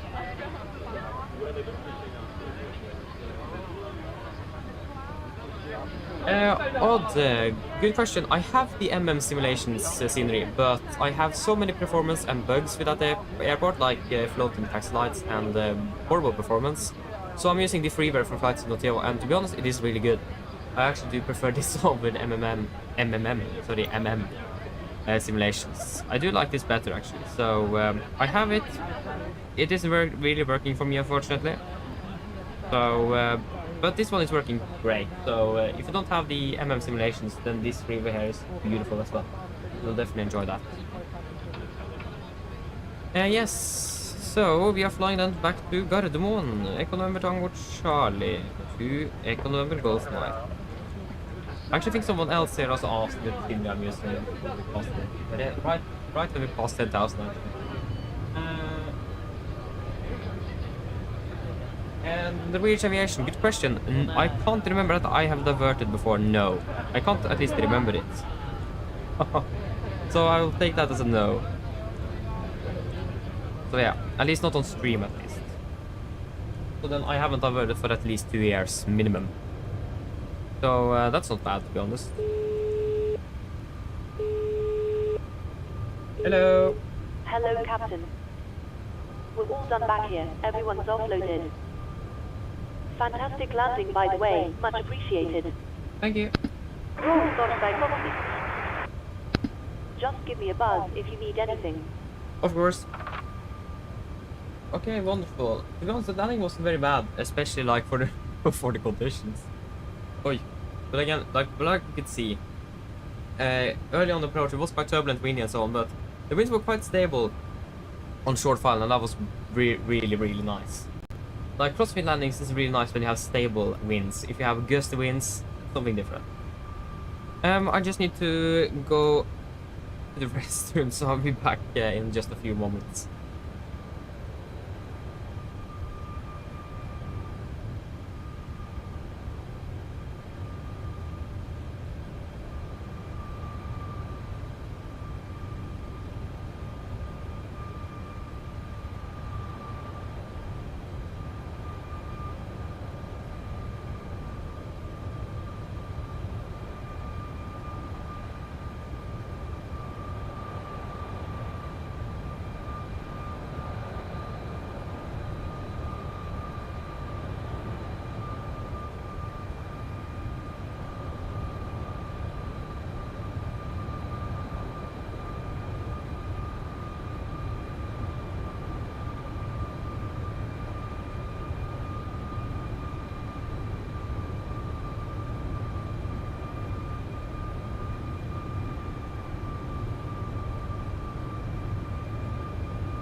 Yeah, there goes. Sorry, I'm back.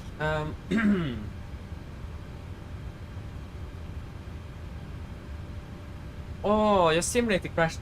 Then you was cruising as well. That's like the worst. Like, there's no point for a simulator to crashing when you're cruising, and it did happen. Oh, that's unfortunate. I feel sorry for you there. I can understand the pain. But that happened with me before. Yeah. Are you using 2024 or 2020? That could be could explain quite a bit actually. So yeah. We should probably request a fuel truck. Again, we're going with flight plan fuel. Yeah, and yes, we just landed. Wonderful. Where are you parked? Not here at least. And there you go, we can request Refueling truck is on its way. Airline, we are flying with the Norwegian. We are going to Please be a don't load few more aircraft until passengers fuel on truck the arrives and ask to flight. do. Actually, I have a feeling that you might need to deboard everyone and then board everyone back on again, because otherwise people that is not supposed to be on the flight, for example, if you're flying from Longyearbyen to Oslo, but you have just booked from your Longyearbyen to Tromsø, you can just sit on the aircraft and just continue down. So I think you may need to deboard everyone so that you're sure that no one is on board without paying for it, if you understand. I'm not sure.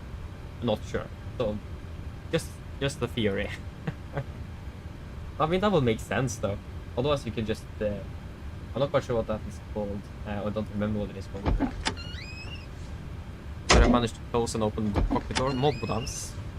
Yes, after Amimo, it is going to be the standard route. Zulu 156 to Gubav. Zulu 156. Gubav, Zulu Fuel truck is in position. 101. Please don't load aircraft until Gubav, the fuel truck and arrives then and ask to Somub, do. Zulu 134. Somub, and then it is going to be Abuno, Lima 96 indirects. Abuno, and then indirects. Arrival into Oslo, good question. Yeah, I forgot something, just wait a moment.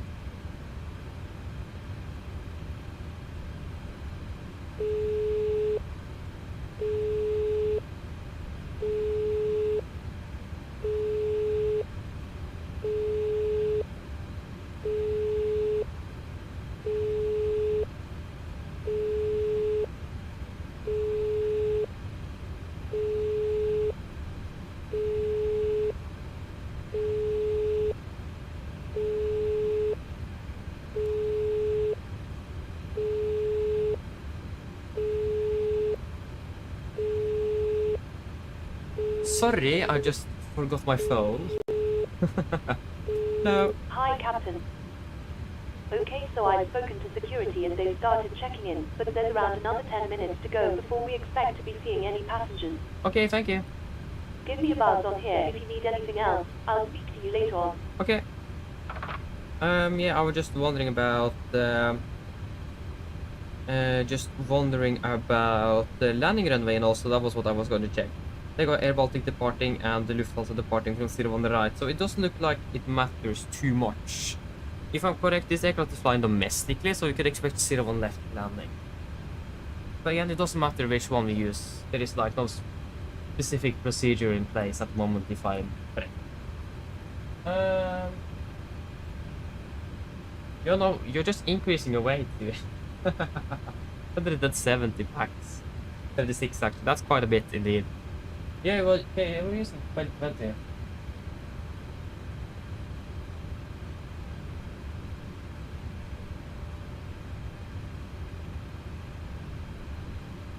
Okay, so you know why it crashed. Okay, that's good at least if you know that, because that could make it easy to solve the problem. But yeah, we can expect 0 on left via Inrex for Lima and Insuv.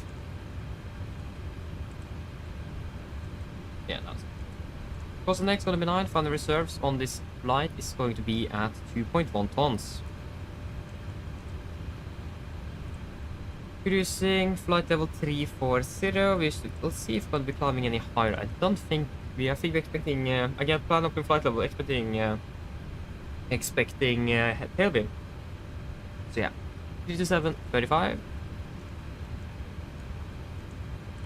327.35 average ISA -5, -52, -57.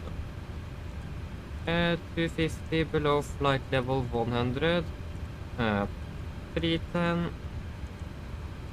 200. 100. Flight of 80 and the QNH at the moment in Oslo is beautiful weather. Oh, 1042 is still quite a high pressure then. I mean, the highest I've seen again is still 45, but 2 is still quite a bit.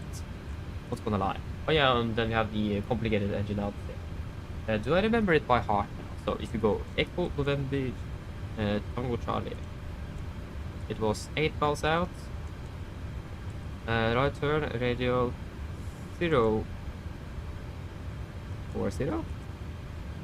and then 10 miles. Okay, that's something I definitely need to double check. Why did I do that? We can just do it on the same page. And there we go. So engine out. And how are we doing on refueling? So we have 6.6 tons, the flight path fuel that we expected, and the refueling is complete.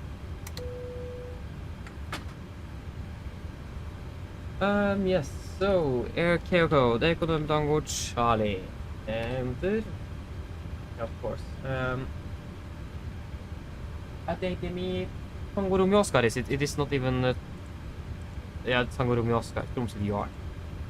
Got that. ATME, again the right turn, do not exceed 180 knots of course, during initial turn, proceed on radial 040, yeah, I was correct. Sorry, we need the full one here, 04. 040 to 10 dm to Tromsø, then right turn again to Tromsø VR and hold. So again, I actually remember correctly, just except for the of using the VRs at the airport. Good.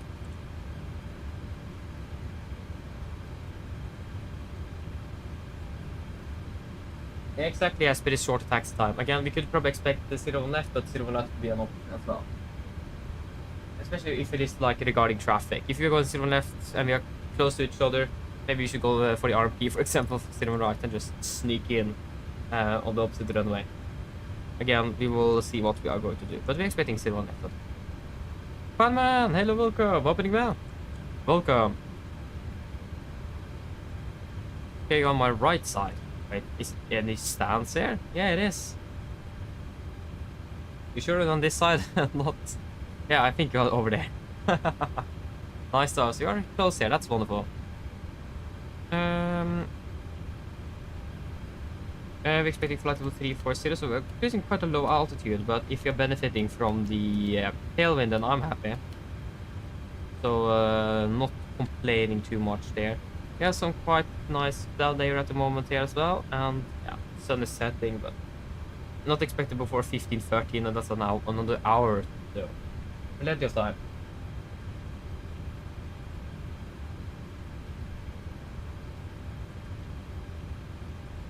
Good question, Stoffer. I actually don't drink it. I have tasted it once. I don't even remember. I think it was a battery, but I don't remember the taste. But I'm not drinking it at all, actually. I've stayed away from it. Go ahead. So yeah, I'm not really drinking it or consuming it. Just taste it. Pretty loud and clear. So yeah. But what about you now?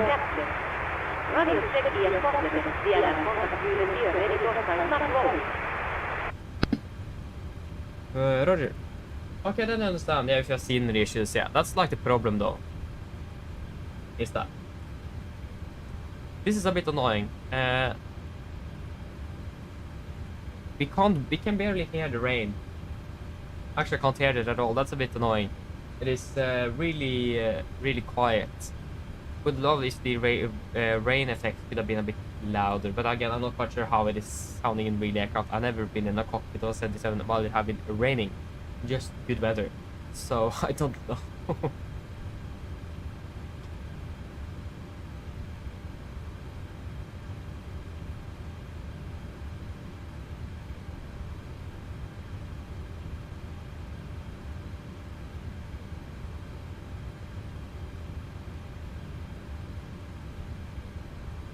White Monster, yeah, I know someone that knows White Monster.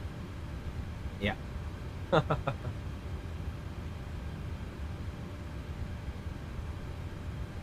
Grus, a good question. What do you mean with grus? Ja, grus? What?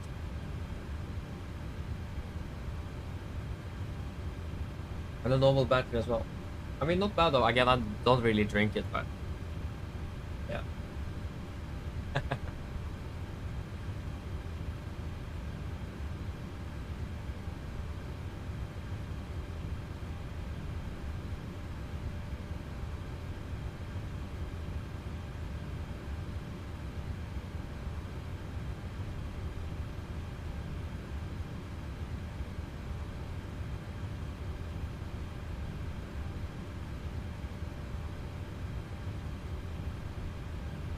Oh, yes, but I can understand. Yeah, I can understand. Oh, make your landing those in about 10 minutes. So you want to get a landing from Vienna then. Nice, enjoy landing. We should probably request our clearance and so on. Like, look at the lighting inside the cockpit. Just look at it. It looks so nice. I wish that we could have lighting like this a bit more often. And I've heard that the lighting model is even better in 2024. So if it is still good in 2020, I can't imagine how it will look in 2024. You also actually get some X-Plane vibes when I'm looking down here now with the lighting. 100 feet, 200 degrees, 31 knots. Is cover offline? Cover offline. This is Tromsø Information Delta. You have information Delta. I'm 1250 Zulu. Expect ILS approach. Runway in use 18. 18. Transition level 80. For clearance and startup, contact approach 123.75. Wind 220 degrees 20 knots. Visibility 10 kilometers or more. Light drizzle and rain. Clouds. Few at 2,200 feet. Scattered at 3,100 feet. Broken at 3,600 feet. QNH 1022. Temporary. Visibility 4,000 meters. Rain and snow. Wait. Temperature There's 3, rain and snow. 2 points -1. Remark. Wind 2,600 feet 200 degrees 31 knots.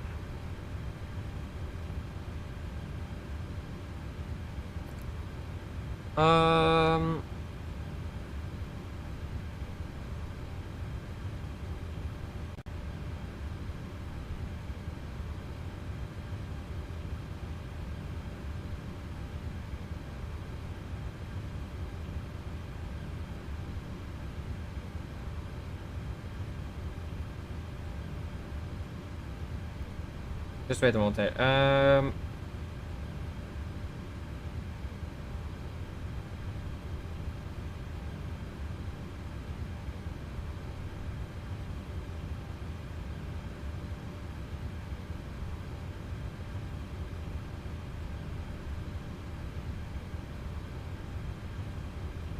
Longyearbyen approach, god dagen, Skinny 64 Papa, stand 22, Kinetron 022, information delta on board, we request IFA clearance to Garmon. We are on tower frequency. 64 Papa, Tromsø approach, god dag du, cleared to Gardermoen, Amimo 3, Bravo departure, initial climb flight level 9 RS. Now we'll be 3 aircraft flying the same route. Oh, this could be interesting. Clear Garmon, Amim 3 Bravo departure, initial time flight level 9 off 718. And squawk 6523, Scandinavian 64 Papa. Scandinavian 64 Papa, read backwards. That's a minimum. I thought about that. Maybe it was that, but.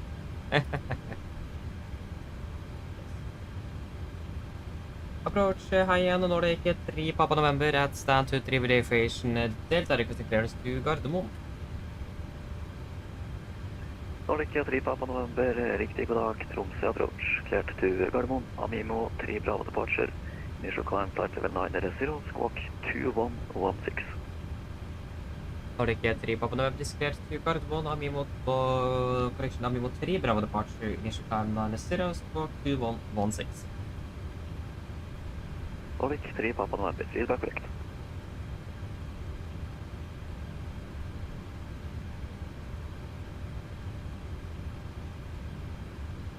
Okay, good. So we have requested that, so we just need to do this because the approach frequency is still active. Okay, should we probably start boarding now? It is 20 minutes, so start. Boarding requested. Again, refueling is complete, so we should probably start the brief as well.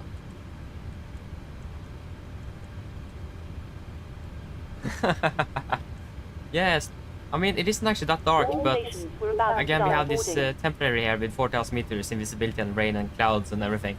That's what's hitting at the moment, but it should be quite nice actually above the clouds. It is almost clear skies and very bright sun at the moment here where I live. I can't even look out the window without getting blinded by the sun. So it actually is quite good, but yeah, I can agree. Looking forward for spring indeed. A little bit more daylight will be great. So yeah. Passengers boarding starting. Yeah, I can agree on that. It have been raining a bit in down in the Netherlands lately. I mean, it have been like a mix here in Norway about snow, ice, and rain. so yeah.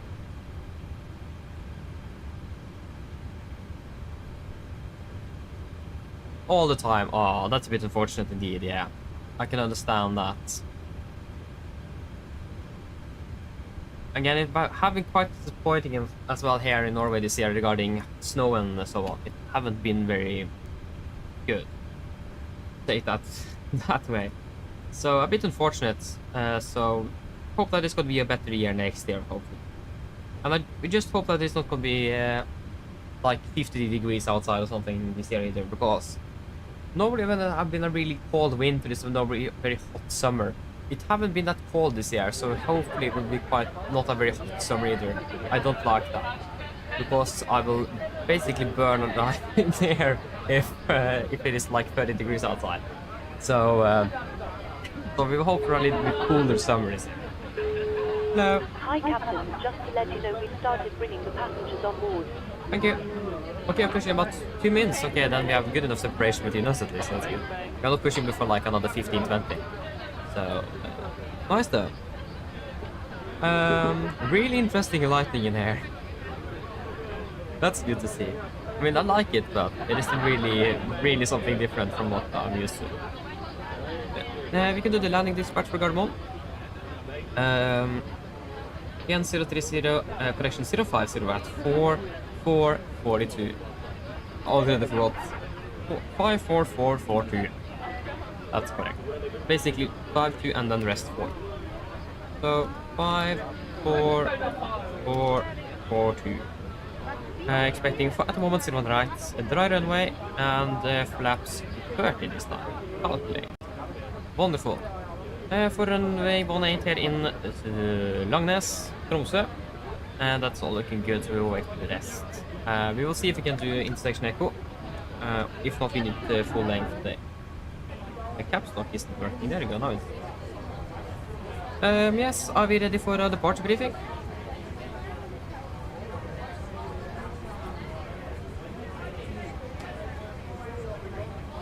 Yeah, you did unrealistic boarding. I mean, that works as well. It is a flight simulator, so you can basically do whatever you want. So I don't blame you on that.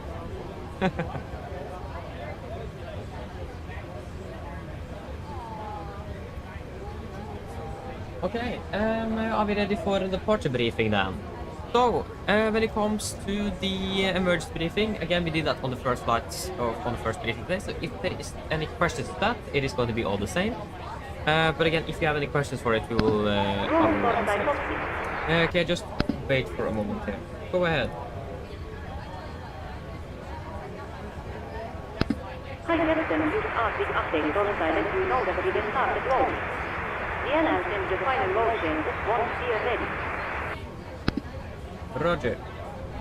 So yeah, for the engine outside, that's going to be a bit different. So, we are departing on runway until we're passing 8 DME from Tromsø VR. Take a right turn to a radial of 040 degrees, maximum 180 knots in turn. Continue to 10 miles from Tromsø. And then take a right turn again towards Tromsø VR and hold. I think the climb was up to 5,000 feet. I don't really remember, but the MSA is about 7,000. Yes, so I think we will go for about 8,000 feet, but we will probably go for 7,100 minimum. But we should be clear over Tromsø VR at 5,000 feet as well, so if we can't climb higher, we will go with 5,000 feet. So yeah. The weather is looking alright. It is getting a bit more cloudy at the moment, so visibility is currently reducing. Also have quite a bit of wind, so runway 18 is the only option for landing. We are departing, or expected to be departing below the maximum landing weight, so we should be able to return immediately if needed. So, that should be it for that. When it comes to the route check. So, we have Amimo, then Zulu 156 to Gubav, Zulu 101 to Somu, Zulu 134 to Abuno, Lima 996 to Inrex. That's all good. Ground distance 687 miles compared to 684, that's within limits. And we should expect to be landing in Gardermoen with about 2.2 tons. So probably more than that as well. So we'll wait to see on that, but 2.2 minimum is what we're expecting. But we should be landing with more than 2.1 levels. Yes. For the taxi. For the airport charge. 10-9 effective 23rd of January 25. Depart on Airstand 23, we could expect a push facing to the north. And then taxi down via Yankee. And we will do a calculation from Echo. I don't think we are going to be able. I doubt it. We will wait to see. If not, we were just going to be using full length. The backtrack is not going to be adding much time nevertheless, and we are looking ahead to be departing on schedule, if not earlier. So we wait, check Echo, if not possible, full length. No hotspots, or we have a hotspot at Delta of course, that's some warning regarding high or movement area with heavy traffic, vehicles with helicopters as well, and so on. We have a caution as well, wind shear, and this may occur on short file of runway 1836 with winds 200-270 degrees above 20 knots. We also have a noise abatement procedure, or something we should note about that. So we have a caution, we should not be flying below 2,000 feet over Tromsø, and that is basically where the airport is located. So basically to our east. So that's something we should avoid unless we need to avoid it because of safety, of course. Otherwise, the runway condition is looking good with 555 reported, and weather condition as well is looking great here in Tromsø at the moment, except for the wind. Yes, for the departure, we depart by the Mimo 3 Bravo departure. This is on chart 10-3 Golf, effective 25th of March 21. So we're departing on the runway towards Tango Charlie 707, and then to continue to Iptuk, and then to Kampe, and then Amimo. MSA in Tromsø is 7,100 feet. We have an initial climb clearance up to flight level 90. Maximum 250 as well, below flight level 100. When it comes to the noise abatement, we're going to be using a noise abatement number 1. And for threats, we have close-in obstacles here at runway 36. So, vegetation close to threshold 36 require more than 5.6% climb gradient and must be avoided visually or by other means. For the Amimo 3 Bravo, we need approximately 6.2% up to 5,000 feet to stay within the controlled airspace, and 6.2 up to 4,200 feet due to obstacles. So yeah, other than that, that's going to be approximately for us 1,300 to 1,600 feet a minute. Thank you, mate. I appreciate it. Thank you. Thank you. Happy that you enjoy at least. Just stand by 1 moment. Hello. Hi, Captain. Okay, we've received the load sheet from ground. There's the passenger count, the crew count, and the total souls count. Plus yourself the call. Thank you. Okay, looks like we're all set to go whenever you're ready. Okay, great. I called the ground to remove the jet. We could just close the doors and give him a call and set it for departure. No problem. Yes. Other than that, again, it's going to be approximately 1,300 to 1,600 feet a minute up towards 5,000 feet. Yes. Other than that, in general, we have also quite a bit of terrain around the airport, so we need to be a bit cautious with that. The weather is okay, we should be able to see it. But still going to be, especially if you have an engine failure, when the climb performance is significantly degraded because loss of one engine. So that's something we should be aware of.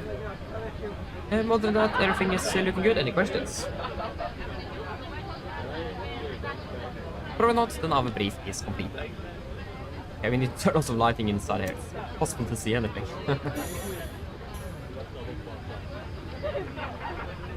There you go, that's looking good. Free for checklist to the line. Pins of course are removed. Oxygen tested 1%. Now transfer the display switches. Normal auto, window 8. On presentation mode selector, auto, flight instruments. We are tracking at 273 degrees, QNH 1022. We are reading about 40 feet. That's about 35. Yeah, so that's minus 50 on the standby. Park brake set, engine start levers cut off, taxi takeoff briefing completed. Free for checklist to the line is complete. And Nikolai, hello, welcome back. Opening well. We are going to be flying from Oslo to Kristiansand to Bill, and then Oslo, Billund, and Oslo. Nice, to enjoy that. Sounds good. Okay, should we just quickly do the PA before we push back? In about 10 minutes, minimum. 1 hour 45 minutes on the flight time with good weather in Oslo and maybe some turbulence on the departure. Mine damer og herrer, god ettermiddag. Mitt navn Fabian, jeg er kaptein ombord I dag, og på vegne av Norwegian har resten av besetningen ønsker hjertekodebordet denne flyvningen fra Tromsø til Oslo-Gardermoen. Flytid til Oslo I dag forventet til å bli rundt ca. 1 time og 45 minutter. Vi begynner straks å bli klare for avgangen fremme. Vi forventer å dytte ut av gaten om rundt 5-10 minutter, så hvis det kan være sånn setter ned, ta på oss sikkerhetsbeltet. Også for sin egen sikkerhet og andres bord, så anbefaler vi det på det sterkeste og følge på en veldig viktig sikkerhetsdemonstrasjon som kommer fra kabinbesetningen nå veldig snart.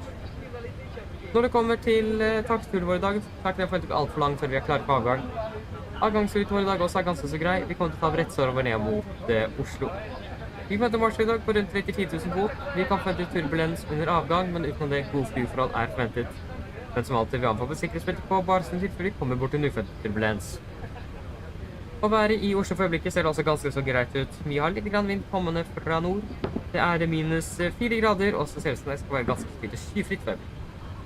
Ellers sitter jeg slapp av, så det går en veldig fin flytur med Norwegian. Ladies and gentlemen, good afternoon. My name is Fabian. I'm the captain aboard today. I'm bound for Norwegian and the rest of the crew. But the vision firm welcome aboard this flight from Tromsø to Oslo, Gardermoen. Flight time to Oslo today is expected to be approximately 1 hour and 45 minutes. We are shortly ready for departure from there. Expect to push back in about 5 to 10 minutes. So if you can please sit down, take on the seatbelts, and your own safety on board, we do recommend for important safety demonstration that is coming from the cabin crew now in just a few moments. When it comes to our taxi routine today, it is really expected to be long before we're ready for departure. Our departure routine is also quite nice. We are departing just straight south towards Oslo. We are expecting a cruising altitude today at approximately 34,000 feet. We may expect some turbulence on departure, but other than that, good weather is expected en route today. But as always, we do recommend to have the on just in case we encounter some unexpected turbulence. And the weather in Oslo is looking quite good, with just a little bit wind coming from the northeast, about minus 4 degrees centigrade, and it looks like it's going to be nice and clear skies when you arrive. Otherwise, sit down, relax, and we hope to enjoy this flight with Norwegian. Thank you. Okay, so takeoff weights 60.2. We are not going to be able to use that intersection. Yeah, that's within limit. So we'll just use full length, and that is not 2,000 meters either. That is a little bit more than that. It is 2004-ish. 2,395. 2,395 with 6,200 if I remember correctly. 6,200 with 20.9 on the CG. 20.9. Weather at the moment. We have winds 220 at 26 knots. The wind is just increasing. 220, 26, 2 and 23. 206, 223. 206, 223. 180 will just calculate better than it is raining after all, and it is 2 degrees, so we have engine anti-ice on as well. Good. Calculate, so takeoff to 41.86 for execute. Takeoff to, forgot, 41. And 86... 4, what? Yeah, take off 2, there we go, 86.8. Yeah, that's more like it. Flap 5, trim 5.5, 27, 30, 36. 27, 30, 36. And again, noise abatement number 1, so that's going to be pretty fast with AGL. We can fire up the APU and then we are pretty much ready to go. The trim is going to be at 5.6 unit, 5.5.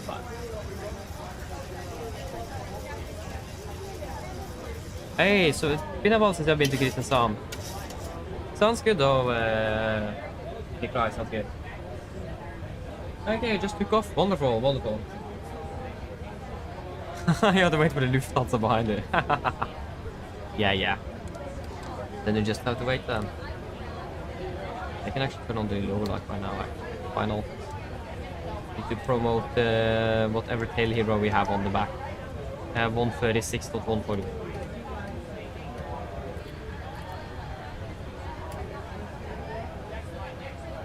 Okay, pre-for checklist below the line. Fuel we have 6,600 kilograms aboard, pumps on, passenger signs.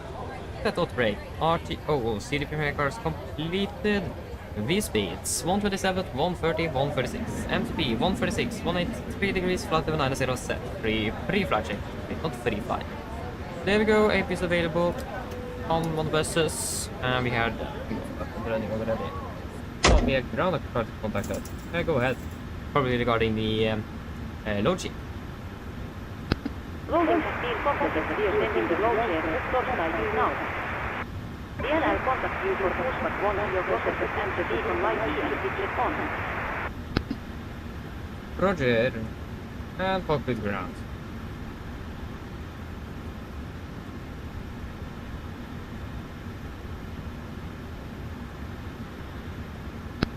Go ahead. Could you please disconnect the GPU? Roger. Stand by, please.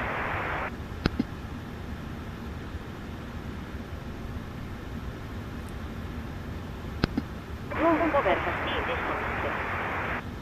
Thank you. Okay, then we're ready to go, so we can request push and start, and then we will contact approach them shortly. No, we do not require the ice. We do not require that.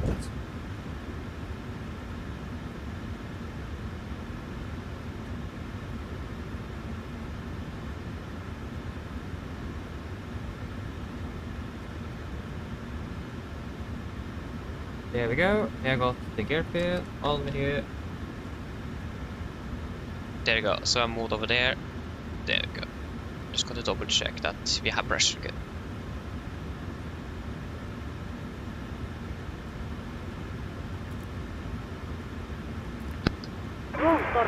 Why did I do that? That didn't make sense. Go ahead. Go ahead. If the courage... I think the courage is 1.3. Sounds good, Jesper. Sounds good. That sounds good indeed. Oh, the visibility have reduced significantly. Oh, we were lucky with a nice arrival at least. Your beacon light E as not active. Affirmative. Tow E as attached, steering pin E as interested. Stand by while we start pushback. Roger, we will call when we are ready for push. Nordic 3 Papa November requesting push and start. Nordic 3 Papa November after the light aircraft, turbo prompt, passes guides, push and start on route QNH1023 straight push. Of 3 turbo prop passed behind the straight push, Nordic 3 Papa November. Where is the turbo prop? Turboprop, that's not a turboprop.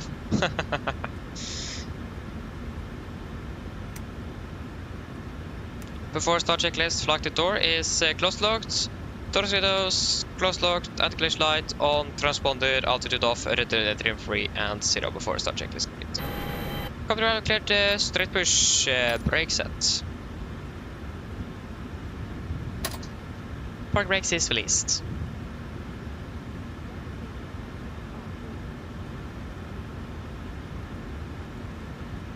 OK, Captain, here clear of the stand and your free Torstai start end. Good afternoon. Ah, we're pushing at the same time, what? On behalf. Starting number 2. Starting number 2. Roger. Firing up number 2.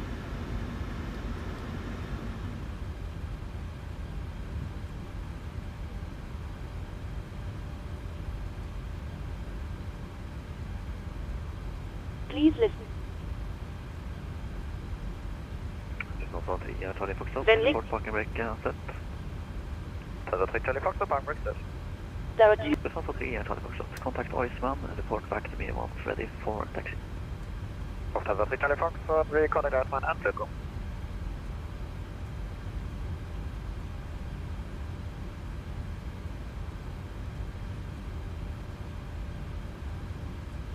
Should the cap.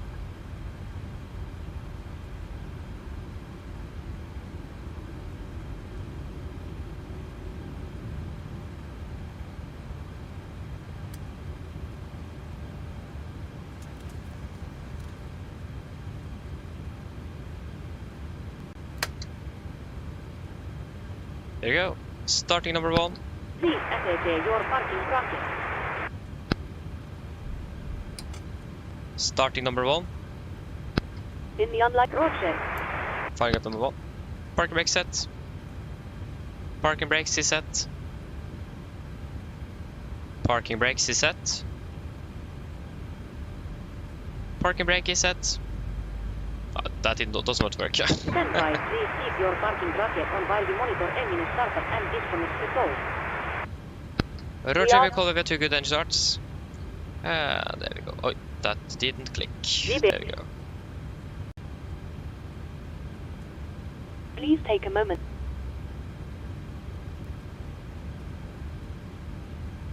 Ta deg tid til å. Thank you. Tusen.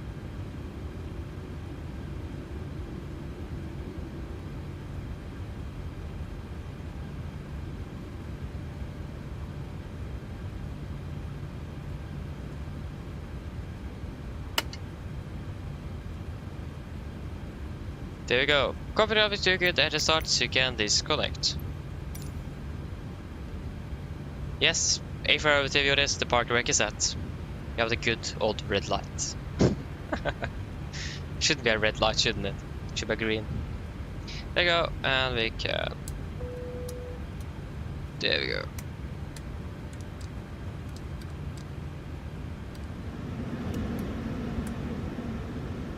Over there, and boom.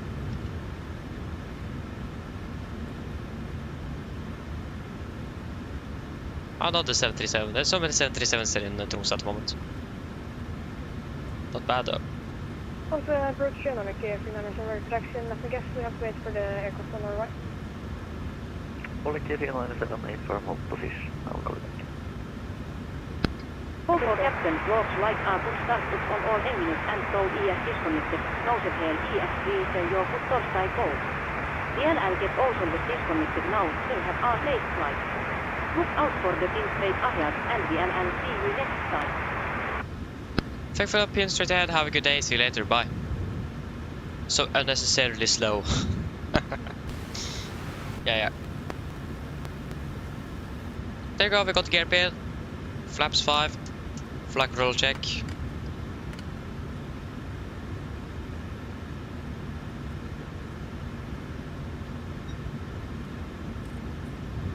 Before taxi checklist. Generators on, Robit on, anti-ice on, air compress, packs auto, isolation auto, engine start switch is continuous.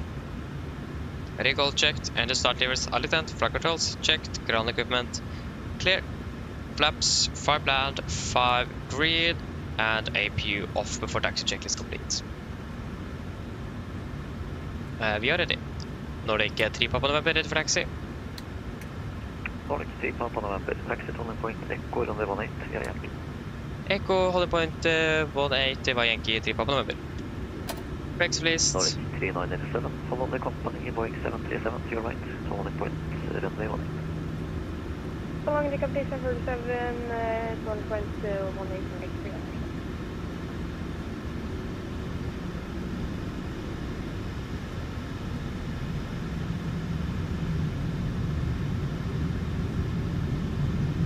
On the approach 11, Lufthansa 320 Foxtrot, we finish request 60. Lufthansa 320 Foxtrot, taxi holding point, go runway 18 to required backtrack. Hello. Lufthansa 320 Foxtrot, taxi order Hello. point, runway 18 and affirm. Hello. Hi, Captain. Just to let you know that the cabin is secure for takeoff. Thank you, where are they? No problem. Where are that Lufthansa aircraft with de-icing? Over there, okay. The thing is that if you turn down the brightest of instruments now... Yankee 3 Papa November, give way to the Lufthansa Airbus A320 coming from De-icing. Roger, give way to the Lufthansa 3 Papa November.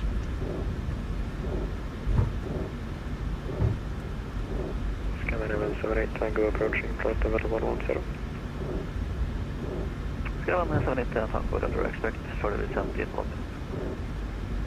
Roger. Left is clear. Right is clear. So we're going to give away to the Lufthansa on the de-ice here.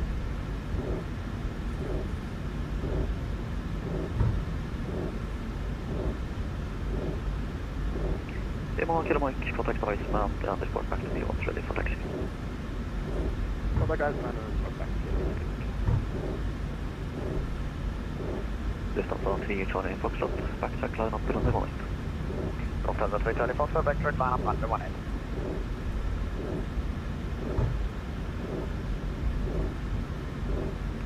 Element 78 Tango, descent 7,000 feet, QNH 1023, face speed. Descent 7,000 feet, QNH 1023, face speed, scanner 78 Tango.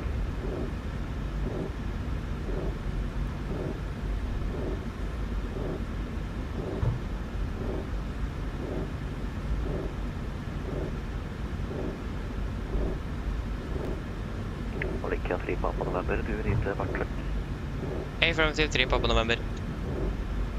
Copy. Norwegian 397, do you need backtrack? No, we can depart for Bangkok. Copy, thank you.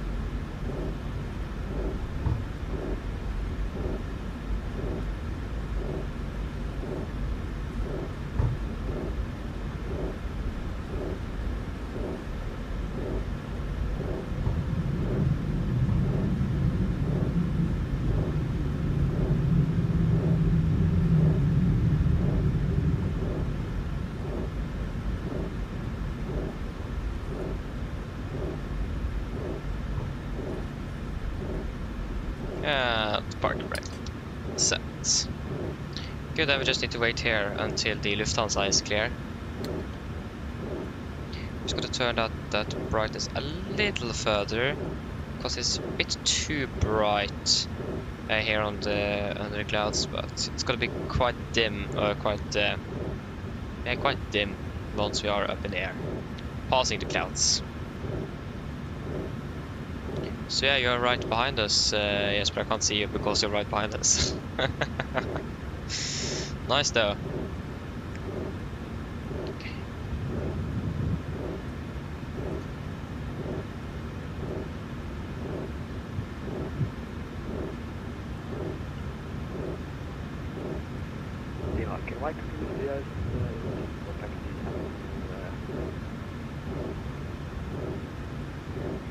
Demo Kilo Mike, taxi on the point, go runway 18, number 48, for the motion. I like how 4 aircraft departing at the same time, that's great, yeah. Lufthansa 3 Charlie Foxtrot, wind 220 degrees, 26 knots, runway 18, cleared for takeoff. Lufthansa 320 Foxtrot, runway 18, cleared for takeoff.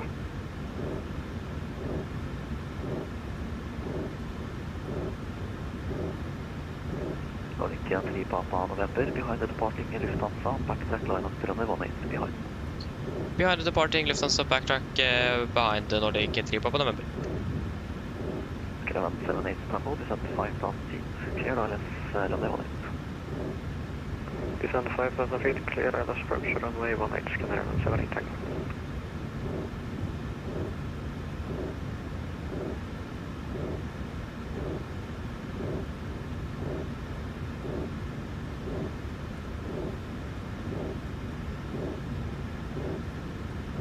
There you go, the Lufthansa is rolling down the runway.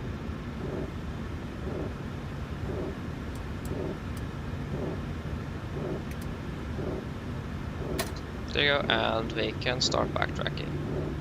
Left is clear, and the Lufthansa is departing there, so right is clear.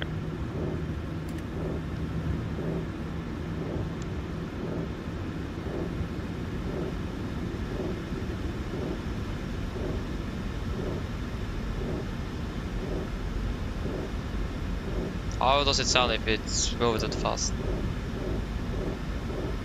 Yeah, that's definitely not synced.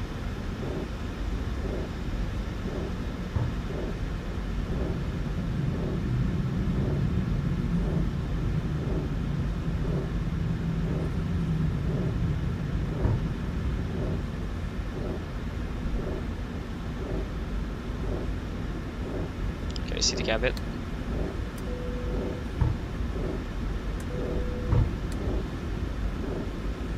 Okay, before takeoff checklist. Flaps, 5 land, 5 green, celebration 5.5, chemical given before takeoff checklist complete. We will go terrain on my side and we can go weather on yours.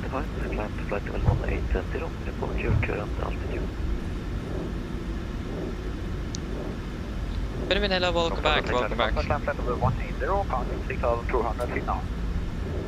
Thank you.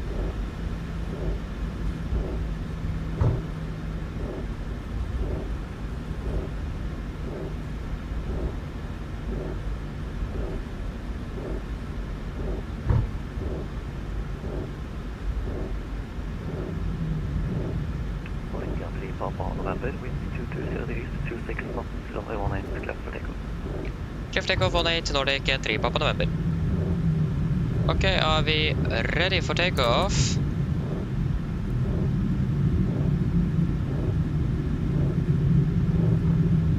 Okay guys, are we ready?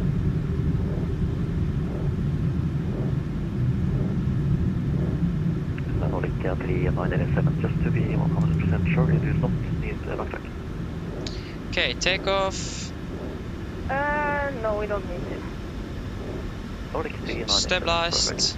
Setting thrust. Company, line up, runway 18 behind. Find the departing company, line up behind. Takeoff thrust set. 80 knots. Checked.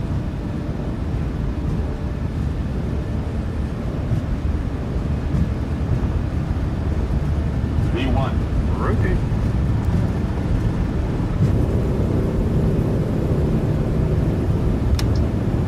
Pause, brake. Gear up.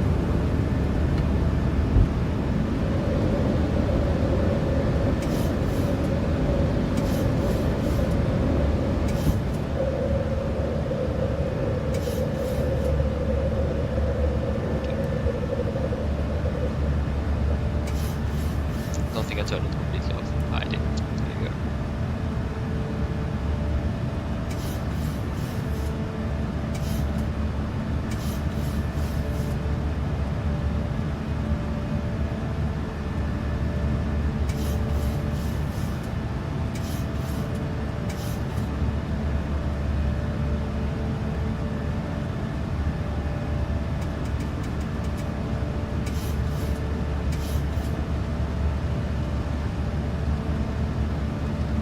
Nordic 3 November, identified. Transit flight level 180, report passing altitude.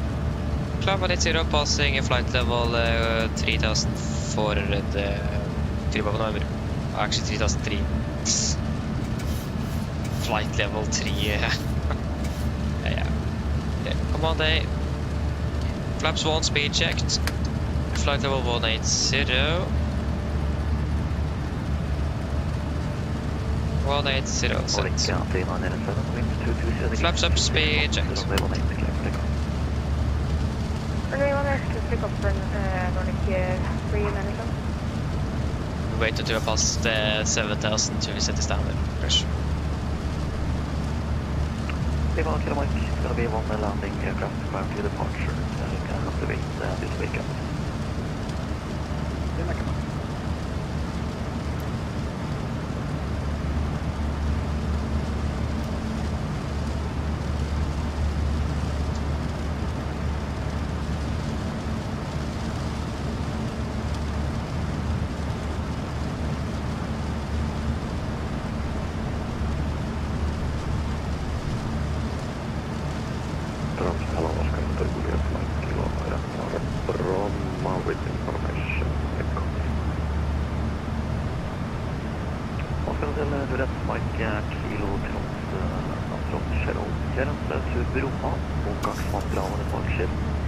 Yeah, you can set standard now. So standard.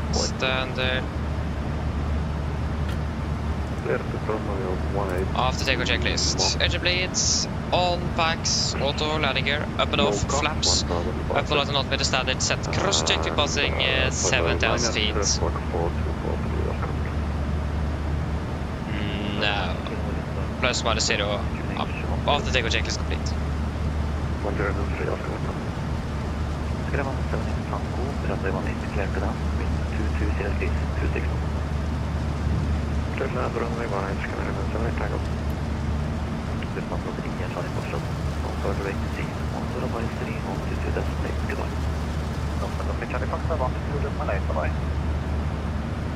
Oryx 3977 identified, climb to flight level 1810, report to landing country. Can you say the certificate for pre-management? Oryx 3977, climb flight level 180. 180 and passing 2000 feet and pre-management. Thank you. Yep, a little bit turbulent. What didn't expected. And we are passing flight level 100.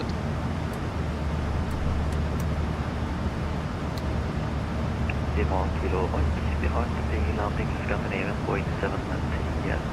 7 and line up with on the running behind. That is all looking good.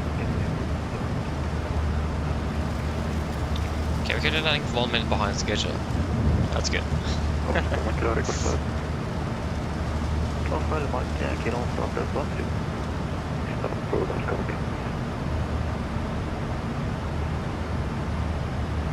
Wonderful, out of the clouds.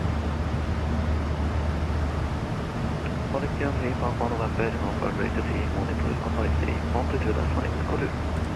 advisory, Nordic 3 på manøver. Ha en fin dag videre. Ha det bra. Altitude decimal 8.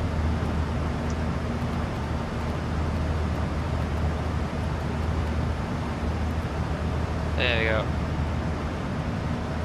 Life for some more clouds, why not on with anti-ice again? The good old trusted anti-ice system. yeah. And now we do not really expect any ATC before we are finished. Unless something in Oslo comes online.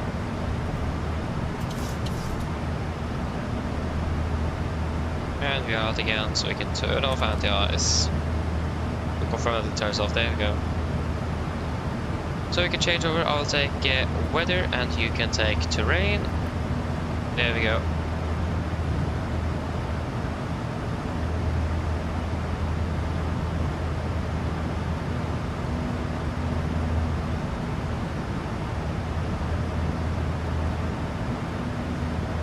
I can turn on that again. On. There we go.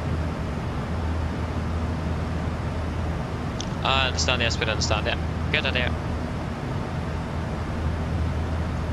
Now, once we have passed through this dot, then we are out of most of it. Wonderful. Now we can turn off the anti-ice. And also you can turn off the seatbelt as well. It's quite stable air up here. And again, we have a beautiful sunset on our way back to Oslo, and we can continue climb up to flight level 340.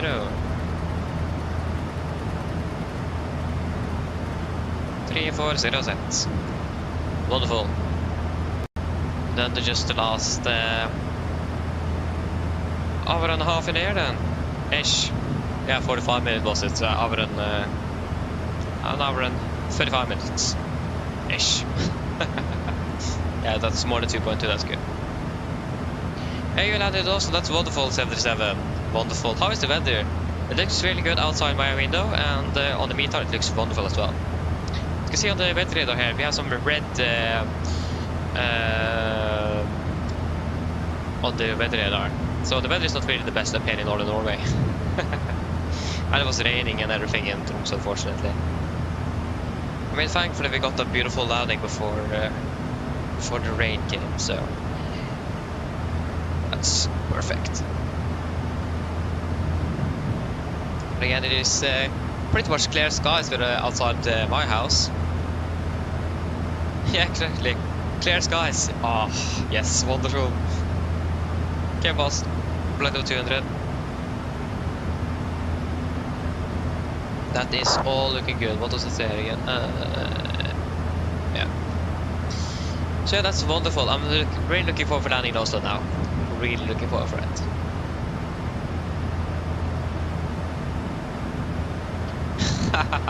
Nice, Jesper. Enjoy a quick lunch once I've got it. Sounds good.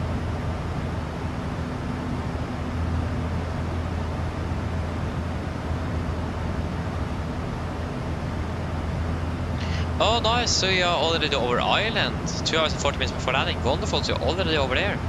That's great. I mean, how long have we been going on for now? Still 9 hours, yeah. I mean, that's wonderful though, Norwegian aviation. Enjoy the rest of your flight. Yes, but I mean, it depends how quick you are. I mean, if you take 5 minutes, then yeah. If it takes 20 minutes, no, I don't think you should be on that simple. Okay, back in 1520. I don't know. It's up to you to decide. I don't really know. But yeah, see you later. Okay, you're at Gubba in about 70. Nice. Wait, already down there? Nice.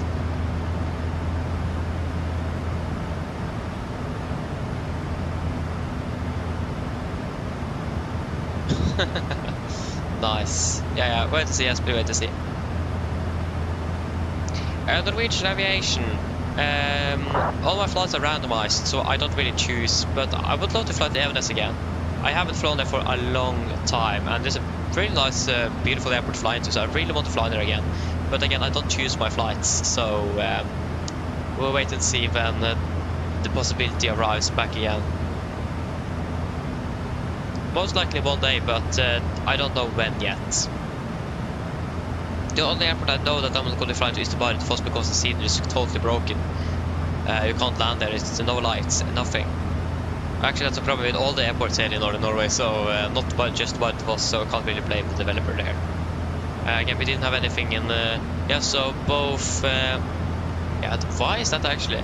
Both Bardufoss, Kirkenes and Svalbard now is the 3 airports we have encountered that doesn't have runway lights, and it doesn't appear after landing like we have experienced before. I need to Google around and see what's causing it, because it's quite annoying. So need to find a solution for that. And if I can fix it, then we'll try to Bardufoss as well, but for now, no. But again, when I think about it, it's just Bardufoss, but also when the runway is covered by snow in Bardufoss, you can't see anything, so...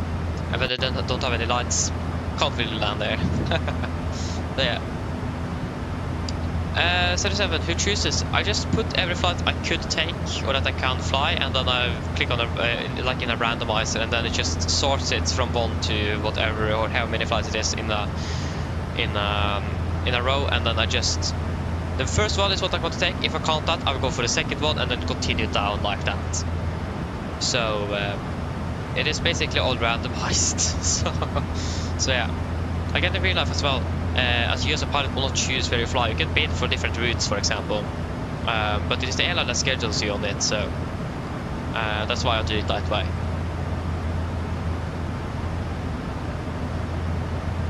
Well, it's quite a windy over the island now, yeah, imagine that. It's quite windy up here in Norway as well, so yeah, nice though. Mick, we are currently on our way back to Oslo for the last flight. So on our way back to Gardermoen at the moment. Again, put on the sunglasses. because it is a sun outside. Nice.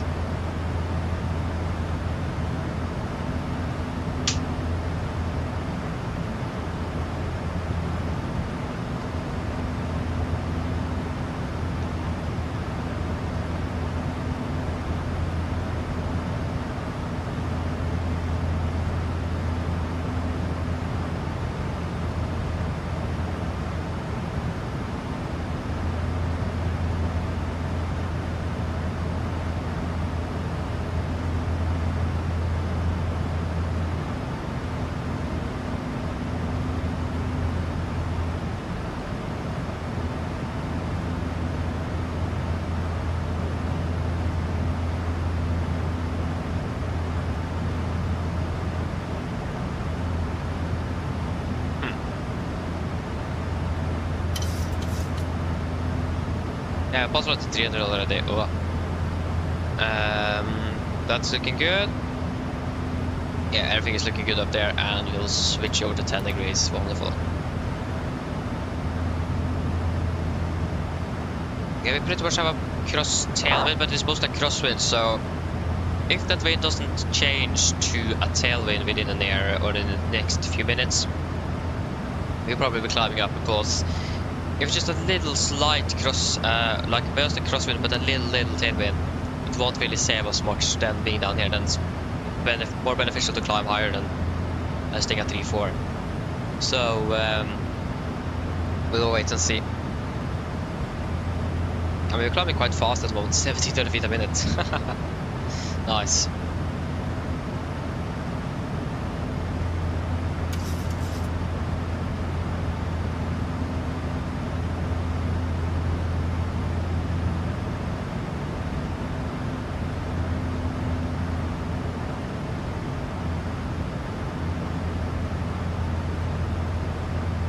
And 1,000 to go.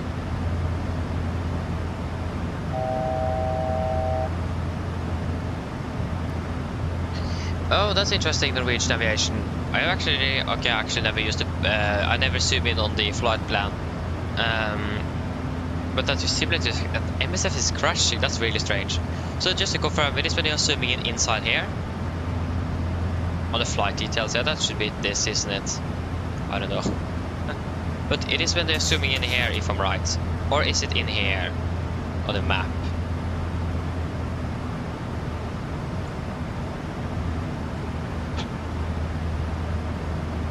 There we go, we leveled off. Gonna be doing a fuel check at Amimo. Still have another 40 miles to go. We should have Amimo ready in the flight plan.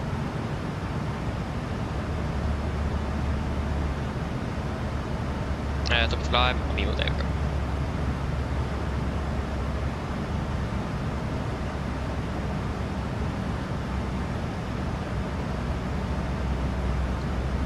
At the last home section, what? Huh? Huh? I'm not really sure where you are referring to.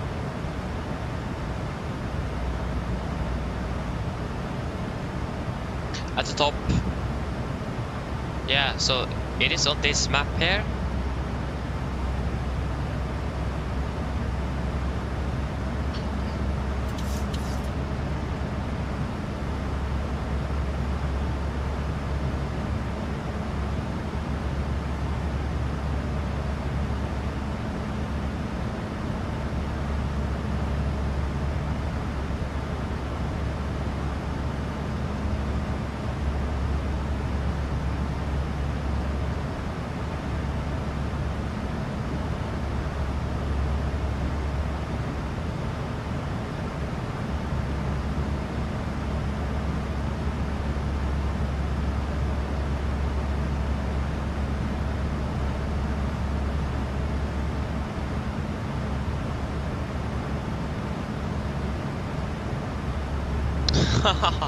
Oh, okay, I understand, Benjamin. That's a bit unfortunate. Yeah. Hopefully that haven't delayed you too much. Interesting. Interesting indeed.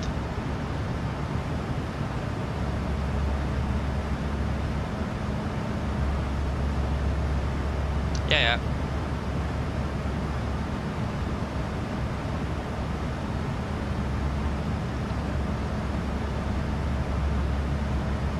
Again, we currently have, yeah, it looks like the winds are changing more and more to a gradual tailwind. Yeah, if I'm correct, if we have checked on the wind chart, actually we should do the fuel check now before we check that. Otherwise we'll suddenly be at the waypoint and just, why did I go away from the waypoint? That's something I'm going to say then, and just, why did I do it? Oh, you're running, nice. No, there's no way to see. It is all clear. All clear.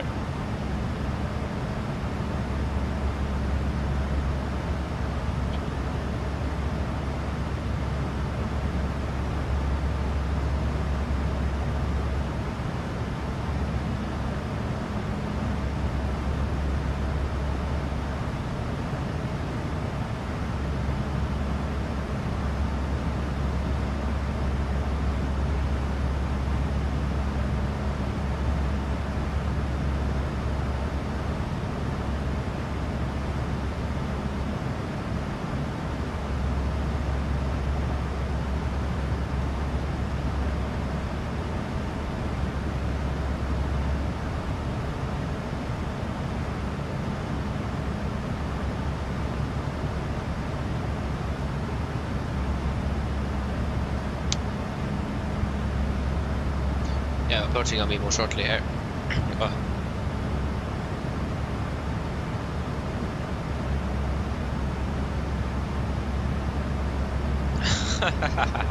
Nice, yes, big.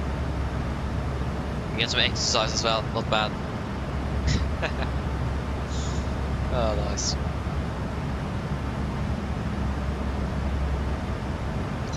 Oh, it's beautiful weather. Beautiful.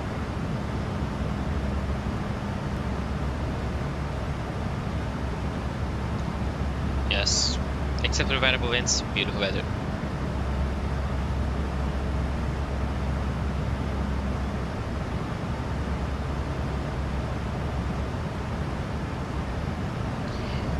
Yeah.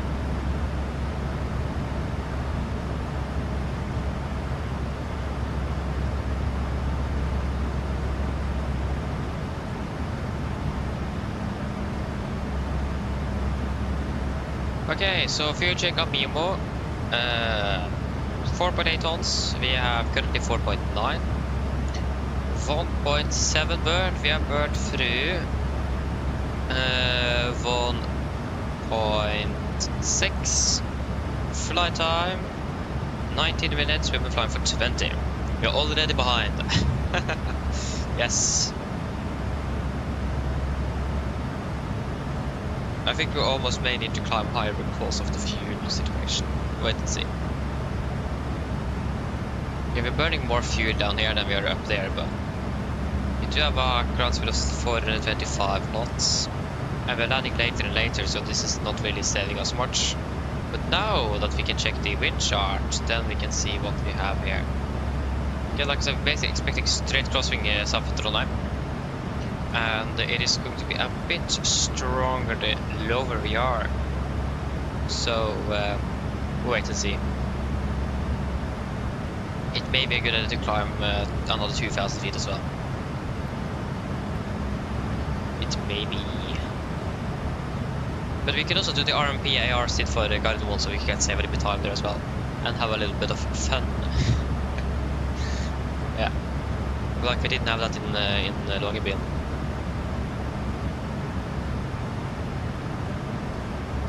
Okay, you're climbing up to 38, nice though. I hope. Yeah, we'll certainly find out when they come home again. That's for sure. Okay, you're at top to set about 30 minutes, what? Oh yeah, 30 minutes, yeah.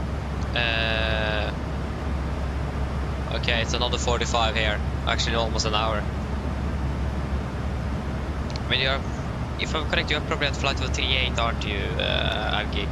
Then you will be starting to set a bit further earlier than us.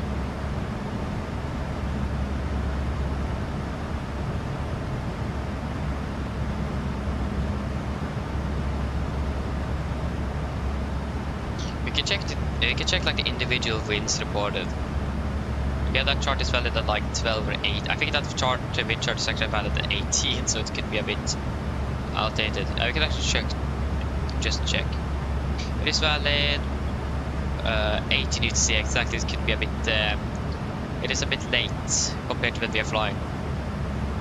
So we will at 50 knots, we have 45 at 306 and 312. That's almost the same. Kebab 48, 325, 34, 3447, 3438.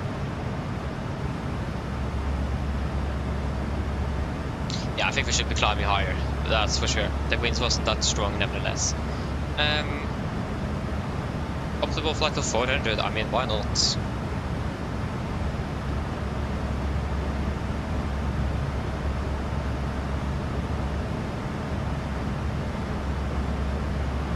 Yeah, we can climb up to flight of 400. Flight level 400. Set. Alt into vent. And 400 here in the top. There you go. So 400 volt, 2 and 3. Good. And we are at target speed is currently 0.777. Oh yeah, okay, you're at flight level 340. Wait, are you at flight level 340 as well? What? Because if I'm correct, this is your contrails. It looks like you're a bit higher than us, and we are at 340 as well, and we are climbing as well. That's interesting. There you go, we saved 3 minutes.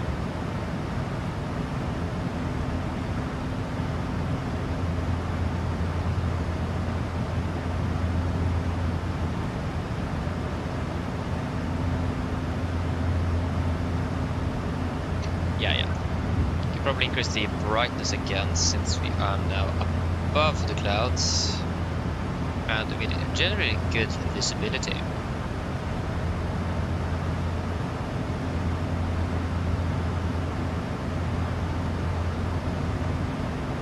Yeah, we're gradually increasing or accelerating here.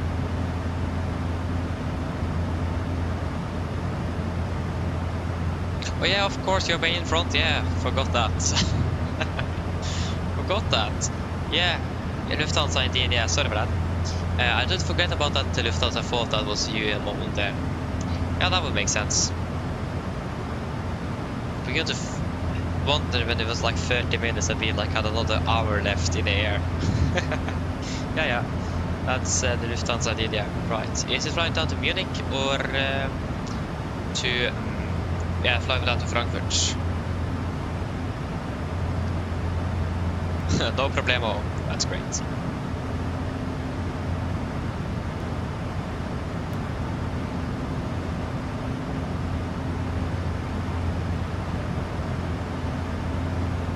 Top of descent at 14:22, so it's still about an hour left until top of descent. Wait, 14:22. Oh, sorry, that's top of climb. Top of descent is going to be at. There you go, 1500 blank, so it's actually close to half an hour now.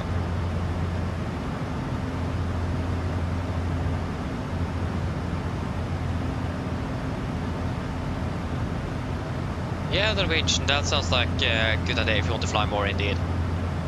Back to Oslo, not bad. Yeah, the store has good airspeed. Nice.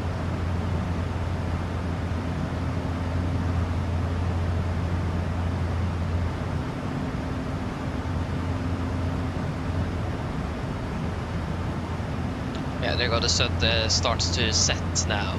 The sun should set about 10 minutes after we have landed. In this case now 11 with the higher altitude we have at the moment to save some time here. Seriously, a good question. I think it is some general fixes. I'm not really sure. I haven't read thoroughly through it, but it wasn't like any new features.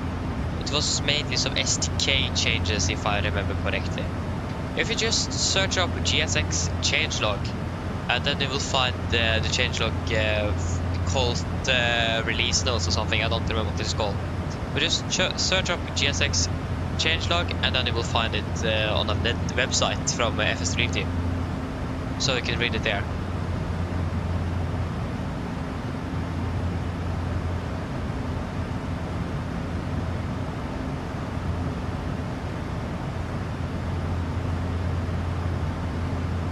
I flew from Tromsø to Gran Canaria yesterday. Oi, that's a long one.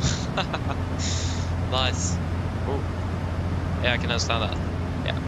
I mean, if I was you, I wouldn't have done the flight back to Oslo, but again, I normally follow the reschedule and so on, and if you fly between Granca and Evenes, you won't fly anything more than that. Because it is such a long flight. But again, it's up to you. Not me. So yeah. But I mean, understandable if you can't, or if you want to, because of that though. Yeah, I think I was correct that the Lufthansa was flight level 380.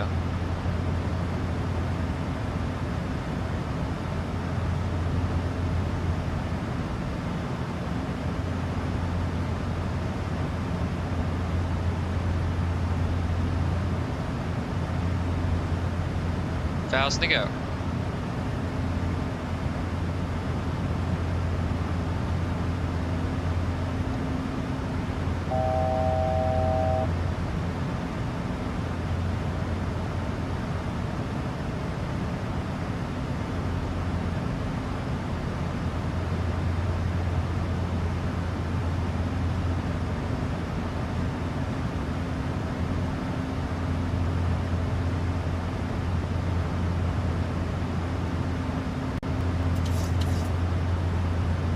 Yeah, exactly, Norwegian. I mean, if you want to, of course, go for it.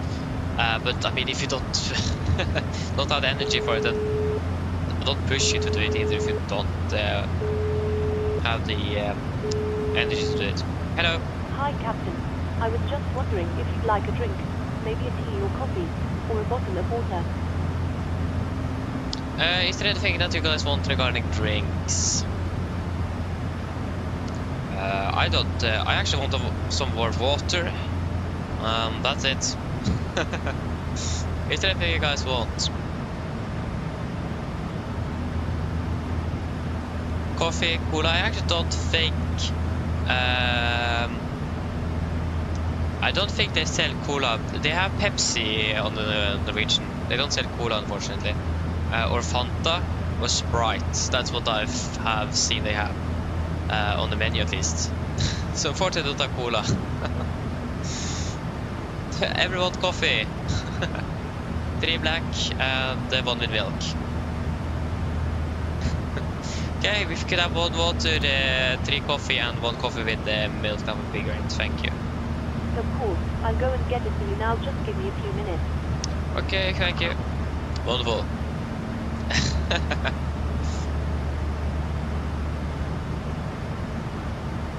Oh, did you have cola on the way back from Granca? That's interesting. At least I'm just basing everything out on the in-flight menu that I found, so it might be that I have, but it didn't say anything on the menu. You can check Norwegian in-flight menu. Actually, we checked that menu on the return flight from Granca once. So yeah. Mat og drikk ombord, yes. Forhåndsbestilt, no thanks. Innenriks. Yeah, what does they offer with flights over an hour? Snacks and drinks.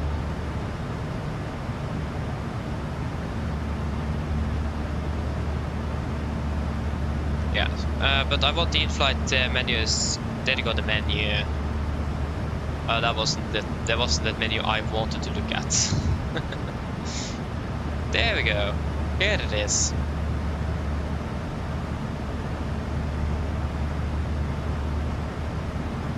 Yeah, but I mean, what I have is which aircraft are flying again. It does depend on the aircraft, because the PMDG have included the sun visor, so I can just add and remove it and move it around. So it is something with the add-on. So if you are flying an aircraft that doesn't have that model, then I'm sorry, it doesn't really work. Oh, sorry, they have cola. I didn't see. I apologize, Benjamin. I'm sorry. I see now they have cola indeed. They have Pepsi, Cola, Fanta, and Sprite. I'm sorry. I can see that in the menu now. I apologize. I can call the cabin crew back again if you want a cola instead of coffee. Yeah, okay, you fly with a PMDG. Yeah, if you just go down here again and click on the sunrise, that should be in the storage down here. Just click on it and then it should pop up here, and then you can just move it around. So again, it starts off over here and then just can move it around. And you have sun visors that you can, or blinds that you can pop up from the side here, but that's optional on different aircraft, so we don't have that in this aircraft, for example.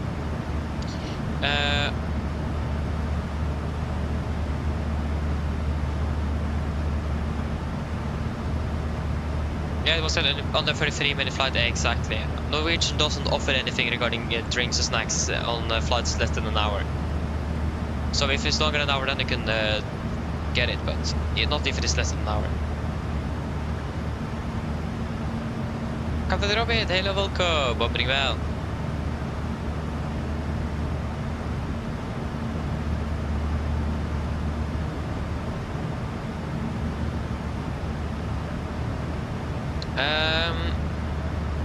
First of all, welcome at least. Welcome, that's great to tell you to flight sim, that's great to hear.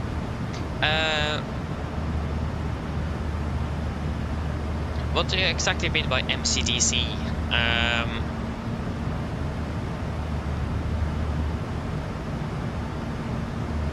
Yeah, what do you exactly mean with that? Just to clarify that before I can give you the tips. Oh yeah, in your MCDU then I imagine you are trying to say, yeah, that could make sense. Yeah, you're flying Airbus?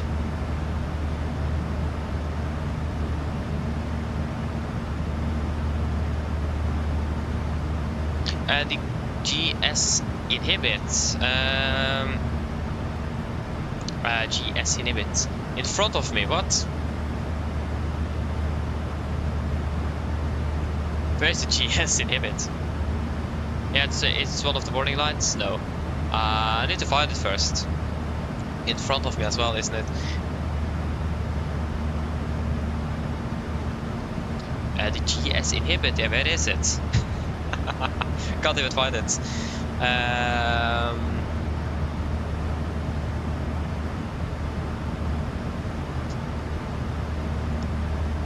Yeah, so like, you mean like this one? Is that what you mean? No, maybe not. But there's a lot of black squares here. so yeah, GS inhibit. GS inhibit. I don't see any GS inhibits. What? GS inhibits?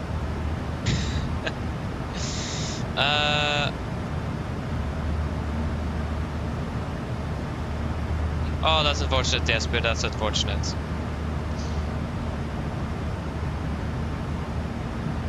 Yeah, okay, you're flying the fly-by-wire, yeah, exactly. To be honest, I'm not really sure if I can help you much. I have flown with Airbus for a very long time. I'm just flying Boeing, so... but I mean, when you're landing, you're following the glide slope and the localizer, you're flying a normal ILS approach on the glide and on the localizer, if I'm correct. GS inhibit? I still can't find it.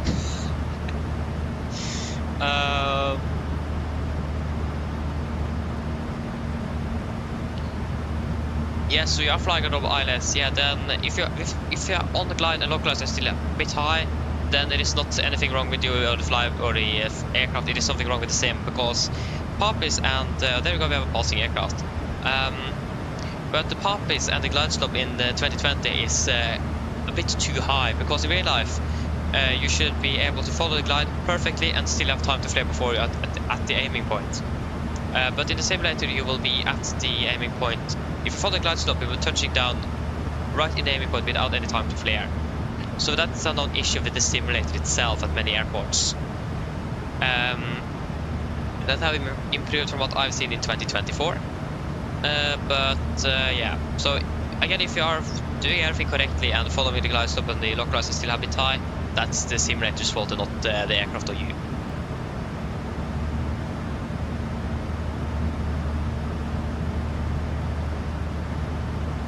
Black square. Just go for it.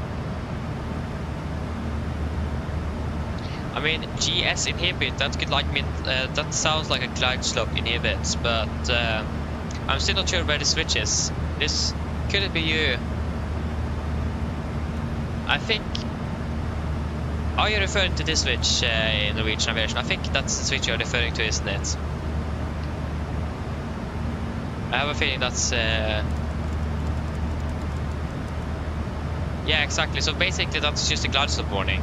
So if you go, if you are above or below the glide with about 1.3 dots, I think it is, that glide slope warning will then call. So it's just that they say glide slope, and then giving a visual warning on the button here. So that is basically what it is. It's just a glide slope warning. And again, then if, for example, I'm just going to disregard it, I don't want to listen to it, you can just press it and then we'll cancel out the call out. Hey, that's great, Jesper, that's great. Yeah, it would be great if Tower won't come online indeed. I mean, Polaris as well would be great, Approach as well. I don't really think anything is coming online, but you never know.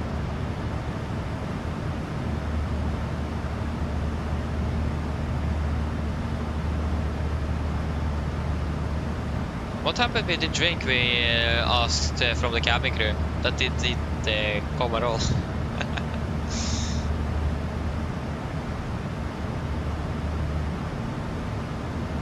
Wait, you're just with for 3 hours and 10 minutes and you're in the UK already.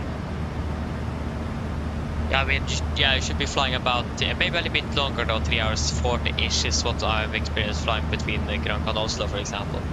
But yeah, you are a little bit ahead then from what I can remember from what I've experienced. That's good though. Do you have favorable winds? Yeah, favorable winds, yeah. Yeah, you have tailwind, exactly. Always when I'm flying back from Granca, I have like 60 knots headwind all the way. So yeah.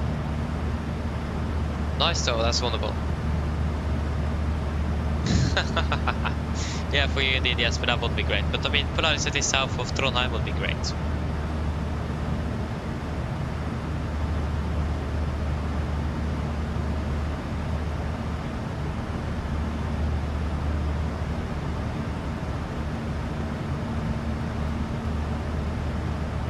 I mean, it looks like they're doing a service now, but they're doing the drink.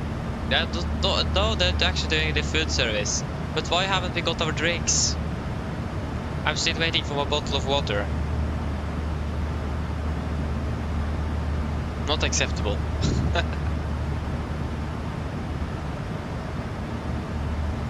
Yeah, Norwegian, the reason why there is so much wind in the UK. Like the UK is located very close to the Atlantic, and as you may know with the Atlantic, there is really not any obstacles there. That basically means the winds can flow as they want. And we have also in general quite a few jet streams over the Atlantic that flies over to the east side of Europe, also the west side of Europe, and that also crosses over Great Britain. So that's why it is basically a lot of wind coming from west to east from the Atlantic, and then it continues southbound over Central Europe to then turn south of Europe. That's why it is so windy over in the UK, because of its location and the winds over the Atlantic.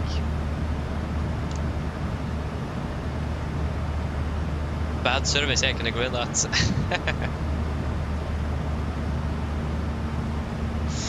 Yeah, I need to leave a bad review for the cabin crew. I want to do that.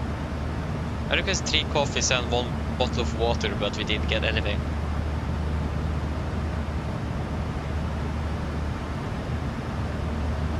Now we're landing 40 again. Why?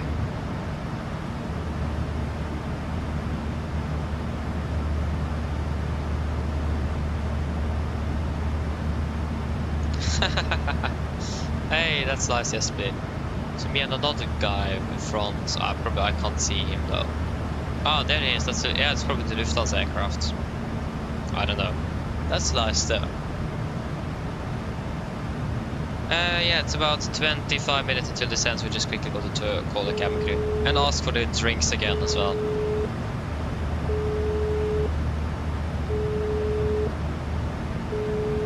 Yeah, to my left, yes, probably. Hi. Hello, just a total of approximately 25 minutes until descent. No problem. Yeah, thank you. And one more thing, please. Hi. Yeah, what happened with the drinks? Of course, just bear with me while we finish the food service, and I'll bring it to you. Okay, thank you.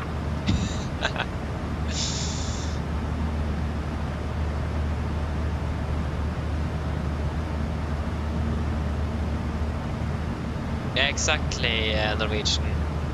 3 out of 11 flights landed because of wind, yeah, exactly. Yeah. I mean, I can see a few aircraft here. We can see, I see one aircraft at the front.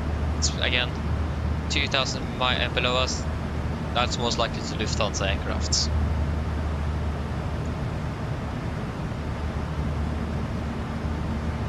Should be landing a bit over an hour. We are landing in approximately 1 hour and 5 minutes. Plus minus. Maybe we should do the RM. Again, it would be so cool to do the RMP approach now with so good weather and everything. So let's see if we're going to be doing the RMP AR again for 01s.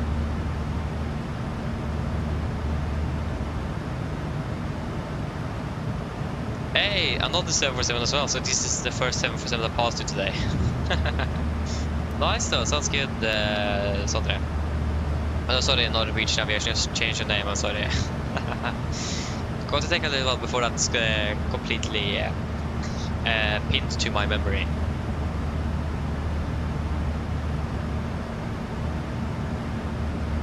Hey, yeah, that would be great indeed, Jesper, if you can make it before the end of the year. Finally, the rigs are here, hopefully. Hello. Hi, Captain. I've made your drink. They're waiting for you in the galley area. Thank you. No problem. There you go, guys. Finally, we got the drinks. So I'm just going to refill my water bottle, so then I will be back shortly.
There you go, I'm back.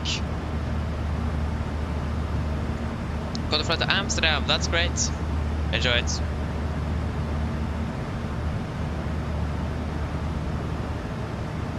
Yes, but yeah. I'm not really sure though, but when I was jump seating on the way from Bergen, I got a free coffee. so yeah, the worst thing I had that 2 other pilots as well took it, and I was the only one that actually drank it up before takeoff. But I didn't know where I was going to put it. I didn't see any. I didn't know that there was a like. You just look back here. There is basically no. You can't place your cup anywhere back here. And I didn't really want to hold it through the departure as well when I was going to film with my phone. So I just had to quickly drink it up before departure. So that was a cup of coffee in the 5 minutes ish. So yeah. You can get some, they normally get like at least water and coffee as well. I'm looking for food as well. I do think they get food, but I'm not quite sure how they actually do it. If many pilots take their own food, or if the airline also provides it, like it is optional what they want. So it does depend from airline to airline. So it's a bit hard to say what Norwegian does at least. Yeah, 172 miles.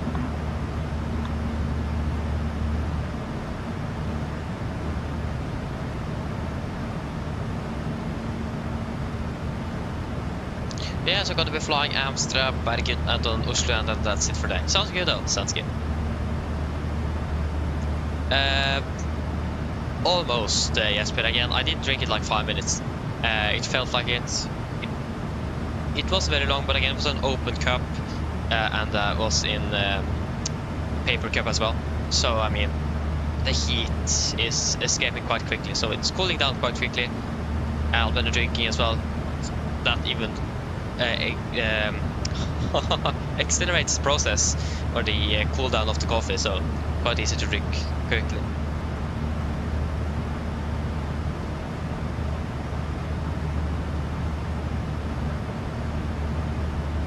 So yeah, again, didn't have anywhere to have the cup, so then I chose to drink it up. So yeah. But this water is something I imagine they get, otherwise, yeah. Wouldn't be a really big way sitting and flying for like 12 hours and then you don't even get water. I would have quit that airline on the day. So yeah.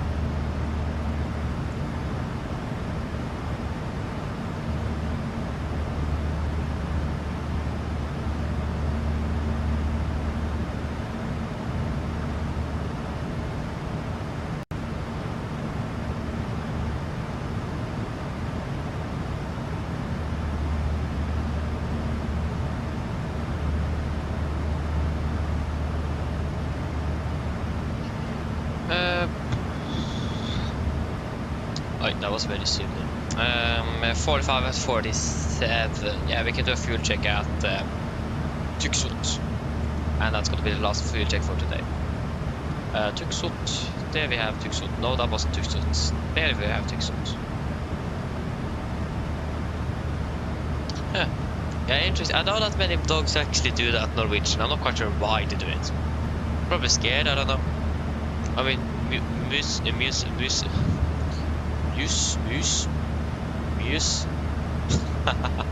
I don't remember how to pronounce it, unfortunately. But I mean, they're big, so I mean, it could be because it is scared and wanted to go away. Because why not? Yeah, but fair enough.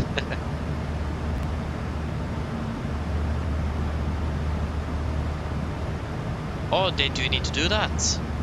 Oh, that's interesting, 737. At least in Norwegian they get free water and coffee at least. I mean, at least you should supply your crew with free water and coffee. I hope they get at least free water. Otherwise it will be quite a painful day. Sitting and need to drink out of water from this. No, don't even want to think about it. so yeah.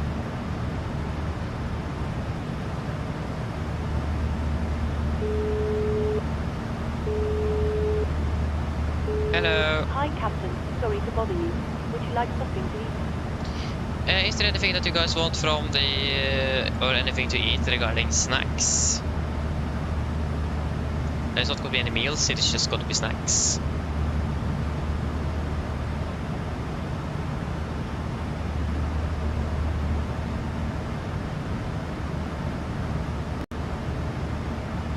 Peanuts.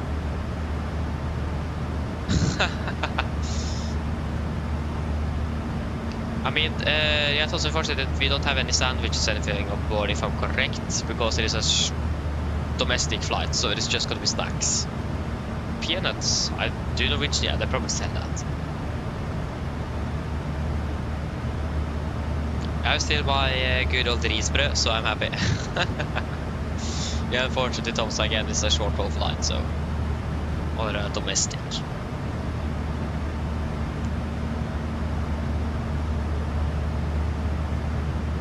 But then it's gonna be some peanuts then. Or yeah, just started to descend, yeah. That's just some peanuts. No problem. I'll get it for you now.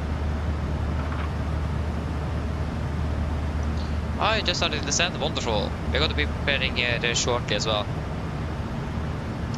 Yeah, so we're also landing at 41.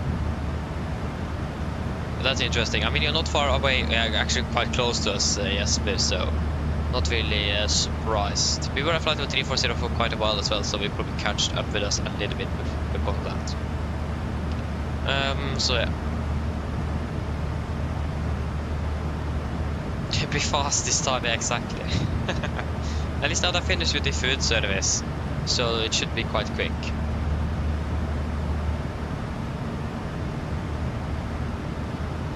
It should be.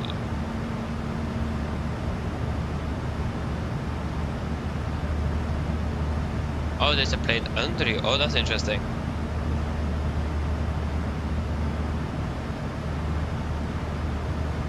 Interesting. Yeah. Going to be doing a full check here at Tromsø as well. Still 16 miles to go. How many miles until top of descent? 28, yeah. So, or 128 to be exact.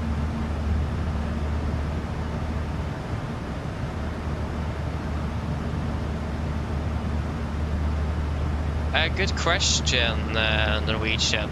I think there is an option of 3 flights. Either it is Oslo-Kristiansand, København Aalborg, or Tromsø-Alta. I'm not sure which one is actually the shortest.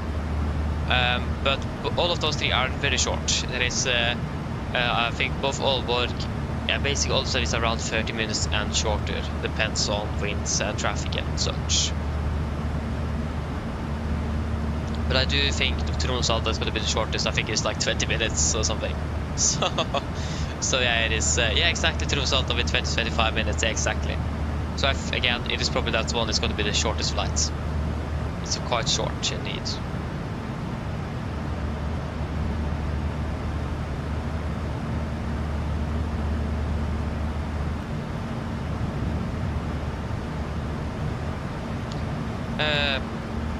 Why are we still at 41? There we go. Hello. Hi, Captain. Your food is ready. It's in the storage area, so feel free to collect it whenever you're free. Thank you. No problem.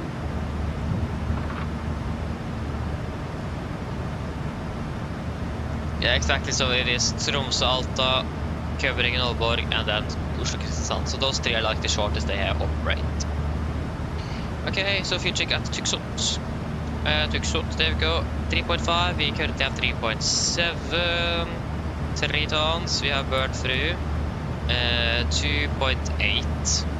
8 to be exact, 2.88, so that's well below 3.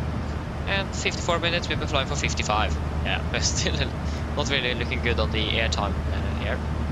Oh yeah.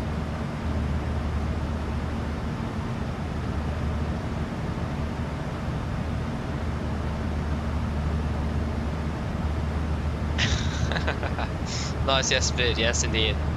Great. Oh, nice.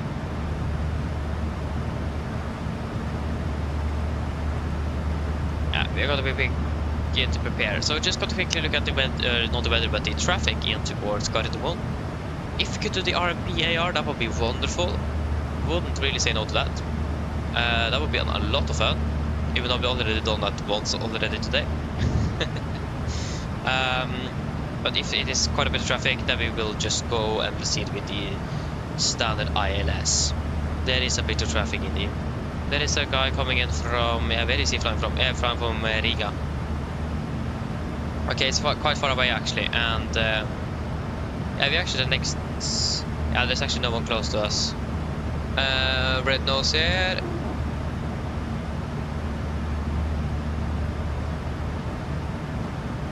We will go with the was it 777 here that just did it crash or something? What? Oh no, he landed on the good old Fornebu from Kaitak. That's why he's like in the middle of the Oslo fjord. That would make sense. And I think we'll go with the RMPAR because that would just be a lot of fun. I'm not going to say no to that. Yes, I think Rakagolari and Tromsø is the longest they operate indeed, yeah. It is really long. I think that's going to be the longest indeed. I can't really think of any other flights like this longer than that. Stand 16. The question now is just about which runway. Doesn't really matter if you use the runway 1 on the right or 0 on the right and 0 on the left. That doesn't really matter too much. It is I think we could just go with 01 right, because it is going to be closest to us. And then 01 left is ready for anyone else who wants to do that. Most people are probably going for the 01 left, nevertheless. So we can go with the RMP Echo for the 01 right.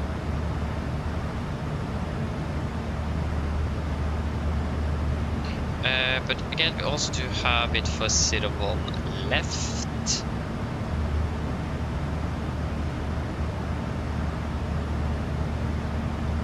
I mean, I don't really mind a little bit longer taxi.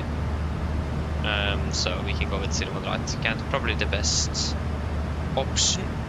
What do you guys think? 01 left or 01 right? And you can also decide ILS or RMP. Does 01 left, right, or ILS or RMP? 01 left, okay.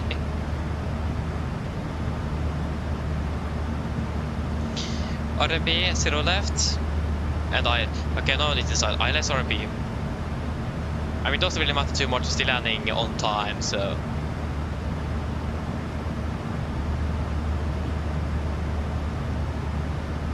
Or RMP.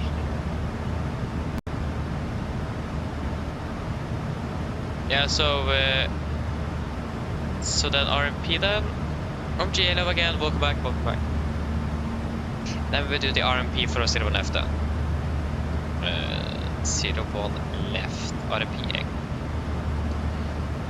Just quickly insert that in. So expecting the RMP Echo 01 left via Tromsø. And we can expect to fly directly to Tromsø after the... Yeah, good question. After indirect, most likely. Like that. Execute. Yeah, that could be something we can expect. Now we're landing 29. We're saving 11 minutes. Not bad. Okay, so then for our arrival, we have everything we need, yes. So we are not going to be flying by iStar. We should probably do the landing calculation first. That sounds like a good idea. Still on the right, landing weight. That's 700 kilograms. That's going to be 56,500. 56,500 with flaps 30 and no credit, yes, 01 right, and the winds.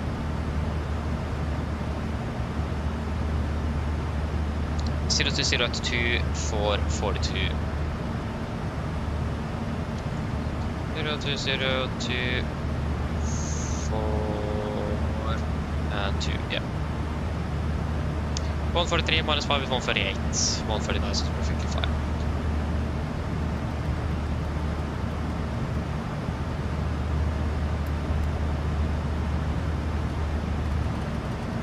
Okay, when we're ready, we can descend out to flight level 210. Gosh, that's so bright. Of course, you don't even reach over there. Just wait a moment there. And you, of course, you don't either. Yeah. Okay, we're ready for the approach briefing then. So we can start off with the arrival. So we expect the RMP, so we do not expect to be using a star. So we expect the RMP Echo for runway 0 left. This is on chart 12/23, effective 1st of December 2022. So again, this is the RMP AR approach, authorization required. We and the aircraft have that, of course, otherwise we couldn't have flown it. It's going to be an on-position approach, so it is important that we monitor it closely. So we are starting off at Tromsø, initial approach fix, maximum 200 knots, 5,000 feet. And then continue to Golf Mike 625, initial fix, maximum 200 knots. Then continue by Golf Mike 626, 627, 553, and then final for runway 01 left. We're going to maintain a minimum 160 until the 4 DME. Glide stop, the descent. Glide path is going to be at 3 degrees. Minimums are going to be at 1,032 feet. 1,032, that's actually a bit higher. 1,032. 1,032 feet. And transition level 80, and for the mist, if you go around, we're going to climb to 5000. To Golf Mike 918. At Golf Mike 918, turn left direct to Longyearbyen for new approach. Expect vectoring by Oslo approach. Yes, so when it comes to approach itself, again, it is an RP approach. Required navigation performance for this is going to be 0.3 nautical miles. So once we're passing into Subso, we're going to go into the progress page and of course check up the 0.3 and the 125 as standard. We are going to be going to do two altitude checks, 3000 feet at Subso. And we are going to be doing 2007 feet at Golf Mike 627. So remember that. We're going to be trying to lower or configure as normal with flaps 5 before 10, gear down at 6 and 160 to 4. If we encounter any problems, we will of course go around or cancel the approach and try again or go for the ILS instead. If you have any warnings below 1000 feet, we will also then just go around. Yes. That should basically be it for that. We're landing with flaps 30. 130 something. 139 on the VNF in connection 5. So fine, it's going to be 144. Minor braking and idle reverse thrust. Again, there is nothing really else to say. MSA 3009 feet of course, and we do not have any threats for arrival. For a taxi, airport chart 10-9 effective 5th of September 24. We're landing 01 right here, we're going to make up a Bravo 7 taxi by Papa and Yankee Golf to start 16 I think we are expecting. No hot spots, taxi sections, any notable times for Gardermoen, and the runway condition is good. I think it is currently at 555, maybe even 6, we don't remember. Yes, so that's basically it. Are there any questions?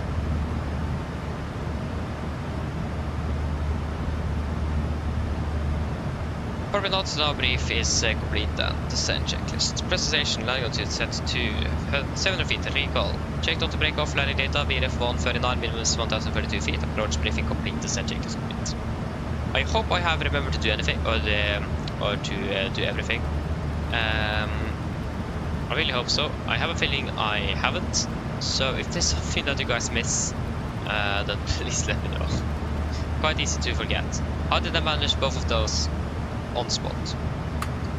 Yeah, we don't have... we can set 105 on standby. Longyearbyen. And of course the fixed rings at runway 01 left. We're going to have a 10, 6 and 4.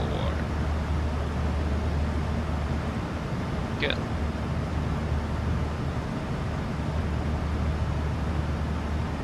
Hey, thank you Norwegian Aviation, happy that you enjoy. If you have anything else that you want me to go through regarding tutorials, then let me know. And for the rest of you as well, if you have anything you want me to cover, then please let me know. The criteria is that it needs to be with the 737 though, so yeah. That's a good question, OMG, I'm not really sure. Yeah, like Norwegian said, go level change. And then just go full speed brake flight detent and idle on the thrust. Yeah, we're flying a normal formation. I can just imagine seeing that. That's cool though.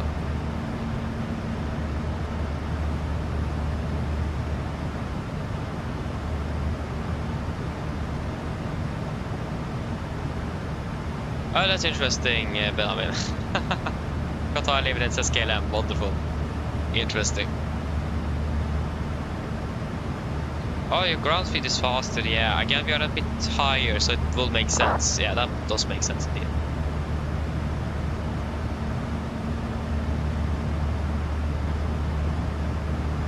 What's your ground speed at the moment, Jesper?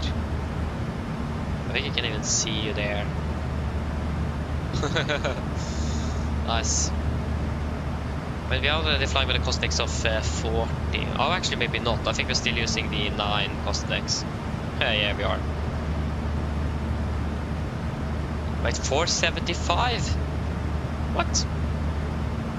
Okay, we have 462. Oh, okay, then it's not too much of a difference. A bit faster, but not that bad. Yeah, welcome, OMG.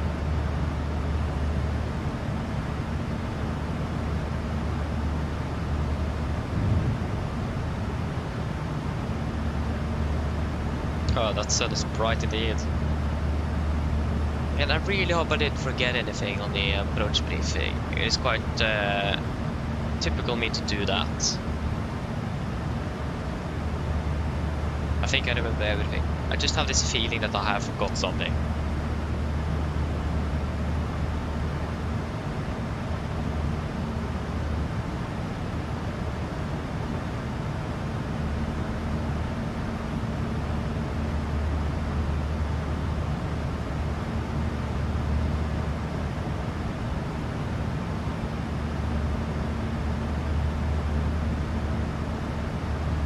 There you go, and we are now starting our descent. Wonderful.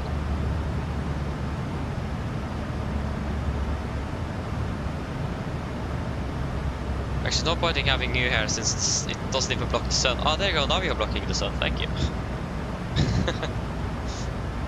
Yes. We are descending, we are expected to be landing at 29. The clock is currently 09, so we expect to be landing in about 30 minutes.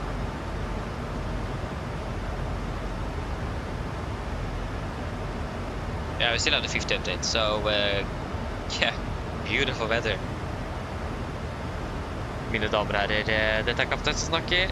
Som dere kanskje har merket i, så har det blitt nedstigende ned mot Oslo-Gardermoen, og vi er forventet til å lande om rundt ca. 30 minutter. Været for øyeblikket ser det ganske så bra ut. Vi har litt grann vind kommende fra nord, det er rundt minus 4 grader, og så er det fantastisk vær med skyfri himmel for øyeblikket.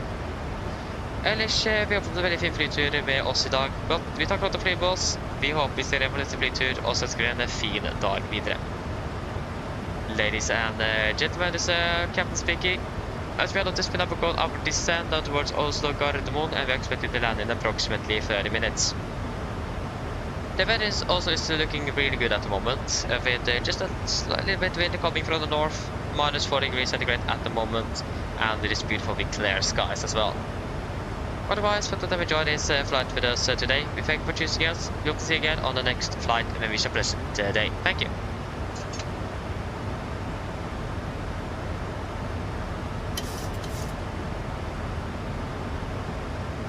Good.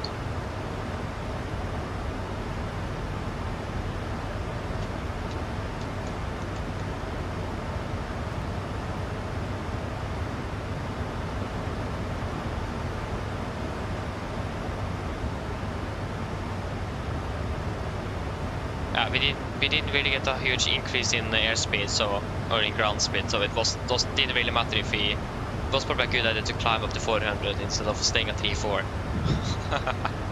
Otherwise we could have expected an increase in ground speed by now, but that didn't happen. Tromsø approach is still online. Been on for 3.5 hours. What? I mean, not bad though, not bad. That's great for those who's flying to Tromsø. It's a sunt air currently landing here as well. Midnight.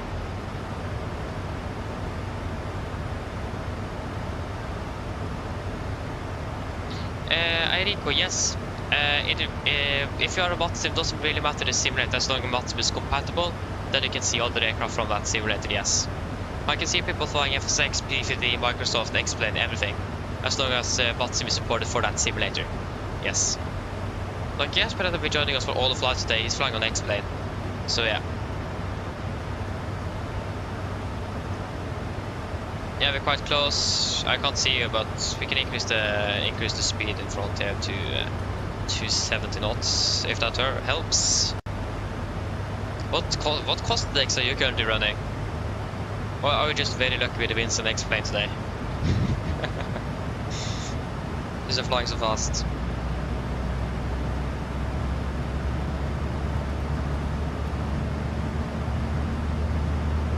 Oh yeah, you're running Cosix 35, you're running Cosix 9 here, so that's why.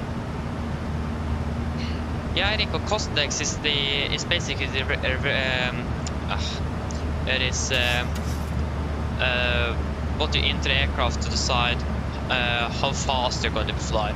The lower the cost index, the lower you will, or the slower you will fly, but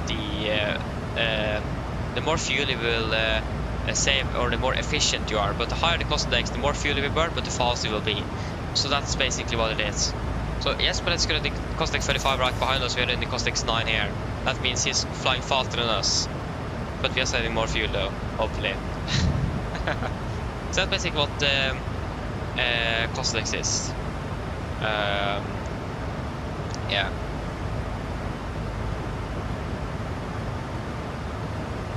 If that was understandable. Now we're running 455 here on the ground speed.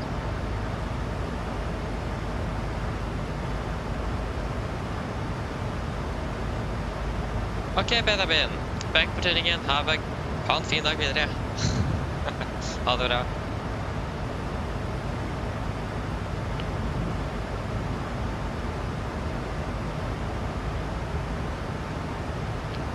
Yes, but do you know approximately the airspeed you're currently flying?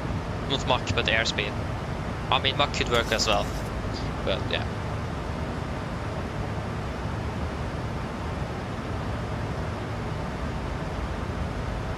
I think no, it isn't specific to the aircraft, no.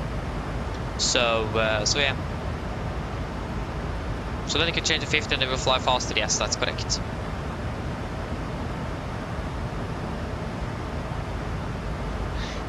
OMG, good question. So normally we'll turn on approach mode when you're turning final or when you're cleared for the approach. So when you see that you have the ILS tuned in, or that you have got that it is received in the aircraft, and I normally either if there's ATC online, I will press it once we are cleared for approach, or if you're too far away, I will wait a little bit. But normally when I'm turning final, then you should be able to catch the localizer first, and then the glide stop afterwards. Normally. Okay, so flying at 254 knots. Okay, nice. 270, maybe I should increase a bit more. If I increase it 300 knots. 300 knots set. That's good. This is gonna be a fast arrival. Presentation is looking all good. I'm not really saving much fuel now though, since we're increasing speed so much, but so we can maintain separation. This is a good idea.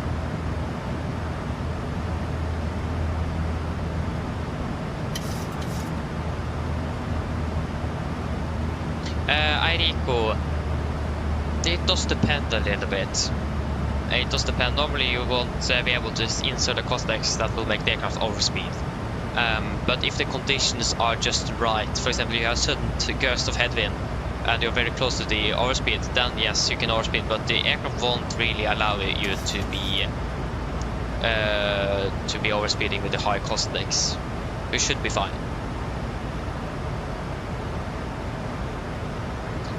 OMG, you do not need to turn on Warlock. That is just used if you are doing a V, or like if you're going to lock into a VOR or a localizer.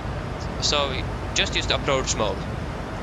So if you're flying a localizer approach, then yes, Warlock and then VNAV for the descent. But on a normal ILS, just approach. Okay, you just started your descent. Okay, so then we are a bit ahead of you already then. Since you just started. Again, I can't see you anywhere, so. In fact, we're doing the RP though, so that means we can make some distance if you are using the ILS. I'm not quite sure what you are using, but then we will be able to have quite a nice separation between us at least. This is a challenge when two aircraft is flying close to each other like this. Separation, especially on landing, is quite difficult, or could be quite difficult.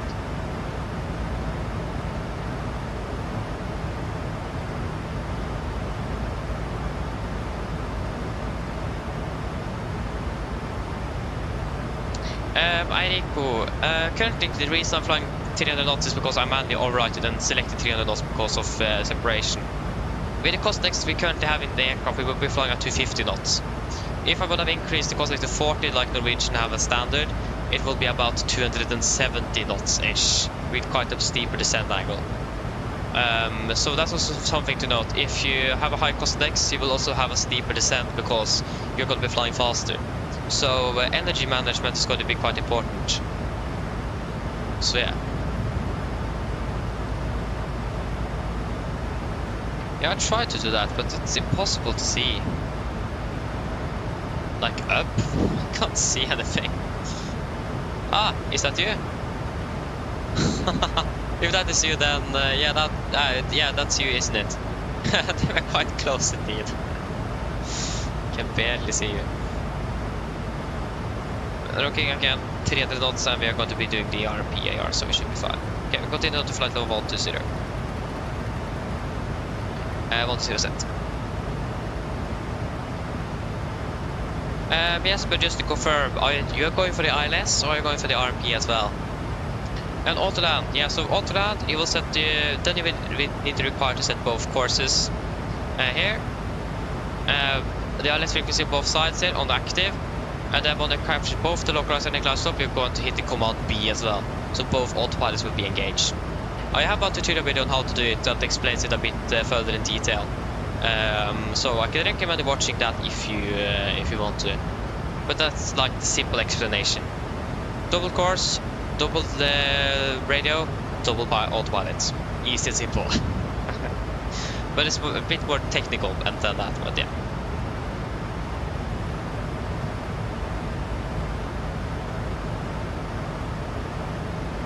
Yeah, so then when you're both, so when it says Warlock and glide slope in the green here on the PFD, then you can engage the second autopilot, yes, command B. So basically then this one. Okay, you're doing a nice simple ILS, good to know, then I know that we should be fine, so I don't need to hurry up too much on the RP approach at least. A little bit of time to slow down there. So that's good for me at least to know.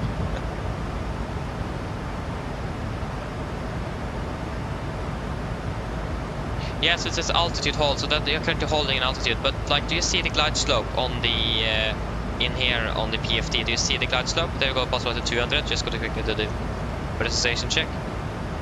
That is looking good, clock is currently 11, we're landing at 28, so we're going to be turning on the seats in 3 minutes.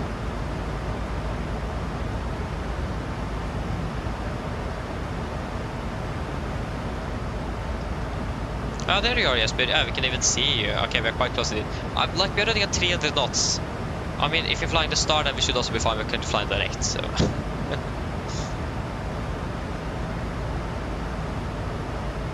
Yeah, so if you see the purple diamond, where is that? Is it above or below the midpoint here?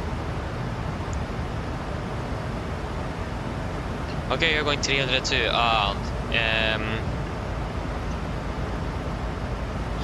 Going 300 as well? It costs next 35? Interesting. Far below, oh yeah, okay, then you're way too high, then you're not going to be able to catch it.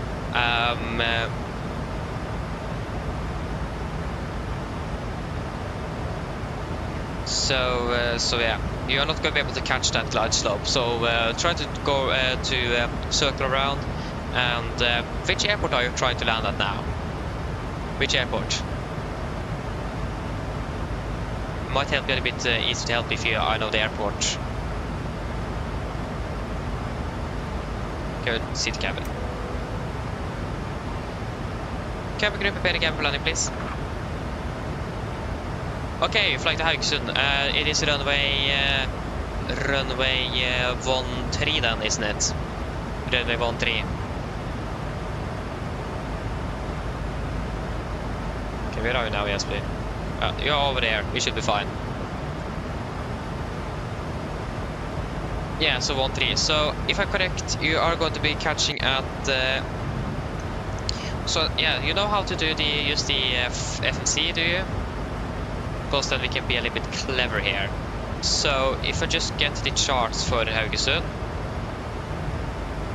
for approach ILS runway 13.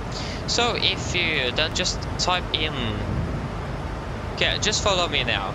If you just go into your departure arrival, go to the arrival, and just select the ILS for runway 13, and then select via Asmid. Should be below, select like this, and then select Asmid here, and then click execute. And to just let me know when you have done that. If I need to go for it again. We're approaching 1.5. We're crossing on 100 now, so we need to be quick. Otherwise I can help you on the ground as well. Yes, then go to legs page, and then find Asmid in the legs here. So if Asmid is for example here, click on Asmid and replace it in the top and hit execute. Just do that.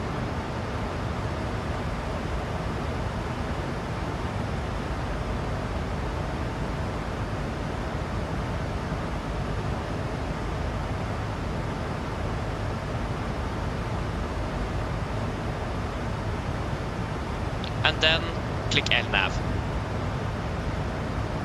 Then your aircraft should at least start following the route. And what altitude are you at currently? So LNAV, and what altitude are you at?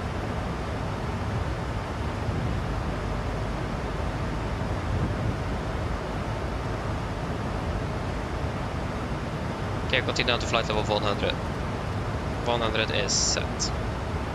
Okay, you are at 3000. So, if I'm correct, your aircraft is currently tracking towards Asmid. Not really sure which direction. When it's turning down here, you should be catching the glide slope at about 2,000 feet. At up mile. Oh, that's there. Yeah, sorry, Bavsa here. I don't really say the altitude here though. Where is Bavsa? I mean, okay, if you then, when you're passing Asmid, descend down to, yeah, it says 2,000 here. Descend down to 2,000 feet after past Asmid. So descend down to 2,000 feet. Just select 2,000 feet and then click level change. And also what speed are you currently flying at? 2,000, level change, and what speed? And where are we now? Good question. I think I crossed a Hamar or something. Nope. Not at all. Okay, flying at 160 knots. You could fly up to 200 knots. We'll make it go a bit faster, but it doesn't really matter too much. As long as you now just try to make this.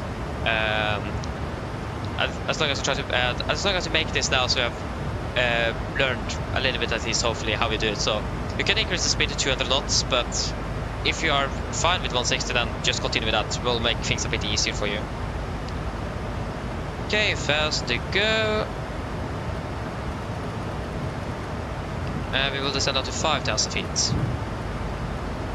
5,000. QNH 1042 is quite a high pressure as well. And we got to slow down as well. Yeah, good combo.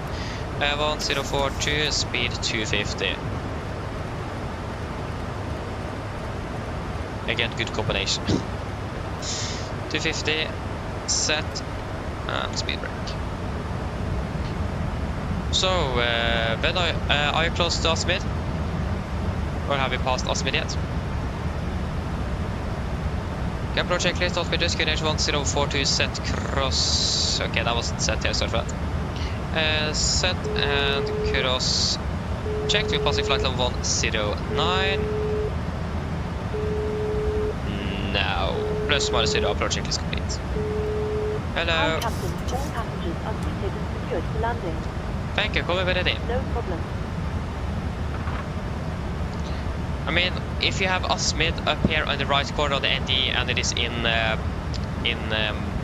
magenta, then it is then you are currently flying to it, the time you need to see when you will arrive at it, and then you have the distance. So it's quite not very hard to find out if you don't know. Yes, good. So then when you're just turning from Asmid and then turning from final or on final, just hit the approach. Pass flight 100. I can help you further on once we are after landed, okay? If you still struggle. Oslo traffic steward, 7 Papa India taking off runway 0 right, Oslo traffic.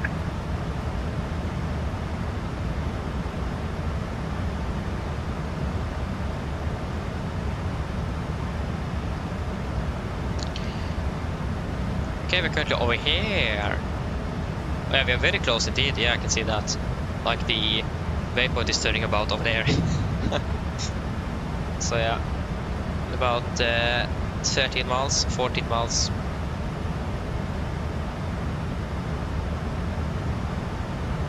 Performance is dropping. Oh.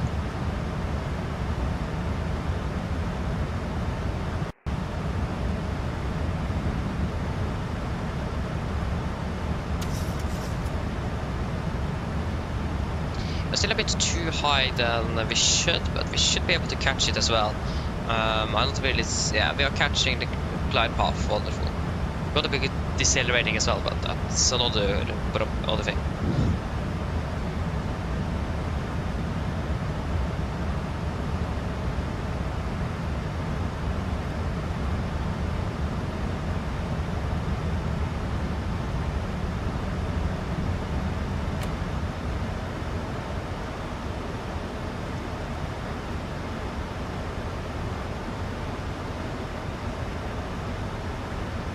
So, yeah. The missed approach altitude again is... Oh, this is the wrong airport, of course. What was that? 5,000. A firm, 5,000.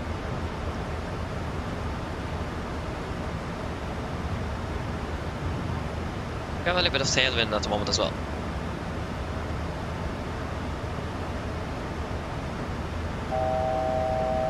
Okay, fast to go, we can continue down to 1,100 feet, so down to the minimums. 1,100 set. And we can reduce down to 220 knots. 220 set.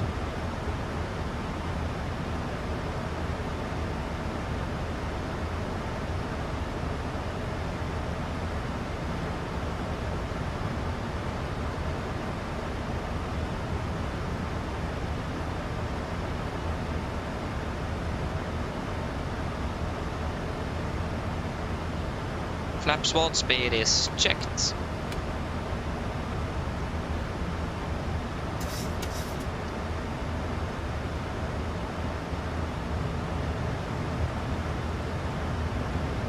Yes.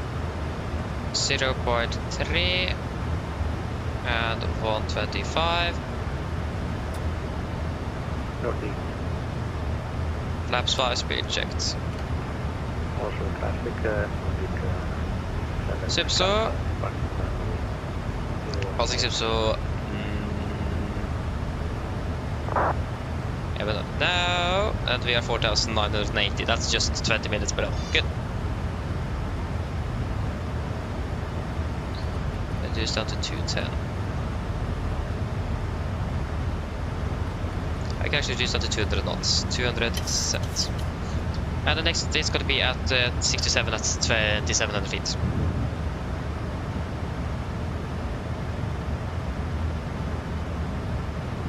Carbon traffic, Nordic 3, Papa November established RP Whiskey, 0 left, 10 miles out, carbon traffic.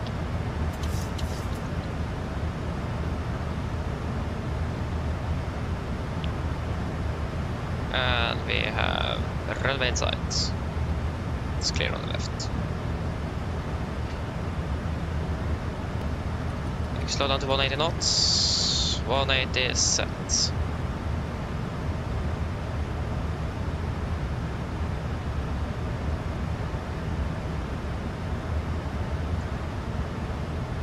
Also traffic, Nordic 328, pushing back position 178, stop on.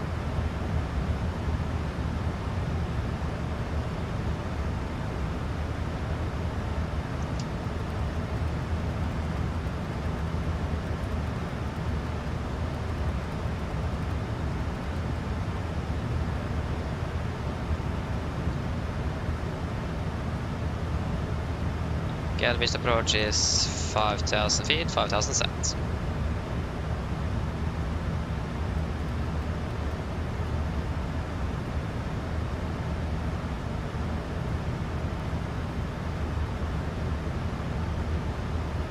$2,500.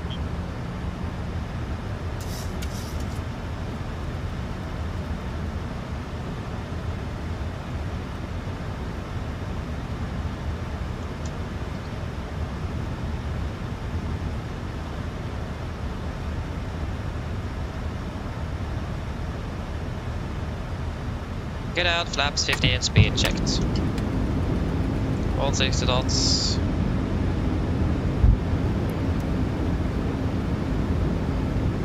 Cabin crew, sit for landing, please. Land checks the flaps. Cabin call, given. Engine start switches. Wait. Continuous. Speed brakes on. Letting out, flaps holding 15.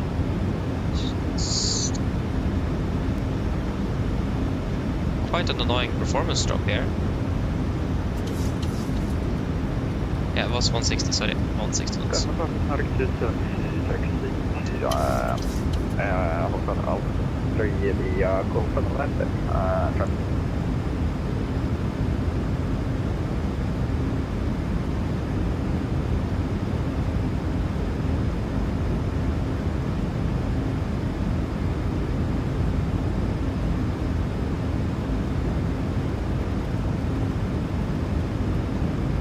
Turn ahead of heading 012.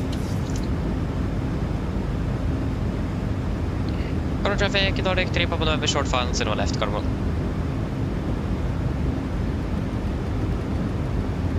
And flaps 30, speed checked.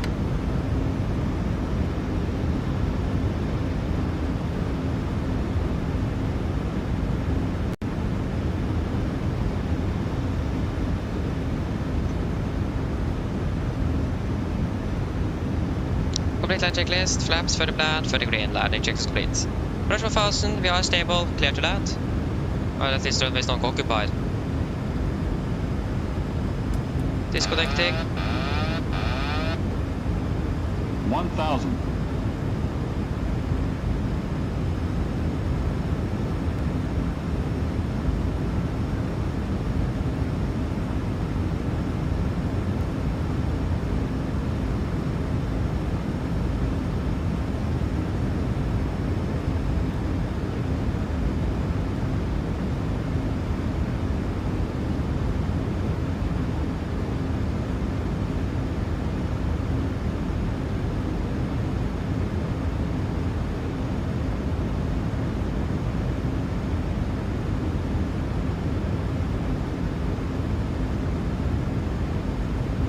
Approaching minimums. Contacts. 500. Minimums.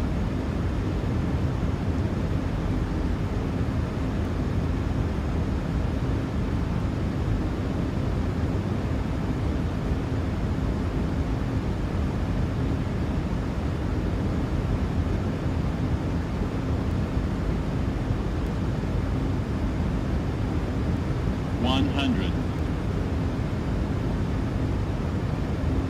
50, 40, 30, 20, 10.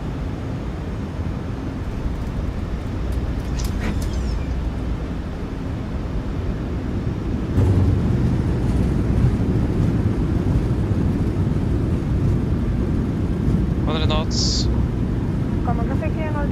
80 knots. 60 knots. How many miles south? There you go, guys, welcome to Gardermoen. We are at 10 miles south. 136. Yeah, we'll start. So, Nordic 212, we are taking off. Yeah, that's 301 left the truck. I'll traffic scanning for wind and finish that.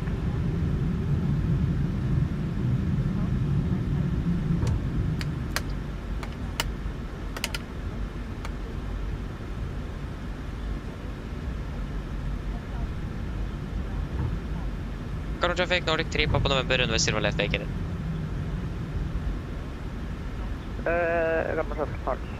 Left clear. Right clear.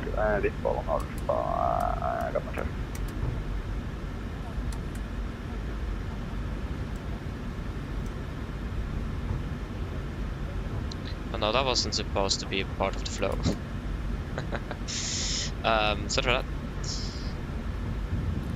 that. Trade off. Wonderful. Getting for them correctly, stand 1-6. Hope stand 1-6 is available then. 1-6. I think that SES is exactly part of 1-6, I'm not really sure. We'll certainly find out shortly.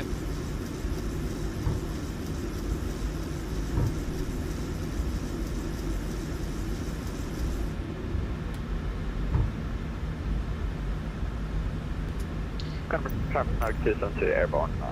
Close. Common traffic Nordic 3907, 5 months final is 1 left. Common traffic. Terminal west is it? Stand 16 and no Menses.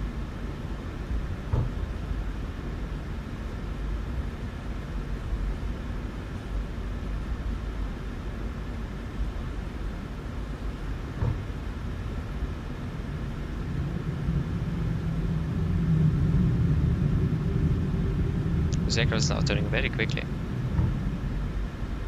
That's stand 14, so that's stand 16 right there.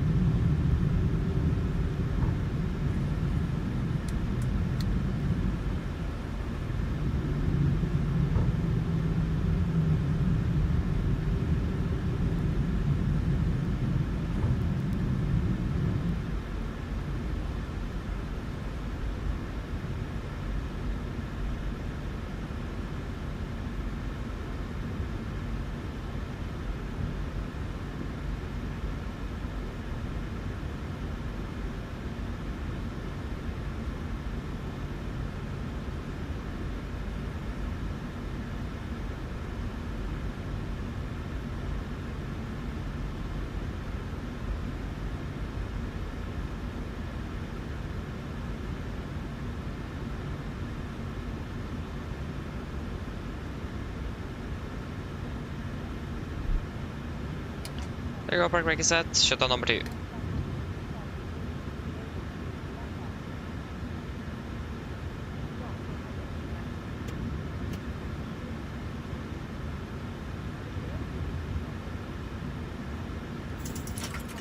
There you go, and shutdown number 1.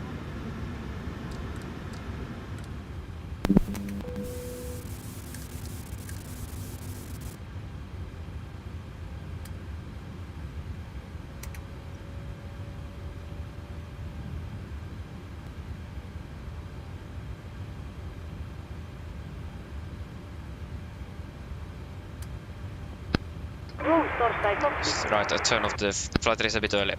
Go ahead.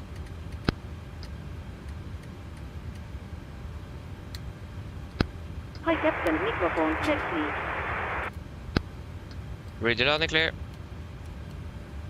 Read you loud and clear. Roger. Go for Captain, roll fodder i excavator. Stand by, DLL starts getting you offloaded in a couple of minutes. Roger.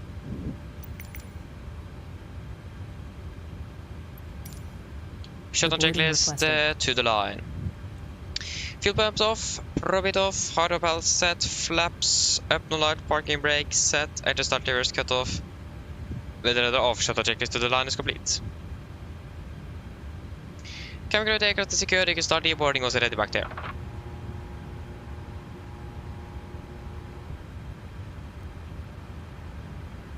Here we go, flight time. 1 hour and 35 minutes. Passengers deboarding starting.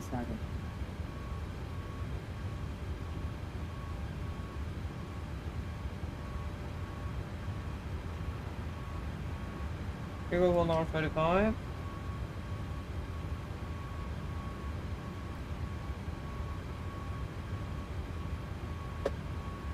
And we can just open that cockpit as well. There we go. Shutdown checklist below the line. Technical log completed, EFB completed, shutdown checklist complete. Wonderful. Then we are back on the ground. We're just going to quickly request out the air conditioning units because it is a bit colder in Oslo. Just quickly request that and turn off those packs. Wonderful. And that wasn't too smooth landing.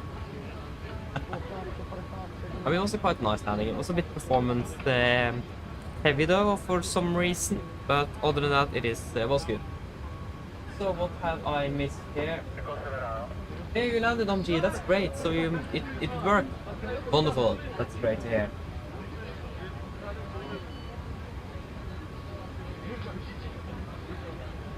Captain Jack Fitzy, mail og welcome. Håper det går vel. Jeg håper jeg ser det korrekt.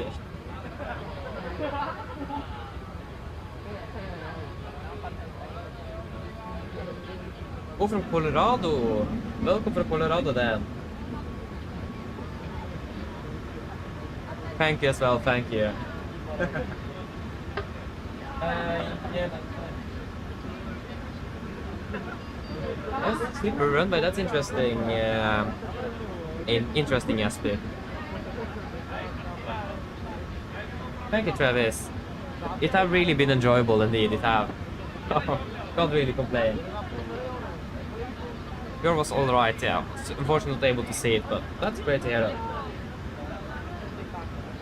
Oh yeah, I just got into Norway over Bergen. Wonderful.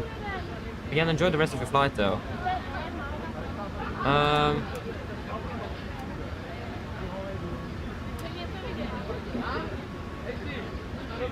So yeah.